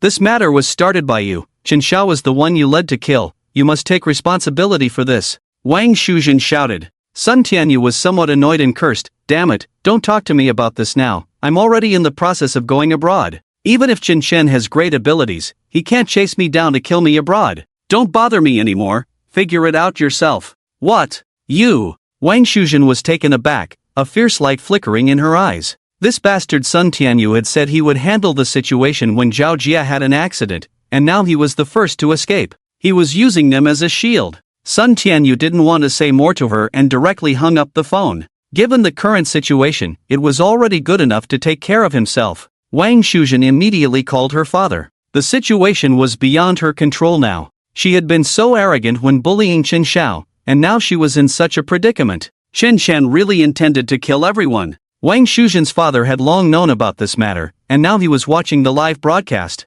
Pack your things, I'll send someone to pick you up later, her father said seriously. Okay, thanks Dad. Wang Shuzhen knew her father had arranged everything, so she didn't ask more and hurriedly went to pack her things. In less than half a day, Chen Shen's livestream was already filled with messages. The forum had been almost completely refreshed. All were confessions and words of repentance. Chen Shen browsed through these messages with interest, making a clicking sound with his tongue, shaking his head, disappointed. Now you realize you can't bear the consequences and come to confess? It's too late. What were you doing on the day I gave you time to confess? Chen Shen simply closed the chat function of the livestream and quietly continued his broadcast. Senior Feng, are these evil spirits still suitable recently? He asked. Feng Wuji laughed heartily, still good. Although there aren't many evil spirits, the quantity makes up for it. With enough quantity, I can replenish a lot of power. As long as Senior Feng is satisfied, Chen Shen said with relief. He was really looking forward to what Feng Wuji would be like when he fully recovered. That would be a power capable of shaking the entire world. Since this world has only brought me sorrow, let this world tremble along with me. Bounty Hunter Bureau. Conference room. Silence. More silence. Everyone in the room was silent. They didn't know how to start. Chen Shen's incident was a challenge for them. In less than a day, there had been over 80 accidents in Baitsong City. Without exception, the victims in these accidents had their tongues cut out. This inevitably made them think of a term. Tongue-pulling hell. Because slander and gossip lead to death, sowing discord, yin and yang justice. All should go to hell. But this is a society governed by law. How could they allow Chen Shen to act recklessly? Looking at Chen Shen, it seemed he wouldn't rest until he killed all 300 people. Over 300 lives. Regarding the Chen Shen incident, we must make a decision within an hour. The leader said loudly from above. Everyone was troubled. What could they do? Find someone to deal with Chen Shen? But how could they determine Chen Shen's crime? They couldn't violate regulations. Moreover, Chen Shen had made it very clear, he would never compromise. The temptation of money was useless, warnings and threats were also ineffective, and instead, a negotiation expert had died. This really put them in a difficult position. Half an hour passed, and the accidents increased by another 50. This matter had now surged to trending topics, and all the pressure was on the Bounty Hunter Bureau. If this continued, Baitsong City would really face a crazy massacre. Leader, Chen Shen is speaking on the live stream. Someone below reminded. The leader hurriedly had someone switch the big screen. In the live broadcast, Chen Shen was grabbing the souls of the dead and barbecuing them, then sprinkling on seasonings. A large batch of shadows appeared beside him at intervals. This scene sends chills down the spine. These are all the people he has killed. And he just eats as if it's completely natural? I just took a look. Chen Shen said leisurely, picking his teeth with a toothpick. There are 327 main comments on that video, and another 1,409 people liked it, agreeing with this matter. To make sure everyone remembers this day forever, these 1,409 people must also pay the price. Sorry, my flaw is that I hold grudges. Revenge doesn't wait overnight. Saying this, Chen Shen started eating heartily again. He simply began to eat lamb skewers. The shadow was skewered on top, grilled for a bit, sprinkled with seasoning, and it tasted amazing. The meeting room of the police station fell silent. 1,409 people. Chen Shen was going to take action against these people. Killing so many at once is no small matter. Chen Shen wasn't joking. Every word he had said in recent days had come true. The leaders were also panicking. After thinking for a long time, he finally made up his mind. Due to the special circumstances, I am applying to the higher-ups for armed personnel to resolve this matter. At the same time, I am requesting weapons and ammunition for a force of 500. Act quickly, within a day, make sure to get the application approved. Yes. Because of this matter, the police station was in chaos. At the same time, there was someone secretly watching all of this. She felt it was time to take action. Chen Shen's recent behavior made her realize the seriousness of the situation. She felt very insecure. Because she knew her son was also guilty. And this matter was led by him. This person was Zhang Xuelan, Sun Tianyu's mother. The Gung family was dead. Zhao Jie and his mother were also gone. The Jiegu Alliance's 21 members were all buried. Now, over 1,000 people in Baitsong City were facing trial. The situation was increasingly beyond Zhang Xuelan's imagination. She originally thought Chen Shen was just acting on impulse. Although he had some skills, he couldn't possibly kill that many people for real. What did he take the police station for? What did he take so many lives for? And at this point, the police station would definitely take strong action against Chen Shen, forcing him to restrain himself, or even arrest him for trial. But she only now realized that those in the police station simply couldn't catch Chen Shen. Chen Shen left no evidence when he acted, and he truly dared to kill. In just half a day, so many people had died in Baitsong City. Everyone knew it was Chen Shen's doing, but no one could catch him. At this rate, her son would also be in trouble. Going abroad was a last resort. She didn't want her son to leave the country unless absolutely necessary. After all, there was such a large family business that needed him to inherit. At this moment, Jiang Xuelan was on her way to the Changfeng tea house with a master. Master Gu, we will soon arrive at Chen Chen's place. Are you really confident about this matter? Jiang Xuelan asked instinctively, feeling a bit uncertain as she looked at Master Gu, who remained still and expressionless. Master Gu sneered, completely unconcerned, I am a disciple of the Qingfeng Temple's purple-robed celestial master Yu Qi, and I can't handle a mere Chen Chen? He's just an evil cultivator. I've seen many like him. The path of evil cultivation is not easy, his internal energy must be unstable. When the time is right, I can pierce him with a single sword. The type of evil cultivators I hate the most are those who abandon the righteous path and choose this one. And to go against the whole world, does he have that ability? He. Hearing these words, Jiang Xuelan felt somewhat reassured. She knew the strength of the Qingfeng Temple. Each of these people could walk on walls and had extraordinary skills. Taoist Yu Qi was even more unique, proficient in drawing talismans, casting spells, exorcising ghosts, and refining souls. It was rumored that he could take on 100 men alone. A single whisk could sweep the world. Could his disciples be any worse? Chen Chen was undoubtedly going to die today. They arrived near the tea house. The people from the police station have already withdrawn. The surroundings are empty and desolate. Master Gu got out of the car and drew a long sword from his sleeve, its blade gleaming ominously, the sword's aura soaring into the sky. Jiang Xuelan even felt a chill creeping in, her scalp tingling uncontrollably. Step back, I'll handle this, Master Gu said with a relaxed smile, as if he had everything under control. This long sword was sharp and imposing, not an ordinary weapon. The door was slightly ajar, and he easily pushed it open. The moment he stepped inside, he froze.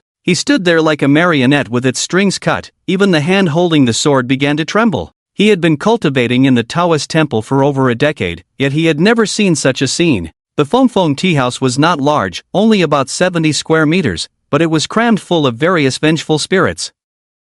The key point was that these spirits were emitting cries of despair, each one more piercing than the last. The moment he entered, all the resentful gazes turned towards him. Those eyes were clearly pleading for help. It was as if they were saying, begging to be killed, not wanting to suffer any longer. Sitting in the middle of the tea house was Chen Chen. He held a large iron skewer, poking at the vengeful spirits one by one. Next to him were beer, condiments, and some spicy cold dishes. He was eating them. Master Gu's heart began to race. He had seen many powerful experts and some who strayed from the righteous path, using the guise of cultivation to wreak havoc and harm living beings, even stepping into the path of demonic cultivation. But he had never feared those people. Only Chen Chen. This kid was consuming souls. Was he using them to replenish his own energy? What kind of evil cultivator was this? He had never heard of such a thing. Don't let this person escape. He is a great evil. Feng Wuji's voice came through, sounding anxious, half of his body leaning out. Oh, okay.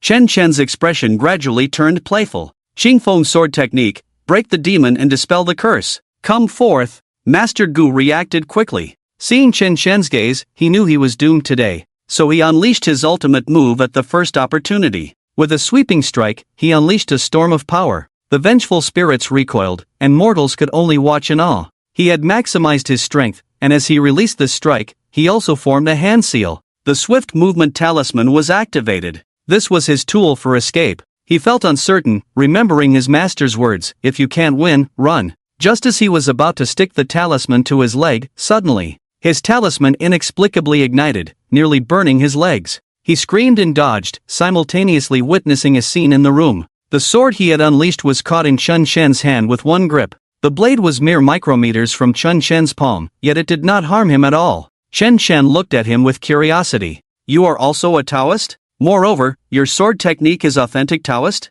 Strange, if it's authentic Taoist, why is it so weak? Weak? Chen Chen's words made Master Gu's hair stand on end. This sword technique could easily slay even fierce ghosts, let alone kill a person. How could Chen Chen say it was weak? It wasn't the sword technique that was weak, it was that he was too strong. In the next moment, Chen Chen became annoyed. I hate it when my opponent is weak, it's not fun to fight. Chen Chen made an okay gesture with his right hand and lightly flicked the long sword.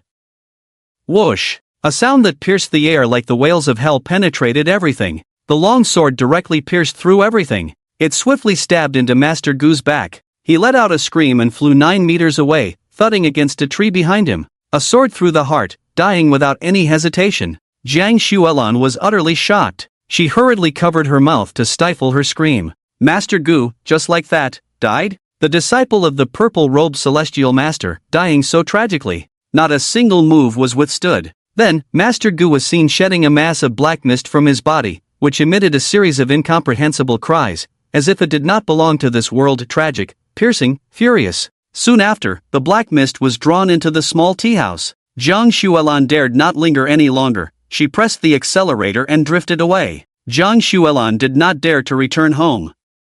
At the same time, she had Sun Tianyu leave the city. She herself went to Qingfeng Temple. Master Gu was dead, and she needed to find someone to take revenge. Chen Chen was not an ordinary person, his strength was too formidable, and only the people of Qingfeng Temple could deal with him. Master Yuqi. Master Gu, he is in trouble. Jiang Xuelan climbed the mountain in one breath, clearly anxious. However, as soon as she entered Qingfeng Temple, she saw an old acquaintance. She exclaimed, "Is it you?" Inside Qingfeng Temple, Master Yuqi seemed to be performing a ritual. A man stood in the center of the formation, his expression vacant, his eyes sinister. Master Yuqi was drawing symbols on him with cinnabar, muttering something as he waved his whisk. The man in the formation was Zhao Shang. After narrowly escaping that day, he had already fallen into despair. Chun Chen had begun his judgment again. He feared becoming a target of Chun Chen's judgment, so he sought help from Qingfeng Temple. Master Yuqi was performing a ritual for him. As Master Yuqi chanted faster, Zhao Shang's body seemed to be under immense pressure, every inch of his skin showing signs of being squeezed, and his expression became extremely grim.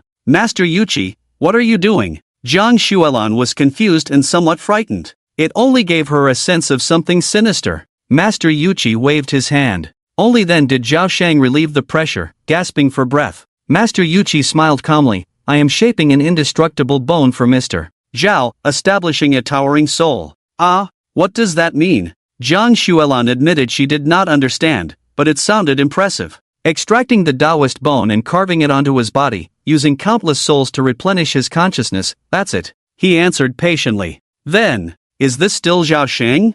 Jiang Xuelan was startled. It sounded nice, but wasn't it true that Zhao Shang had sacrificed everything? His consciousness is still him, but his body is no longer. However, this is what Mr. Zhao requested himself. I did not force him. Jiang Xuelan glanced at Zhao Shang, who was staring at her with a vacant gaze that slowly burned with evil. In an instant, Jiang Xuelan understood everything. Zhao Shang was truly at the end of his rope. He had sacrificed everything to kill Chen Chen. Rather than being killed by Chen Chen, he might as well fight back. Even if he became Master Yuqi's puppet in the future, he would not hesitate. Mr. Zhao, I have completed the ritual, you can go test your power now, Master Yuqi said with narrowed eyes. Zhao Shang looked at his hands, feeling as if he held the power of thunder in his grasp. He went to the courtyard, aimed at a tree, and punched it directly. Boom! A violent crashing sound echoed. The tree, as thick as a man's waist, split in two and crashed down. Zhao Shang seemed to have merely thrown a punch effortlessly, without using all his strength. Not bad, I'm off. Zhao Shang smiled with satisfaction, clenched his fists, and left the mountain. Jiang Xuelan stood by, dazed for a long time. After a few minutes, she hurriedly followed him down the mountain. She needed to see Chen Chen dead to feel at ease. Zhao Shang had gained power, possessing the indestructible valley and the towering soul. Killing Chen Chen should be no problem. Chen Chen would surely die. On the other side, the judgment continued. Of the 327 people, 299 were already dead. Each case was classified as an accident, and the cause of death was always the tongue being pulled out. In no time, the authorities came out to dispel rumors about the incident, telling citizens to stay indoors and avoid going out as much as possible. But wasn't that a bit contradictory? The rumors have already been debunked, yet people are still being told not to go out? Chen Zhao's forum has been closed, but the screenshots of previous messages are still circulating online. Those malicious words are forever affixed in the Hall of Judgment. Chen Chen's little tea house has suddenly become popular. Sitting in the tea house, judging everything. It seems, it's about time. Chen Chen glanced at the evil souls that hadn't had a chance to eat, rubbed his belly, and realized he was already full. He stored the leftovers in his talisman, to eat when he got hungry again. Then he looked at Feng Wuji's condition. He had already recovered 10%. After devouring Master Gu, he had directly regained 2 percentage points. It was evident that the truly wicked replenished quickly. So next, It's time for those who liked and fanned the flames to take their turn. Chen Shen sneered a few times and sat back in front of the live stream camera. He had already activated the live chat function. Now that he was full, he felt like chatting with people. Everyone, next, let's play something exciting. Among these 1,409 people, I know many of you are just here for the excitement. You haven't even seen my daughter's face. Actually, you have your grievances too. But I treat everyone equally. Anyone related to this matter will not be spared. At the same time, I can give you a chance to save your lives. From now on, I will divide you into two groups. One group is heavily sinful, and black mist will rise from their heads. The other group's task is to kill those with black mist above their heads. Kill them, then redeem yourselves and repent, and I can give you a chance to live. The content of redemption: sever your thumbs that liked, and your tongues that wagged. The game is now in effect. As soon as Chen Shen finished speaking, the internet erupted. Letting them hunt each other down, does this constitute incitement to murder? But Chen Shen said it was just a game. Letting one group chase down the other, then redeem themselves, this way they could strive for a chance at life. Chen Shen had indeed given them a glimmer of hope. Ha, you brat, you have a bit of my old flair. Feng Wuji also heard this and expressed great satisfaction. Senior Feng, did you judge them back in the day? Let's not talk about the past. Should I tell you that I have taken over 1 million lives? Damn, impressive. A guest is coming, they'll be here in 5 minutes. You go and entertain them. Feng Wuji suddenly said. Chen Shen seemed to sense that the visitor was not friendly, but then he smiled. Alright, it would be rude not to reciprocate. Night fell. Baitsong City was particularly quiet today, as if there wasn't a single person on the streets. This was due to the official announcement urging everyone to stay indoors. Meanwhile, Chen Shen had started the game, and everyone dared not go out, fearing they would be splattered with blood. On the empty street, a man's figure appeared near the tea house. It was Zhao Shang. Or rather, he was no longer Zhao Shang. His indestructible bones could rival all things, and his towering soul could break through myriad paths. After being enlightened by Master Yuchi, he was now full of power. Not far away, Chen Shen stepped out. Upon seeing him, Zhao Shang's eyes instantly filled with rage. Chen Shen had killed his wife, murdered his son, and now wanted to silence him. He couldn't swallow this anger. When had he ever been bullied like this? Zhao Shang? Chen Shen was somewhat surprised, because he immediately noticed Zhao Shang's abnormality. His soul was unstable. A person could only possess one soul within their body. But now, his body was crammed with countless souls, far exceeding his limits, like a balloon that could burst at any moment under pressure. The brief power came at the cost of life. A perfectly good person had been transformed into this. It was no different from self-harm. Wouldn't it be better to let him kill him outright? Did he have to torment himself like this? Enemies meet, and their eyes turn red with hatred. At this moment, Zhao Shang saw Chen Shen, and his eyes slowly widened in fury. Anger surged to the top of his head. He had become like this all because of Chen Shen. He wanted to take revenge with his own hands. He wanted to tear Chen Shen into pieces. Chen Shen, I will kill you. I will pound you to death with my fists. I now have the indestructible bone and the boundless soul. You can't kill me. I have the guidance of the Master Celestial, and I am now invincible. You killed my wife and son. I want you to pay with your life. I have finally waited for the time of revenge. Return the lives of my wife and son to me. As Zhao Shang spoke, tears could not help but burst forth, seemingly reaching a point of deep sorrow. From Zhao Shang's perspective, he was indeed pitiful, but from Chen Shen's perspective, Zhao Shang's family could die 1,000 times and it would not be enough. Chen Shen was not to be outdone, his eyes reddening as he shouted, "You will pay with your daughter's life too." Zhao Shang was taken aback.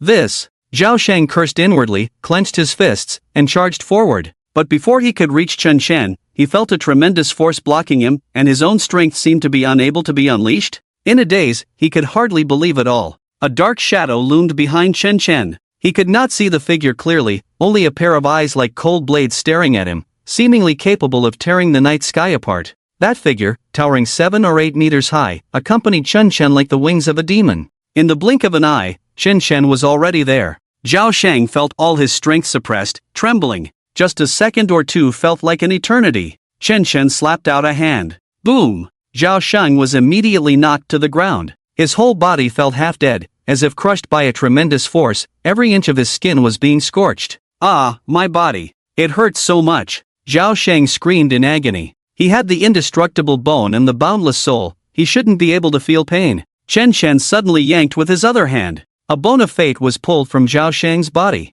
The bone was entirely black, as if poisoned. Indestructible bone? Is this all? Chen Chen sneered. Your bone is merely corrupted. How can it be indestructible? Impossible. Zhao Shang looked at his own bone in shock. It was impossible for his indestructible bone to be black. He had been tricked. Chen Chen crushed his indestructible bone with a snap. Then, with great interest, he looked at him. As for your boundless soul. Chen Chen aimed at Zhao Shang's head and stepped forward. Ah! No! Zhao Shang let out a tragic cry. With a thud, Zhao Shang's head was crushed. This time, Master Yuqi did not deceive him. Although his head was shattered, a new one immediately grew back. Yet he continued to scream, his expression seemingly more pained. Looking at the exploded head beside him, he immediately understood. He had revived. But the pain on his body had not diminished, instead, it was increasing. He was stacking the pain from the last time he was killed. What kind of nonsense boundless soul was this? It was clearly the simplest soul summoning technique.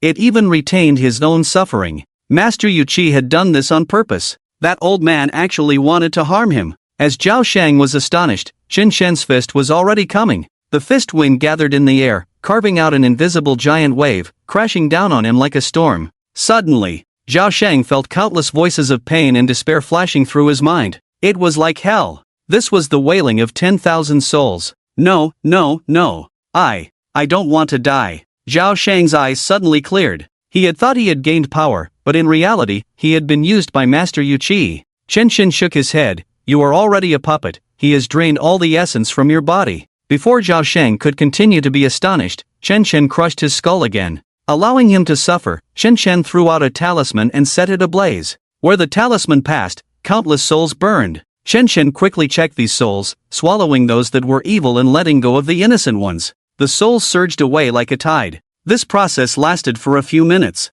Unfortunately, most of the souls in Zhao Shang's body were innocent, with very few having committed evil deeds. Chen Shen only swallowed a dozen or so evil souls. Zhao Shang's body had completely dried up, and it was evident that he was in great pain before dying. Poor wretch. Chen Shen kicked Zhao Shang's corpse aside and caught the last soul escaping from him. Tell me, where do you come from? The evil soul trembled all over. It babbled incoherently. Oh, Xingfeng Temple? A cold smile appeared on Chen Shen's face. A Taoist actually used such evil techniques to control souls, damn it. The soul he held in his hand was anxiously explaining something. Chen Shen's expression grew increasingly playful. What did you say? You were wronged in life? You killed 3 young girls and occupied them, and that's also a misunderstanding? Damn! Chen Shen crushed the evil soul with force. Then he swallowed it whole. After that, he hailed a cab, destination, Xingfeng Temple. Sir, so late at night, are you in a hurry to go to Xingfeng Temple to pray? The driver glanced at Chen Shen through the rearview mirror. The journey to Xingfeng Temple was not short. Setting off now meant it would only be dawn by the time they arrived. Yes, I pray for all evil people to die. Chen Shen squinted at him. Wow, sir, you truly are the embodiment of justice. Great, great. The driver couldn't help but feel nervous. Although he was just a taxi driver, he was also a habitual offender. He thought Chen Shen's words seemed a bit targeted at him, and he planned to rob him when they reached a deserted place and make him apologize. Just bear with it for now. Chen Shen closed his eyes and began to meditate, a smile playing at the corners of his mouth. Xingfeng Temple? I want to see how powerful it is. Chen Shen formed hand seals and began to chant silently. Then several talismans rose into the air, instantly igniting in the car. Xingfeng Temple. Master Yuqi looked at a stack of yellow paper beside him with great satisfaction. These were the essences left behind by people like Zhao Shang. Under the guise of enhancing their power, Master Yuqi quietly stripped them of their fortune and life wheel. He sold these at a high price to others. Xingfeng Temple made money this way.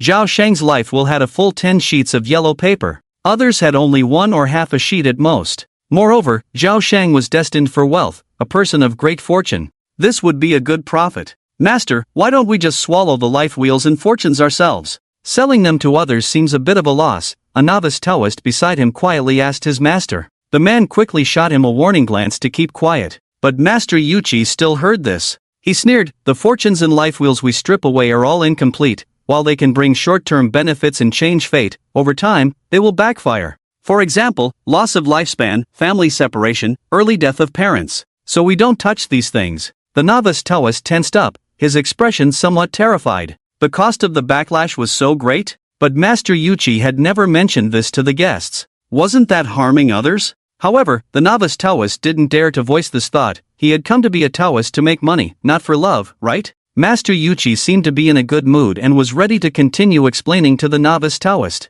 But suddenly, he stopped. His brows furrowed, and his expression turned serious in an instant, as if he had sensed something. Zhao Shang was dead. He had thought Zhao Shang would at least hold on until dawn, yet he had died so quickly? The power he had given him couldn't possibly fade so fast. Protect me. Master Yuchi turned around to sit in meditation, leaving behind a single command. Yes. The people nearby, including the young Taoist, hurriedly sat down, surrounding him. Master Yuchi pointed at the cinnabar and swept the dust across the ground. Before long, a formation on the ground ignited, instantly glowing. He then silently recited the incantation. Streams of black energy rushed out at high speed. This is an evil soul? The young Taoist was taken aback. He had only heard of the existence of evil souls before, but this was the first time he had seen one. It was said that evil souls could chase enemies for thousands of miles, tormenting them day and night until they were killed. Who was Master Yuchi planning to deal with using such a vicious tactic? Master Yuchi watched the streams of black energy fly out, sneering, "Chen Shen, with your strength, you think you can play with me?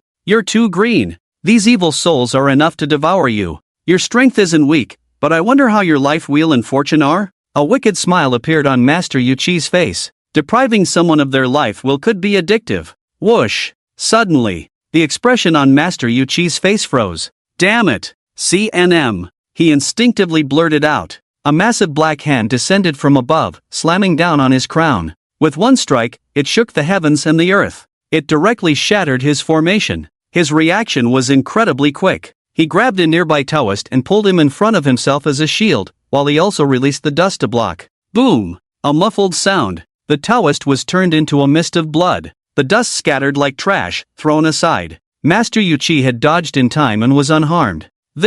Everyone was stunned. Master Yuchi had always been one to kill anyone who stood in his way, and no one had ever seen him in such a predicament. He was the one pursuing the enemy, yet why did it feel like he was being easily toyed with? The evil souls around him dissipated, losing their previous sharpness. Golden light, protect my body. Master Yuchi roared, his hands quickly forming seals, and streams of golden light enveloped him, shielding everything about him. The black hand in the air made a gesture of utter despair before slowly disappearing. Senior brother. Only then did everyone react. The Taoist on the ground was left with nothing but a blood-colored silhouette, completely vanished. He just died like that? He didn't even get to see his opponent's face before being killed. Cold sweat broke out on Master Yuchi's forehead. After all these years, it was the first time someone had made him feel a sense of crisis. That black hand earlier must have belonged to someone possessed. A celestial master possessed. What a sight to behold. He couldn't afford to be careless this time. That Chen Shen was difficult to deal with.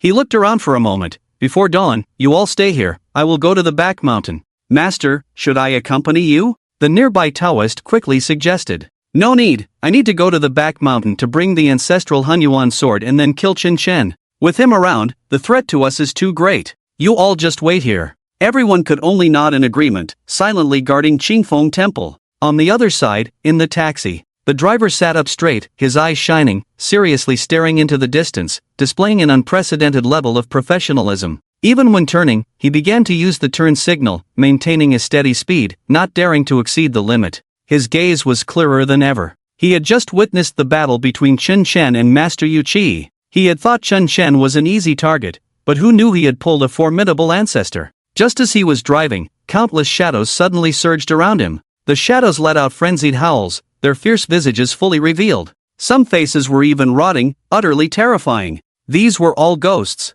and they seemed to harbor deep resentment. Do such things really exist? Then, the ancestor in the back seat simply waved his hand, capturing those evil spirits into the car. The driver could even feel the icy chill emanating from those evil spirits. Then, Chen Shen forcefully tore those evil spirits apart. The piercing screams were incessant, and recalling it sent chills down his spine. He was completely stunned. This master could easily kill him with just a flick of his hand. The thought of robbing this master was truly naive. Safely delivering him to the destination and then making a run for it. Chen Shen was very displeased. Initially, he was quite happy when those evil spirits arrived. He thought that Master Yuchi was sending him evil souls. But upon contact, he realized that these were all refined souls infused with evil energy, referred to as evil spirits. These evil spirits had no subjective consciousness. They were merely playthings in Master Yuchi's hands. He couldn't even swallow them as evil souls. He could only tear them apart. How much longer? Chen Chen asked, frowning in annoyance. The driver trembled in fear. About 2 more hours. Chen Chen nodded and closed his eyes again. The 2-hour journey made the driver feel like he was sitting on pins and needles. By the time they reached the foot of Qingfeng Temple, dawn had already broken. Chen Chen took out money to pay him. No need. Just consider it. A gift to a friend. The driver hurriedly smiled. That's fine. Chen Chen took the money back, a glint of cold light appearing in his eyes. After all, a dead person has no use for money. Ha!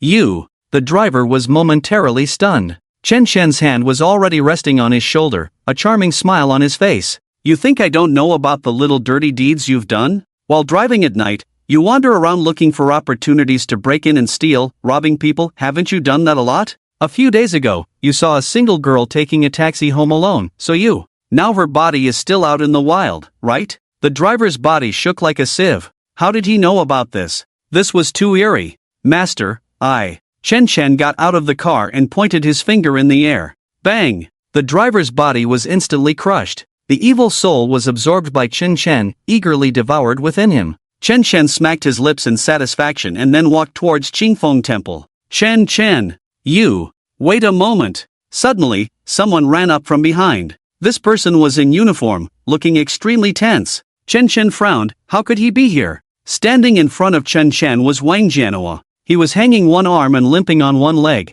but his expression was filled with anxiety. Chen Chen, can I discuss something with you? Could you not come to Qingfeng Temple? Wang Jianhua was earnestly negotiating with Chen Chen. He knew who Chen Chen was, which was why he was so frightened. Chen Chen's brow furrowed tightly. Is this matter related to you? Wang Jianhua looked extremely terrified, full of compromise. Chen Chen, I know you are powerful, and you can easily destroy many people, but you cannot touch Qingfeng Temple. I'm not joking. If you act here, the consequences will be very serious. Very serious consequences? Tell me about it. Chen Chen stopped. Wang Jianhua swallowed hard, speaking earnestly. There are many people's life will stored inside Qingfeng Temple. If you destroy this place, many people will come after you. And besides, with your strength, you will likely be seriously injured. You should still be unaware of the power of Master Yuqi. Chen Chen suddenly looked at Wang Jianhua, a hint of doubt in his eyes. From your tone, it seems this matter really concerns you. Wang Jianhua was taken aback. His inner thoughts had been seen through by Chen Chen. 5 years ago, you came to Qingfeng Temple, and since then, you were exceptionally admitted into the patrol bureau. In just 5 years, you climbed to the position of captain. But your education, connections, and abilities are completely mismatched with your position. Yet you still got promoted. Did you buy a life wheel at Qingfeng Temple? Seeing that he had been exposed, Wang Jianhua decided not to argue anymore. He pulled out a gun and aimed it at Chen Chen. Yes, that's right. 5 years ago, I used all my savings to buy someone else's life wheel at Qingfeng Temple, which is why I rose so quickly. Everything I have today actually belongs to someone else. But if you destroy Qingfeng Temple, I will have no place to support my life wheel, and everything will be ruined. I will never allow you to do this. Chen Chen, you have already killed so many people, and now you want to destroy my life wheel. I will never allow you to do this. Chen Chen, get the hell back. Wang Jianhua's eyes turned red with anger. Previously, Chen Chen's killings had nothing to do with him. The so-called justice did not exist in his heart. He only cared about himself. Now that it affected his own interests, he naturally would not let Chen Chen succeed. He would protect Qingfeng Temple with his life. Chen Chen looked up at him. Crack, crack, crack. His handgun twisted and deformed as if suppressed by gravity, turning into a piece of scrap metal. It's my fault, all my fault. I only just now see the evil in you. It turns out you are also a malevolent spirit. Then what reason do I have not to devour you? Heaven may spare you, but I will not. Wang Jianhua's eyes were filled with terror as he dropped the now unrecognizable gun, panic rising in his heart. I am the captain of the patrol bureau. If you dare to lay a hand on me, you will suffer. The patrol bureau will not let you go. Chen Chen sneered. It's still my fault. It's my fault for being too busy lately. When I find the time, I will pay a visit to the patrol bureau. Those protectors behind the parents, those leaders who exploit lives, I will make them all pay the price one by one. And it starts with you today. You! Wang Jianhua screamed. Bang! His mouth was crushed, his jaw completely gone. He wanted to speak but could only swallow his words. Feeling the taste of blood, he finally felt regret. The life wheel was enjoyable for a moment, but the cost was enormous. Now, he was about to die. But he didn't want to die. He still had a brilliant future ahead, a beautiful life to look forward to. Boom! In the next moment, Wang Jianhua's body was crushed. Blood exploded everywhere. Not a single hair was left behind. Chen Chen grabbed his malevolent spirit and headed up the mountain while having breakfast. Early morning. It was the time for blessings here. Many people were climbing the mountain. They were all there to pray. Little did they know, when they came to pray, their life wheels and fortunes would be taken away. People should just believe in themselves and not get caught up in those empty things. Otherwise, they wouldn't even know when their fortunes would be taken away. On the mountain, a beautiful woman was anxiously waiting at the door. She was Jiang Xuelan. She rushed here as soon as she heard Zhao Shang was dead. She wanted to find Master Yuqi, and no matter how much it cost, she was determined to kill Chen Chen. Chen Chen posed too great a threat to her. When Chen Chen arrived at the main hall, he immediately spotted Jiang Xuelan. "Who are you?" Chen Chen asked politely. "Oh, I'm a visitor," Jiang Xuelan casually replied, lowering her head and walking away. Chen Chen had never seen her, but she had seen Chen Chen. If Chen Chen knew who she was, he would definitely kill her. Who would have thought to run into Chen Chen here? Shouldn't he be sitting in the tea house judging those who spoke ill of Chen Xiao? Wait a minute. Missing the moment to confront Chen Chen, he called out to Jiang Xuelan. Chen Chen's expression was very polite, as if he were chatting with an old friend. "Have you forgotten something?" Jiang Xuelan was puzzled, but from his tone, it seemed Chen Chen didn't recognize her, so she pretended not to know and replied, "What? You forgot to leave your evil spirit behind." Jiang Xuelan tensed up, her eyes filled with vigilance. She had been recognized after all. What kind of trick does this guy have? "Chen Chen, you can't touch me today. I have a talisman given by Master Yuqi, which can ward off any evil, including you." Jiang Xuelan took a deep breath and pulled out a talisman from her body. "It's actually real?" Chen Chen was surprised, not expecting Master Yuqi to give Jiang Xuelan a real talisman. According to his usual behavior, he shouldn't have given her a fake one, right? It seems Master Yuqi had gained quite a few benefits from her. "Ha ha ha, are you scared? Then get out of the way. I want to go down the mountain." Jiang Xuelan's expression gradually became ferocious as she shouted. Chen Chen retracted his cold smile and became serious, seemingly chanting a spell while speaking at an incredibly fast pace. "Your son, Sun Tianyu, is the culprit who caused my daughter's death. Your whole family must pay with their lives. And you, instead of waiting at home for death, dare to come here to find someone to deal with me. You really are rebellious." As his words fell, a pitch-black hand immediately pressed against Jiang Xuelan's calf. Her calf was smooth and round, proportionate and long, clearly well maintained. Jiang Xuelan looked down.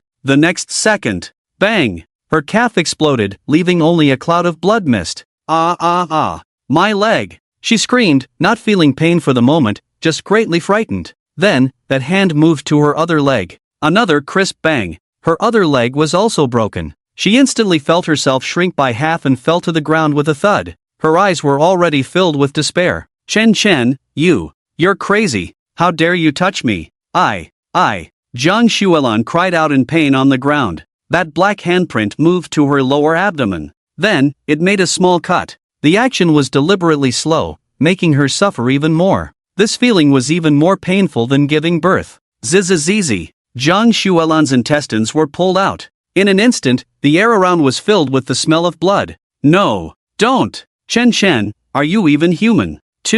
Torture me like this?" Jiang Xuelan couldn't believe it, screaming desperately. But her voice grew weaker, until that black hand twisted her intestines around her neck, then tightened fiercely, hanging her in front of the main hall of Qingfeng Temple. Blood dripped from her mouth and belly. Her eyeballs bulged out, and her tongue extended like a palm's length. She died, and she died with her eyes wide open. Chen Chen leisurely swallowed her evil spirit and then pushed open the door of the main hall. The moment the door opened, Chen Chen was a bit surprised. Inside the hall stood more than 20 Taoists, of all ages. They were all waiting for Master Yuqi. All the Taoists of Qingfeng Temple were here. Chen Chen stood at the door counting, 1, 2, 3. There are actually so many evil spirits. Who are you? A Taoist beside him shouted first. "Oh, I am Chen Chen. I came to find Master Yuqi. Is he here?" Chen Chen smiled, politely engaging with the people. "Are you looking for Master Yuqi? He's not here, he went out for something." "Wait, what did you say? You are Chen Chen." In the next moment, an old Taoist exclaimed in shock. Didn't Chen Chen fight against Master Yuqi last night? Moreover, Chen Chen even killed a Taoist from a distance. It was just dawn, and he had already come looking for him? If Chen Chen could make Master Yuqi suffer from a distance, now that he was here in person, what did he want to do? In an instant, everyone avoided Chen Chen as if he were a plague. Where is Master Yu Qi? Chen Chen's gaze gradually turned cold. He is not here. He went out. The old Taoist's voice trembled slightly. Oh, then I'll find him myself. Chen Chen walked straight to the center of the room. Everyone looked at each other in confusion. What did Chen Chen mean by saying he would find him? Master Yu Qi was currently on the back mountain, about 5 or 6 kilometers away from here. Chen Chen drew a formation on the ground and then stomped his foot hard. The large formation emitted a golden light. The ground beneath his feet instantly became ethereal and hazy, resembling a mirror, but rippling with layers of brilliance. This is a formation, and it's of a very high grade. An old Taoist nearby, well-versed in such matters, exclaimed in surprise. Although Master Yu Qi called himself the purple-robed celestial master, he could not create such a formation. Chen Chen crouched down and reached into the formation with one hand. Then, he suddenly yanked. Master Yu Qi was pulled out like a little puppy by Chen Chen. My heavens! That's Master Yu Qi. He was just pulled over like that? This can't be real. The hearts of the Taoists were shaken to the core. Master Yu Qi was like a god in their eyes, and now he had been so easily summoned by someone? You are Chen Chen! Master Yu Qi exclaimed, holding the Hunyuan sword in shock.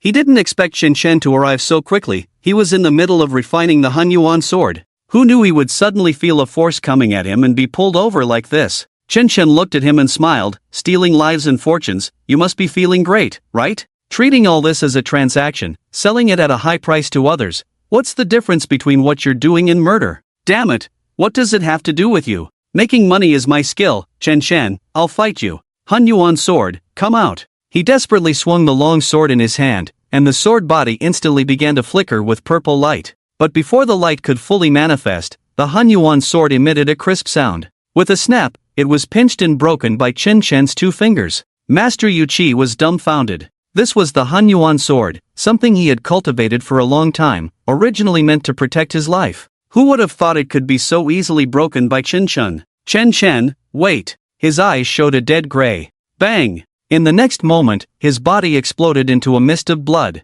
Then Chen Chen grabbed his evil soul and tore it apart in front of everyone, swallowing it. Hiss! The many Taoists collectively gasped. This kid! He killed Master Yu Qi, and even swallowed his soul. This. Chen Chen stretched his body comfortably. If it weren't for the earlier distant battle that allowed him to injure Master Yu Qi, he wouldn't have been able to refine his essence blood on the way here and activate this formation. His evil soul had replenished a lot of power for Feng Wujie. Chen Chen immediately felt his strength significantly increase. He was one step closer to fully restoring Feng Wujie's original soul. Thud, thud, thud. The remaining Taoists all knelt down. They looked pale, their legs trembling. Master, please spare our lives. We were also forced into this by Master Yu Qi. We are actually good people. Yes, you are all good people. I even helped an old lady cross the street. Master, we can give you a lot of money. Will you let us go? Chen Chen looked at this group of sanctimonious guys and couldn't help but sneer. The Taoist has a kind heart, accompanied by mountains and rivers, with good and evil as forms. The Taoist is like a healer. The teachings of the Tao have been passed down to warn you not to let the chaos of the mortal world disturb your nature, and certainly not to do evil. And you? You have long strayed from the path. Tell me, should I spare you? The few people suddenly raised their heads, their eyes filled with despair. Chen Chen really intended to silence them, but they were truly left with no choice, because they were poor. Without money, what were they worth? Without money, no one respected them. How could they stand in this world? They were all forced by this world of indulgence. I'll fight you. An old Taoist roared, charging forward to confront Chen Chen. Boom! Before he could reach, his body was crushed. Suddenly, many shadows appeared around. 1, 2, 3, gradually filling the entire hall. These Taoists had never seen such a scene. Although they were all cultivators, they had long been obsessed with indulgence and had forgotten the most basic things. So many ghosts could make them die several times over. Except for those enlightened old Taoists, the rest couldn't even cast the most basic fire spells. At this moment, their hearts were filled with regret. If they had known it would come to this, they should never have come to the mountain to be Taoists, let alone deceive others and seize their life wheels. Arriving at this point was all their own doing. A myriad of killing intent swirled in Chen Chen's narrow eyes, the crimson fire flickering. Go, leave their evil souls for me. Next, I want to have a good feast. Then, everyone was devoured by the evil souls. Inside the hall, it was like a hell on earth. Stepping out of Qingfeng Temple, Chen Shen glanced at the incense burner in front of the hall. This incense burner was 3 people high, filled with incense sticks. Those who came to pray would kneel here. It seemed this was the place where Qingfeng Temple collected those life wheels and fortunes. Chen Shen slapped it with his hand. The incense burner exploded with a bang. In the faintness, countless rays of light scattered, like bubbles, gradually disappearing into the air. The life wheels that originally belonged to those people returned to their true forms. The life wheels that had been deprived would no longer have sustenance, and the backlash would be extremely strong. Those who were not meant to have wealth, love, or familial ties would likely die because of this. Unbeknownst to them, Chen Shen had effectively unleashed another massacre. Buzz! Suddenly, a vibration sound came from the side. It was Jiang Xuelan's phone. Chen Shen saw the word "Sun" flashing on the screen and picked it up directly. Sun Tianyu's voice came through the phone. "Mom, where are you? I'm out of money, can you send me some?" This was the first time Chen Shen heard his voice, filled with guilt and a sense of revenge. He had caused Chen Zhao's death, yet here he was, indulging in pleasures. But his own daughter was already buried in the cold ground. This world allowed evil people to run rampant, so he couldn't be blamed for being cold-blooded. "I am your father," Chen Shen replied playfully. "Ha? Who the hell are you? How do you have my mom's phone?" Sun Tianyu shouted loudly, realizing he had been taken advantage of. "You wretch, your mother is right in front of me." Chen Shen glanced at Jiang Xuelan, who was hanging at the entrance of the hall, using her own intestines as a noose, her legs gone, her body covered in bloodstains, her eyes wide open, her tongue sticking out long. It was a tragic sight. "What the hell? Who are you?" Sun Tianyu still didn't know who he was talking to.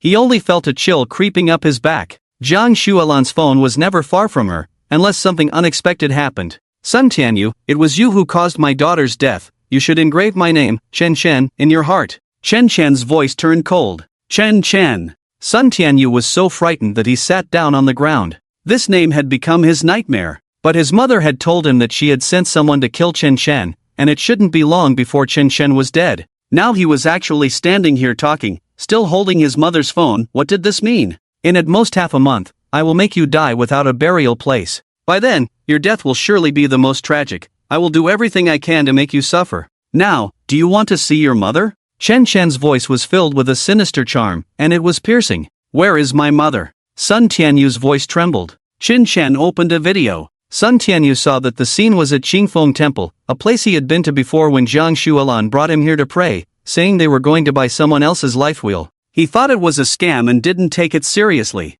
The camera moved with Chen Shen's hand and then landed at the entrance of the main hall. On the ground lay a bloodied, disheveled corpse. "What the hell?" Sun Tianyu exclaimed. That was his mother, Jiang Xuelan. She was dead? And in such a tragic state. Was this done by Chen Shen? Chen Chen. I want. Sun Tianyu was terrified, momentarily so angry that he couldn't speak. "Get ready to wait for death." Chen Shen smiled wickedly at him and hung up the phone. Damn it, I'm so furious. My mom is gone, that bastard Chen Shen. Sun Tianyu was stunned for a long time before he regained his senses. He began to shout madly. He kept recalling in his mind, was that bloodied corpse really his mother? His mother, with such a remarkable background, had just died like this? Killed by Chen Shen. How ironic. Meanwhile, in Baitsong City, the crime rate was rapidly rising throughout the day. The citizens of Baitsong City were now mostly talking about murder. Some people even carried knives with them when they went out, for self-defense. After all, these recent events had been too severe. Just a few hours ago, the police had arrested someone. The charge was murder. But this person came in, insisting he was wronged, refusing to admit guilt. Wang Jianhua was missing, and the position of police captain was now taken over by Ho Tianlong. "Why did you kill him?" Ho Tianlong asked seriously, hands clasped together. "If I didn't kill him, I would be the one dead. Didn't you see the black aura around him?" The person on the other side was particularly rational, shouting madly. His eyes were somewhat deranged, full of exhaustion, with an unhidden ferocity deep in his gaze. It was evident how he had endured the day. His thumb had been severed. He didn't know if it was his own doing. Just because he had a black aura, you killed him? What kind of twisted logic is that? Ho Tianlong frowned tightly, not understanding. "We are all sinners, but those with black auras are even more sinful. We killed him to atone for our sins, and then, that person might spare our lives. Killing him might not mean the death penalty, but if I don't kill him, I will definitely die. All day long, there have been evil spirits following me. He was sent by that lord to kill me. But after I killed that person, the evil spirit left. This proves I was right. Hearing this, Ho Tianlong was furious and slammed the table. What kind of twisted reasoning is this? This is not a justification for murder. The man grinned. You can't control fate. By the way, do you have a knife? What do you want a knife for? To cut my tongue, otherwise that lord won't spare me. After taking this person away, Ho Tianlong immediately thought of someone. Chen Chen. That day during the live broadcast, Chen Chen's words seemed to linger in his ears. Chen Chen said to let them hunt down the person surrounded by black mist, and even told them to cut off their thumbs and tongues to redeem themselves. This wasn't a joke, it was real. Not far from the police station, a young man appeared to be fleeing from something, stumbling into a taxi parked by the roadside. Driver, hurry up, just go anywhere. The driver glanced at him curiously but didn't ask further, simply starting the engine obediently. Huffing and puffing, the young man stared in terror at the alley behind him, finally letting out a slow breath. Just as he was about to light a cigarette, he suddenly saw a black mist spreading inside the car. He followed the mist with his gaze. It turned out the source of the black mist was coming from the driver's head. The young man slowly reached behind him, where a sharp dagger was tucked at his waist. When the taxi stopped at a red light, he struck suddenly. One knife plunged into the driver's artery. In an instant, blood erupted like a fountain inside the taxi. The smell of blood was overwhelming. In a park, a couple was being affectionate. The two were completely absorbed in each other. Just a moment ago, the man had earnestly declared that he would stand by the woman through thick and thin, no matter what happened. The woman was deeply moved, thinking she had found her place. But the next moment, the man suddenly noticed the black mist hovering above her head. So, he tightened his arms around her and directly choked her neck. At XX Company, inside the office building, the leader was holding a meeting. The employees below were all very respectful, even diligently taking notes. But suddenly, one employee stood up. He saw that the boss seemed to have black mist rising from his head. Without a second thought, he rushed forward. Similar violent incidents were increasing, with over 100 occurring in just one day. The police station was severely understaffed. If this continued, Baitsong City would descend into chaos. At the highest level of the police station, the chief was deeply troubled. He had been waiting for reinforcements and weapons from above. As soon as the personnel arrived, he would immediately go after Chen Chen. So many incidents had happened in Baitsong City because of Chen Chen. His influence on Baitsong City was too great. Just then, a call came from above. It brought him a rare piece of good news. The 500 personnel and weapons he had requested had arrived, and those people would reach the police station in just a few minutes. Ho Tianlong! He shouted excitedly. Ho Tianlong was busy outside and hurried back upon hearing the voice. Leader, what's the matter? Take your men to the Changfeng tea house and bring Chen Chen back to me. We cannot let things get any worse. Our reinforcements have arrived. You need to go immediately. Reinforcements had arrived? Ho Tianlong felt a surge of joy in his heart. He quickly saluted. Yes, I will ensure the mission is completed. Chen Chen returned to the tea house. First, he brewed a pot of tea to reward himself. Then he lit a talisman, watching it burn and disperse, forming a formation in the air, which then settled around him. 1,409 people, so far 710 have died, and the rest probably know they were wrong. They are all redeeming themselves. Indeed, self-awareness is valuable, but whether they can survive depends on themselves. He then glanced at Feng Wujia's recovery level. It had already reached 20%. This wave of recovery was quite fast, mainly due to the evil spirit Yu Qizhenwen providing nourishment. Chen Chen felt that more knowledge was flooding into his mind. The incantations, hand gestures, and talisman drawing methods reappeared in his consciousness. The golden light spell. Chen Chen felt a moment of joy. Then he tried forming the hand seals. The talisman burned, and the golden light spell was inscribed at his fingertips. As the golden light emerged, it could be used for both offense and defense, harnessing the energy of the sun to transform into golden radiance, and then channeling it into his breath and dantian to protect himself completely. This was simply a defensive weapon. With it, he wouldn't fear even if the police came. Kid, it seems like we have guests arriving. Be careful, there are quite a few of them this time, the voice of Feng Wuji echoed in Chen Shen's mind. Chen Shen thought to himself that it was true what they said about thoughts becoming reality. He glanced out the window, summoned the golden light spell, and let out a cold laugh before striding out boldly. Outside the small tea house, the area was surrounded by police officers. Each one was fully armed. Huo Tianlong was leading the team. He was very nervous. Just moments ago, he had received news that Wang Jianhua had gone missing and might have already encountered trouble. He suspected that Chen Shen was behind it, but he couldn't understand how Chen Shen had the audacity to kill even the police. If this were confirmed, the police would surely hunt Chen Shen down with all their might. At that point, he would have nowhere to escape. "Are you here to drink tea?" Chen Shen looked at the crowd across from him and spoke indifferently. "Drink tea? Chen Shen, stop your evil deeds and come with us willingly. Do you really think you can hide your actions from the world? Today, we are here to judge you." Upon hearing this, Chen Shen laughed. "I've always been the one judging others. Who would have thought someone would want to judge me? How interesting. Have you judged those who killed my daughter? It's truly a cold world. Ordinary people can be easily labeled as criminals for minor offenses, subjected to endless judgment. Those who committed crimes live as if nothing happened, enjoying their days in peace. What are we living for? Is it just to entertain the wealthy? They play when they're happy and kill when they're not? Life shouldn't be like this." Hua Tianlong took a deep breath and shouted through a loudspeaker, "Stop your nonsense. Chen Shen, I know you have your reasons. It's not too late to stop now. Otherwise, I'll have someone open fire." "Open fire? Great." Chen Shen was eager for them to shoot. It would give him a reason to kill. He had long felt displeased being aimed at by so many guns. Chen Shen spread his arms towards them. "Come on, kill me." The people across were momentarily stunned. They were taken aback by Chen Shen's demeanor. This kid wanted them to shoot? Did he want to die? "Chen Shen, are you seeking death? The authority of the police is not something you can provoke," Hua Tianlong shouted. Chen Shen didn't care at all. His eyes were filled with killing intent. "If you dare not shoot, then let me give you some courage." He silently recited a mantra, and a flame ignited at his fingertips. Then, he pointed at the person standing at the front, holding a gun. He remembered that this person had been present at the police station back then.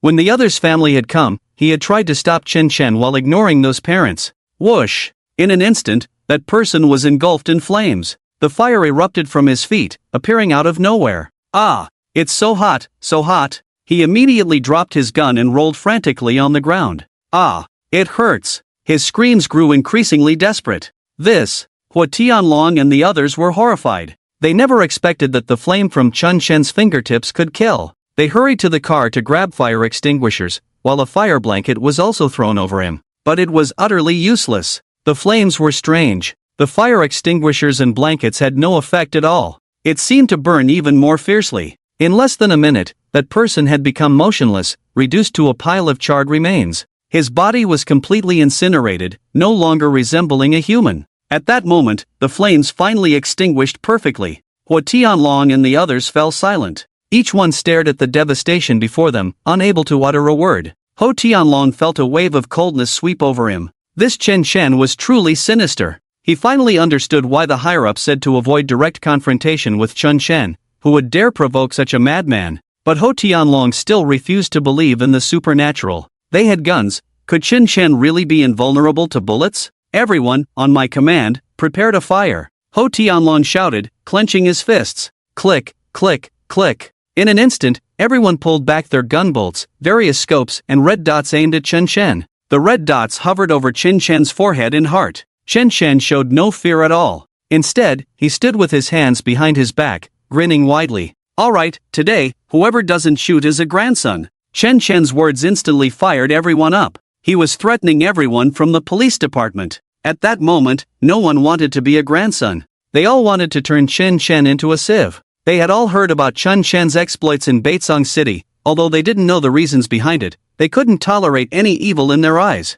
When Hua Tianlong arrived, his superiors had said that if they encountered danger, they could order to shoot at any time. Even if it risked public opinion, they had to kill Chen Shen. As long as he was alive, he would definitely judge more people. This was their world, not a world for Chen Shen's judgment. This kid was too arrogant. Hua Tianlong gritted his teeth and shouted, "Fire! Everyone, fire! Kill Chen Shen!" Rat-a-tat-tat. As soon as his voice fell, his men opened fire. They were all hot-blooded youths, unafraid of ghosts, and even less afraid of Chen Shen. In that moment, the air around seemed to freeze, as if time had briefly paused. With so many bullets coming in from such a close distance, how could Chen Shen dodge? Even if he wore a bulletproof vest, he would still die. Hua Tianlong's eyes widened. He wanted to see how this demon would be killed by them. Once this guy was dead, Hua Tianlong would have done a service to the people. But everything before him did not unfold as he had imagined. It was filled with a sense of dissonance. The feeling of fear surged in everyone's hearts once again.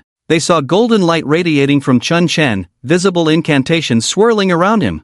He spread his arms wide, laughing up to the sky, as if all of this were non-existent. His laughter was like a demonic sound, echoing in their ears. Bang, bang, bang. Whoosh, whoosh, whoosh. The bullets immediately made a crisp clattering sound. They were all deflected by the golden light surrounding him. Impossible. This. Ho Tianlong was the first to exclaim. In his view, the strength of bullets was not something a human could withstand, especially at such close range with so many people firing together. Yet Chen Chen had so easily blocked so many bullets. Was he even human? Soon, the nightmare began. Those bullets were not simply blocked, they rebounded. Put. Next to Ho Tianlong, a special police officer was shot in the head and dropped dead instantly. Not good, everyone, get down. Ho Tianlong reacted the fastest, shouting out loud. But in the next moment, the people around had no time to dodge. Bullets rained down like hail, pinging and pawing as they struck them. Out of over 500 people, more than 300 were killed in an instant.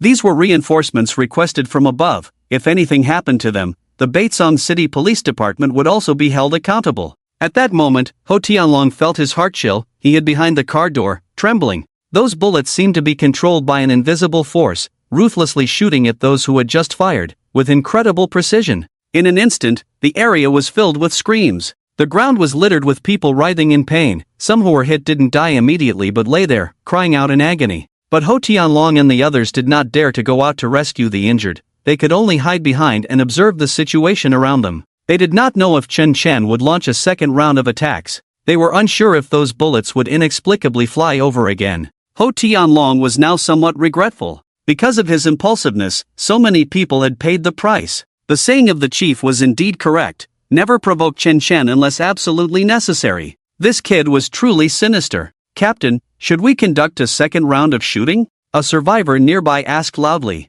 What do you think? Damn it! Ho Tianlong shouted angrily. The situation was already like this, and now they were talking about a second round? What nonsense! He felt that if he could survive, it was all thanks to his ancestors' great virtue. Unbeknownst to him, his life would be lost today. Chen Chen's wild laughter mingled with the painful cries of those around him, creating a jarring dissonance. They felt that this was not in Baitsong City, but rather in hell. Even the devil was not this bad. The scenes from movies had been brought into reality. Who wouldn't be confused? Chen Chen also did not expect the golden light spell to be so effective. He deliberately did not maximize its power, just to test its might. This defense could be said to be impenetrable. The golden light spell would be of great use to him in the future. Chen Chen, do you know what you are doing? You've killed so many people. You've made things worse. Ho Tianlong shouted, his voice trembling. Ha! Chen Chen laughed heartily, finding the scene utterly ironic. Just a moment ago, they had the upper hand, trying to kill him,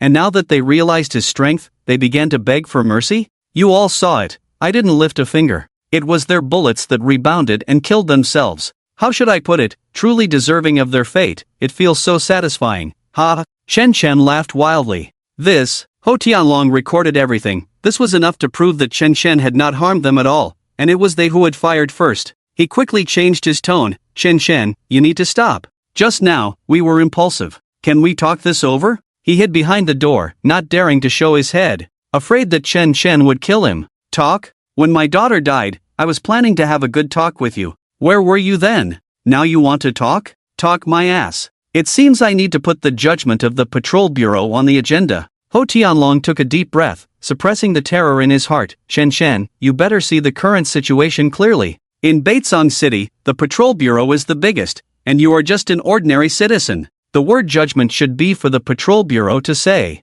You used the name of judgment to harm so many people. The Patrol Bureau should be the one to judge you. Upon hearing this, Chen Chen lowered his hands behind his back and quietly looked at Ho Tianlong, his pupils flickering with a sinister spark. The Patrol Bureau judging me? Good, then I'll go back to the Patrol Bureau with you. I want to see how you judge me. And by the way, I want to see what your so-called justice is. When you acted as that parental umbrella, you sealed your own fate. Ho Tianlong was taken aback. Chen Chen agreed to go back with him? Although many had died, if they could capture Chen Chen, it would still count as completing the mission. He hurriedly signaled for the people around him to go and control Chen Chen, but the people beside him were trembling, not daring to peek for a long time. Chen Chen's demeanor just now was truly too sinister. However, Chen Chen did not wait for them to come over and got into a Patrol Bureau vehicle by himself. He sat in the back seat, closing his eyes to rest. Once they arrived at the patrol bureau, there would be an unprecedented massacre. Today, the entire Baitsong City would be shrouded in this gloom.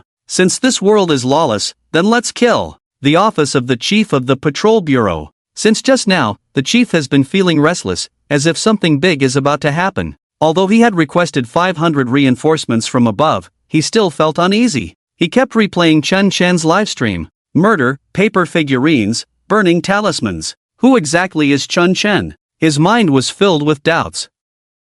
After waiting for a long time without any news from the front, he picked up his phone and called Ho Tianlong. Hello, what's the current progress? Chief, I've brought the people back. Ho Tianlong didn't mention the casualties but reported the good news directly. Well done. The chief felt a surge of excitement and let out a sigh of relief, thinking that now that Chen Chen has been captured, he wouldn't be able to escape again. No matter what, he had to convict him. Then he heard the sound of police cars outside, and after hanging up, he glanced out the window. Ho Tianlong and the survivors were returning in a grand procession. But the scene was a bit strange. Chen Chen was walking in front with his hands behind his back, not handcuffed and with no one escorting him. He didn't look like a prisoner at all. Instead, he walked with his head held high, as if he were going home. In contrast, Ho Tianlong and the others, only about half of them had returned, were following Chen Chen timidly. It felt as if Chen Chen had taken them back by force. The chief rubbed his eyes, thinking that no matter what, it was good that they had brought him back. In the patrol bureau, could he really turn the tables?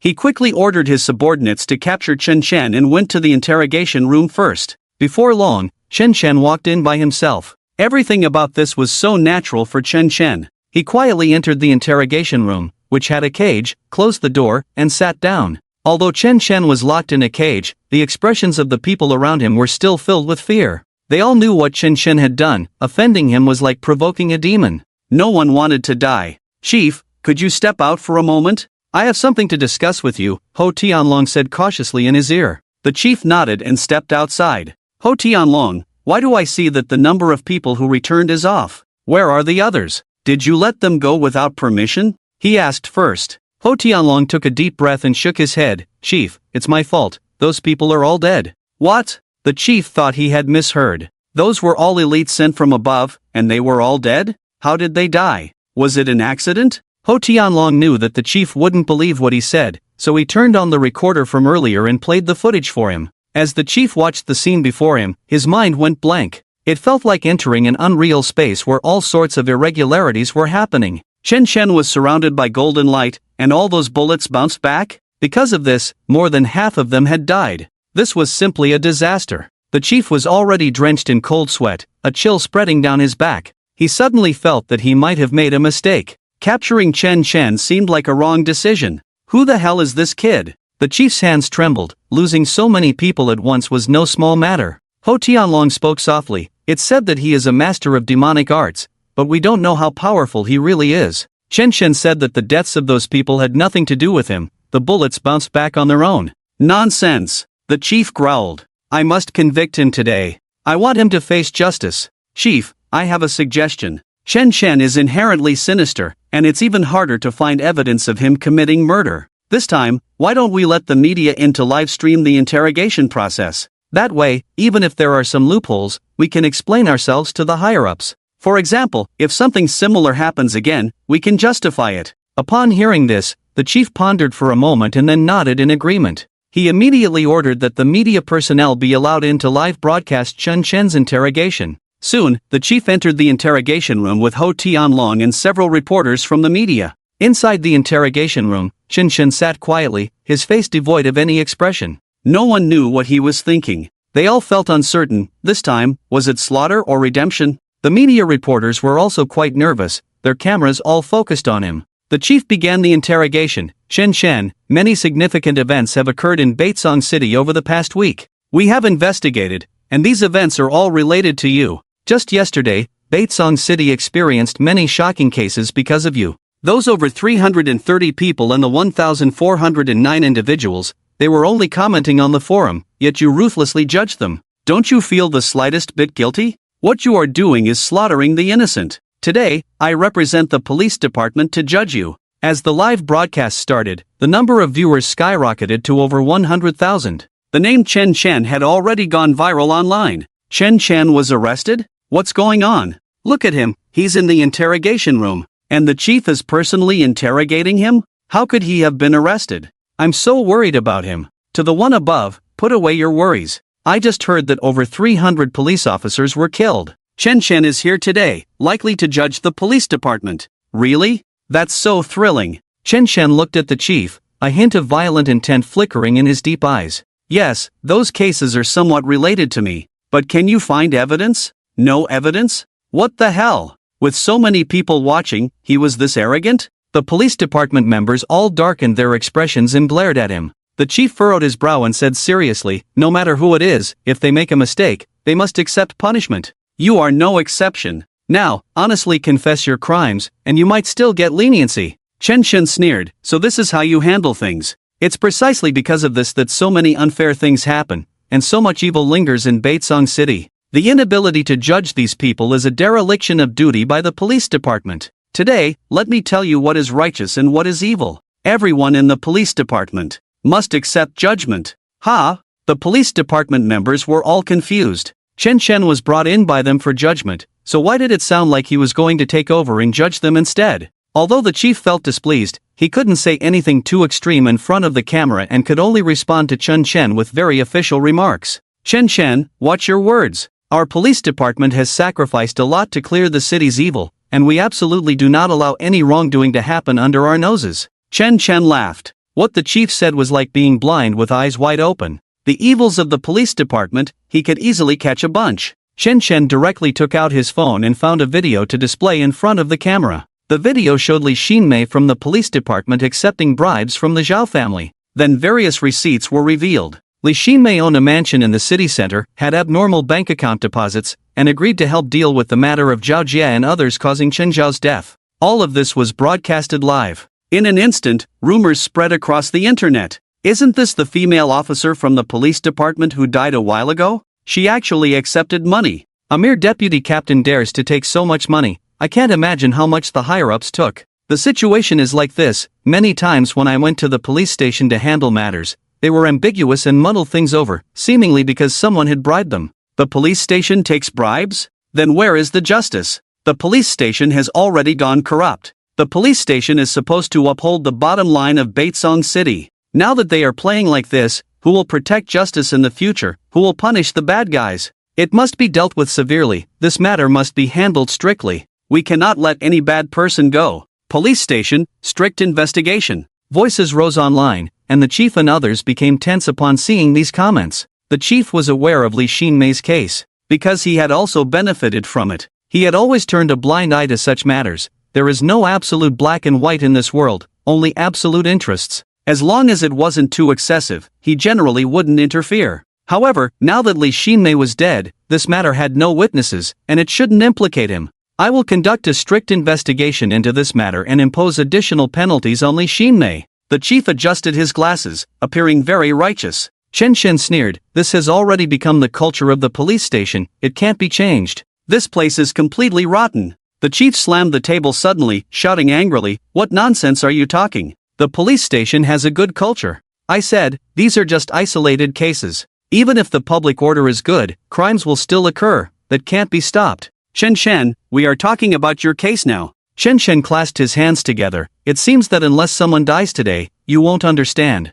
Let's start with you, Chief. Bang bang. The chief, meeting Chen Chen's predatory gaze, felt fear as his first reaction. Chen Chen's eyes gave an impression of being unfathomable, as if one could be swallowed into hell, entangled by countless evil spirits, a fear that came suddenly. Me? Ridiculous, on what basis do you judge me? Besides, I've never done anything wrong. I have wholeheartedly served Baitsong City. The chief was somewhat flustered, his speech stammering. Chen Chen ignored him, tearing a piece of paper from his notebook, and then began to fold it by himself. Everyone was puzzled. Hua Tianlong and others felt the same. Chen Chen was folding paper? Was he playing by himself? Chen Chen spoke to himself. Chief of the police station, your name is Wu Gang. At the age of 20, you received help from a benefactor, so you soared to great heights, reaching this position. Your political career has been quite legendary. Others only see your glamorous side, but they do not see the filth behind you. There is an old saying, to want others not to know, unless you do not do it. Any scandal in this world will eventually be discovered. You cannot hide it. As Chen Shen spoke, he continued folding the paper, his words carrying deeper meanings, while the atmosphere around grew colder. The chief had done many shameful things to rise to power, but he had hidden them very cleverly. Chen Shen could not possibly know. He must be trying to scare him, wanting him to lose face in front of the live camera. He wouldn't fall for it. Chen Shen, you better understand the current situation before speaking. You are a criminal suspect. We are judging you. Wu Gang's voice turned cold, his expression vaguely uneasy. Chen Shen stopped his actions, and everyone could see what he was actually folding. It was a paper figure, but it was clear it was a female, and she was pregnant. Chen Shen's folding was exquisite. Everyone was confused. What did he mean by folding a paper figure? And it was a pregnant woman? The online viewers were even more abuzz with discussion. Chen Shen's paper folding skills are quite good. He must be a professional at this, right? It's strange. What does this paper figure signify? I feel like things aren't that simple. Could Chen Shen's mention of judgment be related to this paper figure? Ho Tianlong shouted loudly, Chen Shen, this is the police station, not your place for tricks. Stop pretending to be mysterious here and confess obediently. Before he could finish, he was stopped by the chief, Wu Gang, who stood up and walked stiffly in front of Chen Shen. His eyes were fixed on the paper figure. Others might not see anything, but he could see the mold that Chen Shen had drawn on the face of that paper figure with a neutral pen. This was clearly his wife. He had a child late in life, and his wife was already 8 months pregnant. Moreover, he had secretly checked, and it was a boy. What did Chen Shen mean by folding this paper now? Was he hinting at a threat to him? Chen Shen, what? What do you want? Wu Gang let out a low growl, reminiscent of a beast's roar. His wife and child were his bottom line, no one could cross that line. If anything happened to them, he might collapse. Chen Shen's smiling eyes were fixed on him, but behind that smile was a chilling coldness, as if he could cover the sky with one hand. He shook the paper figure in his hand. Wu Gang, are you scared? You're afraid something will happen to your wife and child, right? What a coincidence, today, they will surely die. You. What nonsense are you talking? Wu Gang was instantly drenched in cold sweat. Although he felt that all of this was impossible, he still subconsciously associated it with many bad things. Chen Shen was in the police station, how could he kill someone? He must be trying to scare him with tricks. He knew his wife was pregnant, so he deliberately used this to frighten him. Chen Shen ignored him and placed the paper figure on a small notebook. A sudden glance revealed that the notebook's grid looked like railway tracks. Wu Gang immediately realized something was wrong. Railway tracks, wife, child. Could it be? Buzz. His phone suddenly rang. He glanced at the screen and saw it was a video call request from his wife, and he hurriedly answered. Wife, are you okay? Wu Gang asked anxiously as soon as he picked up, but he found that the place where his wife was made him dizzy. His wife was lying on the railway tracks. The cold steel tracks, the hard shock-absorbing stones. He should not appear in a conversation with his wife. You. What are you doing? Wu Gang let out a low roar, his eyes widening in shock. His wife should be comfortably resting at home, right? How could she end up on the railway tracks? His wife cried into the camera, tears streaming down her face. She seemed even more anxious than Wu Gang, her body twisting but unable to move an inch, as if magnetically stuck there. Husband, I don't know what's happening.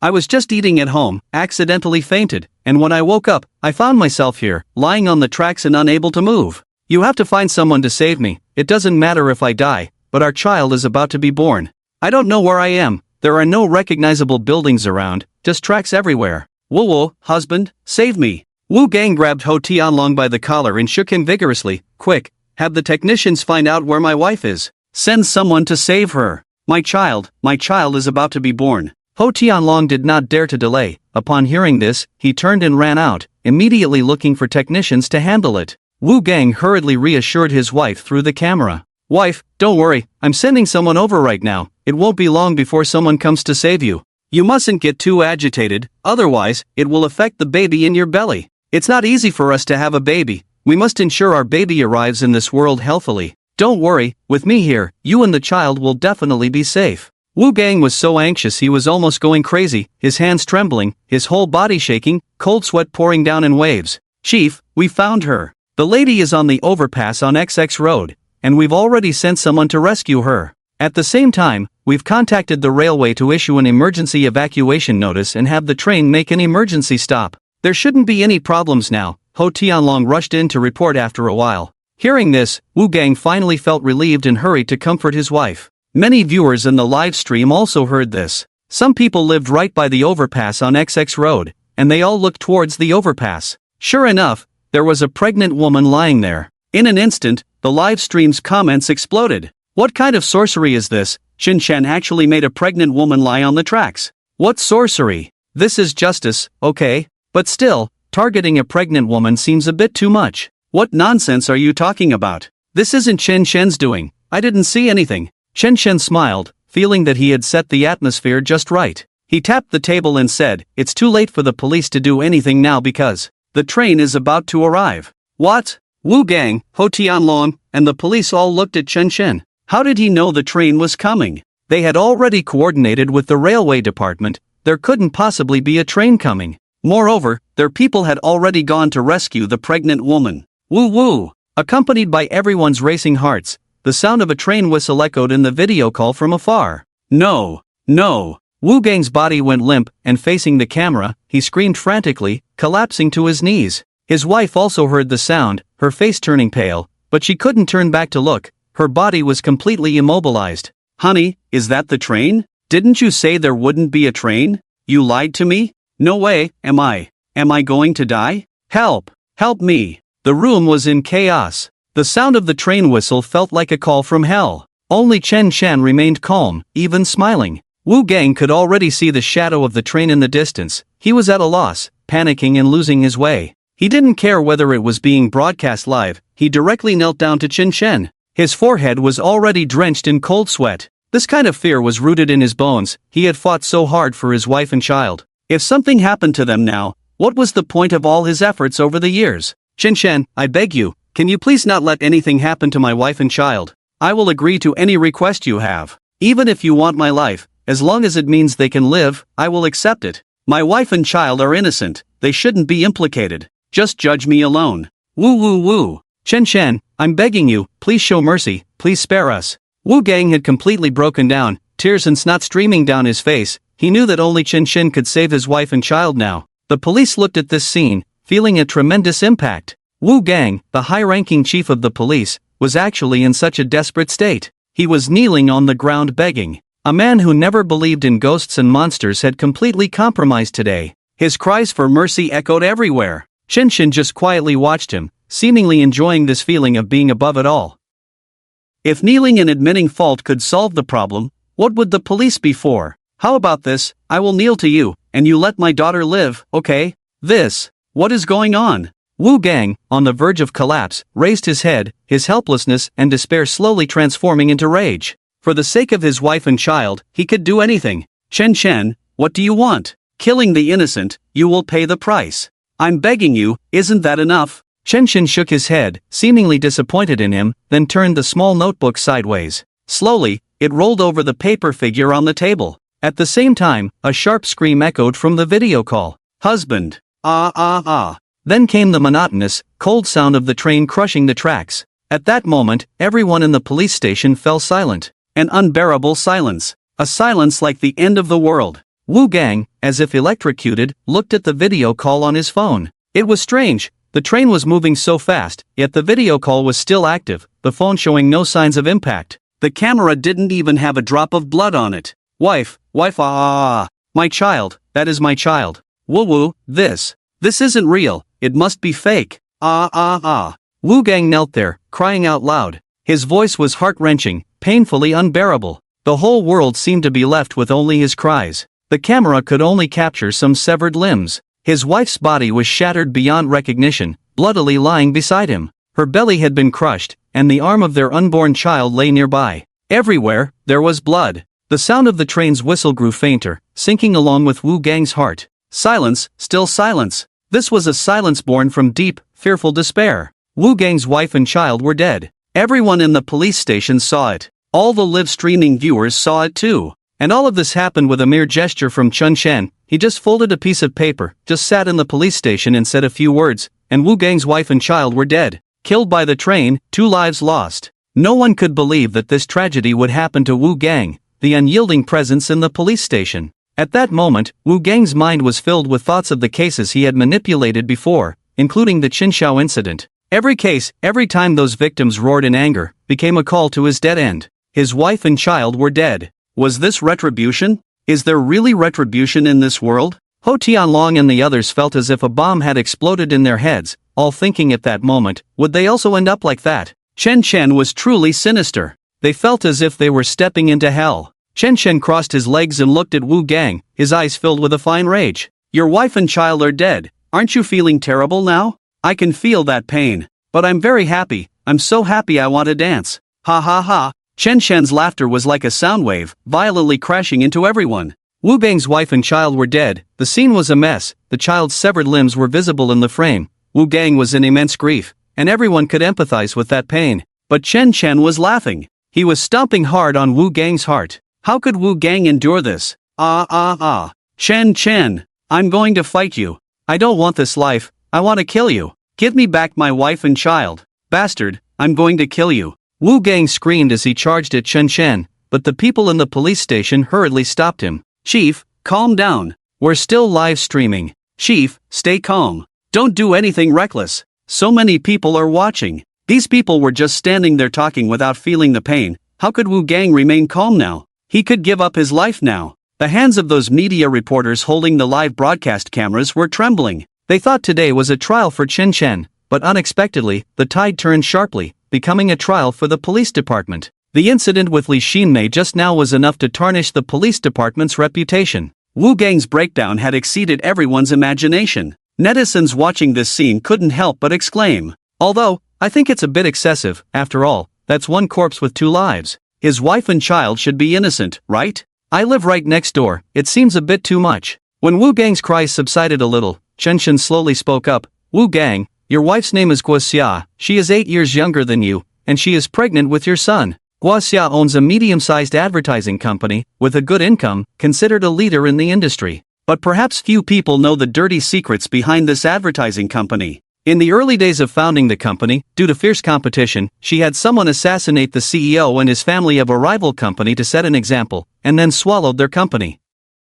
That CEO's family came to the police department to cause trouble, and it was all suppressed by you. The various pressures from above were all borne by you. As a result, that CEO's parents couldn't bear the blow and committed suicide. All of this was Guoxia's doing. As for your child, all the expenses from the time she got pregnant until now were earned by stepping on the corpses of others. Your child will grow up eating blood buns. So, he deserves to die. Your whole family deserves to die. This statement left everyone in stunned silence, mouths agape. Ho Tianlong still remembered this incident. It happened 3 years ago. At that time, the matter was very serious, but it was all suppressed by Wu Gang, with some even saying that the victim's family was arranged to be killed by Wu Gang, and it was definitely not a suicide. It turned out there were such dirty secrets behind it. It's not that justice wasn't served, the time just hadn't come. Many netizens suddenly realized upon hearing this. It turned out to be well-deserved. I was wrong just now, I was being a saint, I shouldn't have said that woman was pitiful.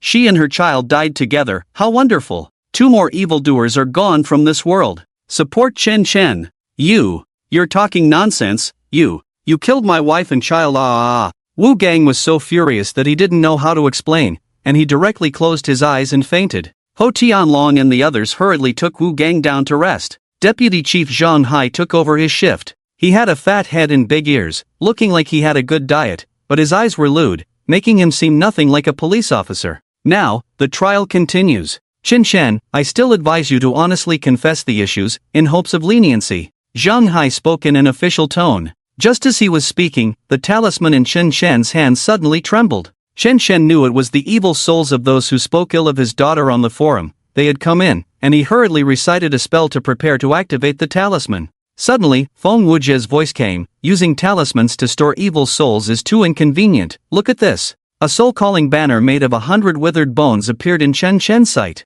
He could feel the strong soul-devouring power emanating from it. Chen Chen was excited, is this a soul-calling banner? It can store souls. Feng Wujie corrected him, this is a 100 ghost banner, it can store and refine souls. In the future, you can refine or devour the evil souls, killing 2 birds with 1 stone, eliminating the trouble of using talismans and reciting spells. Chen Chen was very fond of this item. Thank you, Senior Feng. This is a good thing. Then he unleashed a burst of golden light. Instantly, countless evil souls surged in from all directions. The patrol bureau suddenly felt as if it had fallen into a whirlpool, an inexplicable chill spreading everywhere, a black wind rushing in. all converging on that 100 ghost banner. The black figures passed through their bodies, making them shiver and tremble. It felt like falling into an ice cave. What is this? Why are there so many shadows? These shadows are terrifying. What exactly is this? The people in the patrol bureau panicked. Everything before their eyes was no different from a movie special effect. The viewers watching the live stream also gasped.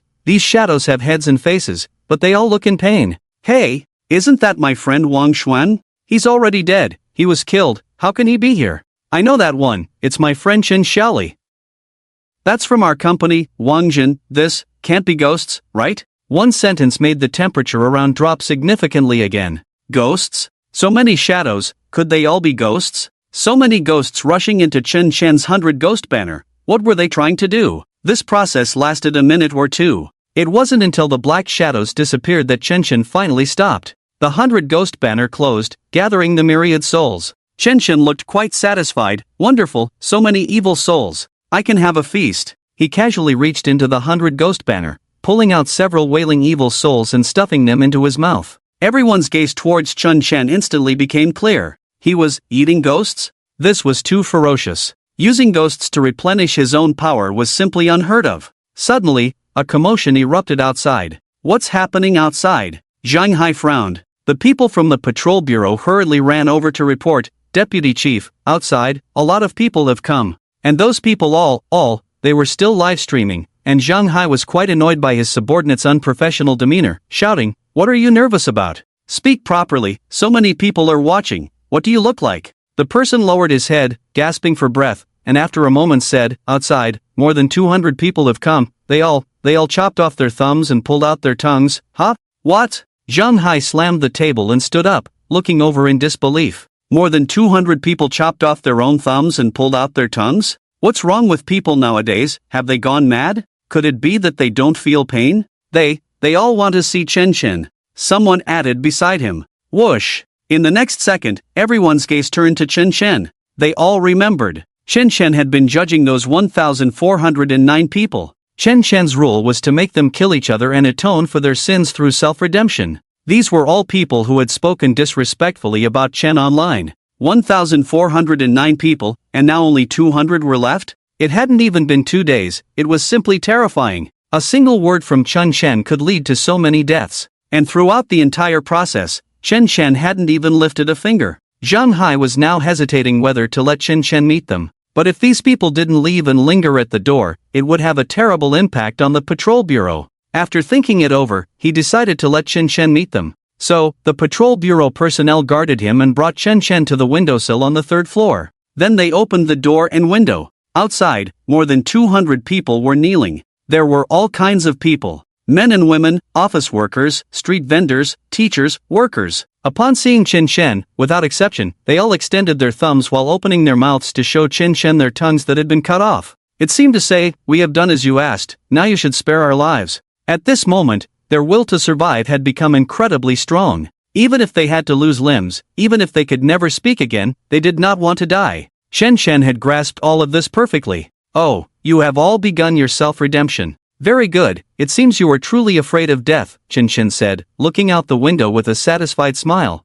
Those gossiping women and chattering men were all kneeling here. The rest had already turned into evil spirits, absorbed into the 100 Ghosts banner. "I keep my word, I will give you a chance to live." Chen Chen took a deep breath, hands clasped behind his back, then pointed not far away. The Cross River Bridge. Cars were coming and going above, while below, the river flowed calmly. "You can jump off the Cross River Bridge, whoever survives, I will let him go." What kind of talk is this? The people from the police station first felt a wave of panic. Jumping from such a height had an extremely high mortality rate. At this height, the river's surface would be as hard as concrete. If the landing position was even slightly off, the body would be shattered. This was practically a gamble with death. No one would agree to such an unreasonable demand, right? However, the more than 200 people kneeling on the ground hesitated for only a few seconds before crazily running towards the Cross River Bridge. "What are they doing? They've gone mad!" Zhang Hai exclaimed. The viewers in the live stream gasped in shock as well. These people knew it was a gamble with death, yet they still chose to do it? It was hard to imagine what they had gone through. It must have been a scene more terrifying than life and death. Was Chen Chen's judgment so terrifying? Quick, send someone to stop them. Zhang Hai pounded his thigh in frustration. They were live streaming now, and if they didn't handle this, it would be a dereliction of duty. Ho Tianlong immediately took dozens of people out. They rushed to seal off the Cross River Bridge. But it was rush hour, and with cars coming and going, it was impossible to close it off. They could only try their best to stop those people from jumping into the river. But those people seemed possessed, recklessly running towards the bridge. They all understood one thing. Jumping from here might mean a gamble with death, but if they didn't jump, it would definitely mean certain death. Not only that, but they would also face endless torment, worse than death. It was better to take a chance. Some enthusiastic viewers had already started live streaming by the bridge. The police acted quickly, arriving near the bridge to set up a perimeter. But how could they stop those who were determined to die? Those people, as if mad, rushed to the edge of the bridge and jumped. Splash, splash, splash. In an instant, the river erupted with splashes of water. The more than 200 people moved in perfect unison, jumping one after another. If they didn't jump, even more terrifying torment awaited them. Ho Tianlong and the others simply couldn't stop them. He shouted anxiously, "Stop! Jumping from here is certain death. Are you all mad or stupid? Do you really think Chen Chen will give you a way out? You are too naive, he is forcing you into a dead end. Don't jump, don't jump." The Cross River Bridge was blocked. Some passers-by stopped their cars, curious to see what was happening. Over 200 people jumping into the river was a shocking sight. They just didn't understand the reason behind it all. If they knew that the one controlling all of this was Chen Chen, they wouldn't know how shocked they would be. "Chen Chen, are you crazy?" Zhang Hai turned to Chen Chen, growling softly. A cold glint flashed in Chen Chen's icy eyes, silently locking onto him. In that moment, Zhang Hai felt as if everything about him had been seen through by Chen Chen. He couldn't help but feel a chill run down his spine. Chen Chen, was he going to judge him? Chen Chen's voice was colder than his gaze. "Zhang Hai, now that things have escalated to this extent, do you think you can escape your little issues? I say the world is full of crows, and neither you nor Wu Gang are good birds. You might even be worse." Zhang Hai trembled all over, cold sweat dripping from his forehead. The recent incident with Wu Gang had forced him to be on high alert. Wu Gang was still unconscious in the adjacent room, yet to wake up, his wife and child were dead. This was a devastating blow for him. Although Wu Gang was corrupt, took bribes, and had been involved in numerous wrongful cases, he was a good person. What do you mean? I don't know what you're talking about. If you have the ability, bring out the evidence. Zhang Hai shouted. His agitated demeanor left the people in the live stream stunned, and they began to speculate in whispers. Could it be that Zhang Hai was also involved? He was the deputy chief. Although he usually acted unrefined, he had always represented justice. If he was also tainted, would there be anyone left in the police station to uphold justice? The police station guarding Baitsong City was like this. Where could there be justice in this world? This was simply corruption to the core. They all quietly watched, waiting for Chen Chen to make a decision. "As for evidence, I naturally don't have any, but I know everything you've done," Chen Chen said, hands clasped behind his back, walking back to the interrogation room as if the people jumping into the river at the bridge no longer caught his attention. He sat down, tore off a few sheets from the small notebook, and began to fold paper again. "Do you know why those people outside are jumping? Why don't they run away?" Chen Chen glanced at Zhang Hai. Zhang Hai was also astonished. These people were truly acting like they had gone mad. They jumped into the river without a care. Did they not know it was a matter of life and death? "Why?" Zhang Hai roared. "Because they know that if they don't jump, living is worse than dying. Because they know that from the moment they began to do evil, their fate was already sealed. I will torment their bodies and burn their souls forever." The paper Chen Chen was folding slowly took on a human shape. Hiss! Zhang Hai and the others from the police station couldn't help but take a few steps back, all gasping in shock. This inevitably reminded them of the deaths of Wu Gang's wife and child. They wondered whose family would suffer this time. Chen Chen was focused on folding paper, muttering to himself. In the south of Baitsong City, there is an orphanage, originally a paradise for those poor children, where they could fill their stomachs, have a place to sleep sheltered from the wind and rain, and receive the most basic education. But later, I don't know when it started, the number of girls in the orphanage increased, surpassing that of boys, not because there were more girl orphans, but because you sponsored that orphanage. Chen Chen suddenly looked up and shot a glance at Zhang Hai.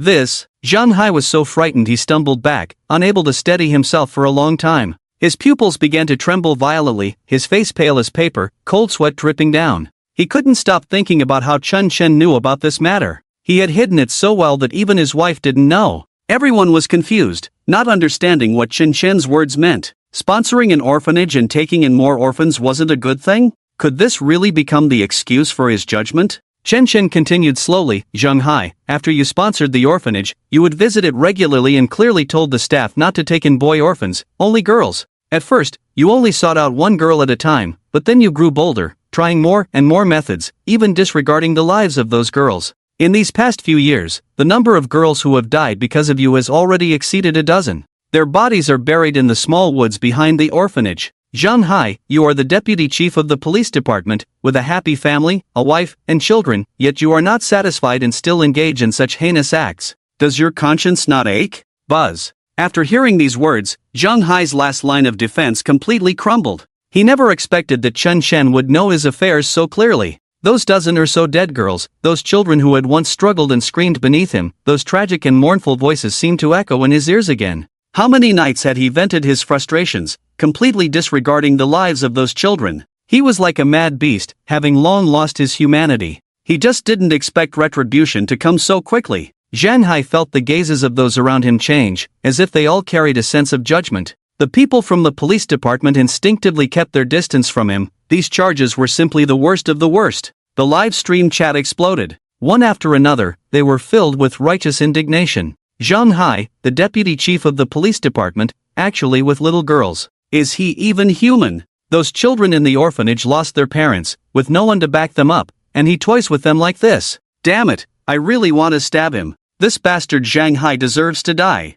Chen Chen, this is not a trial, it's purely ridding the world of evil. This sky has long been murky. Chen Chen, kill him. Zhang Hai collapsed onto the ground, cold sweat pouring down, no longer possessing his previous sharpness. He felt like a drowning dog about to be judged. Chen Chen, bring my family back, ah! Suddenly, a sharp voice came from the side. Wu Gang woke up, his eyes bloodshot, glaring as he rushed over. In his hand, he held a gun, the muzzle aimed at Chen Chen. Chief, calm down. Chief, put down the gun. Chief. The people nearby hurried to comfort him. But Wu Gang could no longer care about anything else. All he could think about, with his eyes open and closed, were his children and wife. They were his ties, the most important things to him in this world. He could have provided them a good life, but they were killed by Chen Chen. I'm going to kill you, Chen Chen. Wu Gang screamed with a heart-wrenching cry. Chen Chen frowned, his expression slightly annoyed. He had originally wanted Wu Gang to live a little longer, to send them off together later. Since he had come to seek death himself, then he would fulfill that for him. Chen Chen's gaze turned cold. Wu Gang, you finally understand a bit of regret now. How does it feel to have your family killed, yet find no evidence? It must be hard, right? Just like when my daughter died. Chen Chen gently squeezed his hand. Crack, crack, crack. The gun in Wu Gang's hand was crushed into scrap metal by immense pressure. It clattered to the ground. Ha! Everyone stared wide-eyed. What kind of brutal ability is this? The gun was crushed into scrap metal from a distance? Today, still 4 updates. It seems that with my hard work, could everyone please give a nudge for updates, send a little free gift? Thank you, damn it. I'm going to fight you. Wu Gang was momentarily stunned, then recklessly charged over, screaming madly. Chen Chen flicked his finger. Whoosh! Wu Gang suddenly felt something hook around his neck, tightening more and more. It lifted him off the ground. His feet dangled in the air as he struggled desperately. Then, Chen Chen moved his body in front of the camera. Chen Chen, I killed you You owe me the lives of my wife and children. Chen Chen looked at him and began to count. 1. Ha! Everyone was confused. What was Chen Chen counting for at this moment? The next second, everyone understood. From Wu Gang's feet, a chunk of flesh was directly sliced off. Along with the toes, a significant portion was severed. He was like a piece of meat on a cutting board, brutally cut away. It hurts Wu Gang stared at Chen Chen, screaming like a madman. Chen Chen smiled, too. Whoosh, another slice. The part that was cut off from Wu Gang fell to the ground, blood and flesh in a mess. 3. Another cut. Chen Chen deliberately paused for several seconds while counting, giving Wu Gang ample opportunity to feel the pain. Each slice pushed Wu Gang to the extreme of agony. In front of the live stream camera, Wu Gang trembled all over. His body was immobilized, hanging in the air like that. Just as Chen Chen was about to continue counting, he suddenly saw Zhang Hai's terrified gaze and slapped his forehead. Almost forgot.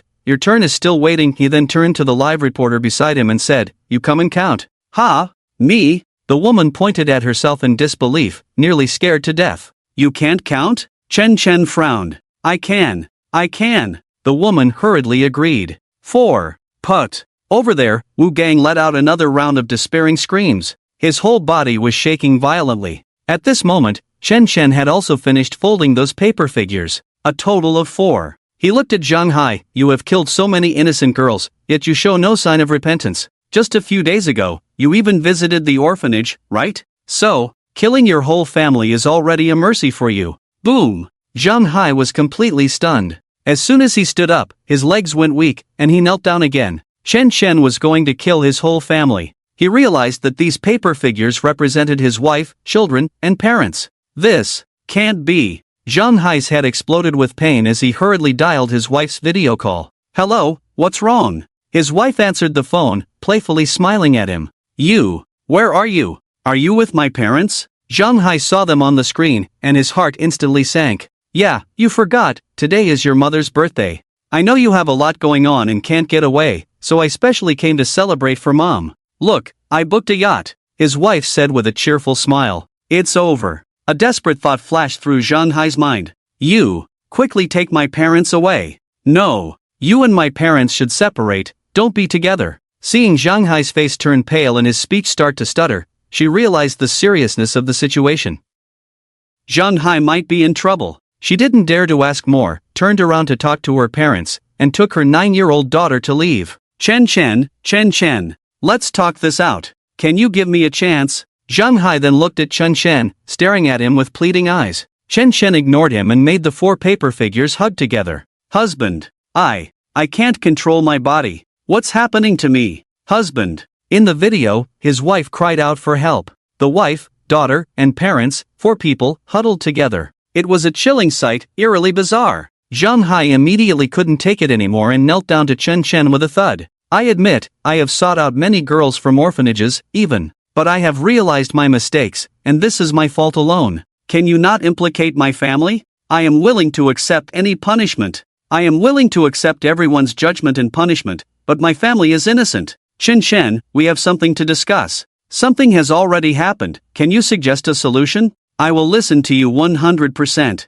The live stream and the people from the police station fell into a terrifying silence. They all stared at Chen Chen, unsure of what he was about to do. Although Chen Chen kept his head down and said nothing, everyone could feel the anger boiling within him. That rage seemed to come from hell. Those children were orphans, they understood nothing. The orphanage was a glimmer of hope for them, but because of that bastard Zhang Hai, it had turned into a hell that buried them. Chen Chen's lips curled into a sinister smile. Discuss? Did you discuss anything with me when my daughter died? Did you discuss anything with those girls you tormented? Crack! Chen Chen pulled out a lighter and directly ignited the 4 paper figures that were huddled together. Instantly. Husband, I'm so hot. Help! I'm on fire. It hurts. Fire, it's fire. Daddy, help me. Whoa, it hurts so much. A chorus of screams erupted from the video, the sounds tearing through the air like a mournful wail from hell. Zhang Hai held his phone, and everyone knelt on the ground, biting their lower lips hard. He was trembling, on the verge of collapse. His wife and children, his parents, all huddled together, engulfed in flames. It was clear to see that several people had already perished in the fire. Even if they rushed to save them now, it would be too late. Just like the paper figures burning in Chen Chen's hand. Zhang Hai exaggeratedly opened his mouth but couldn't make a sound, the pain within him reaching a breaking point. Until the video showed 4 charred corpses lying on the yacht, along with the paper figures in Chen Chen's hand, reduced to ashes. The surroundings fell completely silent. Ha! Ha ha! Ha ha ha! Zhang Hai's breathing quickened, as if he were holding back an immense rage within his heart. Chen Chen, you bastard, I already said I was wrong, and you still targeted my family. I will kill you, I want you dead. What did my family do wrong? Why do you have the right to kill them? Woo! Zhang Hai cried out, completely breaking down at that moment. It was as if he was left with nothing but a shell judged by others. Your parents, your wife and children, all live off your dirty money. Don't you know how your dirty money came about? Tell me, do they deserve to die? Chen Chen took out a talisman, igniting it with a flash of light, then threw it at Zhang Hai. The moment the talisman touched his body, it burned away completely. At the same time, Zhang Hai's body suddenly straightened. It felt as if something had imprisoned him. Crack! One of his bones broke. At his rib, flesh and bone visibly caved in. It hurts. Zhang Hai let out a beast-like roar. The intense pain nearly drove him insane. Crack, crack, crack, crack. Then came a series of crisp sounds. Those were the sounds of bones breaking, and the people in the live stream and the police station were counting.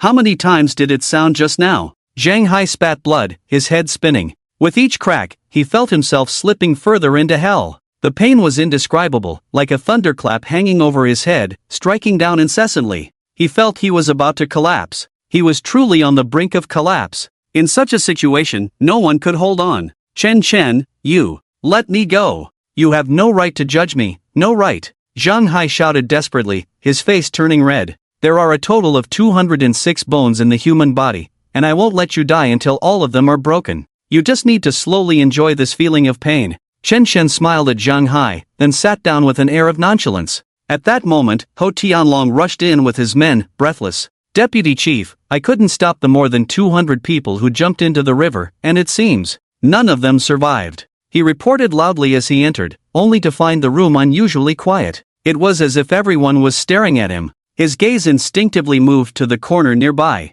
Wu Gang was hanging in the air, a pool of blood beneath him, his lower half completely gone, reduced to fragments. Zhang Hai was trapped in the corner, his expression one of immense pain, his bones visibly retracting. A live reporter stood nearby, counting aloud. The count had reached 272. Ho Tianlong's eyes cleared. What was going on here? The officers from the police bureau seemed incredibly tense, while only Chen Chen remained calm, as if nothing had happened. Chen Chen, did you do all this? Ho Tianlong exclaimed in disbelief, his eyes wide. Not a single one of those 200 survived? They really had bad luck. I thought maybe one or two would make it, Chen Chen said, his brow furrowed, as if disappointed. Just in time, you're back. The 366 officers from the police bureau are all here. He stretched and stood up. His gaze swept over everyone present, his tone gradually turning cold and serious. More than a week ago, my daughter Chen Xiao had an incident at Gaofeng Academy. She was killed by a few beasts from the academy. This matter had solid evidence, and the police bureau could have made arrests.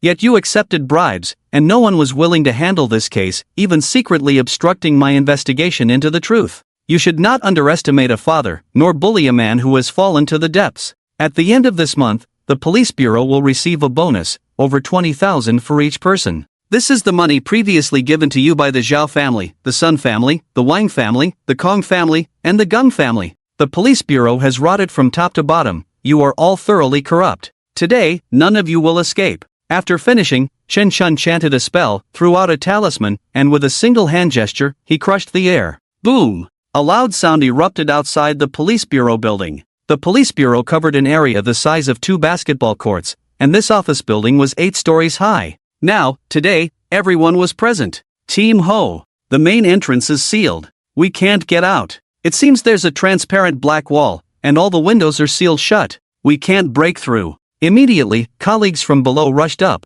their faces filled with terror. Their expressions were as grim as could be. The main entrance of the police bureau had been sealed. This was unprecedented. At that moment, everyone looked at Chen Shen with eyes full of fear. What was Chen Shen saying? He wanted to judge everyone in the police bureau? A total of 366 people. That was their entire roster. They thought the matters of Wu Gang and Zhang Hai were the end, but it turned out to be just the beginning. They all knew about Chen Zhao's incident. Everyone had been silenced by money. They understood that people like Chen Xiao were just pawns in the hands of the wealthy. But who could have imagined her father was a madman? The live stream's comments paused for a few seconds. Then everyone began to exclaim in shock. Chen Chen wants to judge so many people in the police bureau? A total of 366 officers. He's about to trend on social media. So many officers dying is no small matter. Chen Chen, take it easy. We don't want you to get hurt, Chen Chen, please don't be too impulsive. Ho Tianlong shouted excitedly, Chen Chen, if you kill us, you will never have a good outcome.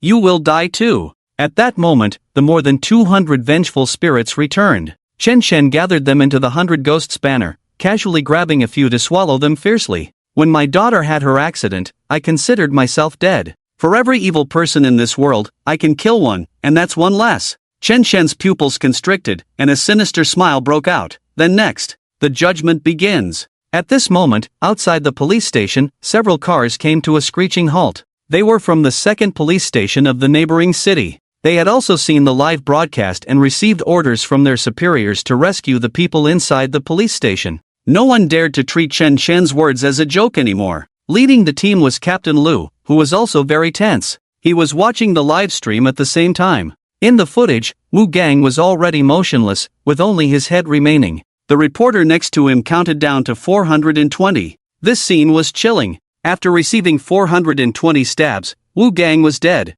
Just a second before, he was still breathing, still feeling the pain. 420 stabs, it's unimaginable how painful it must have been for him to die. Zhang Hai was still struggling, but it seemed his life was also running out. His skin was bulging out in several places, all marks left by broken bones. In this brief time, who knows how many bones had been broken? Only those who have experienced the pain of broken bones know how excruciating it is. We must rescue the vice chief. At all costs, Captain Lu shouted. Everyone nodded and had already arrived at the front of the police station. Lu took a megaphone and shouted inside, "Listen, people inside. You are surrounded. Release the hostages, and you may still have a chance for leniency, otherwise, you will only have a dead end." The surrounding confused citizens heard the commotion and gathered around, wanting to see what was happening. Some even joined the live stream. This scene was almost laughable. Chen Chen had single-handedly kidnapped 366 police officers? And he was still in the police station? Those officers seemed as powerless as little chicks, not daring to move in front of Chen Chen.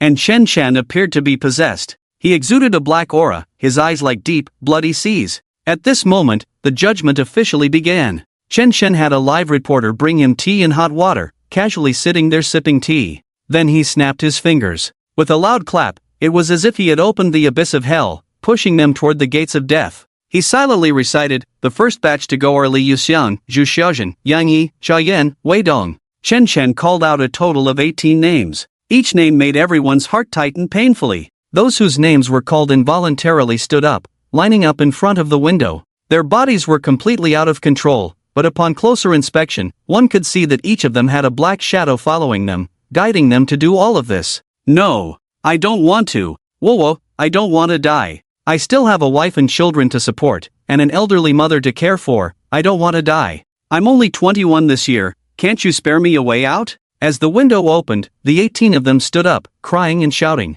They seemed to already know what was about to happen. Everything seemed to have been decided, no one could change it. Their pain, their pleas for mercy, seemed to become the funeral dirge leading to hell. Each person's heart was tightly clenched. "Captain, look, it's the police officers. A total of 18. Someone reminded Captain Lu. Lu furrowed his brows, unsure of what they were about to do. Standing by the window, were they going to jump? He hurriedly shouted, "Calm down, everyone. We are from the 2nd police station of Tianrang City. We are here to rescue you. Step back, and I will find a way to break the door." From the height of the 8th floor, the ground below was concrete. Jumping from there would mean certain death. "Captain Lu, woo-woo, we don't want to die, come save us. Chen Chen is a madman, he wants to judge everyone. Quick, stop Chen Chen, we can't control our bodies." This group of people saw team leader Lu and all cried out for mercy. But it was completely useless. Soon, a man named Li Yuxiang, who was leading, pulled out his service pistol.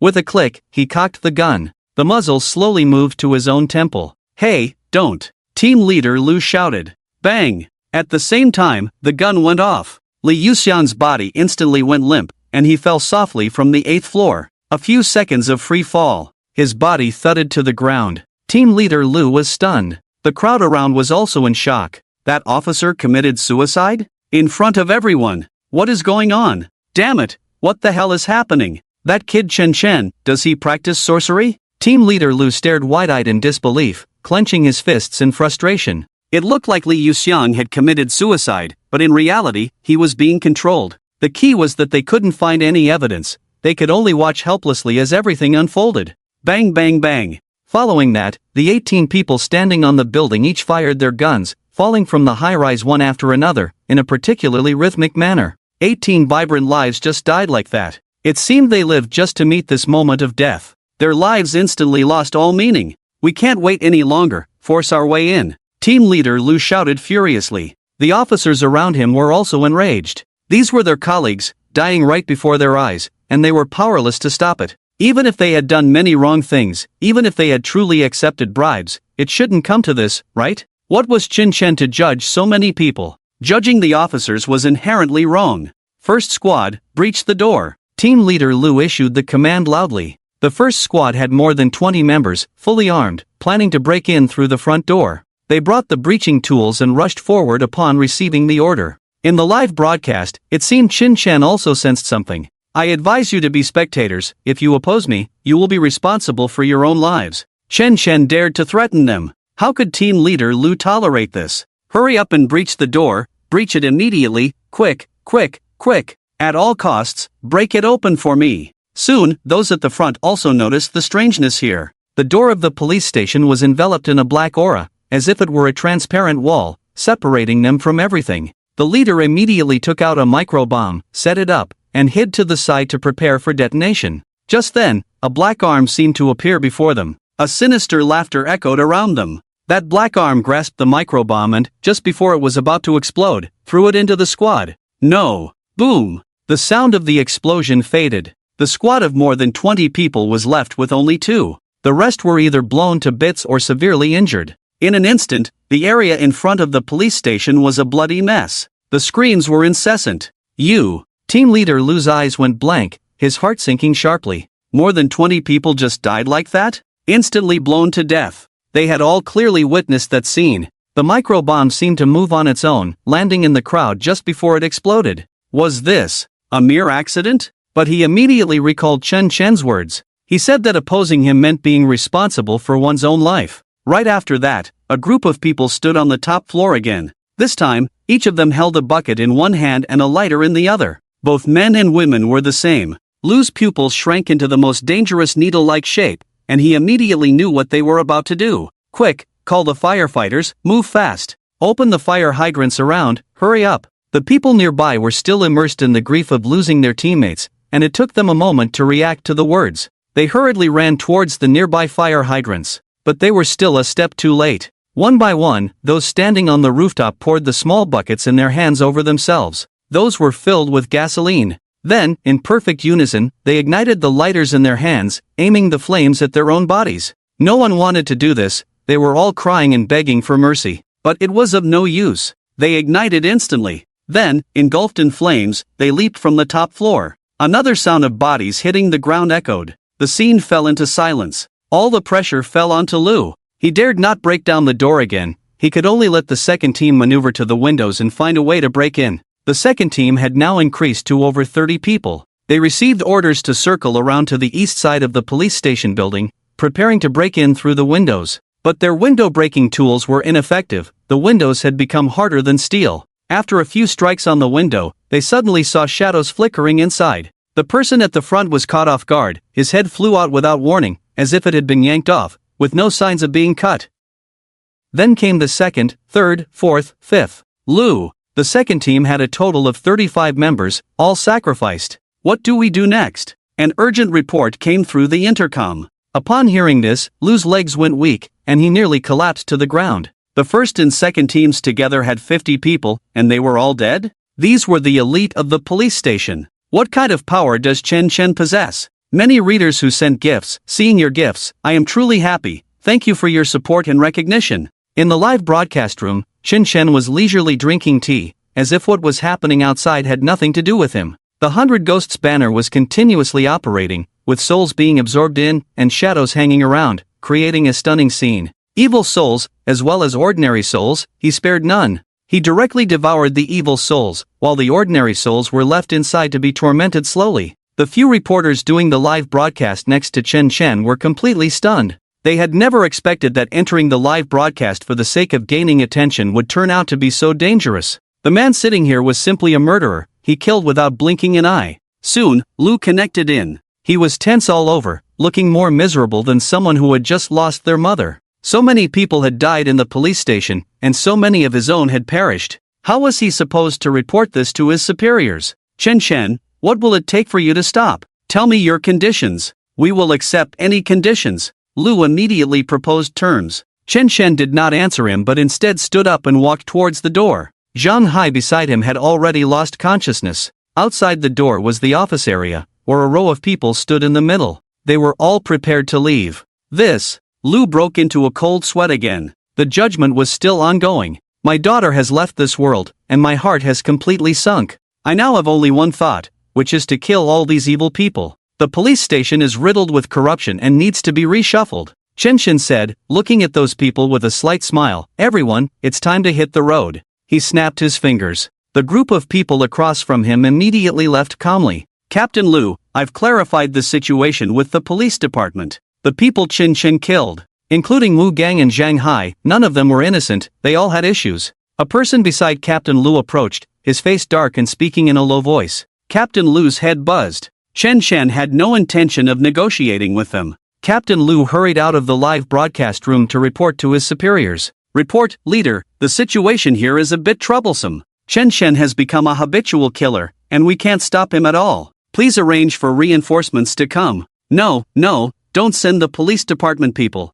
Please notify the Anti-Evil Bureau to come. The Anti-Evil Bureau. Its members are all high-level individuals. This is the most covert yet high-profile organization in the eastern country. They only intervene when the police department cannot resolve an issue. For instance, the previous Nine Dragons Pillar incident, the H River Reversal incident, and the XX Country Duel incident were all resolved by them. The Anti-Evil Bureau has long become an indispensable force in the eastern country. Chen Shen was weighing in his mind how to punish the remaining 100 mid-level leaders. The ones who had died before were merely pawns. They were their frontline soldiers. The real villains were them. Consequently, discussions erupted online. These people truly deserve to die. I think they had it coming. It's time for a major overhaul in the police department. They've oppressed us enough in the past. Chen Shen is simply a righteous angel. There are still about 100 left. Why hasn't Chen Shen made a move? Has Chen Shen gone soft? At this moment, Chen Shen stood in the hall. The 100 people stood straight in front of him, like small employees being reprimanded by their boss. Chen Shen sneered, "You all are mid-level leaders of the police department. You spend your days squandering wealth, bullying those without backgrounds, and mingling with the rich. You are truly the good servants of the people of Baitsong City. As far as I know, each of you has accepted bribes of around 2 million. Incidents similar to what happened to my daughter must be countless. I feel that letting you die like this seems a bit wrong because that would be too saintly. I really like a saying, a person's fate should be in their own hands. So today, I will give you this opportunity." Chen Shen snapped his fingers. Immediately, 100 shadowy figures appeared across from him. Their faces were indistinguishable, they could only feel endless fear. Each shadow here is a killing puppet. If any of you can disperse this shadow, I will give you a chance to live. You have 1 hour, if you can't determine a winner by then, you will die. Chen Shen glanced at the time, left a reporter to livestream, and turned to leave. The scene fell silent for a few seconds. Suddenly, one person took the lead and shouted, charging towards the shadow. The shadow appeared ethereal but was very much flesh and blood. They quickly engaged in combat. At the same time, the others reacted. They knew this was Chen Shen giving them their last chance. If they didn't seize this opportunity, they would truly have no chance of survival left. In an instant, everyone frantically lunged at the shadow. Time passed second by second. Captain Liu, bystanders, and livestream viewers all held their breath, watching everything unfold. This was truly madness for them. The remaining 100 people clashed with the shadows, but the scene was completely different from what they had imagined. It seemed like a one-sided massacre. Those shadows were all formidable fighters. The first person who charged in had already fallen to the side. These shadows worked in perfect harmony. They didn't use a single move to defeat their opponents. This might have been Chen Shen's deliberate arrangement, designed to make them experience hellish suffering. That feeling of helplessness mixed with a strong desire to survive is just overwhelming. How could those 100 people have any chance? The scene was almost unbearable to watch. The live reporter's hands were starting to shake. "Where are the people from the Exorcism Bureau?" Team leader Liu shouted. "These images are currently being broadcast live, and the negative impact is incalculable. If the Exorcism Bureau doesn't arrive soon, the consequences will be unimaginable. No one else can stop Chen Shen." Team leader Liu, "The Exorcism Bureau has arrived." Suddenly, a car pulled up nearby. It was the Exorcism Bureau's vehicle. The car came to a stop, and 3 people got out. These 3 were dressed very simply. They looked like ordinary citizens, and it was hard to tell they had any extraordinary abilities. Masters are among the people, while clowns are in the halls. For the Exorcism Bureau, such simple attire is the best disguise for their identities. They didn't want to expose themselves. They would only appear when necessary. Otherwise, there would be a lot of unnecessary trouble. Exorcism Bureau, Lu Lei, Guai Songdingi reporting. Guai stood in front, looking seriously at team leader Liu.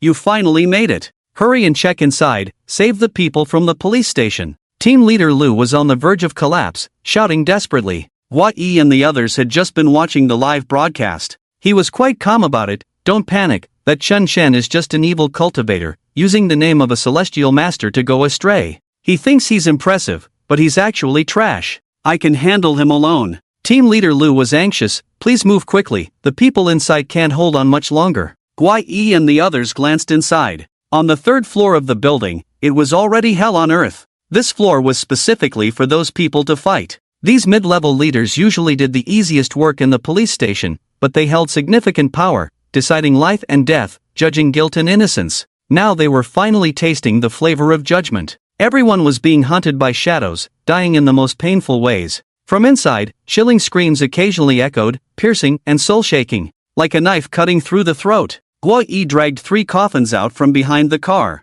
They were actually simple body bags, and from the shape of the bags, it was clear they contained dead bodies. Team leader Lu and the others felt their scalps tingle. In broad daylight, this person just took out the corpses? Are the people from the exorcism bureau that fierce? Yi pulled out a morning stick and struck the corpses a few times. The 3 corpses immediately stood up. All 3 were 2 meters tall, with fierce faces. Controlling corpses? Everyone's minds were shaken. This is a secret technique. Corpses, rise and break the door. Yi shouted. The 3 corpses moved forward, swaying their massive bodies, ready to smash the door. Suddenly, at that moment, the door opened. Chen Shan stood at the door with a cup of tea. A corpse handler, authentic Taoist methods, and one more, a master of the 9 gates? Chen Shan smiled at them. Since you know our identities and strengths, why not surrender obediently? Stop the killing inside. Chen Shan, you are committing evil. The 3 shouted immediately. Chen Shan just laughed. Exorcism Bureau, I have no grievances with you, but since you are willing to provoke me, I won't be polite.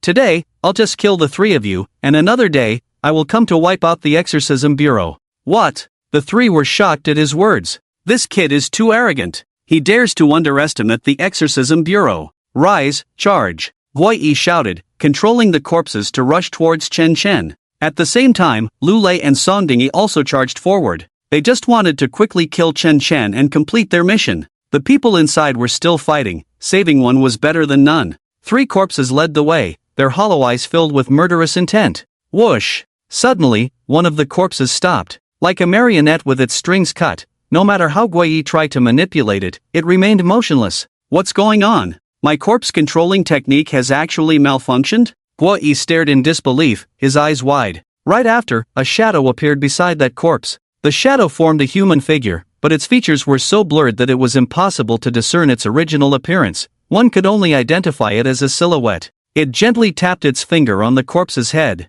Boom! The corpse instantly shattered into countless pieces. Then came the second, the third. Yi's forehead was instantly shaken. He hurriedly shouted, Lu Lei, Songdingy, come back quickly. There's an evil spirit near this person. Just as those words escaped his lips, suddenly, he felt his body gripped tightly by an invisible hand. All the pressure in his body concentrated on the top of his head. Despairing, he looked at team leader Lu beside him. Bang! His body was crushed. Red and white splattered everywhere. Hiss! Team leader Lu, the officers from the police bureau, and the crowd were all startled. A perfectly fine person just exploded like that? And this person was from the Evil Breaking Bureau. Everyone from the Evil Breaking Bureau are extraordinary beings. And he just died like this. Damn it, retreat! Lu Lei roared upon seeing Yi killed. He dared not continue attacking Chen Shan, so he crushed the jade pendant he wore on his chest. A golden light enveloped him. This was his life-saving item, and given the urgent situation, he had no choice but to use it.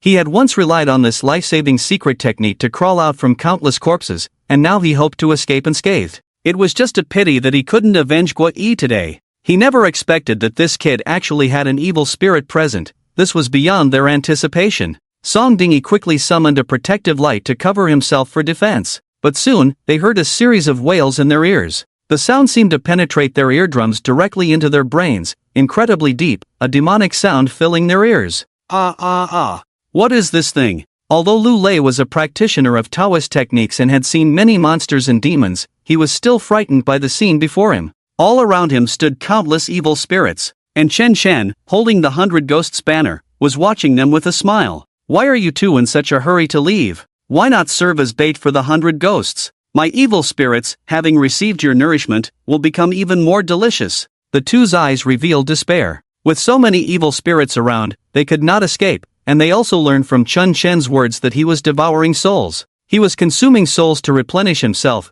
This was simply unheard of. In the next moment, countless evil spirits enveloped them, like locusts sweeping through, devouring their bodies, leaving only two heads that clanged to the ground. At that moment, the dignity of the evil-breaking bureau was utterly lost. Everything had become bait for Chen Shen. It's over. Team leader Lu's legs went weak, and he finally couldn't control the invading thoughts, collapsing directly to the ground. The people from the evil-breaking bureau had no way to deal with Chen Shen. How could they be his match? Were they really just going to watch those people get killed and be powerless? Throughout the entire process, Chen Shen stood still, not moving at all, and they didn't even see how he made his move. Those three had already died. Chen Shen silently asked in his heart, "Senior Feng, how does the taste of the evil-breaking bureau people compare?" Feng Wuji was extremely excited. Quite good. I didn't expect they were actually refining their own souls, saving us a lot of trouble. Chen Shen, go to the evil-breaking bureau later and devour their souls to replenish my strength. They are the best bait. Chen Shen nodded in agreement. Once I finish dealing with my current matters, I'll go to the exorcism bureau and let Senior Feng have his fill. Feng Wuji's soul had already recovered by 30%. In just a few days, this recovery speed was quite impressive. With the 100 Ghost Banner, Chen Shen found it easier to collect evil souls, and moreover, he could slightly refine the evil souls within the 100 Ghost Banner, making the effect even better when consumed. Chen Shen was increasingly looking forward to the scene of Feng Wuji's soul being fully infused. Amidst the dazed gazes of the people in the police station, Chen Shen turned and walked back. The door of the police station closed. Everyone's hearts tightened. The slaughter continued. Chen Shen had no intention of letting anyone go. Team leader Lu's head felt like it was about to explode, a loud rumble echoing inside. He had thought that at least he could save everyone in the police station today, but who would have thought that so far, not a single person had been saved, and he had lost quite a bit himself. Even the people from the exorcism bureau had suffered losses. At that moment, the leader's call came through. Team leader Lu, how many have you successfully rescued? Team leader Lu's voice trembled. Report, leader, not a single one. What? Didn't the exorcism bureau send people over? Yes, they were also killed.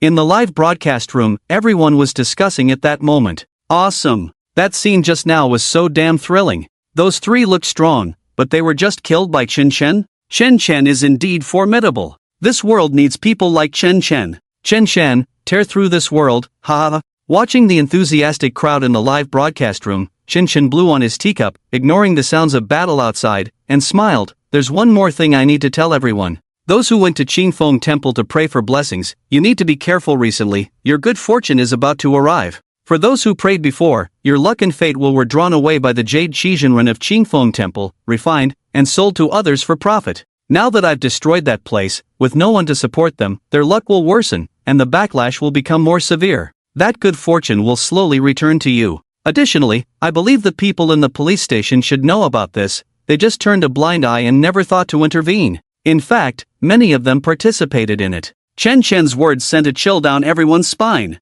Going to pray for blessings could actually lead to having one's luck stripped away. Thank you, Master Chen. No wonder I've felt my luck getting worse lately. I have a similar feeling. Things that should have been mine just slip away. Even things that were set in stone suddenly went wrong. It turns out it was because of this. Me too. I feel like I could win the lottery, but I never do. I feel like I could make a fortune, but wealth seems to be drifting further away from me. Damn Qingfeng Temple, damn police station. At this moment, the fighting there was also nearing its end. Over 100 people lay almost all in pools of blood. Ho Tianlong was one of the few who persisted until the end. He looked particularly terrifying. Half of the skin on his body had been stripped away, bloody muscle tissue exposed to the air, half of his face was gone, his mouth twitching uncontrollably, yet his eyes were filled with fear. The scene just now was enough to haunt him for a lifetime. It was a fear he could never erase. Colleagues who usually cared for each other ended up killing one another. They had become bloodthirsty, unable to distinguish between colleagues and shadows, and just went on a rampage.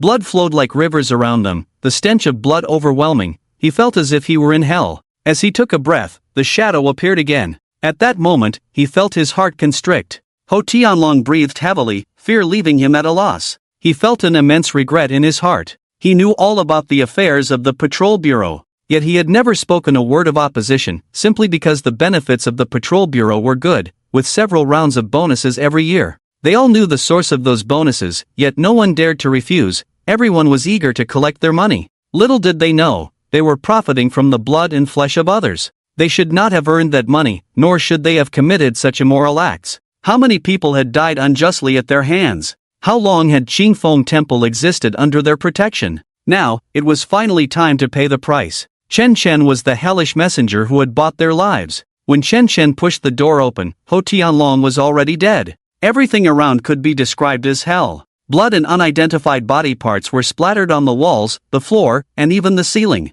Shadows seemed to play games, flitting back and forth over their corpses. There were severed limbs, broken arms. More than 100 living people had turned into this. These were all mid-level leaders of the Patrol Bureau. "Thank you for your hard work, you can leave now," Chen Chen said to the live-streaming reporters. The few of them trembled, nearly bursting into tears. They could leave? They thought they were going to die here. Chen Chen, who seemed like a madman, would actually let them go? Thank you, Master Chen. Many thanks to Master Chen for sparing us." They hurriedly bowed and then fled as if escaping. Outside the door, Team Leader Lu and the others held their breath, standing frozen in place. They were all dead. A patrol bureau had now become a ghost town. This was a patrol bureau established by the Eastern nation. Who would have thought someone would dare to challenge all of this? This was undoubtedly a declaration of war against the Eastern nation. Chen Chen, was he trying to defy heaven itself? Lu Cheng did not dare to give the order to send people in to check the bodies. He just stared blankly at this empty city. Soon, the door opened, and Chen Chen walked out.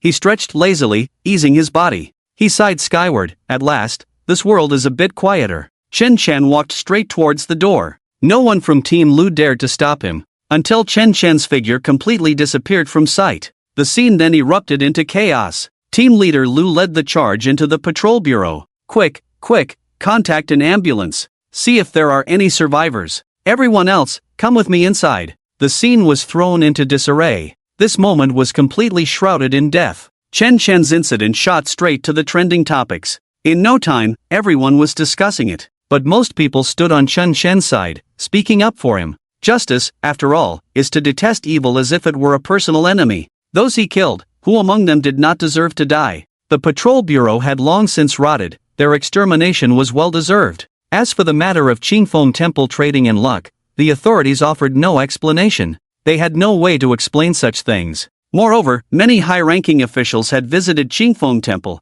They had all bought luck. How could they address this? In an instant, they were all filled with self-doubt. The Evil Extermination Bureau held an emergency meeting at the Tianrang City Patrol Bureau to discuss how to deal with Chen Chen, while urgently dispatching personnel. Fortunately, Chen Chen did not indiscriminately kill the innocent, so for the time being, the citizens of Baitsong City were not in any danger, giving them ample time to prepare. After 3 hours of meetings, they finally made a decision. Capture Chen Chen. Early morning. In a high-end cemetery in Baitsong City, a funeral was being held. It was Jiang Xuelan's funeral. The Sun family had all arrived. Sun Tianyu and his father, Sun Sheng, stood in the front row, heads bowed, silently shedding tears. At the emotional peak, Sun Tianyu cried out loudly, "Whoa, my mom is dead. That was my real mom, Dad. I must kill Chen Chen. This is definitely his doing. I've saved that video, and I've already reported it to the police." Sun Tianyu's eyes were red from crying. Sun Sheng's face was extremely grim, with a hint of helplessness in his eyes.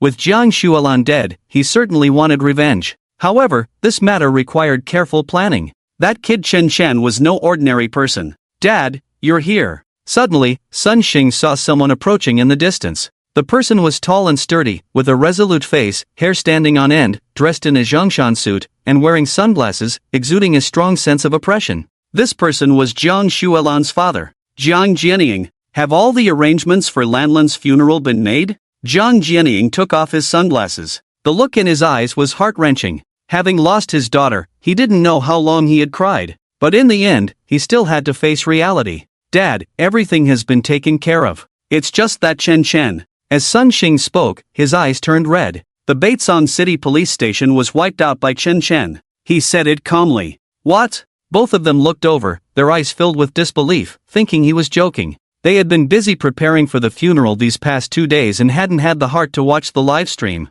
The Baitsong City police station was wiped out? It felt unreal, like something out of a sci-fi movie. Just Chen Chen alone? After a brief moment of surprise, Sun Xing slammed his fist into the ground. Dad, don't worry, no matter how capable he is, I will kill him myself to avenge Lan Lan. Zhang Jianying said nothing but strode toward Jiang Shuilan's grave. In a high-end club in Baizong City, a dozen people had gathered here. These were the parents of the surviving members of the Jiego Alliance from that day. Silence, still silence. Many of them had watched the live stream yesterday. Chen Chen had live-streamed the destruction of the police station. Who would have thought Chen Chen would be so bold? Moreover, his strength had exceeded everyone's imagination. One person could wipe out a police station. How could these parents compete with him? The horrific deaths of the police station personnel were still etched in their minds. Now, mentioning Chen Chen's name was like a blow to them. Sigh, the money we gave to the police station and the connections we built are all useless now. One parent sighed. Damn, do you still care about that little money? Our lives are far more important now, okay? Li Shanshan shouted angrily. Chen Chen will definitely find us here, our game with him isn't over yet. Have you all forgotten? This statement silenced everyone again. Death was closer to them than ever before. Bang! At that moment, the door of the club swung open, and a man walked in, accompanied by several men in black. Everyone, I am Sun Tianyu's father, Sun Xing. You must have heard about Chen Chen, he has gone completely insane. If we continue to sit here and do nothing, we will only meet our doom. We must unite and fight him to the death. Yes, we should fight Chen Chen to the death. Li Shanshan stood up, the first to respond. Now, did these parents have any retreat left? Not fighting meant death. Moreover, they knew the Sun family's influence. Now that Sun Xing had stepped forward, their chances against Chen Chen were even greater. My Sun family has already contacted the East Asia mercenaries. If we all mobilize our connections and contribute, I don't believe we can kill Chen Chen. That day he killed the police station personnel because it was a sneak attack, and they were unprepared. If we are prepared and take the initiative, he will definitely not be a match for us. Kill him, and it will be over once and for all. We can form an alliance called the Justice Alliance. This made sense. Sun Xing's words ignited everyone's emotions. They all expressed their desire to take down Chen Chen and join the Justice Alliance. The Wind Riding Tea House. Early in the morning, watching the pedestrians come and go on the street, Chen Chen sat here drinking tea. That day's livestream was directly shut down by the authorities. Now, there is no information about it online. In a short time, over 2,000 people died, but the anger in Chen Chen's heart has not yet extinguished. This matter is far from over. Wuxia talisman he had placed on the table suddenly ignited without warning, the burning glow forming a magical array on the table, flickering with golden light. Oh, it seems there is news. Chen Chen hurriedly went to check. A name gradually emerged on the magical array. Wang Shuzhen. After the events of that day, Chen Chen returned and began to devour evil souls, calculating the total number of evil souls. After counting, he realized that one person was still missing from the Academy Forum incident that day. So, Chen Chen released the magical array to investigate the whereabouts of this person. It turned out to be Wang Shuzhen. She was the culprit behind Chen Zhao's death, and afterwards, she showed not a shred of remorse, continuing to slander Chen Zhao on the forum. Such a person deserves to be punished. But it was strange. Chen Chen had released countless evil soul phantoms to deal with those 1,409 people. That was an extreme torment for their minds and bodies, which is why they would rather jump into the river than choose to escape. Very few could withstand such torment. Moreover, those shadows were spells he had unleashed himself. How could there be a loophole that allowed Wang Shuzhen to escape? Chen Chen pointed at the cinnabar. He gently sprinkled it on the ground. Then he formed a hand seal and chanted a spell. A magical array took shape out of thin air, and a wisp of black mist summoned a tiny silhouette. A backlash? Chen Chen raised an eyebrow, finding it quite interesting. Wang Shuzhen had someone powerful helping her. No wonder she managed to escape this calamity. If he hadn't counted carefully, she would have truly gotten away. So what if you have someone powerful helping you? I will still kill you. Chen Chen snorted coldly. He directly unleashed the true fire of the sun, sending it through the magical array. Suddenly, streams of golden light spread from the other side of the array, directly swallowing the true fire of the sun. Various murmurs filled the air. Was that the sound of chanting? The sounds surged like waves, one after another, a tide following another tide. Accompanied by countless great paths, radiance enveloped the magical array. Monks? Chanting priests? Chen Chen looked over curiously, and within the magical array, he could vaguely see the name of a temple emerging. Daluo Temple. A cold smile gradually spread across Chen Chen's face. It turned out Wang Shuzhen had escaped here. Did she think those monks would chant day and night to absolve her of her sins? Naive. Did she really think Daluo Temple could protect her? Whoever Shen, wanna kill, even Jesus cannot save. Daluo Temple. Inside the main hall, a dozen monks were surrounding Wang Shuzhen, chanting scriptures and ringing bells without pause. Wang Shuzhen was almost driven mad. She was really very annoyed, but she dared not voice any complaints. On the contrary, she sat there respectfully listening. She had already heard about yesterday's news. Over 300 people from the police station had been killed. All died at Chen Chen's hands. The footsteps of revenge were closer to her than ever. She felt a million regrets in her heart. Had she known it would come to this, she would never have dared to bully Chen Xiao. She even thought about offering her up. During lunchtime, Wang Shuzhen finally had a moment to rest. Her mother, Chen Suhua, was here with her, planning to take her daughter abroad once the storm passed, to forever avoid that madman Chen Chen. Mom, do you think these monks chanting really works? Wang Shuzhen asked during lunch. Her mother nodded, of course. Several of my friends said that Daluo Temple is especially effective. They were once tormented by vengeful spirits and came here to break the curse. It worked wonders. You heard about those people jumping into the river. How come you're fine while they all died? It's because these monk masters are helping you. They say everyone is equal, but can those poor people afford to hire these masters? Who will chant scriptures for those poor people? After eating, the monks continued their chanting. Wang Shuzhen knelt there. At that moment, suddenly, a dark shadow floated in from nowhere above the main hall. This shadow was grotesque, with a piercing, sinister smile. It drifted over like a dark cloud. There's a ghost over there. Wang Shuzhen screamed, trembling as she pointed into the distance. The monks also saw the ghostly figure at the same time. The leading old monk furrowed his brow. How dare this ghost appear in broad daylight? How audacious! What does it take this place for? Vajra mantra. He pointed, and a golden light spread out, enveloping the shadow as simply as sunlight. The chanting of the other monks grew louder. The shadow was trapped by the golden light, unable to escape, and amidst the chanting, its form slowly vanished, rotting away, turning into a mass of black mist that completely disappeared. Did you see that, daughter? This is the power of those masters. No demon or ghost can approach you, including that Chen Chen. Chen Suhua said proudly beside her. Wang Shuzhen felt relieved. Dalong Temple was still trustworthy. As long as she could survive, that was better than anything. Clap, clap, clap. Sounds of applause came from the entrance. Masters, what great power you have, able to eliminate that evil ghost. No wonder my formation couldn't affect you. In an instant, all the monks stopped chanting and looked towards the entrance. A figure appeared before them. It was Chen Chen. He was dressed in sportswear, looking like he had come for a hike, but the killing intent in his eyes was completely different from his demeanor. It was as if he was there to judge everyone. Chen Chen? He. It's Chen Chen. Wang Shuzhen was stunned for a moment upon seeing him, then immediately screamed. Just a second ago, she thought she had escaped a calamity, and the next second, Chen Chen was charging at her. Was he here to find her? How did he know she was here? This was too eerie. Chen Chen smiled at Wang Shuzhen. The debt you owe is due now. You dare to touch my daughter. Chen Suhua didn't expect Chen Chen to really dare to come. She was momentarily stunned but quickly stood in front of her daughter, arms outstretched to protect her. Don't be anxious, today, both you and your daughter must die. Chen Chen's eyes narrowed, ignoring the many monks around. Benefactor, in this temple, please refrain from discussing killing. Monks are not allowed to kill. An old monk stood up, hands together, giving Chen Chen a respectful gesture. Where did this madman come from? Don't come here to cause trouble. This is Dalong Temple. Is this a place for your nonsense? Kneel before the abbot. The other monks began to stir up a commotion. Chen Chen was amused by their anger. A group of monks, confusing right and wrong, covering up darkness. Was this still the original intention of the Buddhist path? Chen Chen simply swiped his claw in the air. Boom! Wang Shuzhen's left arm exploded. Blood mist spread, and she instantly felt her body lighten, her weight dropping significantly.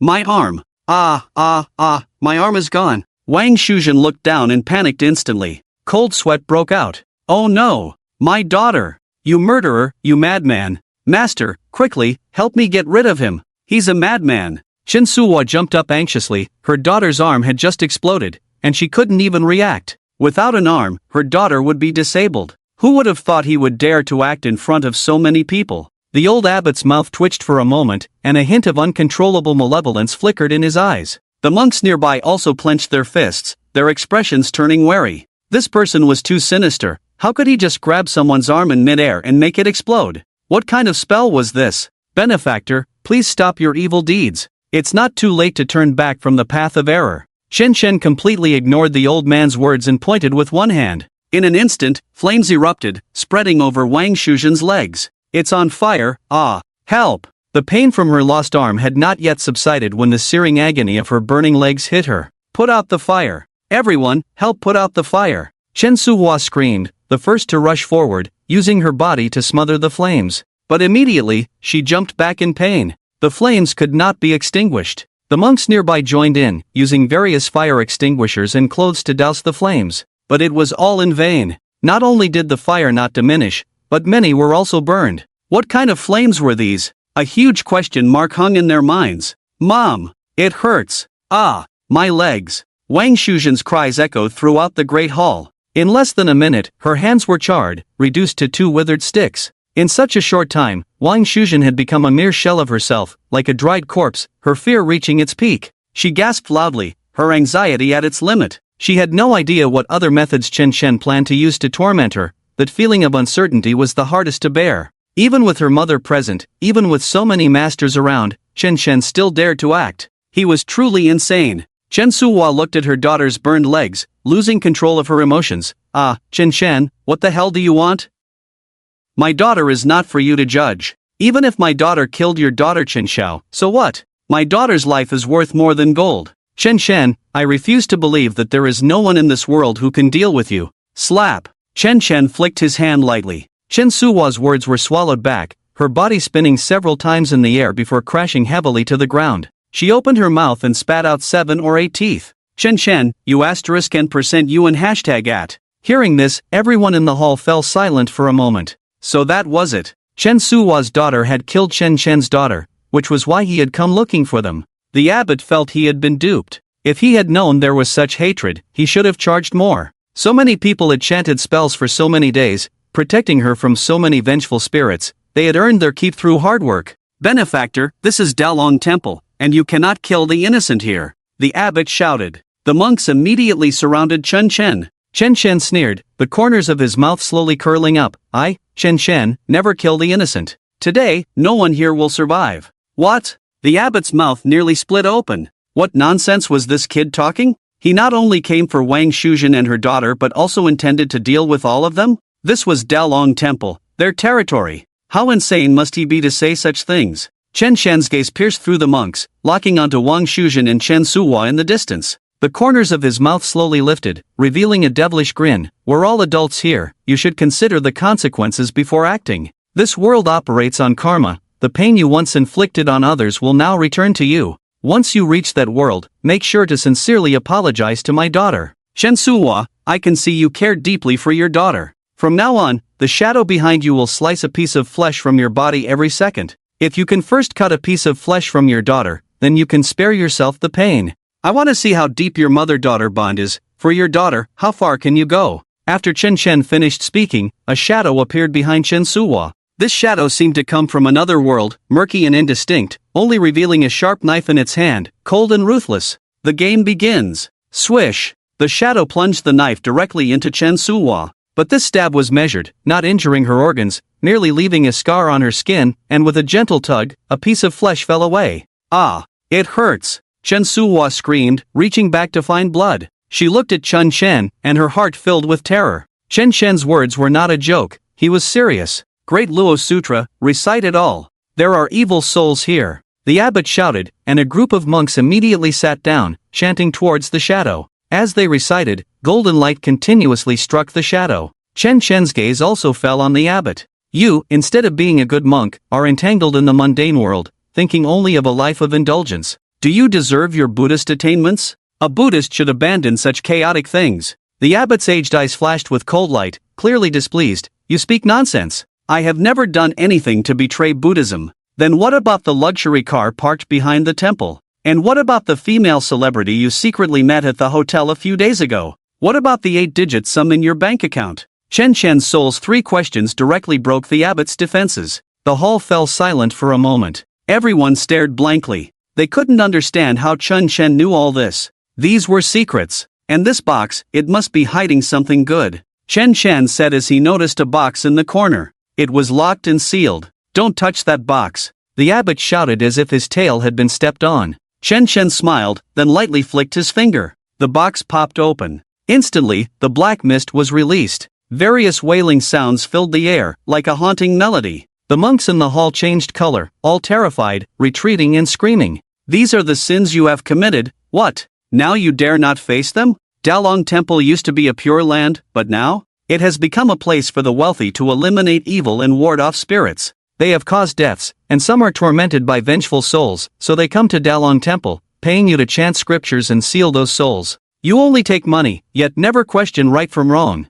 To collect that black-hearted money, you truly can be ruthless." As Chen Chen spoke, he kindly stepped aside to let those vengeful souls escape and seek revenge on those who harmed them. The abbot's eyes were shocked for a moment, then turned fierce. Since Chen Chen knew everything, there was no need to pretend. He had to eliminate Chen Chen today. He began to silently chant scriptures, and golden light erupted between his hands. "Great Luo Palm." The abbot struck out with a palm. The palm winds surged, the technique Invincible. This palm summoned the winds and clouds around, directly surging towards him. The brilliant golden light seemed capable of slicing through all the evils of the world. Seeing that Chen Chen did not dodge, the abbot's lips couldn't help but curl up. With this palm, containing 80% of his power, Chen Chen would surely die. Killing him would allow for more money from the Wang family, and then he could enjoy life. However, beneath that positive energy golden light, a black mist suddenly flashed. The black mist was so deep that it momentarily broke through the golden light. What puzzled the abbot even more was that within this black mist, he seemed to see countless vengeful spirits roaring.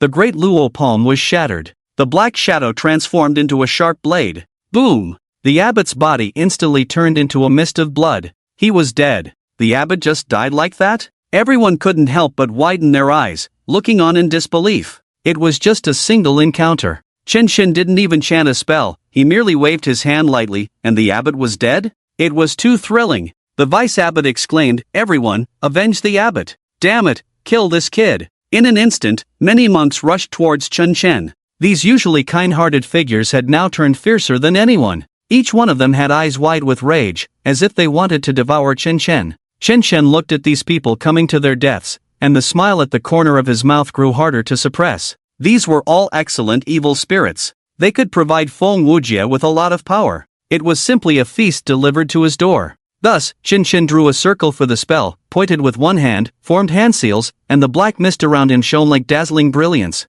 At that moment, he seemed to be judging the entire world. Bang! Bang bang bang! The monks on the opposite side couldn't even get close to Chen Chen. Before they could reach him, they were crushed, their mangled bodies falling all around. It was either just a head left or just a leg, an arm. In the great hall, it was like the end of hell. Blood stained the Buddhist robes, stretching for thousands of feet. Those monks initially charged forward, but then began to desperately retreat, fleeing for their lives. The Chen Chen before them was not human, he was a demon. The monks beside him exploded one by one, the blood mist could form a waterfall. After each person died, the evil spirits on their bodies were instantly drawn away, all entering Chen Chen's 100 ghost banner. One could even hear their painful screams echoing in the air. The vice abbot was dumbfounded, his plump body unable to move, the scene before him shocking him as if he had been electrocuted. All the monks from the Dalong Temple had gathered here. About 40 of them. Now they were all dead, including the abbot. The hall that was originally reciting scriptures had now turned into hell.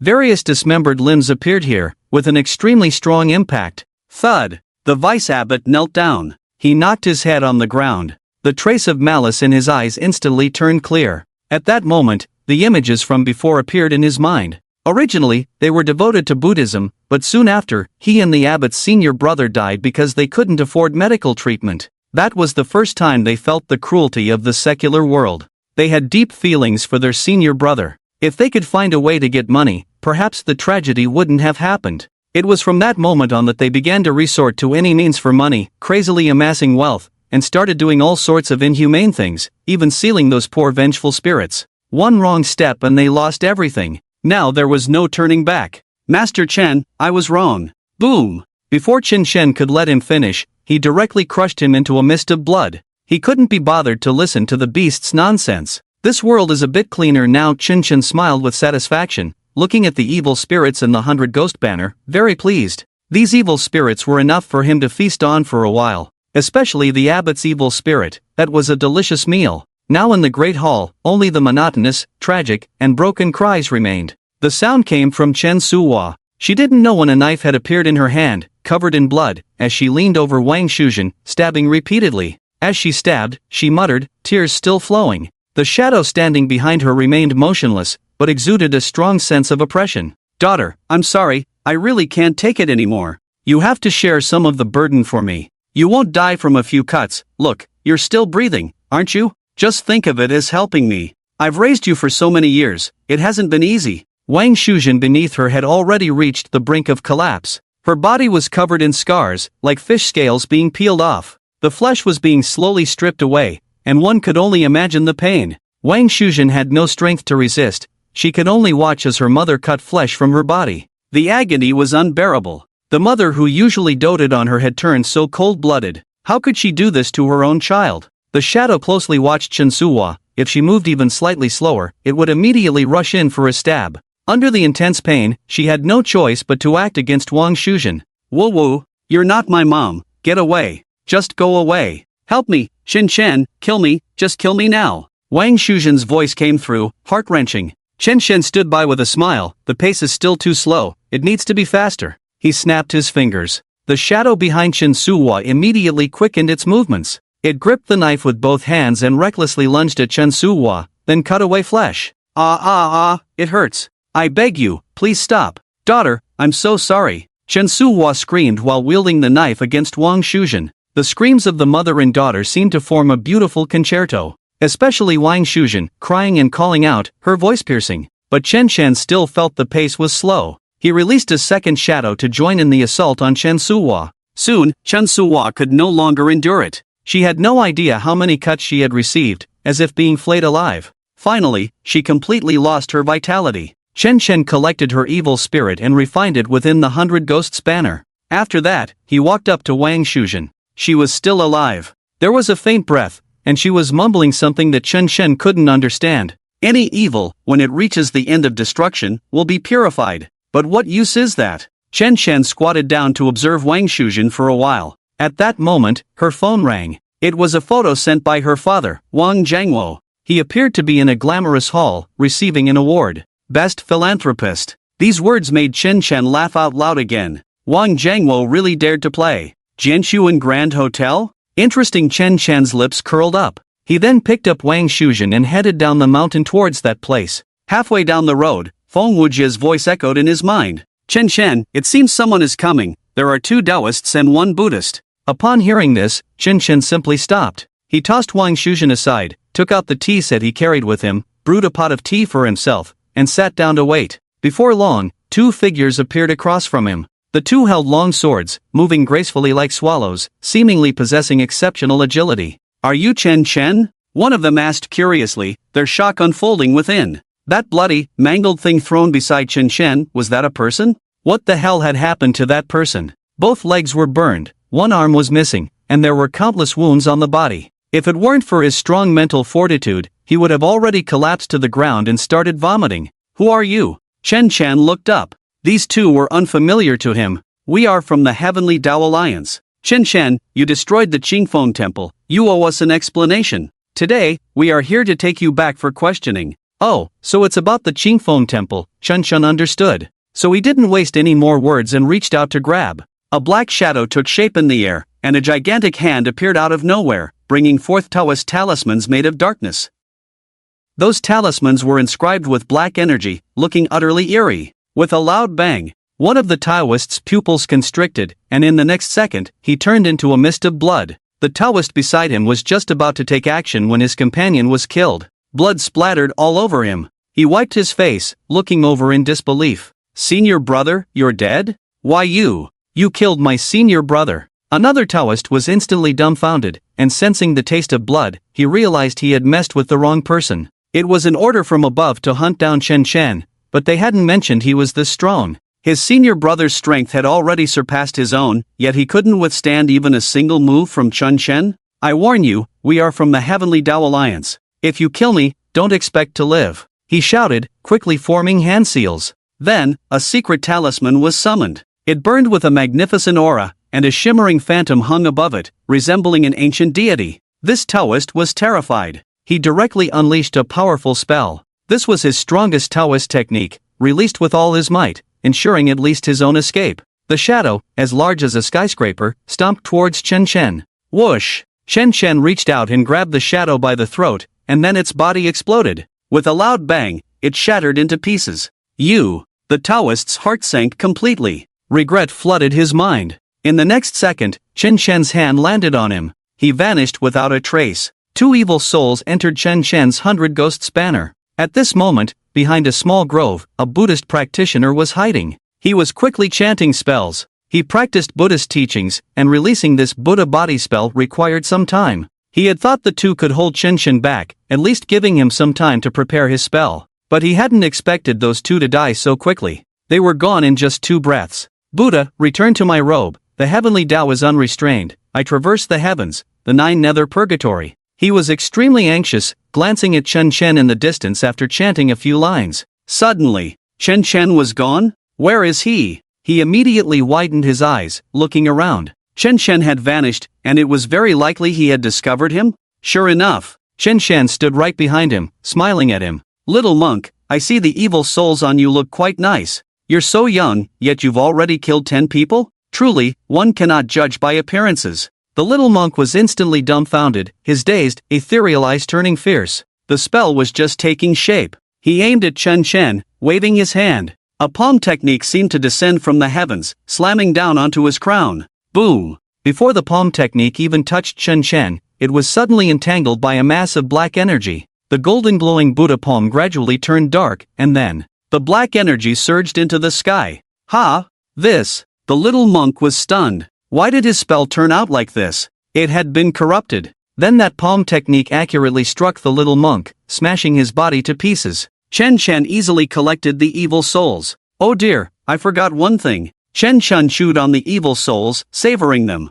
I should have left one alive to ask what the Heavenly Tao Alliance is, but it doesn't matter, they're just a bunch of trash anyway. Chen Chen then hurried towards the Jianshuan Grand Hotel. He deliberately took a small path, trying not to let anyone see Wang Shuzhen, who was still alive in his hands, to avoid causing anyone with a weak constitution to faint upon seeing her. At Daolong Temple, someone had already called the police. It was the people who had come to the mountain to pay their respects. They had originally come to seek blessings, but who would have thought they would witness such a scene? So many Buddhists had met a tragic end. The people from the Anti-Evil Bureau and the Tianrang City Police Station arrived here. The Tianrang City Police Station temporarily took over the duties of the Baizong City Police Station. This place cannot be without a police station. This was done by Chen Chen alone? The members of the Anti-Evil Bureau were puzzled, their eyes gradually filled with terror. It was the same when we interrogated the Judgment Police Station. Better to be cautious, Lu team leader said, still feeling uneasy. At that moment, a woman from the Anti-Evil Bureau, holding a long sword, received a phone call. After listening for a few moments, she hung up. The people sent by the Heavenly Tao Alliance to hunt down Chen Chen have encountered trouble. We must act quickly. The others were taken aback, their expressions growing serious. Are the Heavenly Tao Alliance members not a match for Chen Chen? The Anti-Evil Bureau has truly met its match this time. I heard Chen Chen is going to the Jianshuan Grand Hotel. If we hurry, we might make it in time. Good. Let's go right now. Jianshuan Grand Hotel, the largest conference hall. Wang Jiangwo stood on the stage in an expensive suit, with a sign behind him reading XXX Philanthropist Award Ceremony. He was very pleased with himself, standing tall and proud. Today was the highlight of his life. Although he had done many heinous things, the moment he stood on the podium, everything else faded away. No matter how dirty his past was, his future was bright. He possessed wealth that others could never exhaust in a lifetime, able to take many lives at will. His status was already very high, far surpassing those around him. Below were all VIPs. They were all from high society. Each of them looked impeccably dressed, and the cost of a single meal for them could easily be someone else's annual salary. The world of the wealthy was incomprehensible to ordinary people. Wang Jiangwo cleared his throat twice, and when he saw the crowd quiet down, he smiled confidently and began his speech. Some people ask me why I do so many good deeds and help so many people. I want to say it's because I am inherently kind. Whoosh! Just as he was speaking, a shadow suddenly flew in. It landed right at his feet. The shadow was bloody, with not a single good spot on its body. Its legs were burned, and one arm was missing. It was disgusting. What the hell is this? Where are the security guards? Security. Wang Jiangwo stepped back in fright, his eyes filled with disgust. The scene instantly descended into chaos. These were all high society people. They had never seen such a disgusting sight. They were used to their elegant lives, and now this bloody scene made them feel nauseous. Oh no, how could such a disgusting thing get in here? Quick, someone, get it out. Who threw this in? Are they looking for death? What a buzzkill. At that moment, the shadow on the ground began to murmur, Dad, it's me. I'm Shujin. Woo woo woo. What? Wang Jiangwo was stunned to hear this, his eyes widening in disbelief. His gaze slowly focused, and his body felt as if it had fallen into an ice cave, becoming extremely unreal. This is his daughter Wang Shujin? That outfit, that face, that hairstyle. It really is his daughter. Wang Jiangwo's legs went weak, and with a thud, he knelt down, his eyes reddening. Daughter! What happened to you?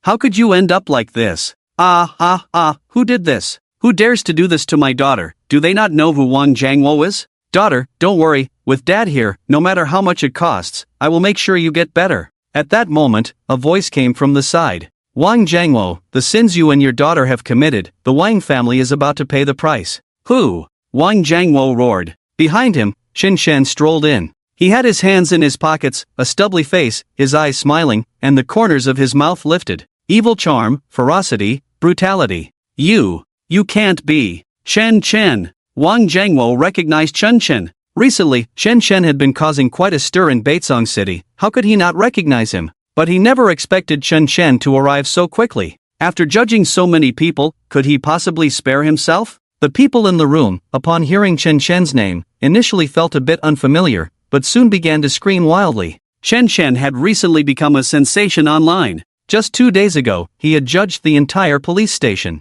Over 300 people had died. At the same time, the dark secrets of those individuals were exposed. All the deceased had committed crimes. He was simply the grim reaper of justice. They were all from high society, who among them had no dirt on their hands to reach this level. They had never regarded ordinary people as anything but tools to be used or outlets for their frustrations. Was Chen Chen here today to judge them? One person reacted quickly and turned to flee. But after just a few steps, he suddenly felt his body drop significantly. He didn't feel pain yet, but looking down, he discovered that his legs had been severed at the knees without him realizing it. He fell to the ground with a thud, blood gushing back into his body. Behind him stood a shadow, holding a sharp blade. The shadow's face was indistinct, but it wore a grin that resembled a ghostly wail, filling the air with a terrifying aura. Alright, since everyone knows my identity, I won't hide anymore. Chen Chen turned to the crowd and smiled. From now on, those of you with sins should give up any thoughts of escape and obediently atone here. Those without sins need not flee, I won't kill you.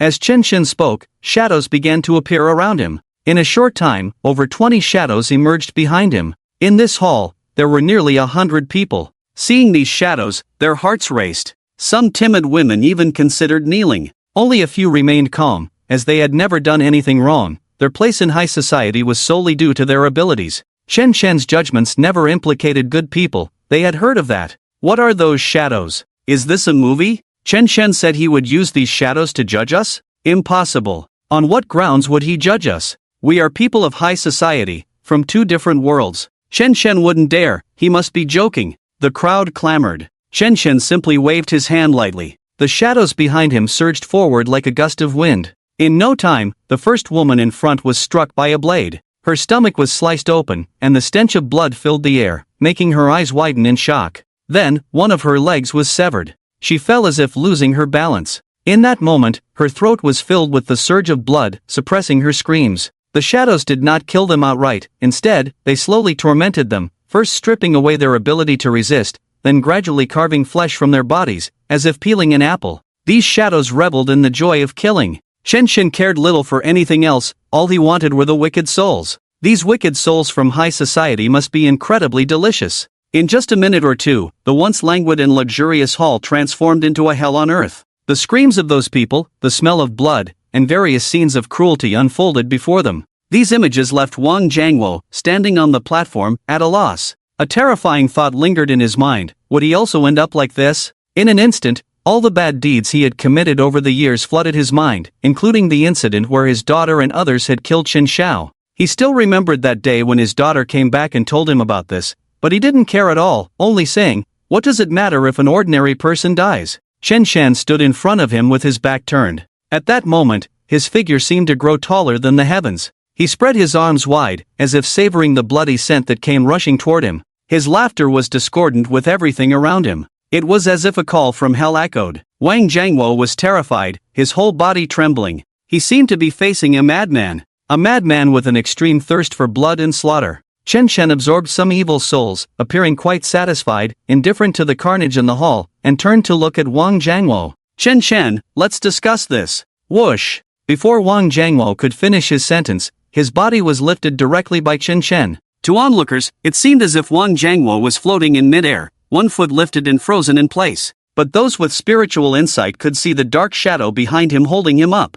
Chen Shen's cold smile grew more pronounced, his brow raised, and his finger beckoned. Swish, swish, swish. It seemed as if a massive cleaver was slowly pressing down on Wang Jiangwo's body. A layer of flesh was sliced off from his back. Blood gushed out, and the intense pain made him scream. Ah, I don't want to die. Chen Shen, please let me go. It's my fault for not educating my daughter well. I'm willing to kill her myself to atone for my sins. Please spare my life, I beg you. Chen Shen sneered. He had no pity for those who only realized their regrets at the moment of death. They weren't truly remorseful, they just wanted to exchange all of this for their lives. If Chen Shen hadn't been here today, if he hadn't gained power, what would they have done? Chen Zhao's life meant nothing to them, and Chen Xiao was just one of the many ordinary people they had harmed. They needed to understand the preciousness of life and the weight of life and death. Therefore, today he had to use this to declare everything. Whoosh! Another knife fell along Wang Jiangwo's body. He was like a potato being sliced, his body being cut layer by layer, his back already reaching the bone. But the force of the knife was so great that it directly shaved off a section of his bone. The sensation of skin being peeled and bones being scraped made Wang Jiangwo feel a wave of intense discomfort. By the second cut, he had fainted. Chen Shen quickly released a talisman to deliver some vital energy to him, ensuring he wouldn't die so quickly. At the very least, he needed to experience all this pain before dying. Otherwise, wouldn't it be a waste of everything he had designed? This was a hell on earth, and also an art from hell. Chen Shen tilted his head back, thoroughly enjoying the process. He spread his arms wide, welcoming the negative factors of pain. Only in this way could he feel that these evildoers were atoning for their sins. Suddenly, Chen Shen saw Wang Shuzhen trembling in fear, struggling to move her body to escape. Chen Shen was no saint. If he was going to kill, he would ensure the whole family was wiped out. Wang Shuzhen had to die today. I can see that you and your father share a deep bond, so you can go together. Chen Shen summoned another shadow. The shadow lifted Wang Shuzhen in the same manner, starting to slice her from top to bottom. Ah! It hurt so much. Wang Shuzhen's screams echoed endlessly. Chen Shen, fearing she couldn't endure it, deliberately sent over 2 recovery talismans to empower her, the power of which could sustain her until the very last second of her life. Chen Shen looked at the expressions of the father and daughter with satisfaction. I hope you can appreciate my good intentions. My few talismans are not easy to refine. The human tragedy in the hall continued to unfold. Chen Shen kept absorbing evil souls, continuously filling himself with power. Feng Wuji simply leaned out, opening his mouth wide to help Chen Shen eat. Senior Feng, how does the taste of the evil spirits from high society compare? Chen Shen asked with a smile. Fishy. Feng Wuji wrinkled his nose. In the blink of an eye, the slaughter in the hall had come to an end. It was now a sea of blood. Out of more than 100 people, only 3 survived. Those shadows kept trying to attack them, but each time they couldn't bring themselves to do it. Because the 3 were so clean that even if they were killed, no evil spirits would appear. Why waste energy? The 3 seemed to have experienced a nightmare. All of this had been deeply etched into their bones. In just a few minutes, they witnessed hell. They looked at Chen Shen in terror. No one dared to speak. They feared that Chen Shen would kill them the next second. Wang Jiangwo and Wang Shuzhen were dead. Having gone through the darkest moments of their lives, tasting the unparalleled pain, their flesh had been stripped away to nothing, leaving only a broken skeleton. Their expressions were forever frozen in screams and immense suffering. Their evil spirits had already been collected into the 100 Ghosts banner, and later, Chen Shen would refine their evil spirits, making them experience the pain of hell once more. Chen Shen scanned the hall with satisfaction and prepared to leave. Chen Shen, wait a moment. There are evil spirits behind this hotel. Feng Wuji called out to him, his voice tinged with excitement. Are there any fish that slipped through the net? Chen Shen was taken aback. You'll know if you go take a look. Alright. Behind the Jinshuan Grand Hotel was a processing factory. The factory was not large, but it looked very legitimate, with slogans everywhere opposing food additives, claiming to be absolutely green. This was Wang Jiangwo's food processing factory. It was still busy inside. The factory had been running non-stop since it opened, processing tons of food every day to be sent out. The Wang family's business was thus thriving. In the workshop, a chubby leader was directing operations. He was Wang Jiangwo's brother, Wang Jianhai. Damn it, are you using your family's additives? Why are you so reluctant to let go? Pour it in the flour, go all out. And the drinks, how can they taste good without enough additives? Of course, saccharin can't be lessened, put in more.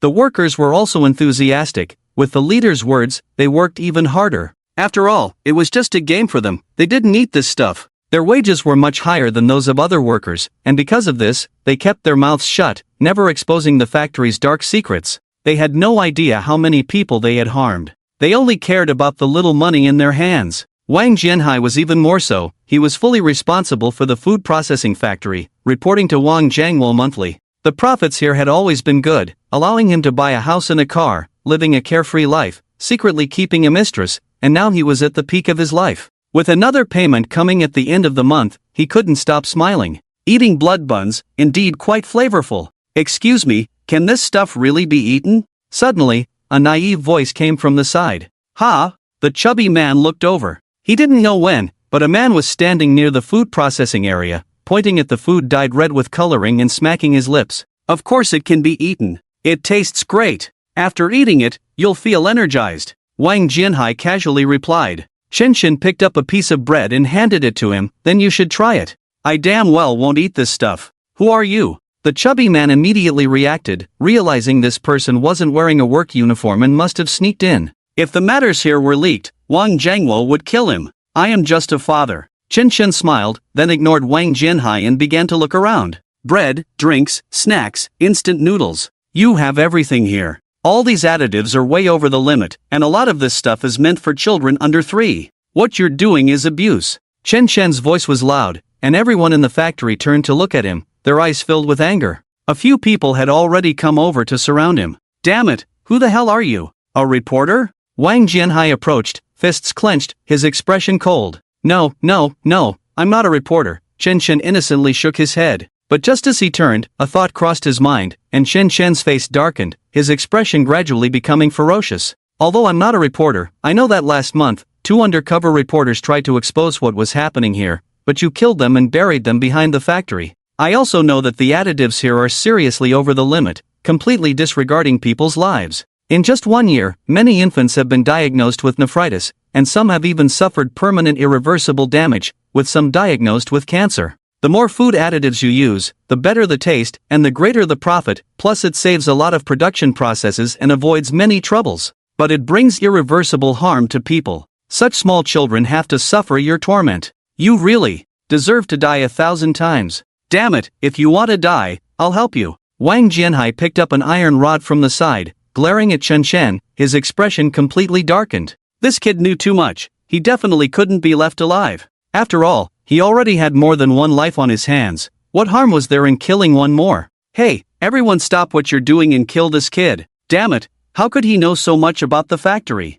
There must be something fishy going on. Kill him, and at the end of the month, I'll give each of you a bonus. Upon hearing this, several people immediately grinned and stepped forward, their eyes fully focused on Chen. They were about to make a move. Please understand, it's currently 4 updates a day, about 8,000 words, and to ensure quality and speed, I can only write at midnight, but it just happens to meet the 4 updates a day requirement, and I have no backlog at all. Today's extra update was written after I got up at 6 o'clock. Still, the same old saying, seeing everyone's little gifts and urging for updates makes me write desperately. I'll strive to keep up the 4 updates. I'm brewing a big plot twist for the upcoming story, so please keep reading. Chen didn't even glance at the people beside him but instead focused on a giant meat grinder in the distance. This was heavy machinery in the food processing factory. Some zombie meat and some ground bone meat would be thrown into the grinder, even some bones. You could tell from the nearby ingredients. All these things would eventually end up in the mouths of those citizens, and over time, they would cause cancer.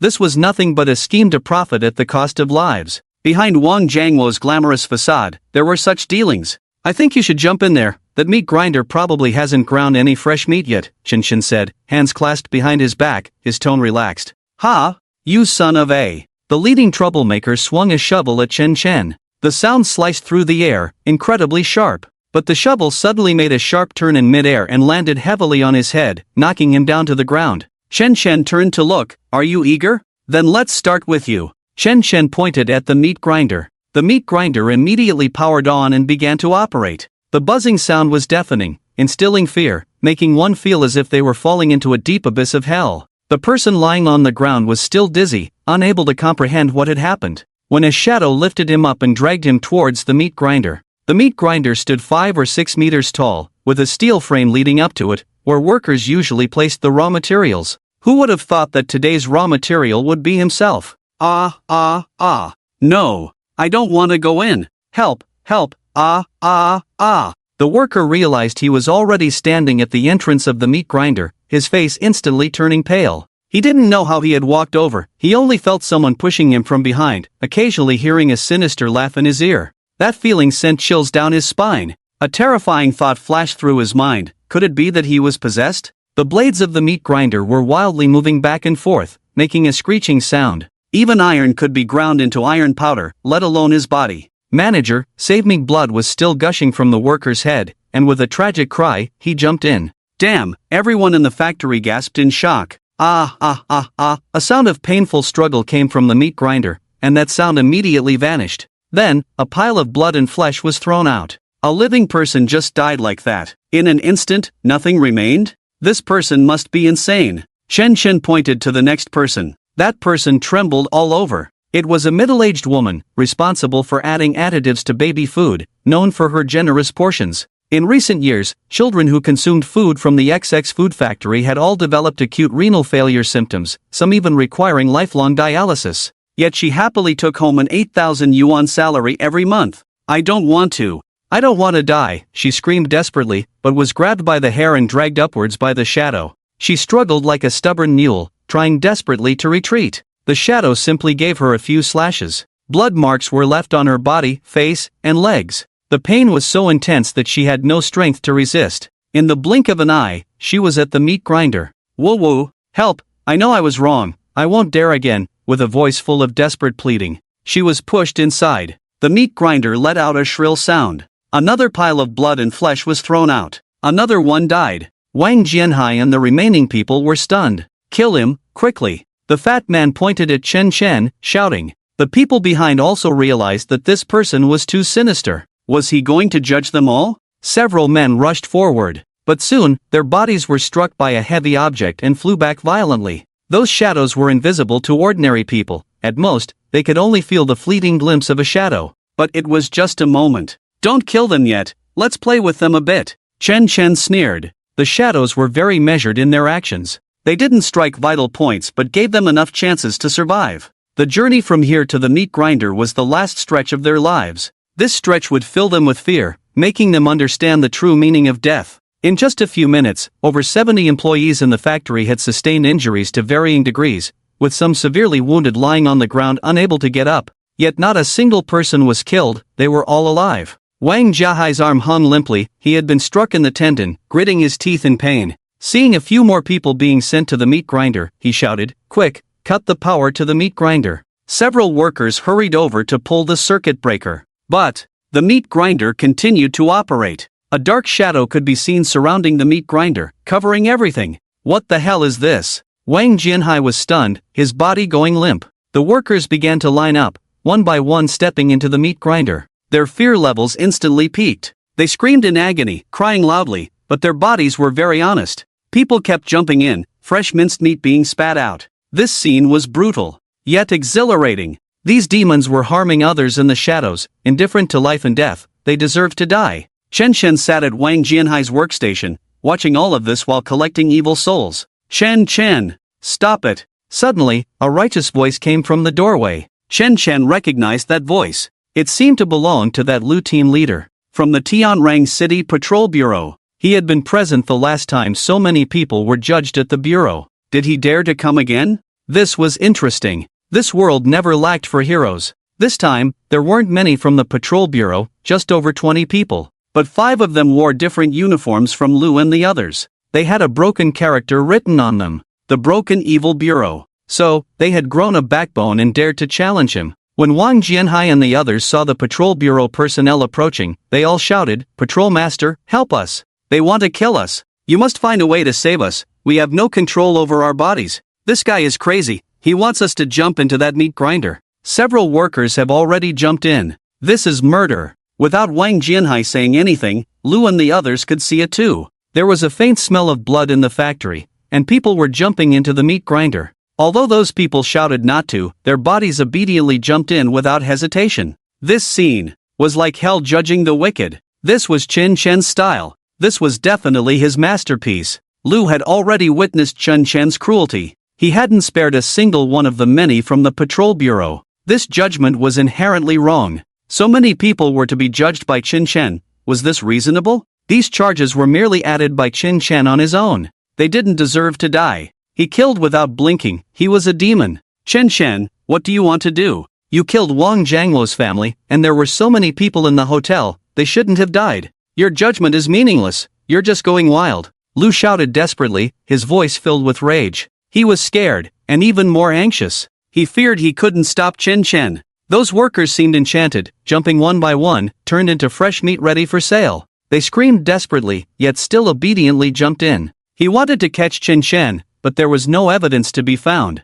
Ha! Wang Jianhai was stunned upon hearing this. Chen Chen killed his elder brother's family? Wasn't his brother holding a charity event in front of the hotel? How could the whole family? At the same time, a chill rose behind him. It seemed he had messed with the wrong person. If Chen Chen could easily kill his elder brother's family, was he still a match for him? Lu was being long-winded, which annoyed Chen Chen. He turned back to glance. You don't check the food additives exceeding the limit in this factory. How many children have they harmed? Yet you come here to target me, who has no evidence of murder. You're so long-winded. As Chen Chen's words fell, he slapped towards Lu. The wind from the slap surged, quickly forming a flaming greatsword in the air, a sword or a shadow burning with true sunfire. It whistled towards him. Lu was dumbfounded. He didn't even have the strength to run away. He stared blankly at everything before him. Was Chen Chen going to kill him? Buzz. Suddenly, the 5 members of the Broken Evil Bureau moved together, 3 swords and 2 morning sticks, all blocking Chen Chen's flaming long sword. They believed that with 5 people working together, they should be able to stop Chen Chen. After all, they were experts from the Evil Breaking Bureau, and under its training, they had already attained a certain level of mastery. But the scene before them left everyone wide-eyed. In less than a second, Chen Chen's long sword descended like it was cutting through empty air. Team leader Lu's body was directly cleaved in half. Starting from the top of his head, his body split into 2. He stared wide-eyed, first seeing only a thin gap spreading from the top of his head, and then his 2 halves fell to the ground. Blood gushed out. Hissed, the members of the Patrol Bureau collectively gasped. Team leader Lu was dead just like that. Who would dare to imagine it? The weapons in the hands of the 5 from the Evil Breaking Bureau instantly turned to dust, their arms shattered into pieces. Their arms were gone, and they had only taken 1 strike from Chen Chen. This was too insane. Do you want to watch a show here, or continue to catch me?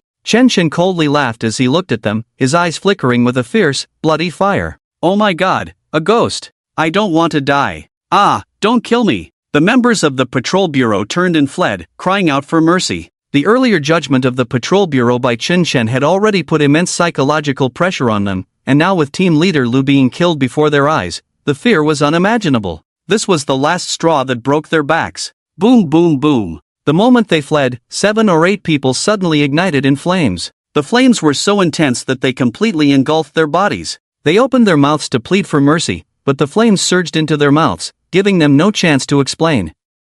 Chen Chen sneered, "You lot, don't think that your evil deeds go unnoticed. There were once several girls who were taken advantage of by you using your positions. 2 of those girls died, and 3 were injured. This is all you're doing. Now you're being burned to death, isn't that just? Another judgment." The remaining people dared not linger, escaping the factory and gasping for breath at the entrance. They were all in disbelief. Could it be that their colleagues were involved? But they truly knew nothing about it. Killing 2 girls, wasn't that a sin? Several evil souls were collected by Chen Chen into the 100 Ghosts banner, and he was quite satisfied. Retreat! The 5 members of the Evil Breaking Bureau, with only 1 arm left, could only choose to temporarily withdraw. This kid Chen Chen was too terrifying. What kind of spell was he cultivating to devour souls? Chen Shen's gaze swept over. With evil souls in tow, do you still think you can escape? Two of the members from the Evil Breaking Bureau immediately felt guilty upon hearing this. Chen Shen's eyes seemed to see through everything about them. The two immediately began to chant spells, preparing to unleash life-saving techniques to escape. But would Chen Shen give them a chance to flee? Two shadows split from Chen Shen, and these members of the Evil Breaking Bureau, being cultivators, could all see the existence of these shadows. In an instant, their brains experienced a brief shutdown. Evil souls. These were evil souls. After refinement, it required a high level of cultivation to produce evil souls. How strong was this kid, really? Pfft. In the next second, the heads of two of them were directly severed. The black-clad figure casually tossed them at Chen Shen's feet. The two heads just happened to meet Chen Shen's gaze. The sins you've committed, I'll collect them today, Chen Shen said cheerfully to their heads. Then they saw their souls being absorbed by Chen Shen, entering the 100 Ghost Spanner. Chen Shen laughed heartily. Today's harvest was quite good. So many evil souls could greatly enhance Feng Wuji's power. The remaining three members of the Evil Breaking Bureau, unable to rescue their comrades, could only flee. They had no evil souls, and Chen Shen couldn't be bothered to deal with them. What do we do now? Do we leave? Or? The members of the Patrol Bureau anxiously asked the deputy leader. The vice-captain gritted his teeth, but the image from just now still haunted him. Report the situation upward, we retreat first.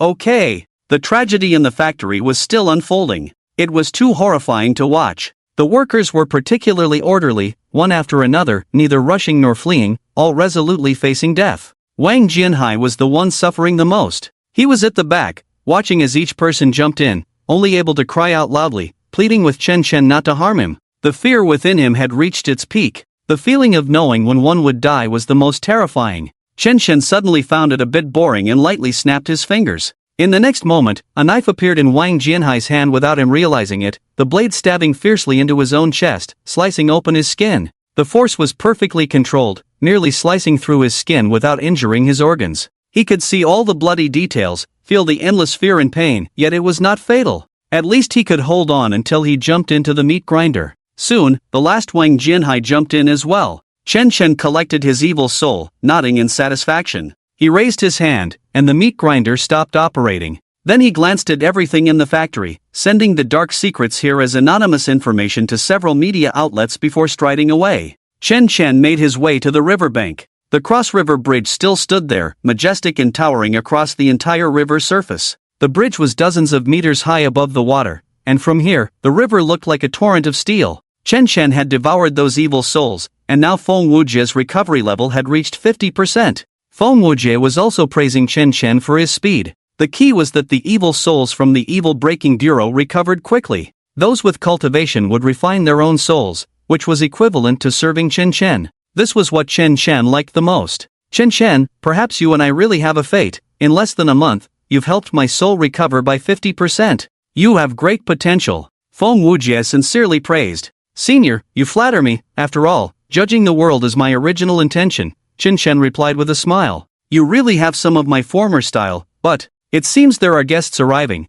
and this time there are quite a few. Then I'll just wait for them here. Chen Shen decided to stop and wait upon hearing this. Not far away, a woman approached with two men. The woman wore ancient-style clothing, somewhat like a qipao, but distinctly different. Her eyes were crescent-shaped, with a cherry-like mouth, and she had short hair that reached her ears. The two men beside her were staring intently at Chen Shen, their faces showing fierce expressions. I am Yao Xiaohong, captain of the fire division of the Evil Breaking Bureau. The woman came over and introduced herself directly, neither humble nor arrogant. The Evil Breaking Bureau had 3 divisions, Heaven, Earth, and Fire, with the Heaven division having the most experts and the Fire division being the weakest. But even the Fire division was enough to instill fear in ordinary people. Chen Shen looked up, frowning. In that brief moment, he wanted to kill Yao Xiaohong, but suddenly realized that she had no evil souls on her. On the contrary, her soul was very pure. He was puzzled. In a place like the Evil Breaking Bureau, how could there be someone with such a pure soul?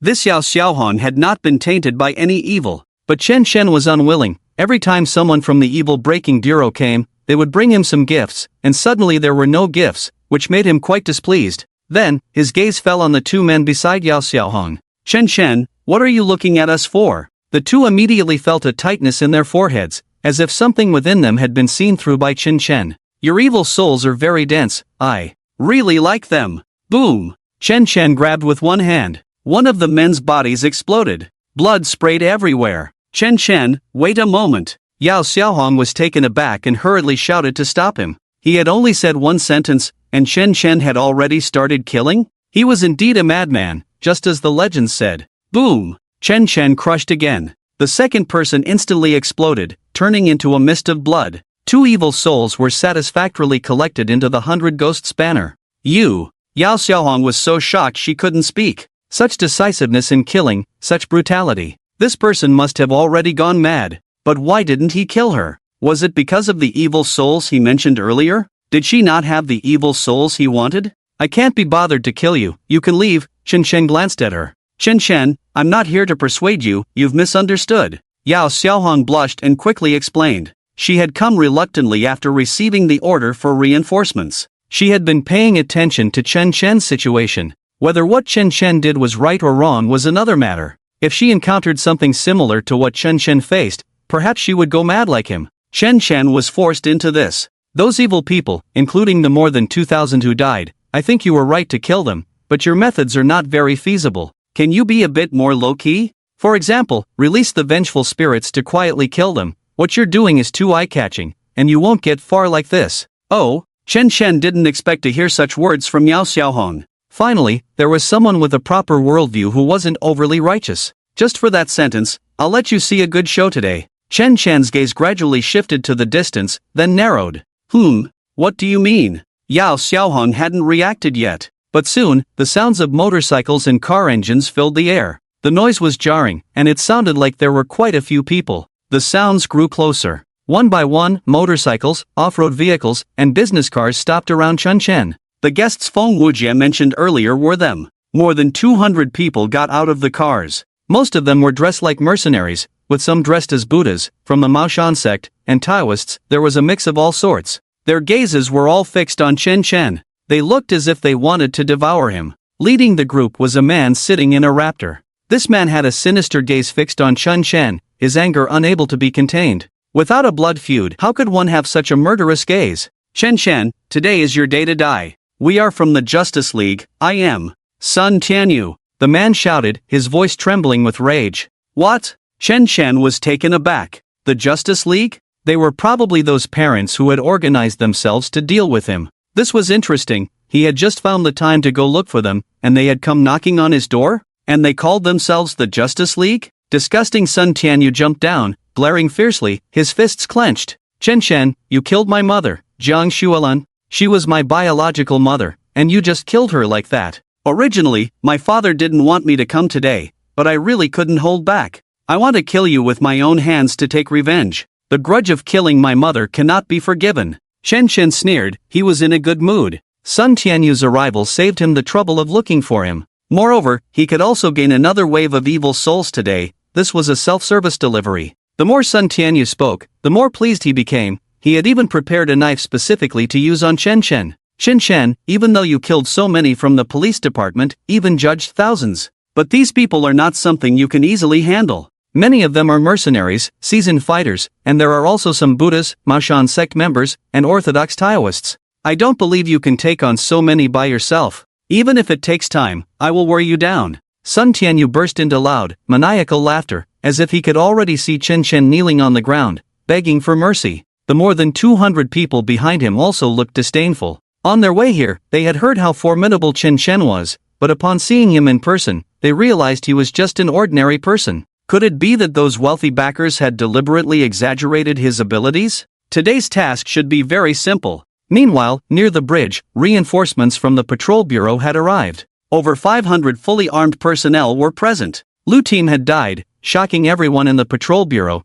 and they immediately dispatched 500 people to encircle Chen Chen. Leading the team was an experienced captain who, upon arriving, did not allow his men to recklessly confront Chen Chen. Instead, he noticed the members of the Justice Alliance. It seemed they were also here to find him. So why not let them benefit from the situation? Let them deal with Chen Chen first, and when they were both injured, he could step in, minimizing his own losses. Moreover, those people looked quite ruthless. They were not to be underestimated. Thus, he ordered his men to hide in the shadows, waiting for orders to act. At this moment, Yao Xiaohong's expression changed upon seeing these people. Leaving aside the wild cultivators, just these mercenaries alone would be too much for Chen Shen to handle. Their combat power was far superior to that of the patrol bureau. Furthermore, the patrol bureau had been completely unprepared that day, and there was a qualitative gap between them. These people were fully armed and exuded a murderous aura. Chen Shen was likely to suffer a loss. I am Yao Xiaohong, captain of the evil breaking bureau branch.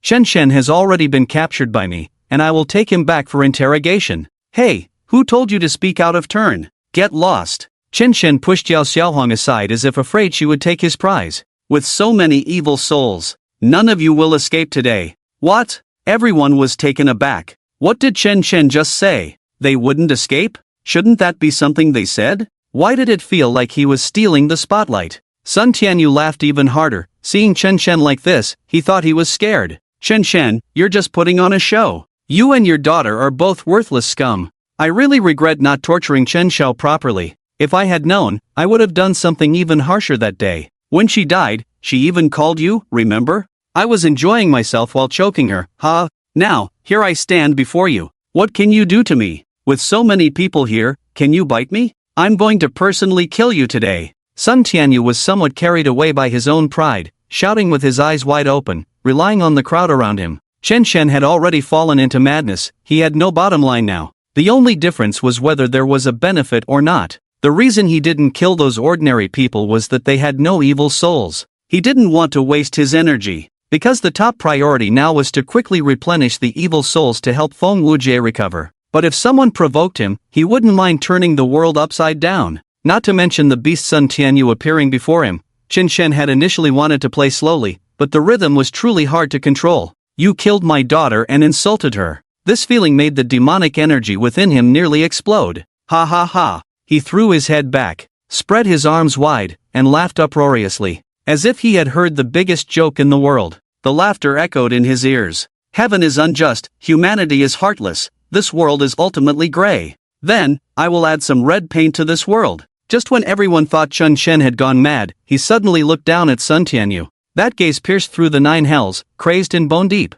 Then, whoosh! A pitch-black large hand directly clamped down on Sun Tianyu's crown. It felt as if the dome of the sky was pressing down, forcibly pulling him over. Damn, this! Sun Tianyu was completely stunned. He never expected Chen Shen would dare to act in front of so many people. Moreover, the method was so explosive. His body was completely out of control. In less than a second, he found himself standing in front of Chen Shen, like a pitiful little chick. His Yao Xiaohong gasped. What kind of technique is this? She couldn't see through it at all. The speed just now was too fast, even she couldn't react in time. What was that black hand that Chen Shen unleashed? The power it carried in that instant was too violent. Sun Tianyu, who had just been wild and unrestrained, instantly softened the next second, trembling like an eggplant hit by frost, standing in front of Chen Shen with his legs shaking. The pressure emanating from Chen Shen was too strong, making it hard for him to breathe.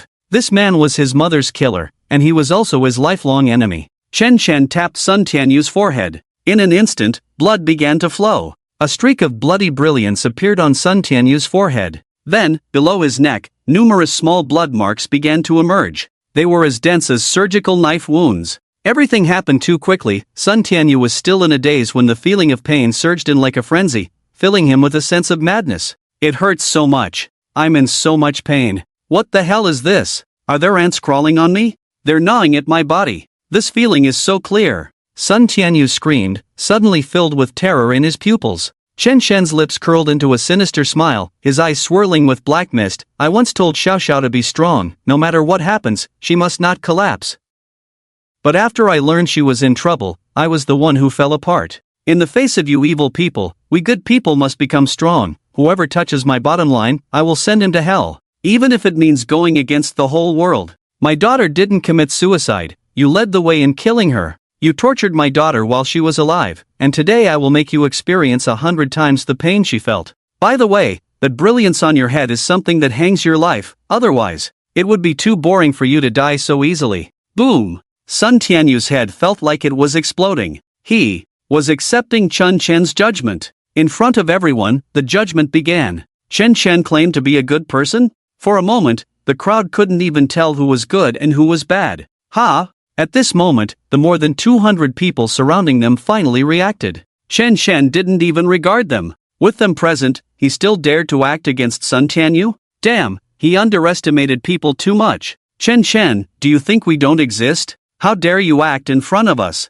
This kid thinks we are decorations. Everyone, let's attack and kill him. Kill him The crowd shouted, ready to take action. Yao Xiaohong stood beside Chen Shen, completely convinced by his methods. This person was decisive in killing, not caring about anything else. Surrounded by so many people, didn't he consider the consequences? Even if he could kill his enemy, he wouldn't survive. Just as this thought emerged in Yao Xiaohong's mind, suddenly, Chen Shen moved. He burned a talisman and chanted a spell loudly. Then, he casually tossed it away. Buzz, a sharp screech shot up into the sky along with the talisman. It exploded like fireworks. The brightness was so dazzling that even in daylight, it was blinding. It was as if the sunlight had dimmed a little. The light fell not far behind these 200 people, landing on the ground and turning to ash. What is this? Some individuals with profound abilities seemed to recognize what it was, their expressions suddenly turning grim. Could this be the legendary? Chen Shen grinned maliciously and spoke, just to be safe, I've set up a formation, because everyone here is a malevolent spirit, and I won't let a single one escape.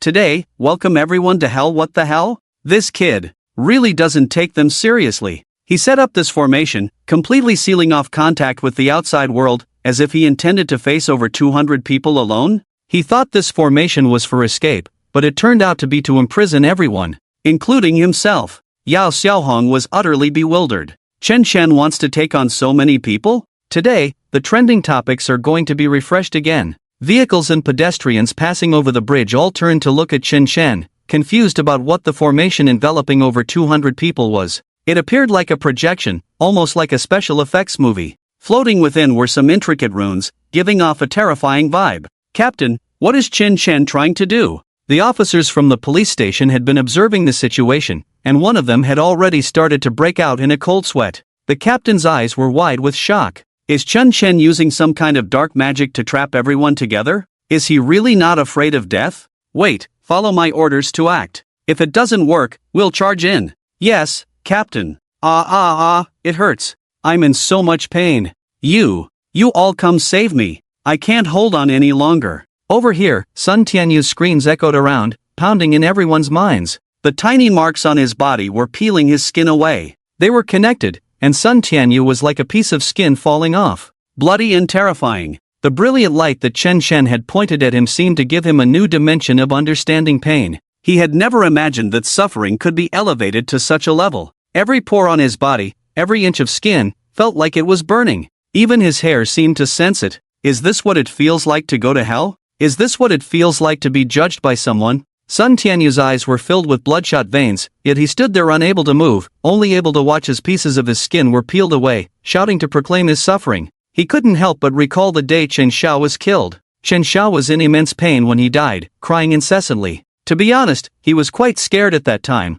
often wondering just how unbearable that kind of pain was. Now Chen Shen said he would make him experience it tenfold or even 100-fold. He was instantly terrified. What would that feel like? The eyes of the more than 200 people reflected this scene, their hearts replaced by endless fear. Each of them had been through countless battles, having taken several lives, but they had never seen anything so sinister. The name Chen Shen was deeply etched in their minds. It became their understanding of fear. But now they had no choice. They could only find a way to defeat Chen Shen and escape this formation. Kill Chen Shen. Everyone, attack together. Kill, kill, kill. First, the mercenaries began to open fire. Bullets formed a dense web of fire, coming down like a torrential storm. Their marksmanship was impeccable. At this moment, aimed at Chen Shen, he was undoubtedly doomed. Unless he had a wall of steel. But these bullets vanished like a stone sinking into the sea, disappearing without a trace. They only felt a massive wave burning before them, unable to see anything clearly. They could see nothing,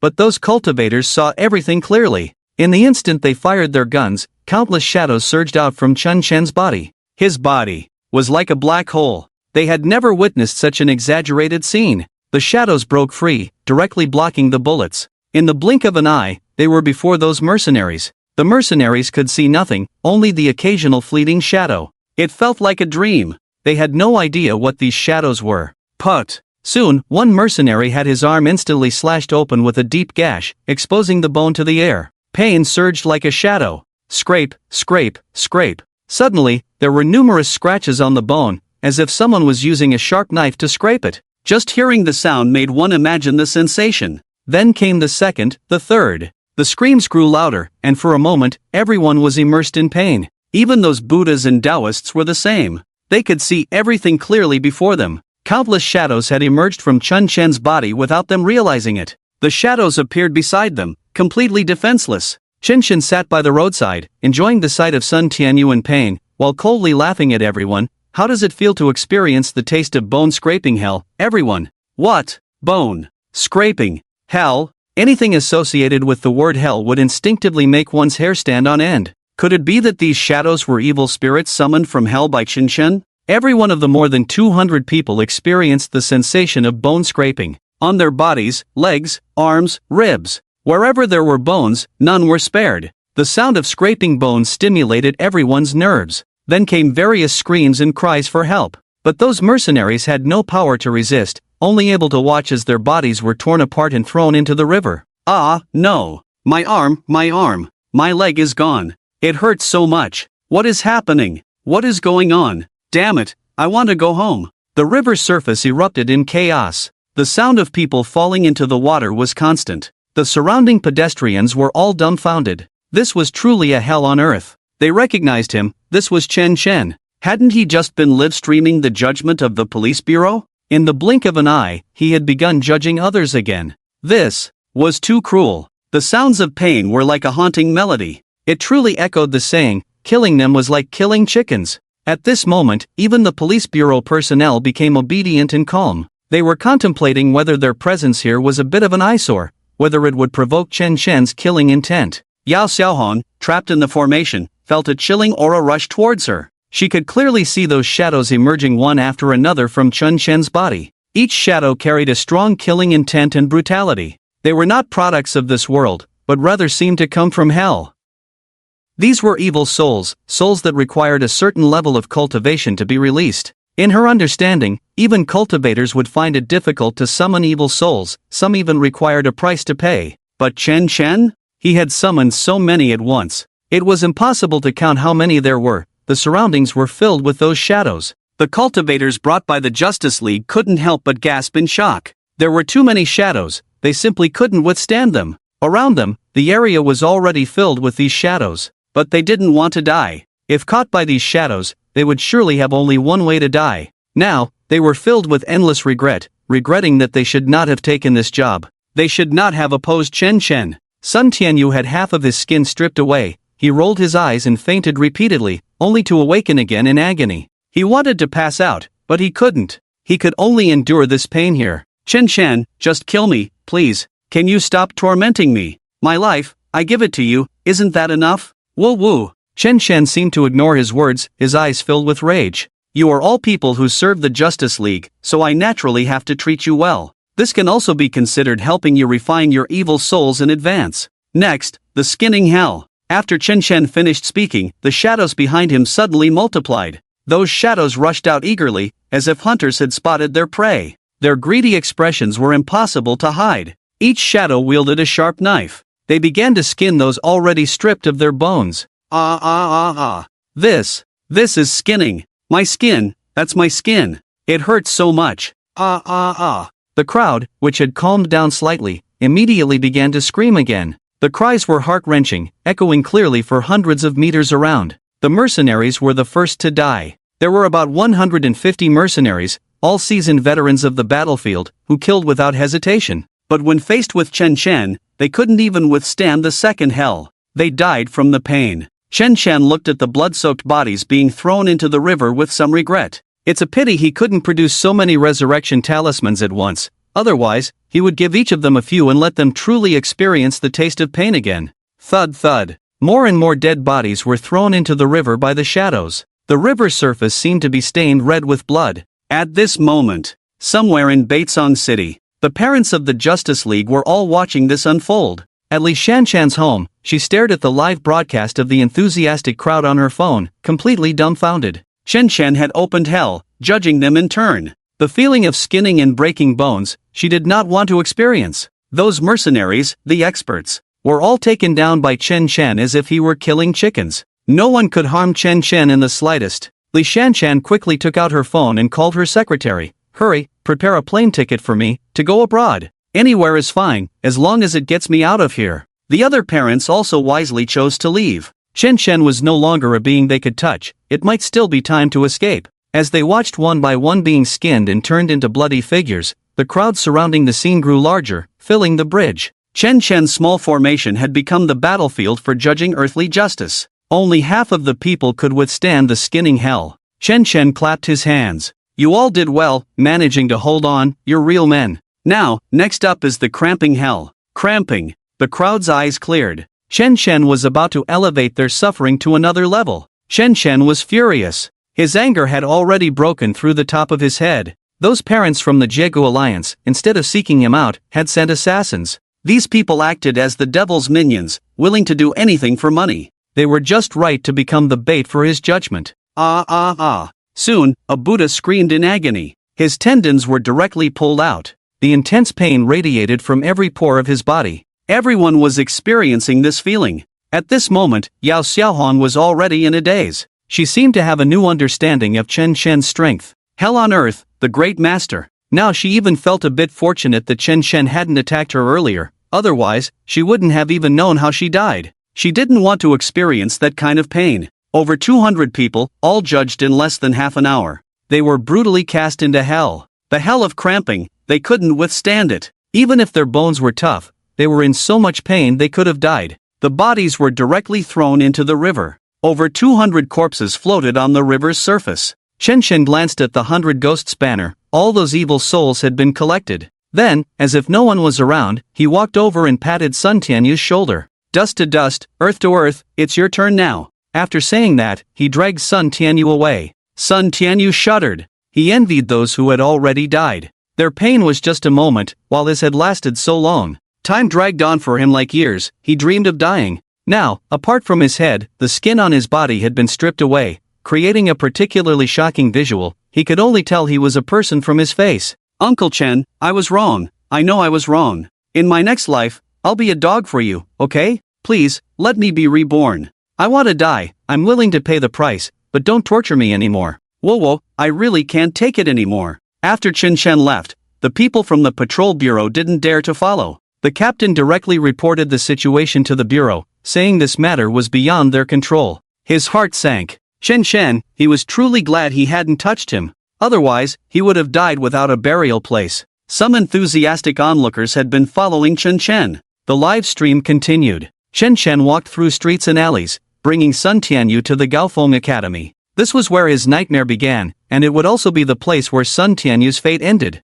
Sun Tianyu looked up at the 4 characters Gaofeng Academy and felt dizzy. What kind of tricks was this master going to play now? Sun Tianyu was so scared he felt weak all over. The pain in his body seemed trivial compared to the suffering before him. He didn't know what Chen Shen planned to do with him, how he would take action against himself. Chen Shen looked down at him. "My daughter had an incident here. Today, you will leave this world in the same way." The same way? Sun Tianyu's mind was filled with question marks, but he was still quite happy because Chen Shen said he would let him die. As long as he died, he wouldn't feel pain anymore, so he accepted it. As long as he could end this terrifying feeling, he would do anything. Gaofeng Academy was still operating normally, seemingly unaffected by the Chunshao incident. Security guards were stationed at the entrance. When they saw Chen Shen bringing a person in, the guards hurried over to stop him. Hey, what are you doing? Don't you see what this place is? Get lost. Put. Before he could finish his sentence, Chen Shen reached out and crushed him. This guard was also an evil soul.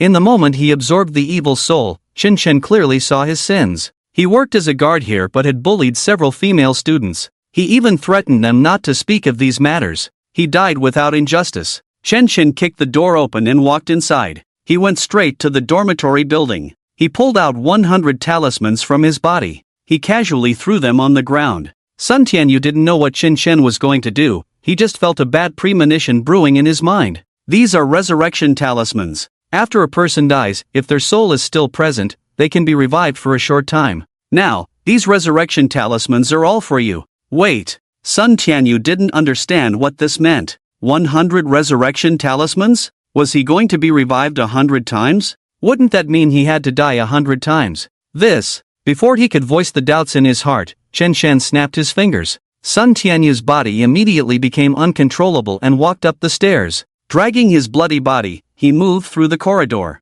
At that moment, all the students in the dormitory poked their heads out. Ah! Look, what is that? It scared me to death. Is it a corpse? No, it's a person. He's still moving. Where is he going? To the top floor. Hey, isn't that Sun Xiao? He has actually become like this? The students, filled with curiosity, followed Sun Tianyu, not knowing what he was going to do. Sun Tianyu was like a walking corpse. He remembered this dormitory building very clearly. It was from this rooftop that they had thrown Chen Xiao down. To cover up their crime, he reached the rooftop. Looking down, he could see Chen Shan standing below. Sun Tianyu had never imagined that standing on the rooftop would feel like this. Perhaps only when one truly reached this point could they experience the fear of death. Standing here and wanting to jump down required courage. In those few seconds of falling, he simply did not dare to challenge it. No, I don't want to die. No. He suddenly burst into tears, his voice heart-wrenching, like a wailing child. He struggled desperately, but his body was completely out of control.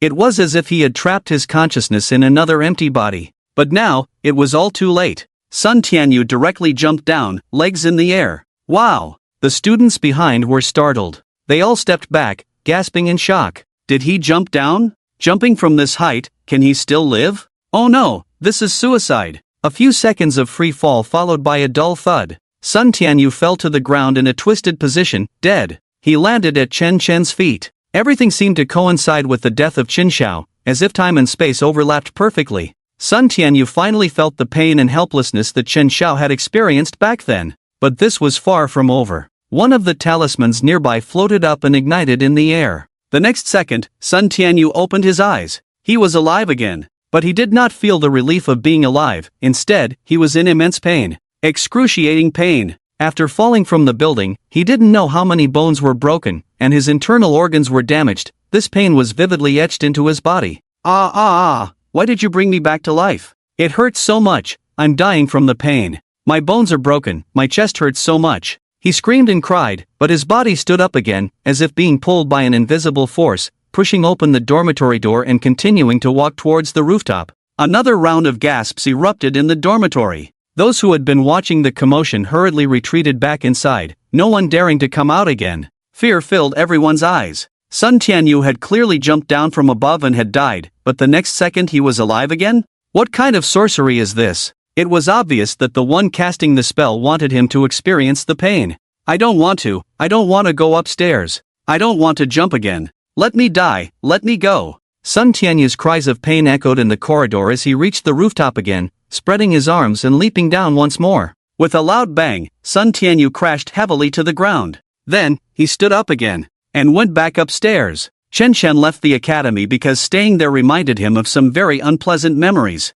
But Sun Tianyu continued. Half an hour later, Sun Xing arrived at the scene. By the time he got there, the police had already cleared all the students from the dormitory building. But Sun Tianyu was still jumping off the building again and again. No one could stop him. A few officers tried to intervene, but their hands were burned to a crisp. Son! That's my son! Someone help my son! Don't let him jump anymore, his body can't take it. Whoa, my son family only has this one son. Everyone around was silent, only Sun Xing's cries were particularly piercing. The resurrection symbols beside him were slowly diminishing, accompanying the end of Sun Tianyu's life. Each time it hurt more than the last, his screams growing more tragic. Yet he could not stop this hellish cycle. In one day, Sun Tianyu jumped off the building a full 100 times, up the building, falling, resurrecting. He monotonously repeated it all. Each time he jumped down, his pain deepened, his body felt as if it were falling apart. That kind of pain was simply indescribable. The intense pain stacked upon him, violently impacting everything he was. He was afraid to open his eyes, afraid to resurrect, afraid to come back to life. That pain had already driven him to the brink of collapse. He cried tears of remorse, begging for mercy, but it was all in vain. At the same time, everything about him was being live-streamed. Over 100,000 people witnessed this scene. Fear spread in everyone's hearts. But thinking of what Sun Tianyu had done before, not a single person felt soft-hearted, because he truly deserved to die. In this moment, Sun Xing was in despair amidst the pain. He regretted. He shouldn't have educated his child this way. The Sun family had never lacked anything, giving Sun Tianyu only the best, but who knew this would harm him? This kind of education fostered his bad nature, making him unaware of respecting others, seeing only power and money. He didn't even regard ordinary people like Chen Xiao. Little did he know, when honest people are pushed to their limits, they can also kill. With every jump from the building, Sun Tianyu's heart tightened. Each time Sun Tianyu resurrected with a scream, it made his tears flow uncontrollably. He cried heart-wrenchingly, tears streaming down his face. No matter what happened before, he could always smooth things over for him, but now he had no ability to handle Chen Chen. Until evening, the case finally concluded. The officers took Sun Tianyu's body away with Sun Xing. The investigation could be skipped. Everyone had witnessed Sun Tianyu's jumping process, and the live-stream footage had recorded it all. Although Chen Chen was present at the beginning, it no longer mattered. Whether or not Chen Chen could be convicted seemed useless. Even if he could be convicted, who would go after him? The people from the Evil Breaking Bureau were no match for him. Sun Xing aged significantly in an instant. In just a few days, he had lost his wife and child, and he had to handle the aftermath. How could he bear such a blow? Returning home, he felt the vast villa was empty. It was as if he was in another time and space. He clenched his fists repeatedly, vowing to kill Chen Chen, but time and again he felt powerless. Now that Chen Chen hadn't killed him, that was good enough. How could he kill him? The word revenge felt further away from him than ever. Bang! At that moment, the door was opened. A strong footstep approached. Dad! Sun Xing stood up and saw a robust figure. Jiang Jianying had arrived. I want to go to Tianyu's room, he said directly. It's upstairs. Sun Xing hurriedly led the way. Pushing open the door, Jiang Jianying directly overturned Sun Tianyu's bed. Underneath lay an old sword. Ha! This is... Sun Xing had never known that such a thing was hidden under his son's bed. Didn't it feel uncomfortable to sleep at night? Jiang Jianying picked up the sword, his eyes narrowing. This bloodthirsty sword was meant to refine Tianyu, who knew he would die like this. Just 3 more years, only 3 years, and Tianyu would have been refined. Sun Xing was completely bewildered. He had been refining his own son all along? But I don't know anything at all. This sword looks very strange. I don't know what it's for. This sword is bloodthirsty. It can devour spiritual energy and refine ghostly corpses. I plan to refine Sun Tianyu into an indestructible corpse, giving him an incorruptible body. What a pity! What a pity! Jiang Jianying cried out to the sky in despair. Sun Xing trembled upon hearing this. He had heard before that his father-in-law was not simple. He had once been a target of the Patrol Bureau and the Anti-Evil Bureau,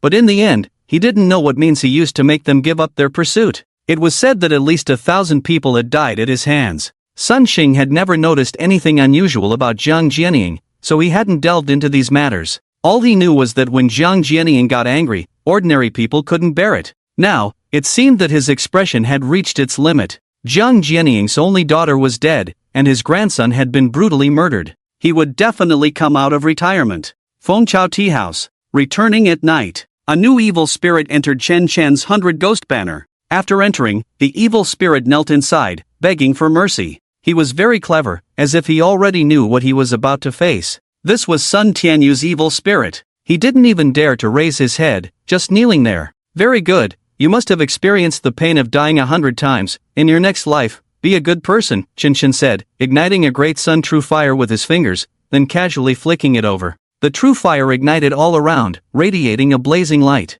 Sun Tianyu's evil spirit was immediately engulfed in flames. GG. AU. Sun Tianyu let out a strange cry, a mix of shock and fear. He didn't expect that even after becoming a spirit, he would still feel such intense pain. The sensation of flames burning on him was no different from when he was alive, and perhaps even more intense. Can't stand it already? This is just the beginning, Chen Chen said with a smile, a hint of ferocity in his eyes. He then snapped his fingers. Sun Tianyu was directly wrapped in flames. But he wasn't burned to death. He struggled in the fire, continuously being scorched. Chen Chen closed his eyes and sat in meditation. Baitsong's city. The Kong family. Kong Liuan sat at the dining table eating fruit, dressed like a princess, her small face fair and lovely. She looked like a harmless little girl, but who knew the violent aura she hid behind? She was 20 years old this year, but she had already taken 4 lives. One of them she had even dismembered. Yet every time she killed, she managed to hide it well, and with the Kong family's operations, she could live as if nothing had happened. The Kong family was different from other families. The Kong family's status was very special. Therefore, they had never taken Chen Chen's matters to heart. They believed that no matter how capable Chen Chen was, he could never come to the Kong family. This was a place he could not touch. But now, Everything Chen Chen had done had begun to draw their attention. Chen Chen had wiped out the patrol bureau and judged so many people. The Kong family had to take this matter seriously. Kong Liyuan's father sat across from her, silently eating fruit. The Kong family had strict family rules, and the two said nothing while eating. After finishing, her father, Kong finally spoke. Do you know about Chen Chen? This afternoon, Sun Tianyu died. Kong Liyuan lowered her head, looking a bit shy. In fact, her heart was already raging. On one hand, there was excitement, a thirst for blood. On the other hand, there was fear of Chen Chen. Dad, that matter is also related to me. Actually, I was involved in the death of Qinsha with Sun Tianyu. Now that Sun Tianyu is dead, I should be next. Kong Liyuan spoke as if it were a very ordinary matter. Kong fondly frowned and said coldly, you don't need to worry about this matter. I'll help you sort it out. Just stay at home and don't go out casually for now. Kong Liyuan obediently nodded on the surface and then lowered her head. Kong fondly made a phone call. The person on the other end was Li Chen, a leader at the Public Security Bureau. His words could determine the life and death of many. The Kong family had always had business dealings with him, so he would definitely take care of this matter. Although the Baitsong City Public Security Bureau had been wiped out, the power of the headquarters should not be underestimated. In fact, even without this call from Kong fondly, Li Chen would have come anyway. After all, the situation with Chen Chen was too severe. The incident by the river had already been reported to the Public Security Bureau. Most of those who died were foreigners, and this matter had escalated. Coupled with the disappearance of the Baitsong City Public Security Bureau, the higher-ups had ordered a thorough investigation. Li Chen agreed to Kong fondly, considering it a favor. He then brought people to Baitsong City. At this moment, in the central street of Baitsong City, Lord Li, do we really have to do this? A police officer asked cautiously from the side. In a cafe, Li Chen sat leisurely drinking tea, surrounded by pedestrians and cafe staff. All of them were his people. They were well disguised, and ordinary people couldn't tell the difference. Not only that, but 3 snipers were also stationed on a distant building. They would fire at the first sign of danger. Li Chen had seen what happened with the Baitsong City Public Security Bureau last time. He believed that incident occurred because the officers were unprepared, which allowed Chen Chen to succeed. Today, he had come fully prepared, and since the main purpose was to talk to him, there shouldn't be much danger. At worst, if the conversation fell through, he could just leave. Li Chen took a deep breath and said seriously, I'll talk to Chen Chen first. Perhaps I can persuade him and let him understand the gravity of this matter. This kid really thinks he's invincible. Lord, if there's any danger, we'll come to your rescue immediately. The people beside him pledged their loyalty. Li Chen glanced at the time. You all step back for now. Chen Chen is about to arrive. Yes. The people lying in ambush on both sides were all well trained. Li Chen had come today fully prepared. He wanted Chen Chen to know where the bottom line of the Public Security Bureau lay. For this, Li Chen had made all necessary preparations. Before long, the cafe door was pushed open. Chen Chen walked in. He was dressed in sportswear, looking no different from an ordinary man. Only his eyes were terrifyingly gloomy. Mr. Chen, hello. I am Li Chen, the leader of the Public Security Bureau, he said formally. Oh, Chen Chen coldly snorted, sitting down and lowering his head to drink coffee. He wasn't used to coffee, it couldn't compare to tea. Chen Chen, you've done a lot of big things these days. I advise you to put everything down now. Turning back is the way to safety. You've wiped out the entire Public Security Bureau. This is already a serious crime. The higher-ups have set their sights on you. Chen Chen looked up nonchalantly. Oh, I know. You can tell the higher-ups that I have my sights on them too. Ah, Li Chen was taken aback. He was a negotiation expert. He wanted to use his eloquence to persuade Chen Chen, hoping to make him stop the killings. But who would have thought that the other party wouldn't even acknowledge him? Did he not regard the leader of the Public Security Bureau at all? The Wang family, the Sun family, the Gung family, the Kong family. The protection behind them is not just as simple as the Baitsong City Public Security Bureau. I won't let go of anyone related to this matter, including those above the Public Security Bureau. Chen Chen's words sent a chill down Li Chen's spine. Wasn't he their protector? From the Baitsong City Public Security Bureau to the headquarters, he had been protecting the Kong family all along. This matter had also been suppressed by him personally. Otherwise, with things escalating to this extent, how could no one investigate? Chen Chen, let go of your obsession, so you can live well. I understand the pain of losing loved ones, but if you die, you lose everything. If you're willing, money is negotiable. With money, you can do many things you wouldn't even dare to think about. Crack! Chen Chen crushed the coffee cup in his hand. Scalding coffee splashed all over Li Chen. Chen Chen's voice rose several octaves. You don't understand the pain of losing loved ones. Otherwise, you wouldn't say such nonchalant things. Money is nothing compared to the lives of loved ones. What is a mere North Warehouse City police station? If it relates to this matter, I fear no killing God. Killing God? He's gone mad. Li Chen met Chen Chen's dark eyes, his heart racing. Everything was in disarray. He had intended to have a good talk with Chen Chen, but now it seemed impossible. A flame burned at the tip of Chen Chen's finger. Li Chen, as a leader, you've taken a lot of dirty money and hidden many truths by yourself, so the number of people who have died at your hands is countless. Do you think you should atone for your sins? Li Chen immediately tensed up. He stared at the flame at Chen Chen's fingertip, feeling as if that flame could burn away everything he had. Don't move! Raise your hands! The guests at the nearby table immediately stood up, guns aimed at Chen Chen. Li Chen saw his men coming over and felt a slight sense of relief. No matter how powerful Chen Chen was, could he dodge bullets? At such a close distance, unless he was a god. Boom! Li Chen hadn't even had a chance to speak. The two men who had just aimed their guns at Chen Chen exploded. Right in front of him, they turned into two clouds of blood mist. The cafe was instantly filled with the smell of blood. Ha! This! Li Chen's eyes widened in disbelief. Two living people just died like that? They were subordinates who had been by his side for many years. A trace of dark energy floated in Chen Chen's eyes, bloodthirsty and frenzied. You arranged a total of 23 people nearby, including the waitstaff and customers in this cafe. They are all your people, right? How did he know? Li Chen's heart tightened. In an instant, he felt as if he had been set up. Did Chen Chen know from the very beginning? Then his coming here was likely for slaughter. Bang! Bang! Bang! Then, the cafe was filled with the sounds of bodies exploding. There were more than a dozen people inside. They exploded one after another. The cafe turned into a blood-soaked hell, completely changing its hue. Li Chen was splattered with blood, feeling both nauseated and terrified.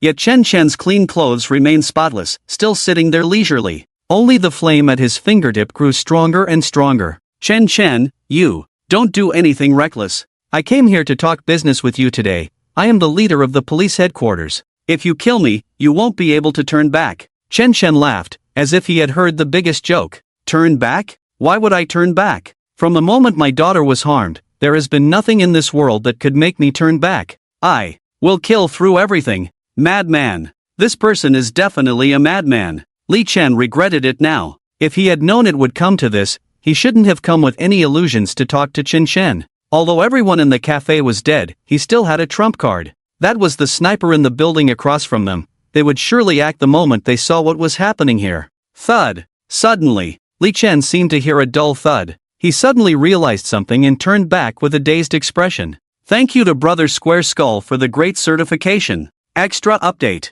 Thank you to all the readers who sent gifts before, but I apologize, I can only add one more chapter for now. This chapter was written during a secret break, and with 4 updates every day, my energy is really limited. Thank you all for your support and affection. I am truly grateful. All I can do is write the upcoming plot well and create more exciting moments for everyone to enjoy. 2 snipers lay on the ground, their bodies ablaze. They had fallen from the opposite building, and many people had gathered around. At this moment, they showed no signs of life. Li Chen's heart sank completely. It had only been 5 or 6 minutes since he met Chen Chen. How could things escalate to this point? Chen Chen, let's discuss this properly. I can agree to any conditions you propose. Why don't you think it over again? It was the Kong family that sent you, so there's no room for negotiation in this matter. Chen Chen crossed his legs. You, the evil spirits on you can no longer be hidden. No. Wait. Li Chen hurriedly shouted, trying to explain. He felt so foolish. What was he pretending to be a hero for? Thinking he could handle Chen Chen and that it would be easy to settle this matter? Who would have thought that the other party would just kill him without any further discussion? Whoosh! In the next moment, Li Chen's body ignited. He felt as if he had plunged into a fiery hell. Intense pain surrounded him. So this is what it feels like to be burned to death. So this is how painful flames can be. Li Chen's mind instantly recalled a previous case. Someone had deliberately set fire, killing a family of 3. And he had received a considerable sum to cover it up. So that family had suffered so much. Now he was experiencing it all himself. Ignoring Li Chen, who was dancing in the flames, Chen Chen picked up the phone on his desk and made a video call to someone named Boss. The other party quickly answered. Li Chen, how's it going with Chen Chen? The person was in a conference room, seemingly with many others present. Hello everyone, Chen Chen smiled at the camera. Where's Li Chen? What have you done to him? The person asked nervously. Li Chen is dancing right now. Chen Chen pointed the camera at Li Chen. Wow. The conference room fell silent instantly, the sound of a pin dropping could be heard. Li Chen, burned to death? And the cafe was filled with blood, many people must have died there, most likely Li Chen's subordinates. Let me inform you, I won't spare anyone who is the protector of the Wang family, Kong family, Gung family, or Sun family. Get ready, prepare to die. The call ended, leaving a room full of silence in the conference room. The leading official rubbed his head, worried to death. Tianrang City had already held a meeting to decide on the arrest of Chen Chen, but it was fraught with difficulties. The evil breaking bureau had come to cooperate, yet they still couldn't catch Chen Chen. To Chen Chen, the people from the patrol bureau were nothing but a bunch of small fry. Now that Li Chen was dead, Chen Chen was declaring war on the patrol bureau. But how were they supposed to respond? So many had died in the past, and Chen Chen was simply a bottomless pit. Several people in the conference room looked grim. Because they were all involved in this matter, they were also the protectors behind it. Would the flames of this incident burn them as well? They were all uncertain. In Baitsong City, in a high-end club, in the most luxurious private room, 5 people sat. Beside them was a strangely dressed tall person. I heard Li Shanshan is ready to leave, her flight is in the afternoon. The other parents are also planning to leave Baitsong City. What should we do? They were all members of the Justice League. The events of that day had dealt a heavy blow to them. They spent tens of millions to hire over 200 people to hunt down Chen Chen. In the end, however, they were all wiped out by Chen Chen. The alliance led by Li Shanshan and Sun Xing had completely collapsed. Some parents were already preparing to leave, but many of them couldn't extricate themselves. Their businesses were all in Baitsong City. If they left, everything would be over. They didn't want to lose it all. If they lost these businesses, they would truly have nothing left. Everyone, please don't panic, a woman named Liang Xinxin spoke up. Did we not invite that expert? With them here, our safety is definitely guaranteed. They are from the Tiandao Alliance. This statement eased the tension for a few. It was true. This expert should be able to ensure their safety. They were indeed from the Tiandao Alliance, with power comparable to that of the masters of the Evil Dispelling Bureau. The expert sneered, looking very relaxed. I am among the top 50 experts of the Tiandao Alliance. I even have a certain say within the alliance. To protect your lives is more than enough. If that Chen Chen dares to come, I will make him die here. The Tiandao Alliance is not just for show. Upon hearing this, everyone felt relieved. Seeing that everyone had calmed down, Liang Xinxin continued, I think, since Chen Chen has killed so many people, he will likely stop now. Moreover, he has offended so many people, he should have no time to bother with us. Everyone should quickly transfer their assets and leave as soon as possible. Everyone nodded, with a few secretly sighing. In the end, were they still bound for the fate of fleeing abroad? Well, as long as they could save their lives, that was better than anything. Suddenly, a round object rolled into view in front of everyone.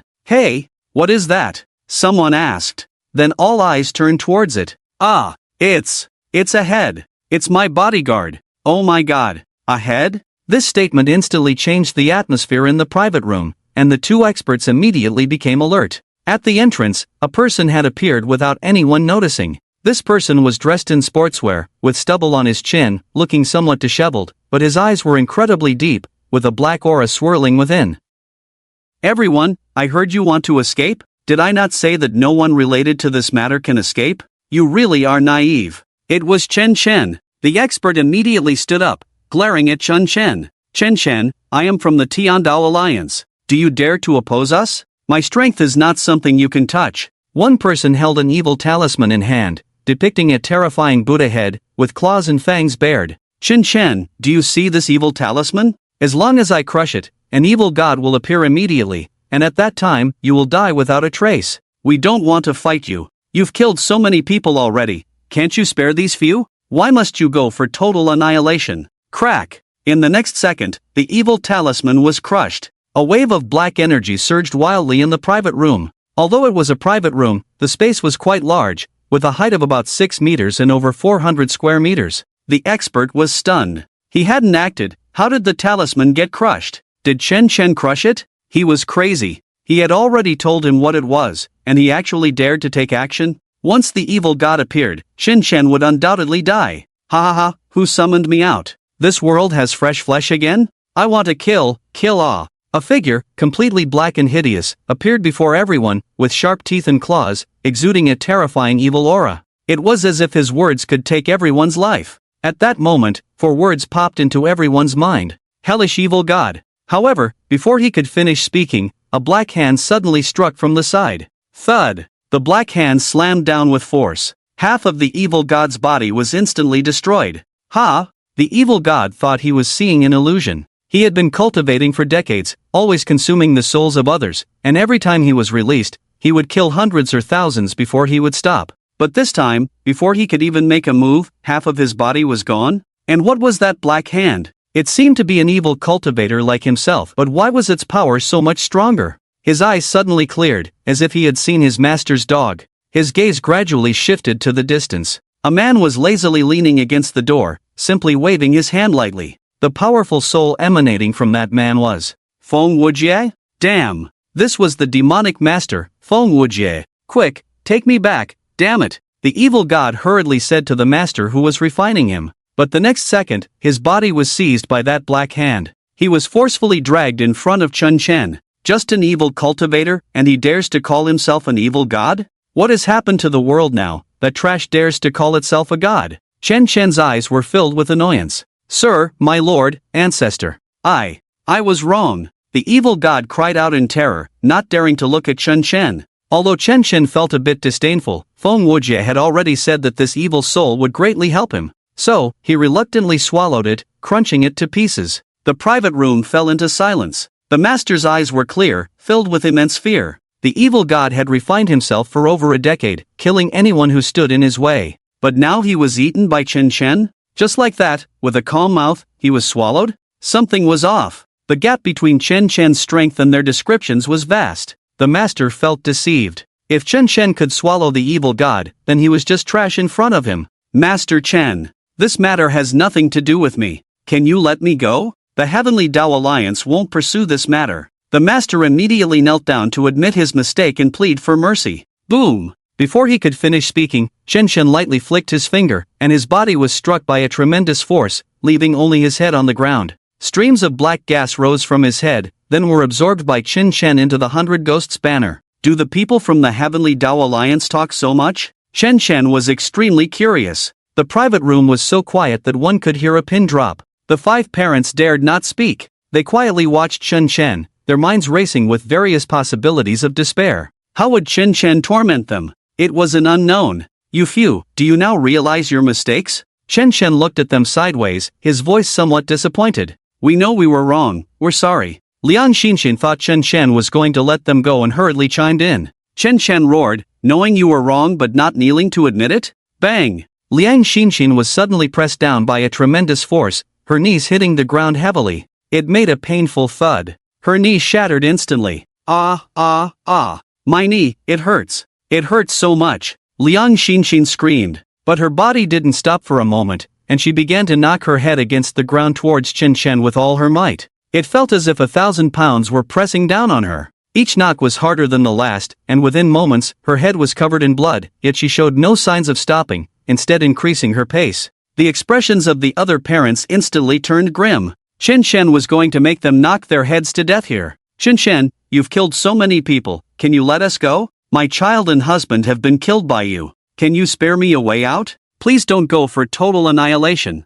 We admit our education has problems, but we don't deserve death. 2 stubborn parents clenched their fists and glared fiercely at Chen Chen. That's the reasoning. Chen Chen nodded in response to their words. But I just want to kill all of you. I don't want to be a dead saint. You are all responsible for my daughter's incident, so none of you can escape. Chen Chen was not originally a bloodthirsty person. It was his daughter's matter that awakened him. One must be kind in life, but ruthless in killing. If no one provokes him, that's fine, but anyone who does must not be spared.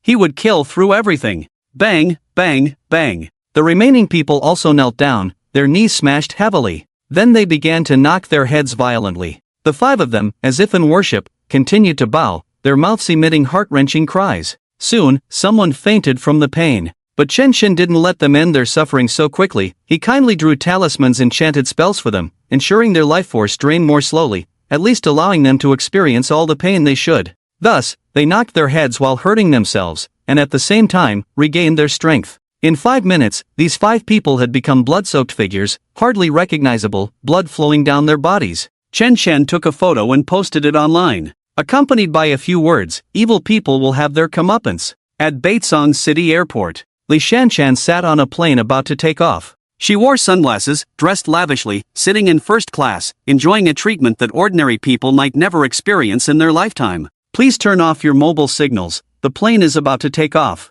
The sweet voice of the flight attendant echoed over the intercom. Li Shanshan planned to turn off her phone. At that moment, she felt completely relaxed. As long as she left this place, she would be safe. The money she earned was enough to squander for several lifetimes. At worst, she could start over and rebuild her life abroad. The name Chen Shen had become her nightmare. She never wanted to touch it again in her life. Let all of this become the past. Yet, there was still a trace of unwillingness in her heart. The revenge for her daughter had not been avenged. In the future, if given the chance, she would definitely kill Chen Shen herself. Just then, a photo inexplicably popped up on her phone. It was the scene of 5 parents kneeling on the ground, bloodied and bowing. Although they were unrecognizable, Li Shanshan recognized them at a glance. Wasn't this at the venue of their last Justice League meeting? So these 5 were most likely those parents. It was Chen Shen. He really made his move. Li Shanshan hurriedly shut her phone. She forced herself to breathe steadily and glanced outside. A man in sportswear was standing outside the airport, noticing her gaze. The man waved at her, then made a throat-slitting gesture. Li Shanshan rubbed her eyes in disbelief. That person she would never forget in her next life. It was Chen Shen. He actually chased her to the airport? Li Shanshan quickly pulled down the sunshade. She patted her chest to calm herself. It must be an illusion. Her whereabouts were quite concealed, and Chen Shen could not possibly know. That person just looked a lot like Chen Shen. It couldn't be him. Soon, the plane took off. Li Shanshan's anxious heart finally settled. The flight attendant brought her a glass of champagne to relieve her stress. Li Shanshan's mind kept replaying the gesture Chen Shen had made earlier, slitting his throat. Remembering what had happened before, the fear in her heart was impossible to suppress. Ugh, what kind of crap champagne is this? Why is it so hot? She felt a sharp burn on her tongue and shouted angrily. "Ha!" The flight attendant looked at her curiously. After shouting that, Li Shanshan was also momentarily stunned. How could champagne be hot? Was there something wrong with her perception? No, it really was hot. The burn spread along her tongue, becoming clearer and more painful, as if a sharp knife was cutting into it. "It's burning, burning!" She screamed and jumped up. The flight attendant next to her looked confused, staring at her blankly. This passenger seemed fine everywhere. Where was the burn? Li Shanshan opened her mouth and pointed at her own mouth, shouting loudly, "Quick, get me some water. I'm burning up, hurry up." The flight attendant quickly responded and turned to bring a cup of water. Li Shanshan gulped it down. But instead of alleviating the situation, it only worsened. The fiery sensation spread from her throat throughout her body. She felt as if her insides were ablaze. "Damn it, I need water, where's the faucet?" she shouted in despair. "The faucet in the first-class restroom is broken and under repair. There's a faucet in the economy-class restroom." The flight attendant hurriedly replied. Li Shanshan disregarded everything and ran toward there. The plane had already taken off. Everyone was seated. The moment Li Shanshan burst into the economy class, all eyes turned to her. From the terrified gazes, she sensed her predicament. Following their stares, she looked at her own body. Her clothes were on fire. There was a large hole in her stomach, and flames were spewing out from there. Indeed, a great fire was raging inside her. This scene left everyone speechless, gasping in shock. They had never seen such a terrifying sight. Flames were erupting from her body. What kind of principle was this? "Help! Is there anyone to save me? I'm on fire!" Li Shanshan cried out in despair, frantically slapping her body. But it had no effect. The flames only grew stronger, unaffected. Soon, the plane's staff rushed over. Various fire extinguishers and water were poured on her. But it was completely useless. First, a large hole in her stomach spewed fire, then her chest, and then her mouth, until she was engulfed in flames. Strangely enough, the flames were incredibly fierce. But after she died, the flames extinguished automatically, not even damaging the carpet.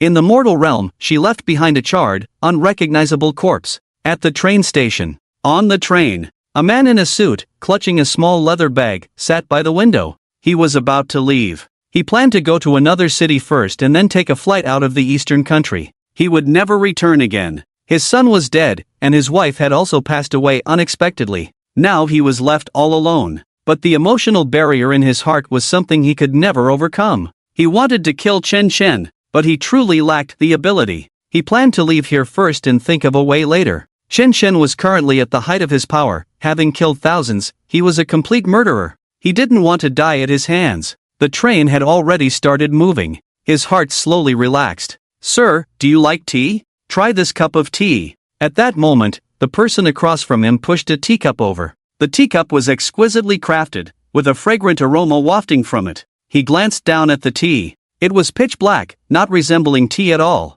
He asked in confusion, "What kind of tea is this?" The person across replied, "Farewell tea." "Ah." The man suddenly looked up. Sitting across from him was Chen Chen. Why you?" the man exclaimed, his face changing instantly. Chen Chen's appearance was firmly etched in his mind. It was like a nightmare. Chen Chen extended a finger. "Drink this cup of tea, and hit the road." Hit the road. The man was stunned by these words. Was he going to die? But he didn't want to die, he really didn't want to. Seeing him sitting there, drenched in cold sweat, Chen Chen coldly said, "I made you tea, and you won't drink it? Is that disrespectful? If that's the case, then just go die." Chen Chen made a hand gesture. In the next second, the man's body immediately stood up uncontrollably. He walked to the crew room and stole the crew's keys. Then, he arrived at the train door. He reached out to open the door. No. He instantly realized something and screamed madly, but his body was completely out of his control. He opened the door and then stuck his head out. Ahead was the tunnel, the wall not far from the train. The man simply leaned his whole body out. Scrape! A harsh sound of friction came through, very piercing. An hour later, Chen Chen sat on the train back to the city. The previous train had made an emergency stop for investigation due to the man's suicide. Chen Chen and the other passengers had to switch to another train to go home. On the train, Chen Chen was counting the evil spirits. So far, the parents of the Jiegu Alliance had all passed away. These evil spirits were all in the 100 Ghosts banner. Chen Chen swallowed some evil spirits and then looked at Feng Wujie's recovery status. 55%. There were still quite a few evil spirits stored in Chen Chen's 100 Ghosts banner. Once he swallowed all these evil spirits, he could regain a lot of strength.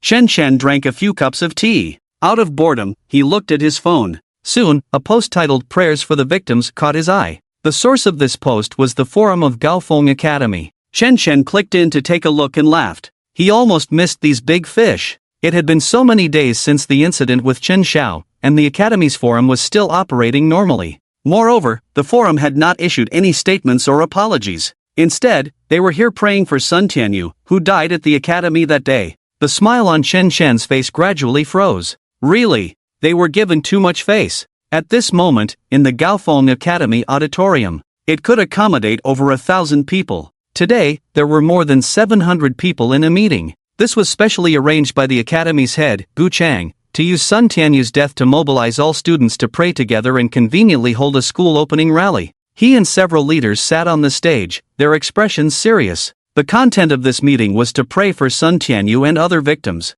Gu Chang pretended to be very sorrowful as he said, "I believe everyone already knows what happened. Sun Tianyu and several classmates were killed by Chen Zhao's father, Chen Shen, along with thousands of people in Beizong City, all dead. But the police have not found any evidence and cannot arrest the villain Chen Shen. This world is unfair. We must strengthen ourselves and fight to the end against evil." Sun Tianyu and the others were all students of our academy. Although they made mistakes, those mistakes do not warrant death. Gaofeng Academy is a big family, and we can forgive and embrace all your mistakes. Remember, when you go outside in the future, never forget that you are a person from Gaofeng Academy. You must bravely face some evil forces. Gu Chang's words were particularly stirring. As he spoke, the big screen was continuously playing some prayers, encouragement, and passionate words. What family unity, what glory and belief, all linked to the academy. Gu Chang knew how to brainwash. This operation was originally the academy's fault, and it even made people feel as if it were Chen Chen's fault.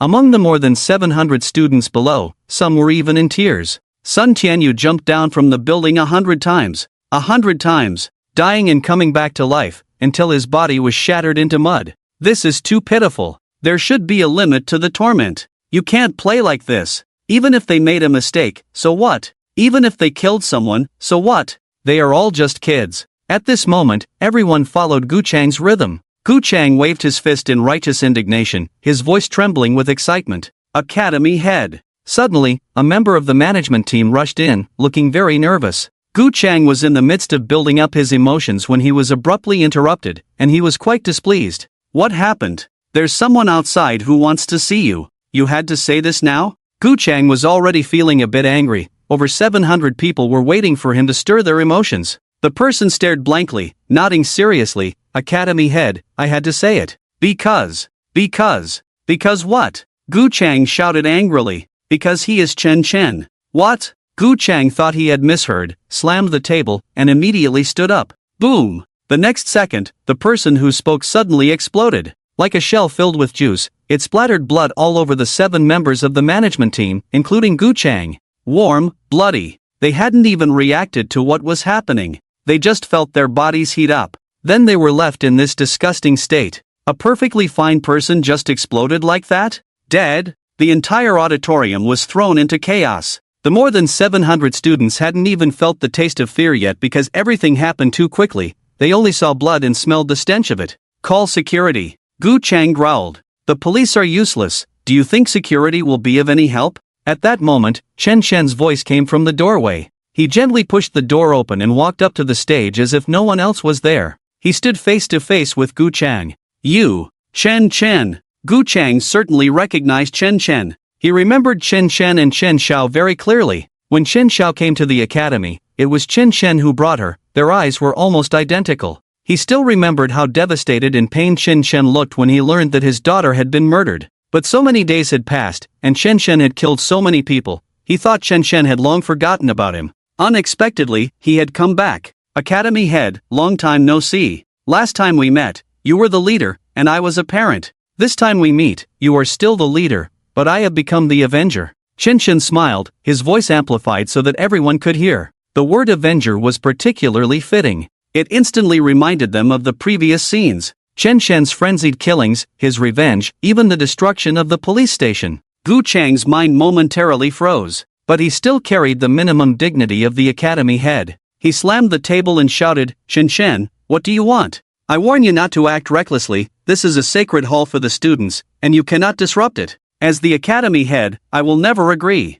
Hearing this, Chen Chen almost laughed himself to death. This guy was quite upright in front of so many people, but how many knew about the things he did behind the scenes? Chen Chen coldly replied, this place may have once been a sacred hall for those students to come and learn, and then elevate themselves. But now it has become a filthy place. The word sacred does not deserve to come from your mouth. Gu Chang understood a principle very well. Give one slap and then a sweet date. When he saw Chen Chen not buying into his act, he immediately changed his tone. Chen Chen, we already know about your daughter, and we all sympathize with you. But that's not a reason for you to go crazy. We are all innocent here. How about this? You go have a cup of tea backstage first, and after I finish the meeting, I'll come find you to talk. Chen Chen couldn't stand people who pretended to be refined. They looked dignified in front of others but were worse than beasts behind their backs. So he directly lunged forward. Crack! Crack! Crack! Gu Chang's leg made several loud sounds as it was forcibly twisted from the front to the back, and it was broken. The position was particularly twisted, with his toes pointing backward.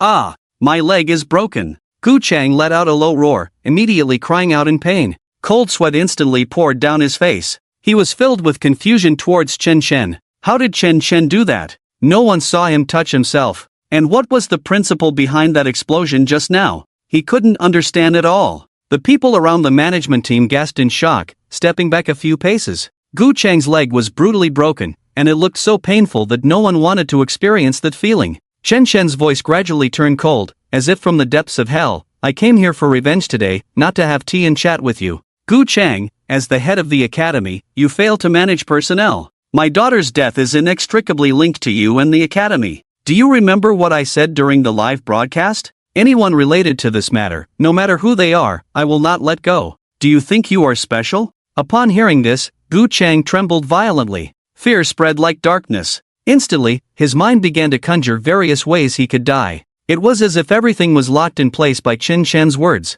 Everyone related to that incident must die. How could he be so ruthless? Just because a daughter died. Is it worth destroying the whole world? You. What right do you have to judge us? Who do you think you are? I am the head of Gaofeng Academy. Everything here is decided by me. You are judging me on my territory. Gu Chang appeared extremely indignant, waving his fists and shouting loudly to the people below, "Students of Gaofeng Academy, we are all family. We must unite against the outside. This is the first battle of your lives. To defend the dignity of our family, we must stand up and loudly say no to evil forces. Let us all drive away this bad seed, Shen Shen. We don't need anyone to judge us. We haven't done anything wrong. We are the masters here." Gu Chang was quite a figure. In just a few short sentences, he stirred up the atmosphere in the hall. These students were at the most passionate age, easily influenced. With Gu Chang leading, they all became fervent. "That's right, this is our territory. How dare he speak here? We've never done anything wrong. The wrongdoers are always you. The police haven't said anything. What right do you have, Shen Shen? Shen Xiao died, she deserved it. Her inferiority and pretentiousness harmed her. You have no right to judge all of us. Shen Shen, get out! Get out!" In an instant, the entire auditorium roared like thunder. Everyone was shouting, wildly venting their emotions. They raised their fists and slammed them in the air. At this moment, even if they were wrong, it was right in their eyes. They weren't afraid of being uneducated. They feared such stubborn, impulsive emotions spreading among these students. If they continued like this, they would become weapons in Gu Chang's hands. Chen Shen seemed to have already imagined how Chen Xiao had come through this place before. She had endured so much torment and pain. Chen Xiao, his own daughter, why did she have to suffer such hardships? Chen Shen's helplessness gradually turned into anger, and then transformed into a smile. He laughed out loud, his laughter growing increasingly piercing. Blindly following the crowd is a sickness. Being brainwashed is also a sickness.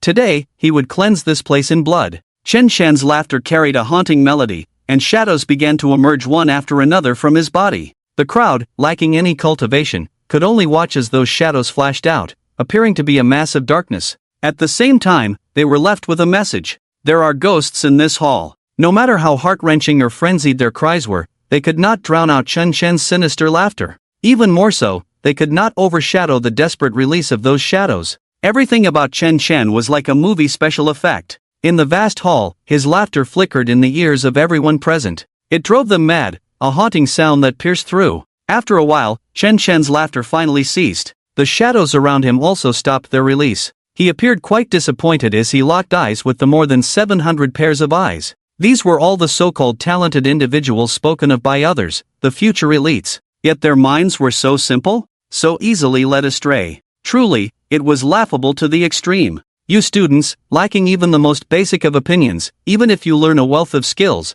even if you possess extraordinary intellect, you will still be misled and harm this world. You have made mistakes, and you must accept punishment. Now, no one is going to indulge you. Upon hearing Chen Shen's words, the crowd was momentarily stunned, then they began to shout again. "Chen Shen, get out! Get out!" Chen Shen simply raised a hand. Boom! Among the seats below, the person who had shouted the loudest exploded into a mist of blood. He did not die completely. Chen Shen had mercifully left him with a head, just so that those around could see his tragic demise. While many students caught the scent of blood from their classmate and saw his head rolling on the ground. One by one, they were stunned. When had they ever witnessed such a frenzied scene? The management team on stage, including Gu Chang and others, were also taken aback. The person who had just reported to Gu Chang had become a mist of blood, a masterpiece of Chen Shen. What kind of magic power did he possess? Chen Shen looked at the crowd. Now, you should understand the meaning of my words. Each of you carries different sins. I will decide how to punish you based on the severity of your crimes. Then Chen Shen's eyes, which seemed capable of devouring souls, locked onto Gu Chang. Deep and pulsating with a black aura, his gaze seemed to consume people. Gu Chang, you are the administrator of the forum. How long have you not deleted the posts about my daughter? You pretended not to see, yet allowed my daughter to be insulted even after her death. Not only that, when my daughter first came to school, I remember your speech where you said that the Peak Academy does not accept the unworthy, except for my daughter. From that moment on, the way these students looked at my daughter was already off, right? They gossiped and mocked her, and you turned a blind eye, even telling the management team not to interfere with this matter.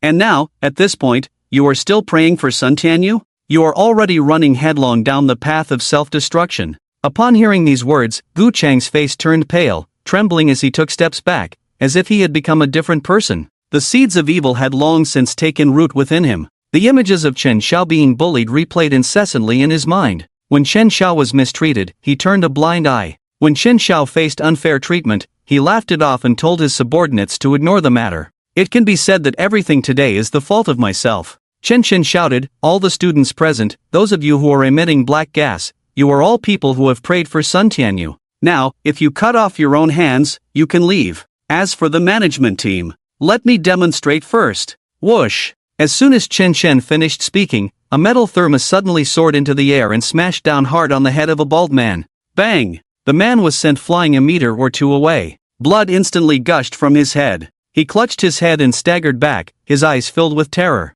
No! Don't kill me! This is all Gu Chang's order. But the iron thermos did not stop, instead, it hit harder. One blow after another, it relentlessly struck his head. Before long, the bald man collapsed to the ground. It was only when Chen Chen lazily raised his hand that the thermos finally stopped. The people on the management platform had clear expressions. Then, those emotions turned into panic. At that moment, everyone was stunned. Chen Chen was not joking. What he had just said was all true. The more than 700 people suddenly realized that many of them were starting to emit black gas. Chen Chen had said that those emitting black gas had to cut off their wrists to leave. This was no joke. But how could they bring themselves to cut off their wrists? Soon, someone brought a fire axe. Losing one hand to leave here was considered the best option. But how could they bring themselves to do it? The person holding the fire axe tried for a long time but simply couldn't bring themselves to do it. It was too difficult. Suddenly, a group of people rushed in from outside.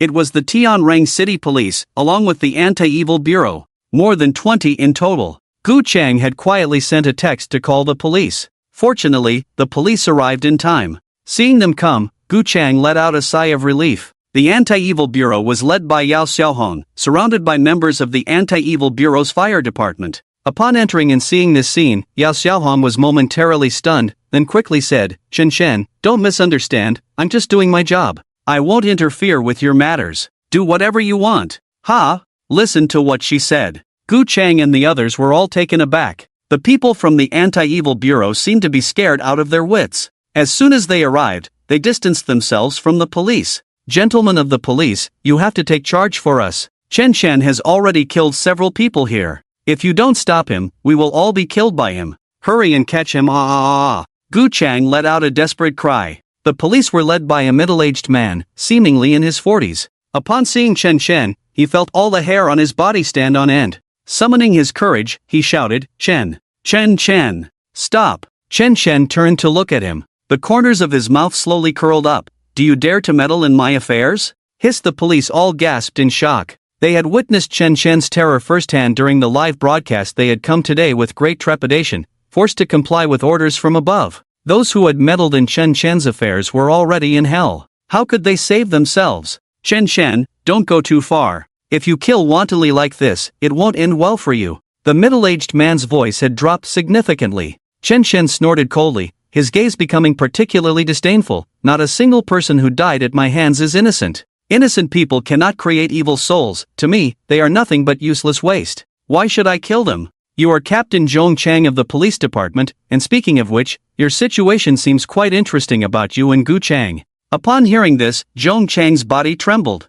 How did Chen Chen know about his affair with Gu Chang? The panic in his eyes was unmistakable, and he instinctively took a few steps back. 3 years ago, during the admissions of Gaofeng Academy, the gender ratio was deliberately altered to nearly 3-to-1. Of course, Gu Chang had his own selfish motives regarding this. The reason the Gaofeng Academy forum has remained open is that it has another hidden function, which is to allow guests from Tianrang City to choose girls from the academy, and then, regarding these matters, Zhong Chang, you are actually the contact person for Tianrang City. If I'm not mistaken, many of the people around you have participated. Whoosh! Upon hearing this, Zhong Chang and the others immediately turned to flee. But upon turning, they found that the door wouldn't open at all. It had been locked from the inside. Zhong Chang pounded on the door, shouting in despair, "Open the door! Why the hell won't this damn door open? I want to get out!" The people around him also pushed hard to get outside, but the door was as solid as iron. Soon, one person beside him stopped. It was as if all the blood in his body had instantly ceased to flow, and he became like a marionette with its strings cut. Zhong Chang was momentarily stunned and instinctively looked at him. The others also focused their gaze on him. He was dazed for a moment, and then, boom! His body exploded.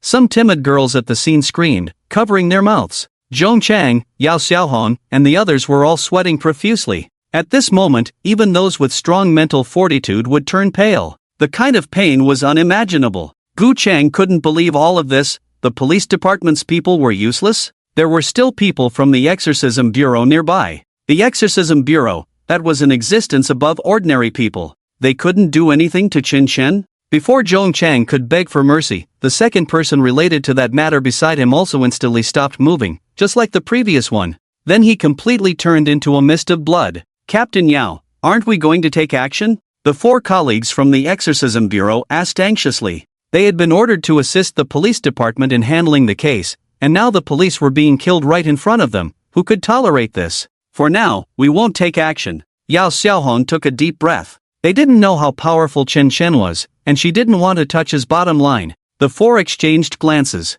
Alright, since Captain Yao is afraid of Chen Shen, we'll handle it ourselves. Hey, wait a minute. Yao Xiaohong tried to stop them, but it was too late. The four of them had already rushed out. They leaped lightly to stand in front of Chen Shen, shouting, Chen Shen, stop it. You can't just kill people at will. Whoosh! Before he could finish speaking, a dark hand swept over. A fierce wind blew, shaking the ground. What? Is this an evil spirit? As this thought popped into his head, his body exploded. Pfft! Blood splattered all over the people behind him. The other three instantly regained clarity in their eyes. Chen Shen's strength was this formidable? The one who had just spoken was a disciple of Ma Shan. He had always practiced alone and had considerable strength, solving many tricky issues for the Exorcism Bureau by himself. Otherwise, he wouldn't have had the confidence to stand up against Chen Shen. But who would have thought it would happen so quickly? This was too fast. The other three quickly retreated to the corner. Cold sweat poured down, and no one dared to speak. Chen Shen looked at the three of them. The Exorcism Bureau originally had nothing to do with this matter, but since you insisted on squeezing in, I have no choice. From now on, I declare war on the Exorcism Bureau. You! Yao Xiaohong's beautiful eyes trembled for a moment. Chen Shen was so openly declaring war on the Evil Suppression Bureau. Wasn't he afraid that they would fight back with everything they had? After all, she was merely the weakest among the Fire Division of the Evil Suppression Bureau, with the Heaven Division and Earth Division above her. Many of those within were terrifying existences that made one shudder at the thought. Chen Shen snorted coldly and looked at the people in the hall. Ha! Aren't you going to cut yourselves? You usually need your parents to feed you, and now you need me to urge you? Chen Shen had clearly lost his patience. Boom! Soon, one person enveloped in black mist had their entire arm explode in an instant. It turned into a blood mist that scattered throughout the hall. Then came the second, the third, and in total, 6 people's arms exploded. The previously quiet scene suddenly erupted with cries and screams. These clever students realized that if they didn't do as Chen Shen said, their entire arms would be ruined. If they acted themselves, they could still save their arms. They were all people who had prayed for Sun Tianyu and had nothing to do with the Qin Shao incident. Now they regretted it. They should have known better than to follow the crowd. Meanwhile, among the 700 people present, bodies kept exploding, and screams continued to erupt. The hall had seemingly turned into a hell on earth. Those whose bodies exploded were all related to the Qin Shao incident. Perhaps they had mocked Qin Shao, perhaps they had fanned the flames, or perhaps they had secretly harmed him. Chen Shen would not let any of those crimes go unpunished. No, no, no. Ah, my arm. I don't want to die. I don't want to die. Amid the crowd's heart-wrenching screams, some had already picked up fire axes to redeem themselves. Those who could harden their hearts directly chopped off their wrists. After losing their hands, the black mist on them also disappeared. The remaining ones who couldn't make up their minds could only wait for their arms to explode on their own, blood and flesh mingling. Behind them, Gu Chang and the others were in a terrible situation as well. Gu Chang's head was pressed down by an inexplicable force, violently smashing against the wall. Each impact felt as if the opponent was using all their strength. But it felt very strange. No matter what, he couldn't die. He felt as if his head was shattered, yet why was his consciousness still there? It seemed to be growing stronger. Chen Shen was tormenting him, making him experience more pain before letting him die. Chen Shen opened the 100 Ghost banner. All the dead evil spirits were collected inside. Each soul that entered let out a heart-wrenching scream. They thought death was the end, but they didn't know this was just the beginning. Once collected into the 100 Ghost banner, their suffering continued, no less than when they were alive. Chen Shen, stop it. Suddenly, a member of the Evil Suppression Bureau, who had been silent, shouted. Yao Xiaohong was the first to look in the direction of the voice. She thought to herself, this is bad. The three of them weren't afraid earlier, they were brewing a formation. The three held golden light in their hands. They were all inheritors of Taoist techniques, proficient in formations. The formation they were now brewing was called Swallowing Heaven. It required at least 3 people to activate. They had used this formation during a previous mission. It had directly swallowed over 100 evil entities. If this formation was activated, Chen Chen would be severely injured even if he didn't die. Chen Chen also looked over curiously, his eyes filled with intrigue. In the next moment, the 3 directly activated it. Together, they pointed out the essence of the formation, aiming at Chen Chen's vital point. Boom! However, a loud noise made the 3's expressions clear up. Their formation shattered?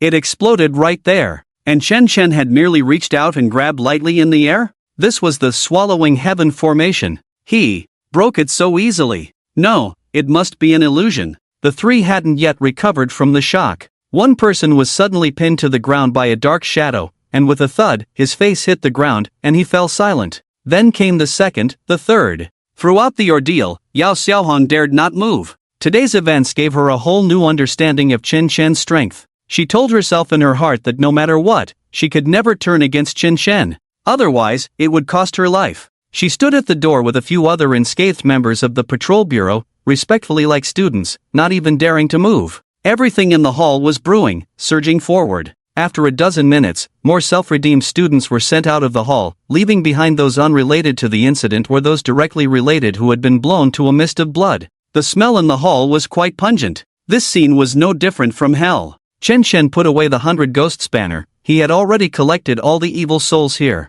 He was quite satisfied with today's harvest. He leisurely left the hall. The door creaked open. When Chen Chen passed by Yao Xiaohan, he paused for a moment. Tell the higher-ups of the Evil Breaking Bureau that I will personally pay a visit when I find the time. After saying this, Chen Chen left. Yao Xiaohan felt completely limp and sat down on the ground. She knew that the Evil Breaking Bureau had made a mistake. They should never have gotten involved in this matter. They should not have made an enemy of Chen Chen. She couldn't imagine what a scene of rivers of blood would look like if Chen Chen went to the Evil Breaking Bureau. The remaining members of the Patrol Bureau hurriedly called for reinforcements. The surviving, terrified students were already panicking, dumbfounded. They kept asking themselves in their hearts, is all of this real? At the same time, they were constantly relieved that they had not participated in this matter. Chen Chen's name was already etched in their hearts. Even in the next life, they would not dare to touch it again. The Evil Breaking Bureau held an emergency meeting today. The Heaven Division, Earth Division, and Fire Division were all present. Director Ke Jinhua sat firmly on the high platform. His expression was grim, and he was quite displeased. The Evil Breaking Bureau, as an entity that supersedes the Patrol Bureau, had never been suppressed like this before. Chen Chen simply did not take them seriously. In just a few days, many people from the Evil Breaking Bureau had died at his hands. They could no longer remain inactive. It was becoming untenable. If others found out, they would think they were afraid of Chen Chen. Director, Chen Chen is too arrogant. Why don't we deploy the elites from the Earth Division and Heaven Division to take him down in one fell swoop? An elder was the first to break the deadlock. Many others nodded in agreement. Although Chen Chen was powerful, he could only deal with the Fire Division. When he encountered true experts, he would have no way to defend himself. The Heaven Division and Earth Division had plenty of experts. Those present were all formidable individuals, breaking demons and dispelling evil, resisting foreign enemies. They had never shown weakness. How could they fear a Chen Chen? At this moment, Yao Xiaohan also sat in the meeting room, feeling very small. Ke Jinhua shook his head. Not appropriate. Chen Chen has no name, no status, and no background. If we deploy these 2 divisions to deal with him, wouldn't that be laughable? Where is the dignity of the Evil Breaking Bureau? In his view, capturing Chen Chen was an easy task. What was most important now was to do it while maintaining their face. If absolutely necessary, only then would the people from the Heaven Division and Earth Division take action. However, what worried him most was the demonic aura surrounding Chen Chen. Could he have already fallen into darkness? Claiming to be a celestial master, yet having fallen into darkness? This situation was indeed rare. Director, the people from the Heavenly Tao Alliance have arrived. Suddenly, someone came over to report. Oh, everyone disperse. I will go meet them. Ke Jinhua nodded. Ke Jinhua met with the people from the Heavenly Tao Alliance. This person was adorned with jewels and seemed somewhat out of place among the extraordinary. But he was holding the credentials of the Heavenly Tao Alliance, which made Ke Jinhua somewhat puzzled. Hello, Master Ke, I am the envoy of the Heavenly Tao Alliance, Kong Fanli. He spoke politely. Oh, what is it? Ke Jinhua maintained a basic level of authority, glancing at him sideways as he spoke. It's like this, I believe you already know about Chun Chen. Our Heavenly Tao Alliance has regarded him as a great enemy, and we wonder if we could ally with the masters of the Evil Breaking Bureau to deal with Chun Chen together. Kill him, and we can share the secrets he possesses. Kei Jinhua had long been aware that Chun Chen had wiped out many members of the Heavenly Tao Alliance. Those from the Taoist and Buddhist sects had also suffered. But one couldn't blame others, after all, they had committed evil deeds, relying on their skills to feed on the flesh and blood of ordinary people. However, in this situation, Kei Jinhua planned to go along with it. To deal with Chen Chen, the Heavenly Tao Alliance could take the lead. This way, it would preserve the face of the Evil Breaking Bureau while also allowing them to kill Chen Chen, achieving two goals with one action. The two exchanged pleasantries and conditions, ultimately reaching an agreement. On the surface, the people of the Heavenly Tao Alliance would take action.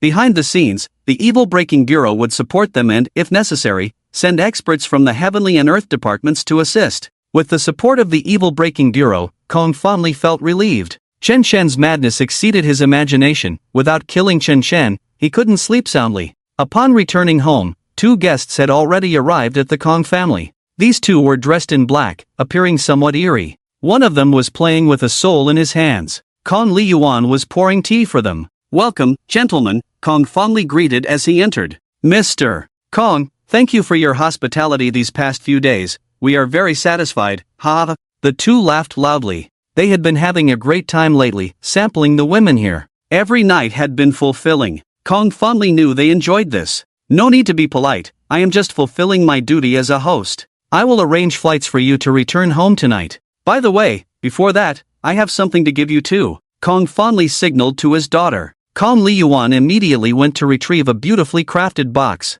The two took a glance at it, and their eyes immediately fixed on it. This is that soul? Kong fondly smiled. Please do not open the box just yet. This soul has been sealed by a master from the Eastern Kingdom and can bless you and bring you great fortune. Consider it a meeting gift from me and those great masters behind you. One of them placed his hand on the box to sense it, and his eyes immediately sparkled. This is a girl's soul? Moreover, the aura within is very mysterious. This is a good thing, and it has already been refined. He exchanged glances with the other person. Then that person took out a beautifully crafted jade hook pendant from his pocket and handed it to Kong fondly. If the Kong family encounters danger, breaking this jade hook pendant will grant you our protection. Additionally, this jade hook contains a secret method. I see your daughter has a special constitution and should be able to handle it. This secret method is very powerful. Kong fondly had been waiting for this sentence. He was overwhelmed with gratitude and sent the two away. Afterward, he hurriedly examined the jade hook. The essence of a secret method entered Kong Li Yuan's body. Her eyes widened as she felt the information within. She was somewhat shocked because this kind of power was in existence she had never experienced before. Since the incident with Chen Shen began to escalate, she had been yearning to grow and possess extraordinary power. That way, she wouldn't be killed by Chen Shen. Relying solely on her family, she still felt insecure. Only by becoming strong herself was the most practical. She directly swallowed the essence of the secret method. Then, her eyes blazed with fire as she suddenly opened them wide. The evil thoughts in her eyes were uncontrollable. Kong fondly also widened his eyes. That is not some secret technique, but an evil one. However, it doesn't matter whether it's an evil technique or a secret one, as long as my daughter can enhance her strength, that's better than anything. Kong Li Yuan's lips curled up, revealing an incredibly fierce side. Ha ha ha, my power seems to be exploding. As long as I can master this power, Chen Shen will surely die. Those two lords have not treated me poorly. Daughter, take it easy. Kong fondly dared not approach and could only speak from the side.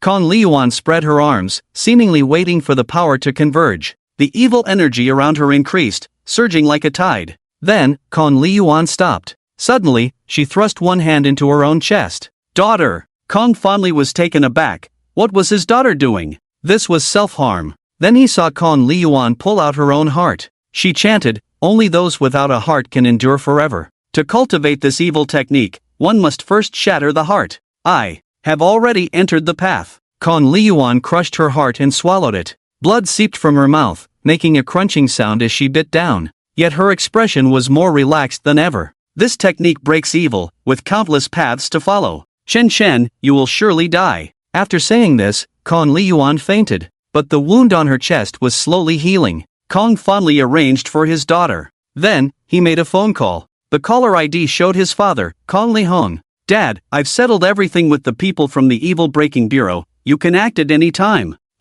I understand. Kong Lihong hung up the phone, a satisfied smile on his face. With the Evil Breaking Bureau and the Heavenly Path Alliance joining forces, he didn't believe Chen Shen could withstand it. He then turned to another person in the room. This person was his junior brother, Jiang Jianying. The two were from the same school, with a genuine bond. Junior brother, I suggest you hold off on dealing with Chen Shen for now, because the Evil Breaking Bureau has agreed to join us, and Chen Shen will eventually die. You might as well wait a bit. Jiang Jianying, however, had a face full of anger. Chen Shen killed my daughter and my grandson, I can't tolerate it. Sigh. Kong Lihong knew Jiang Jianying's temperament, turned around, and took out a Buddha amulet to give to him. This amulet can save your life at a critical moment, you must be careful.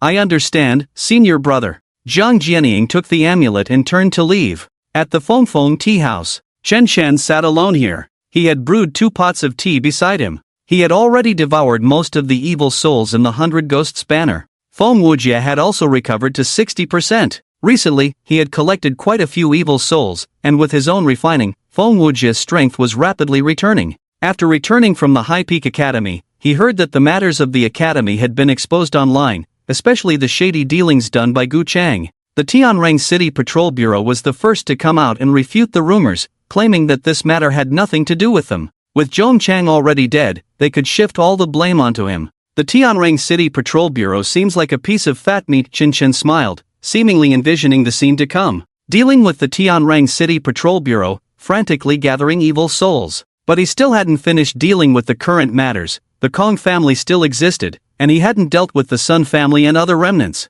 Since he had killed, he would kill through everyone. Chen Shen took a sip of tea, then stood up and pushed open the door. He waved toward a nearby patch of darkness. Since you've come, why are you hiding? You must be Sun Tianyu's grandfather, right? A man stepped out from the opposite side. This man had graying hair and was already over 70, but he was well preserved, looking like someone in their 50s. He was full of vitality. The charm in his eyes was undeniable. In his hand, he held an old sword. Chen Chen, you killed my daughter and grandson, today I want you dead. The fury in Jiang Jianying's eyes could not be suppressed. The enemy was right in front of him, and the aura around him was already burning. Just because of you? Chen Chen remained quite calm, giving him a polite smile. You probably don't know my power. Jiang Jianying didn't waste words and waved his hand directly. Boom! In the air, a black figure appeared out of nowhere, brandishing a knife.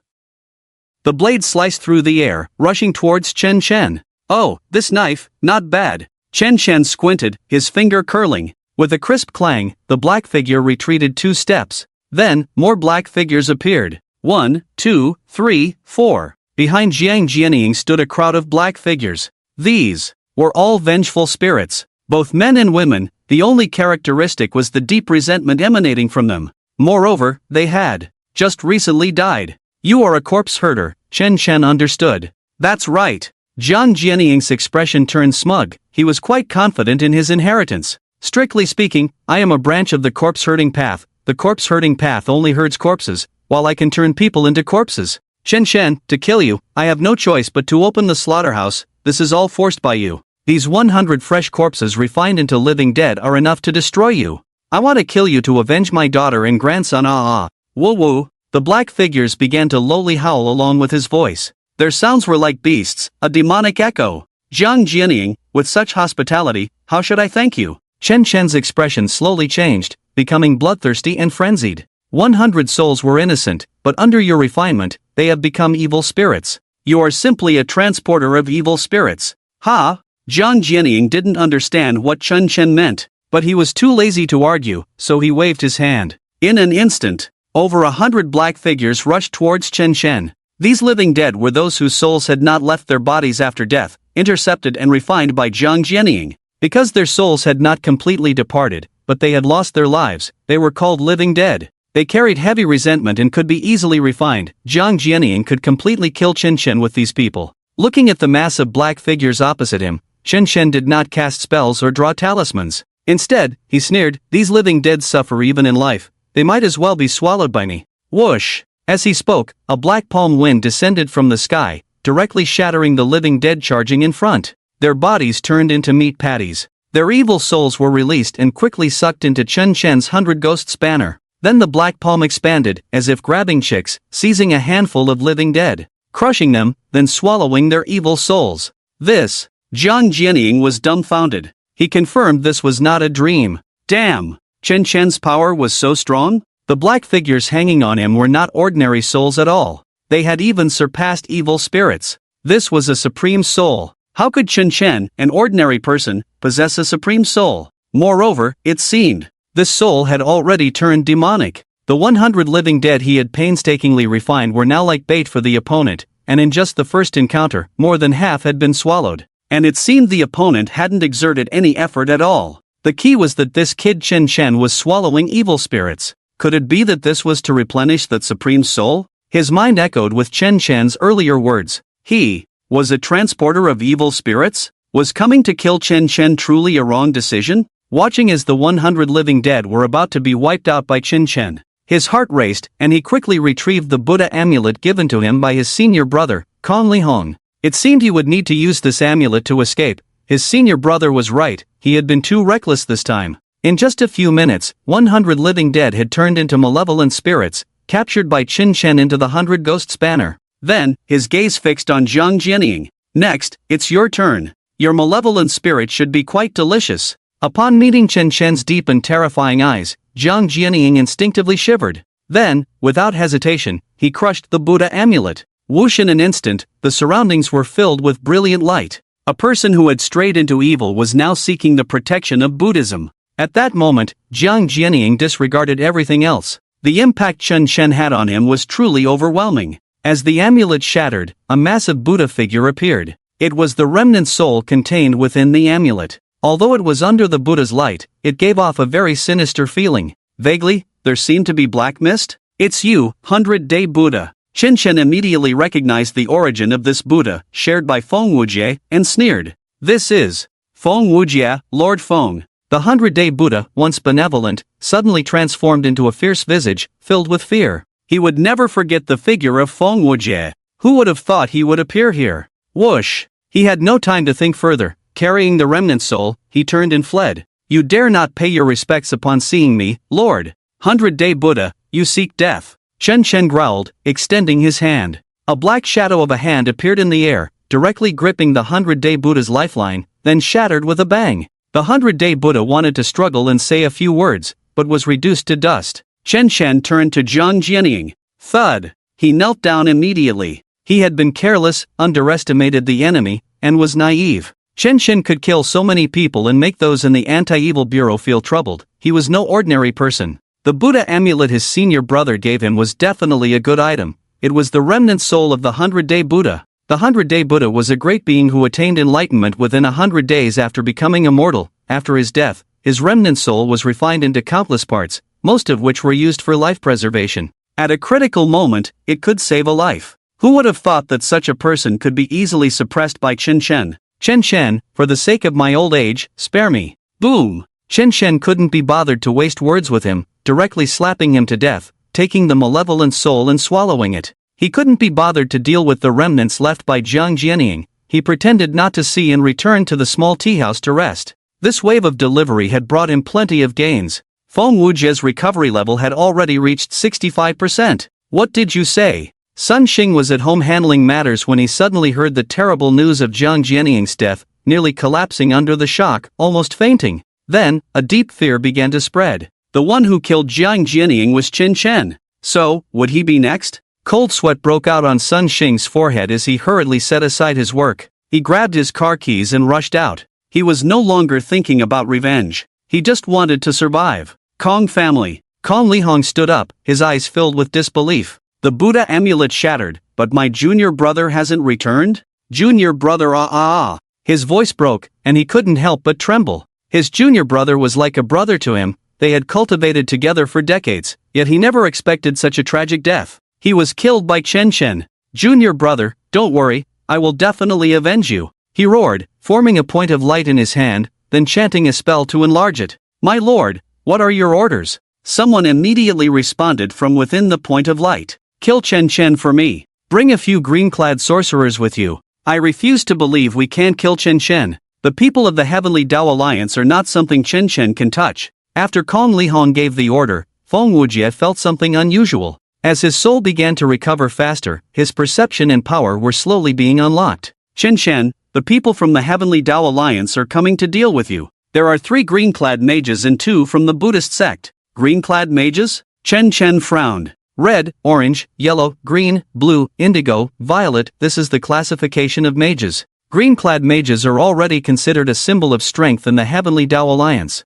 However, for you, this will be like child's play, haha. Moreover, these are most likely all evil spirits. Chen Chen nodded silently. Since they were evil spirits, there was certainly no chance they would let them go. But he had things to do now, and he was stretched thin. Facing wave after wave of evil spirits coming to him, Chen Chen was still quite pleased. Recently, he didn't even have to go looking for them, they were coming to him in droves. Feng Wujie seemed to see what Chen Chen was thinking. He split off a wicked spirit. This spirit was about the same height as Chen Chen, with a similar build. Chen Chen, you can leave a clone here to deal with them, so they don't leave empty-handed. We can't refuse a meal delivered to our door. Chen Chen smiled. You really think things through, Senior Feng. So, he tapped the wicked spirit. Instantly, the appearance of the wicked spirit began to change, becoming more and more like Chen Chen, except for the fact that its facial features were not visible, otherwise, it was almost identical. Leaving a clone here to deal with those green-clad mages while he could attend to his own business was indeed a good plan.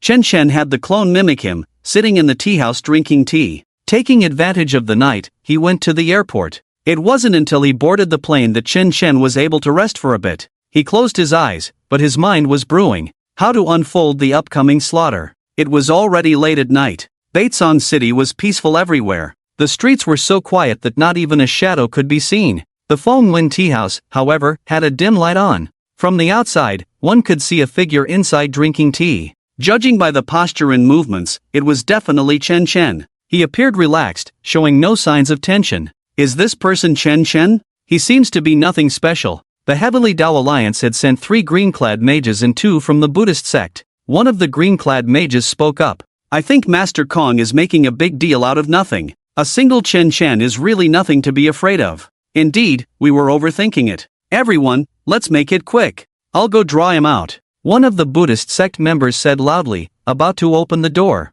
Wait! Suddenly, a green-clad mage shouted at him. His expression grew tense. There's a formation beneath your feet. What? The Buddhist sect member looked down in disbelief. Indeed, there was a formation of intricate patterns, but the means to set up this formation were too sophisticated. He hadn't noticed it at all. Suddenly, they saw several wicked figures moving within the formation. His reaction was quick. Realizing he had been tricked, he immediately clasped his hands around the Buddhist beads to suppress the presence of those shadows. At the same time, he shouted to the green-clad mages, "Help me!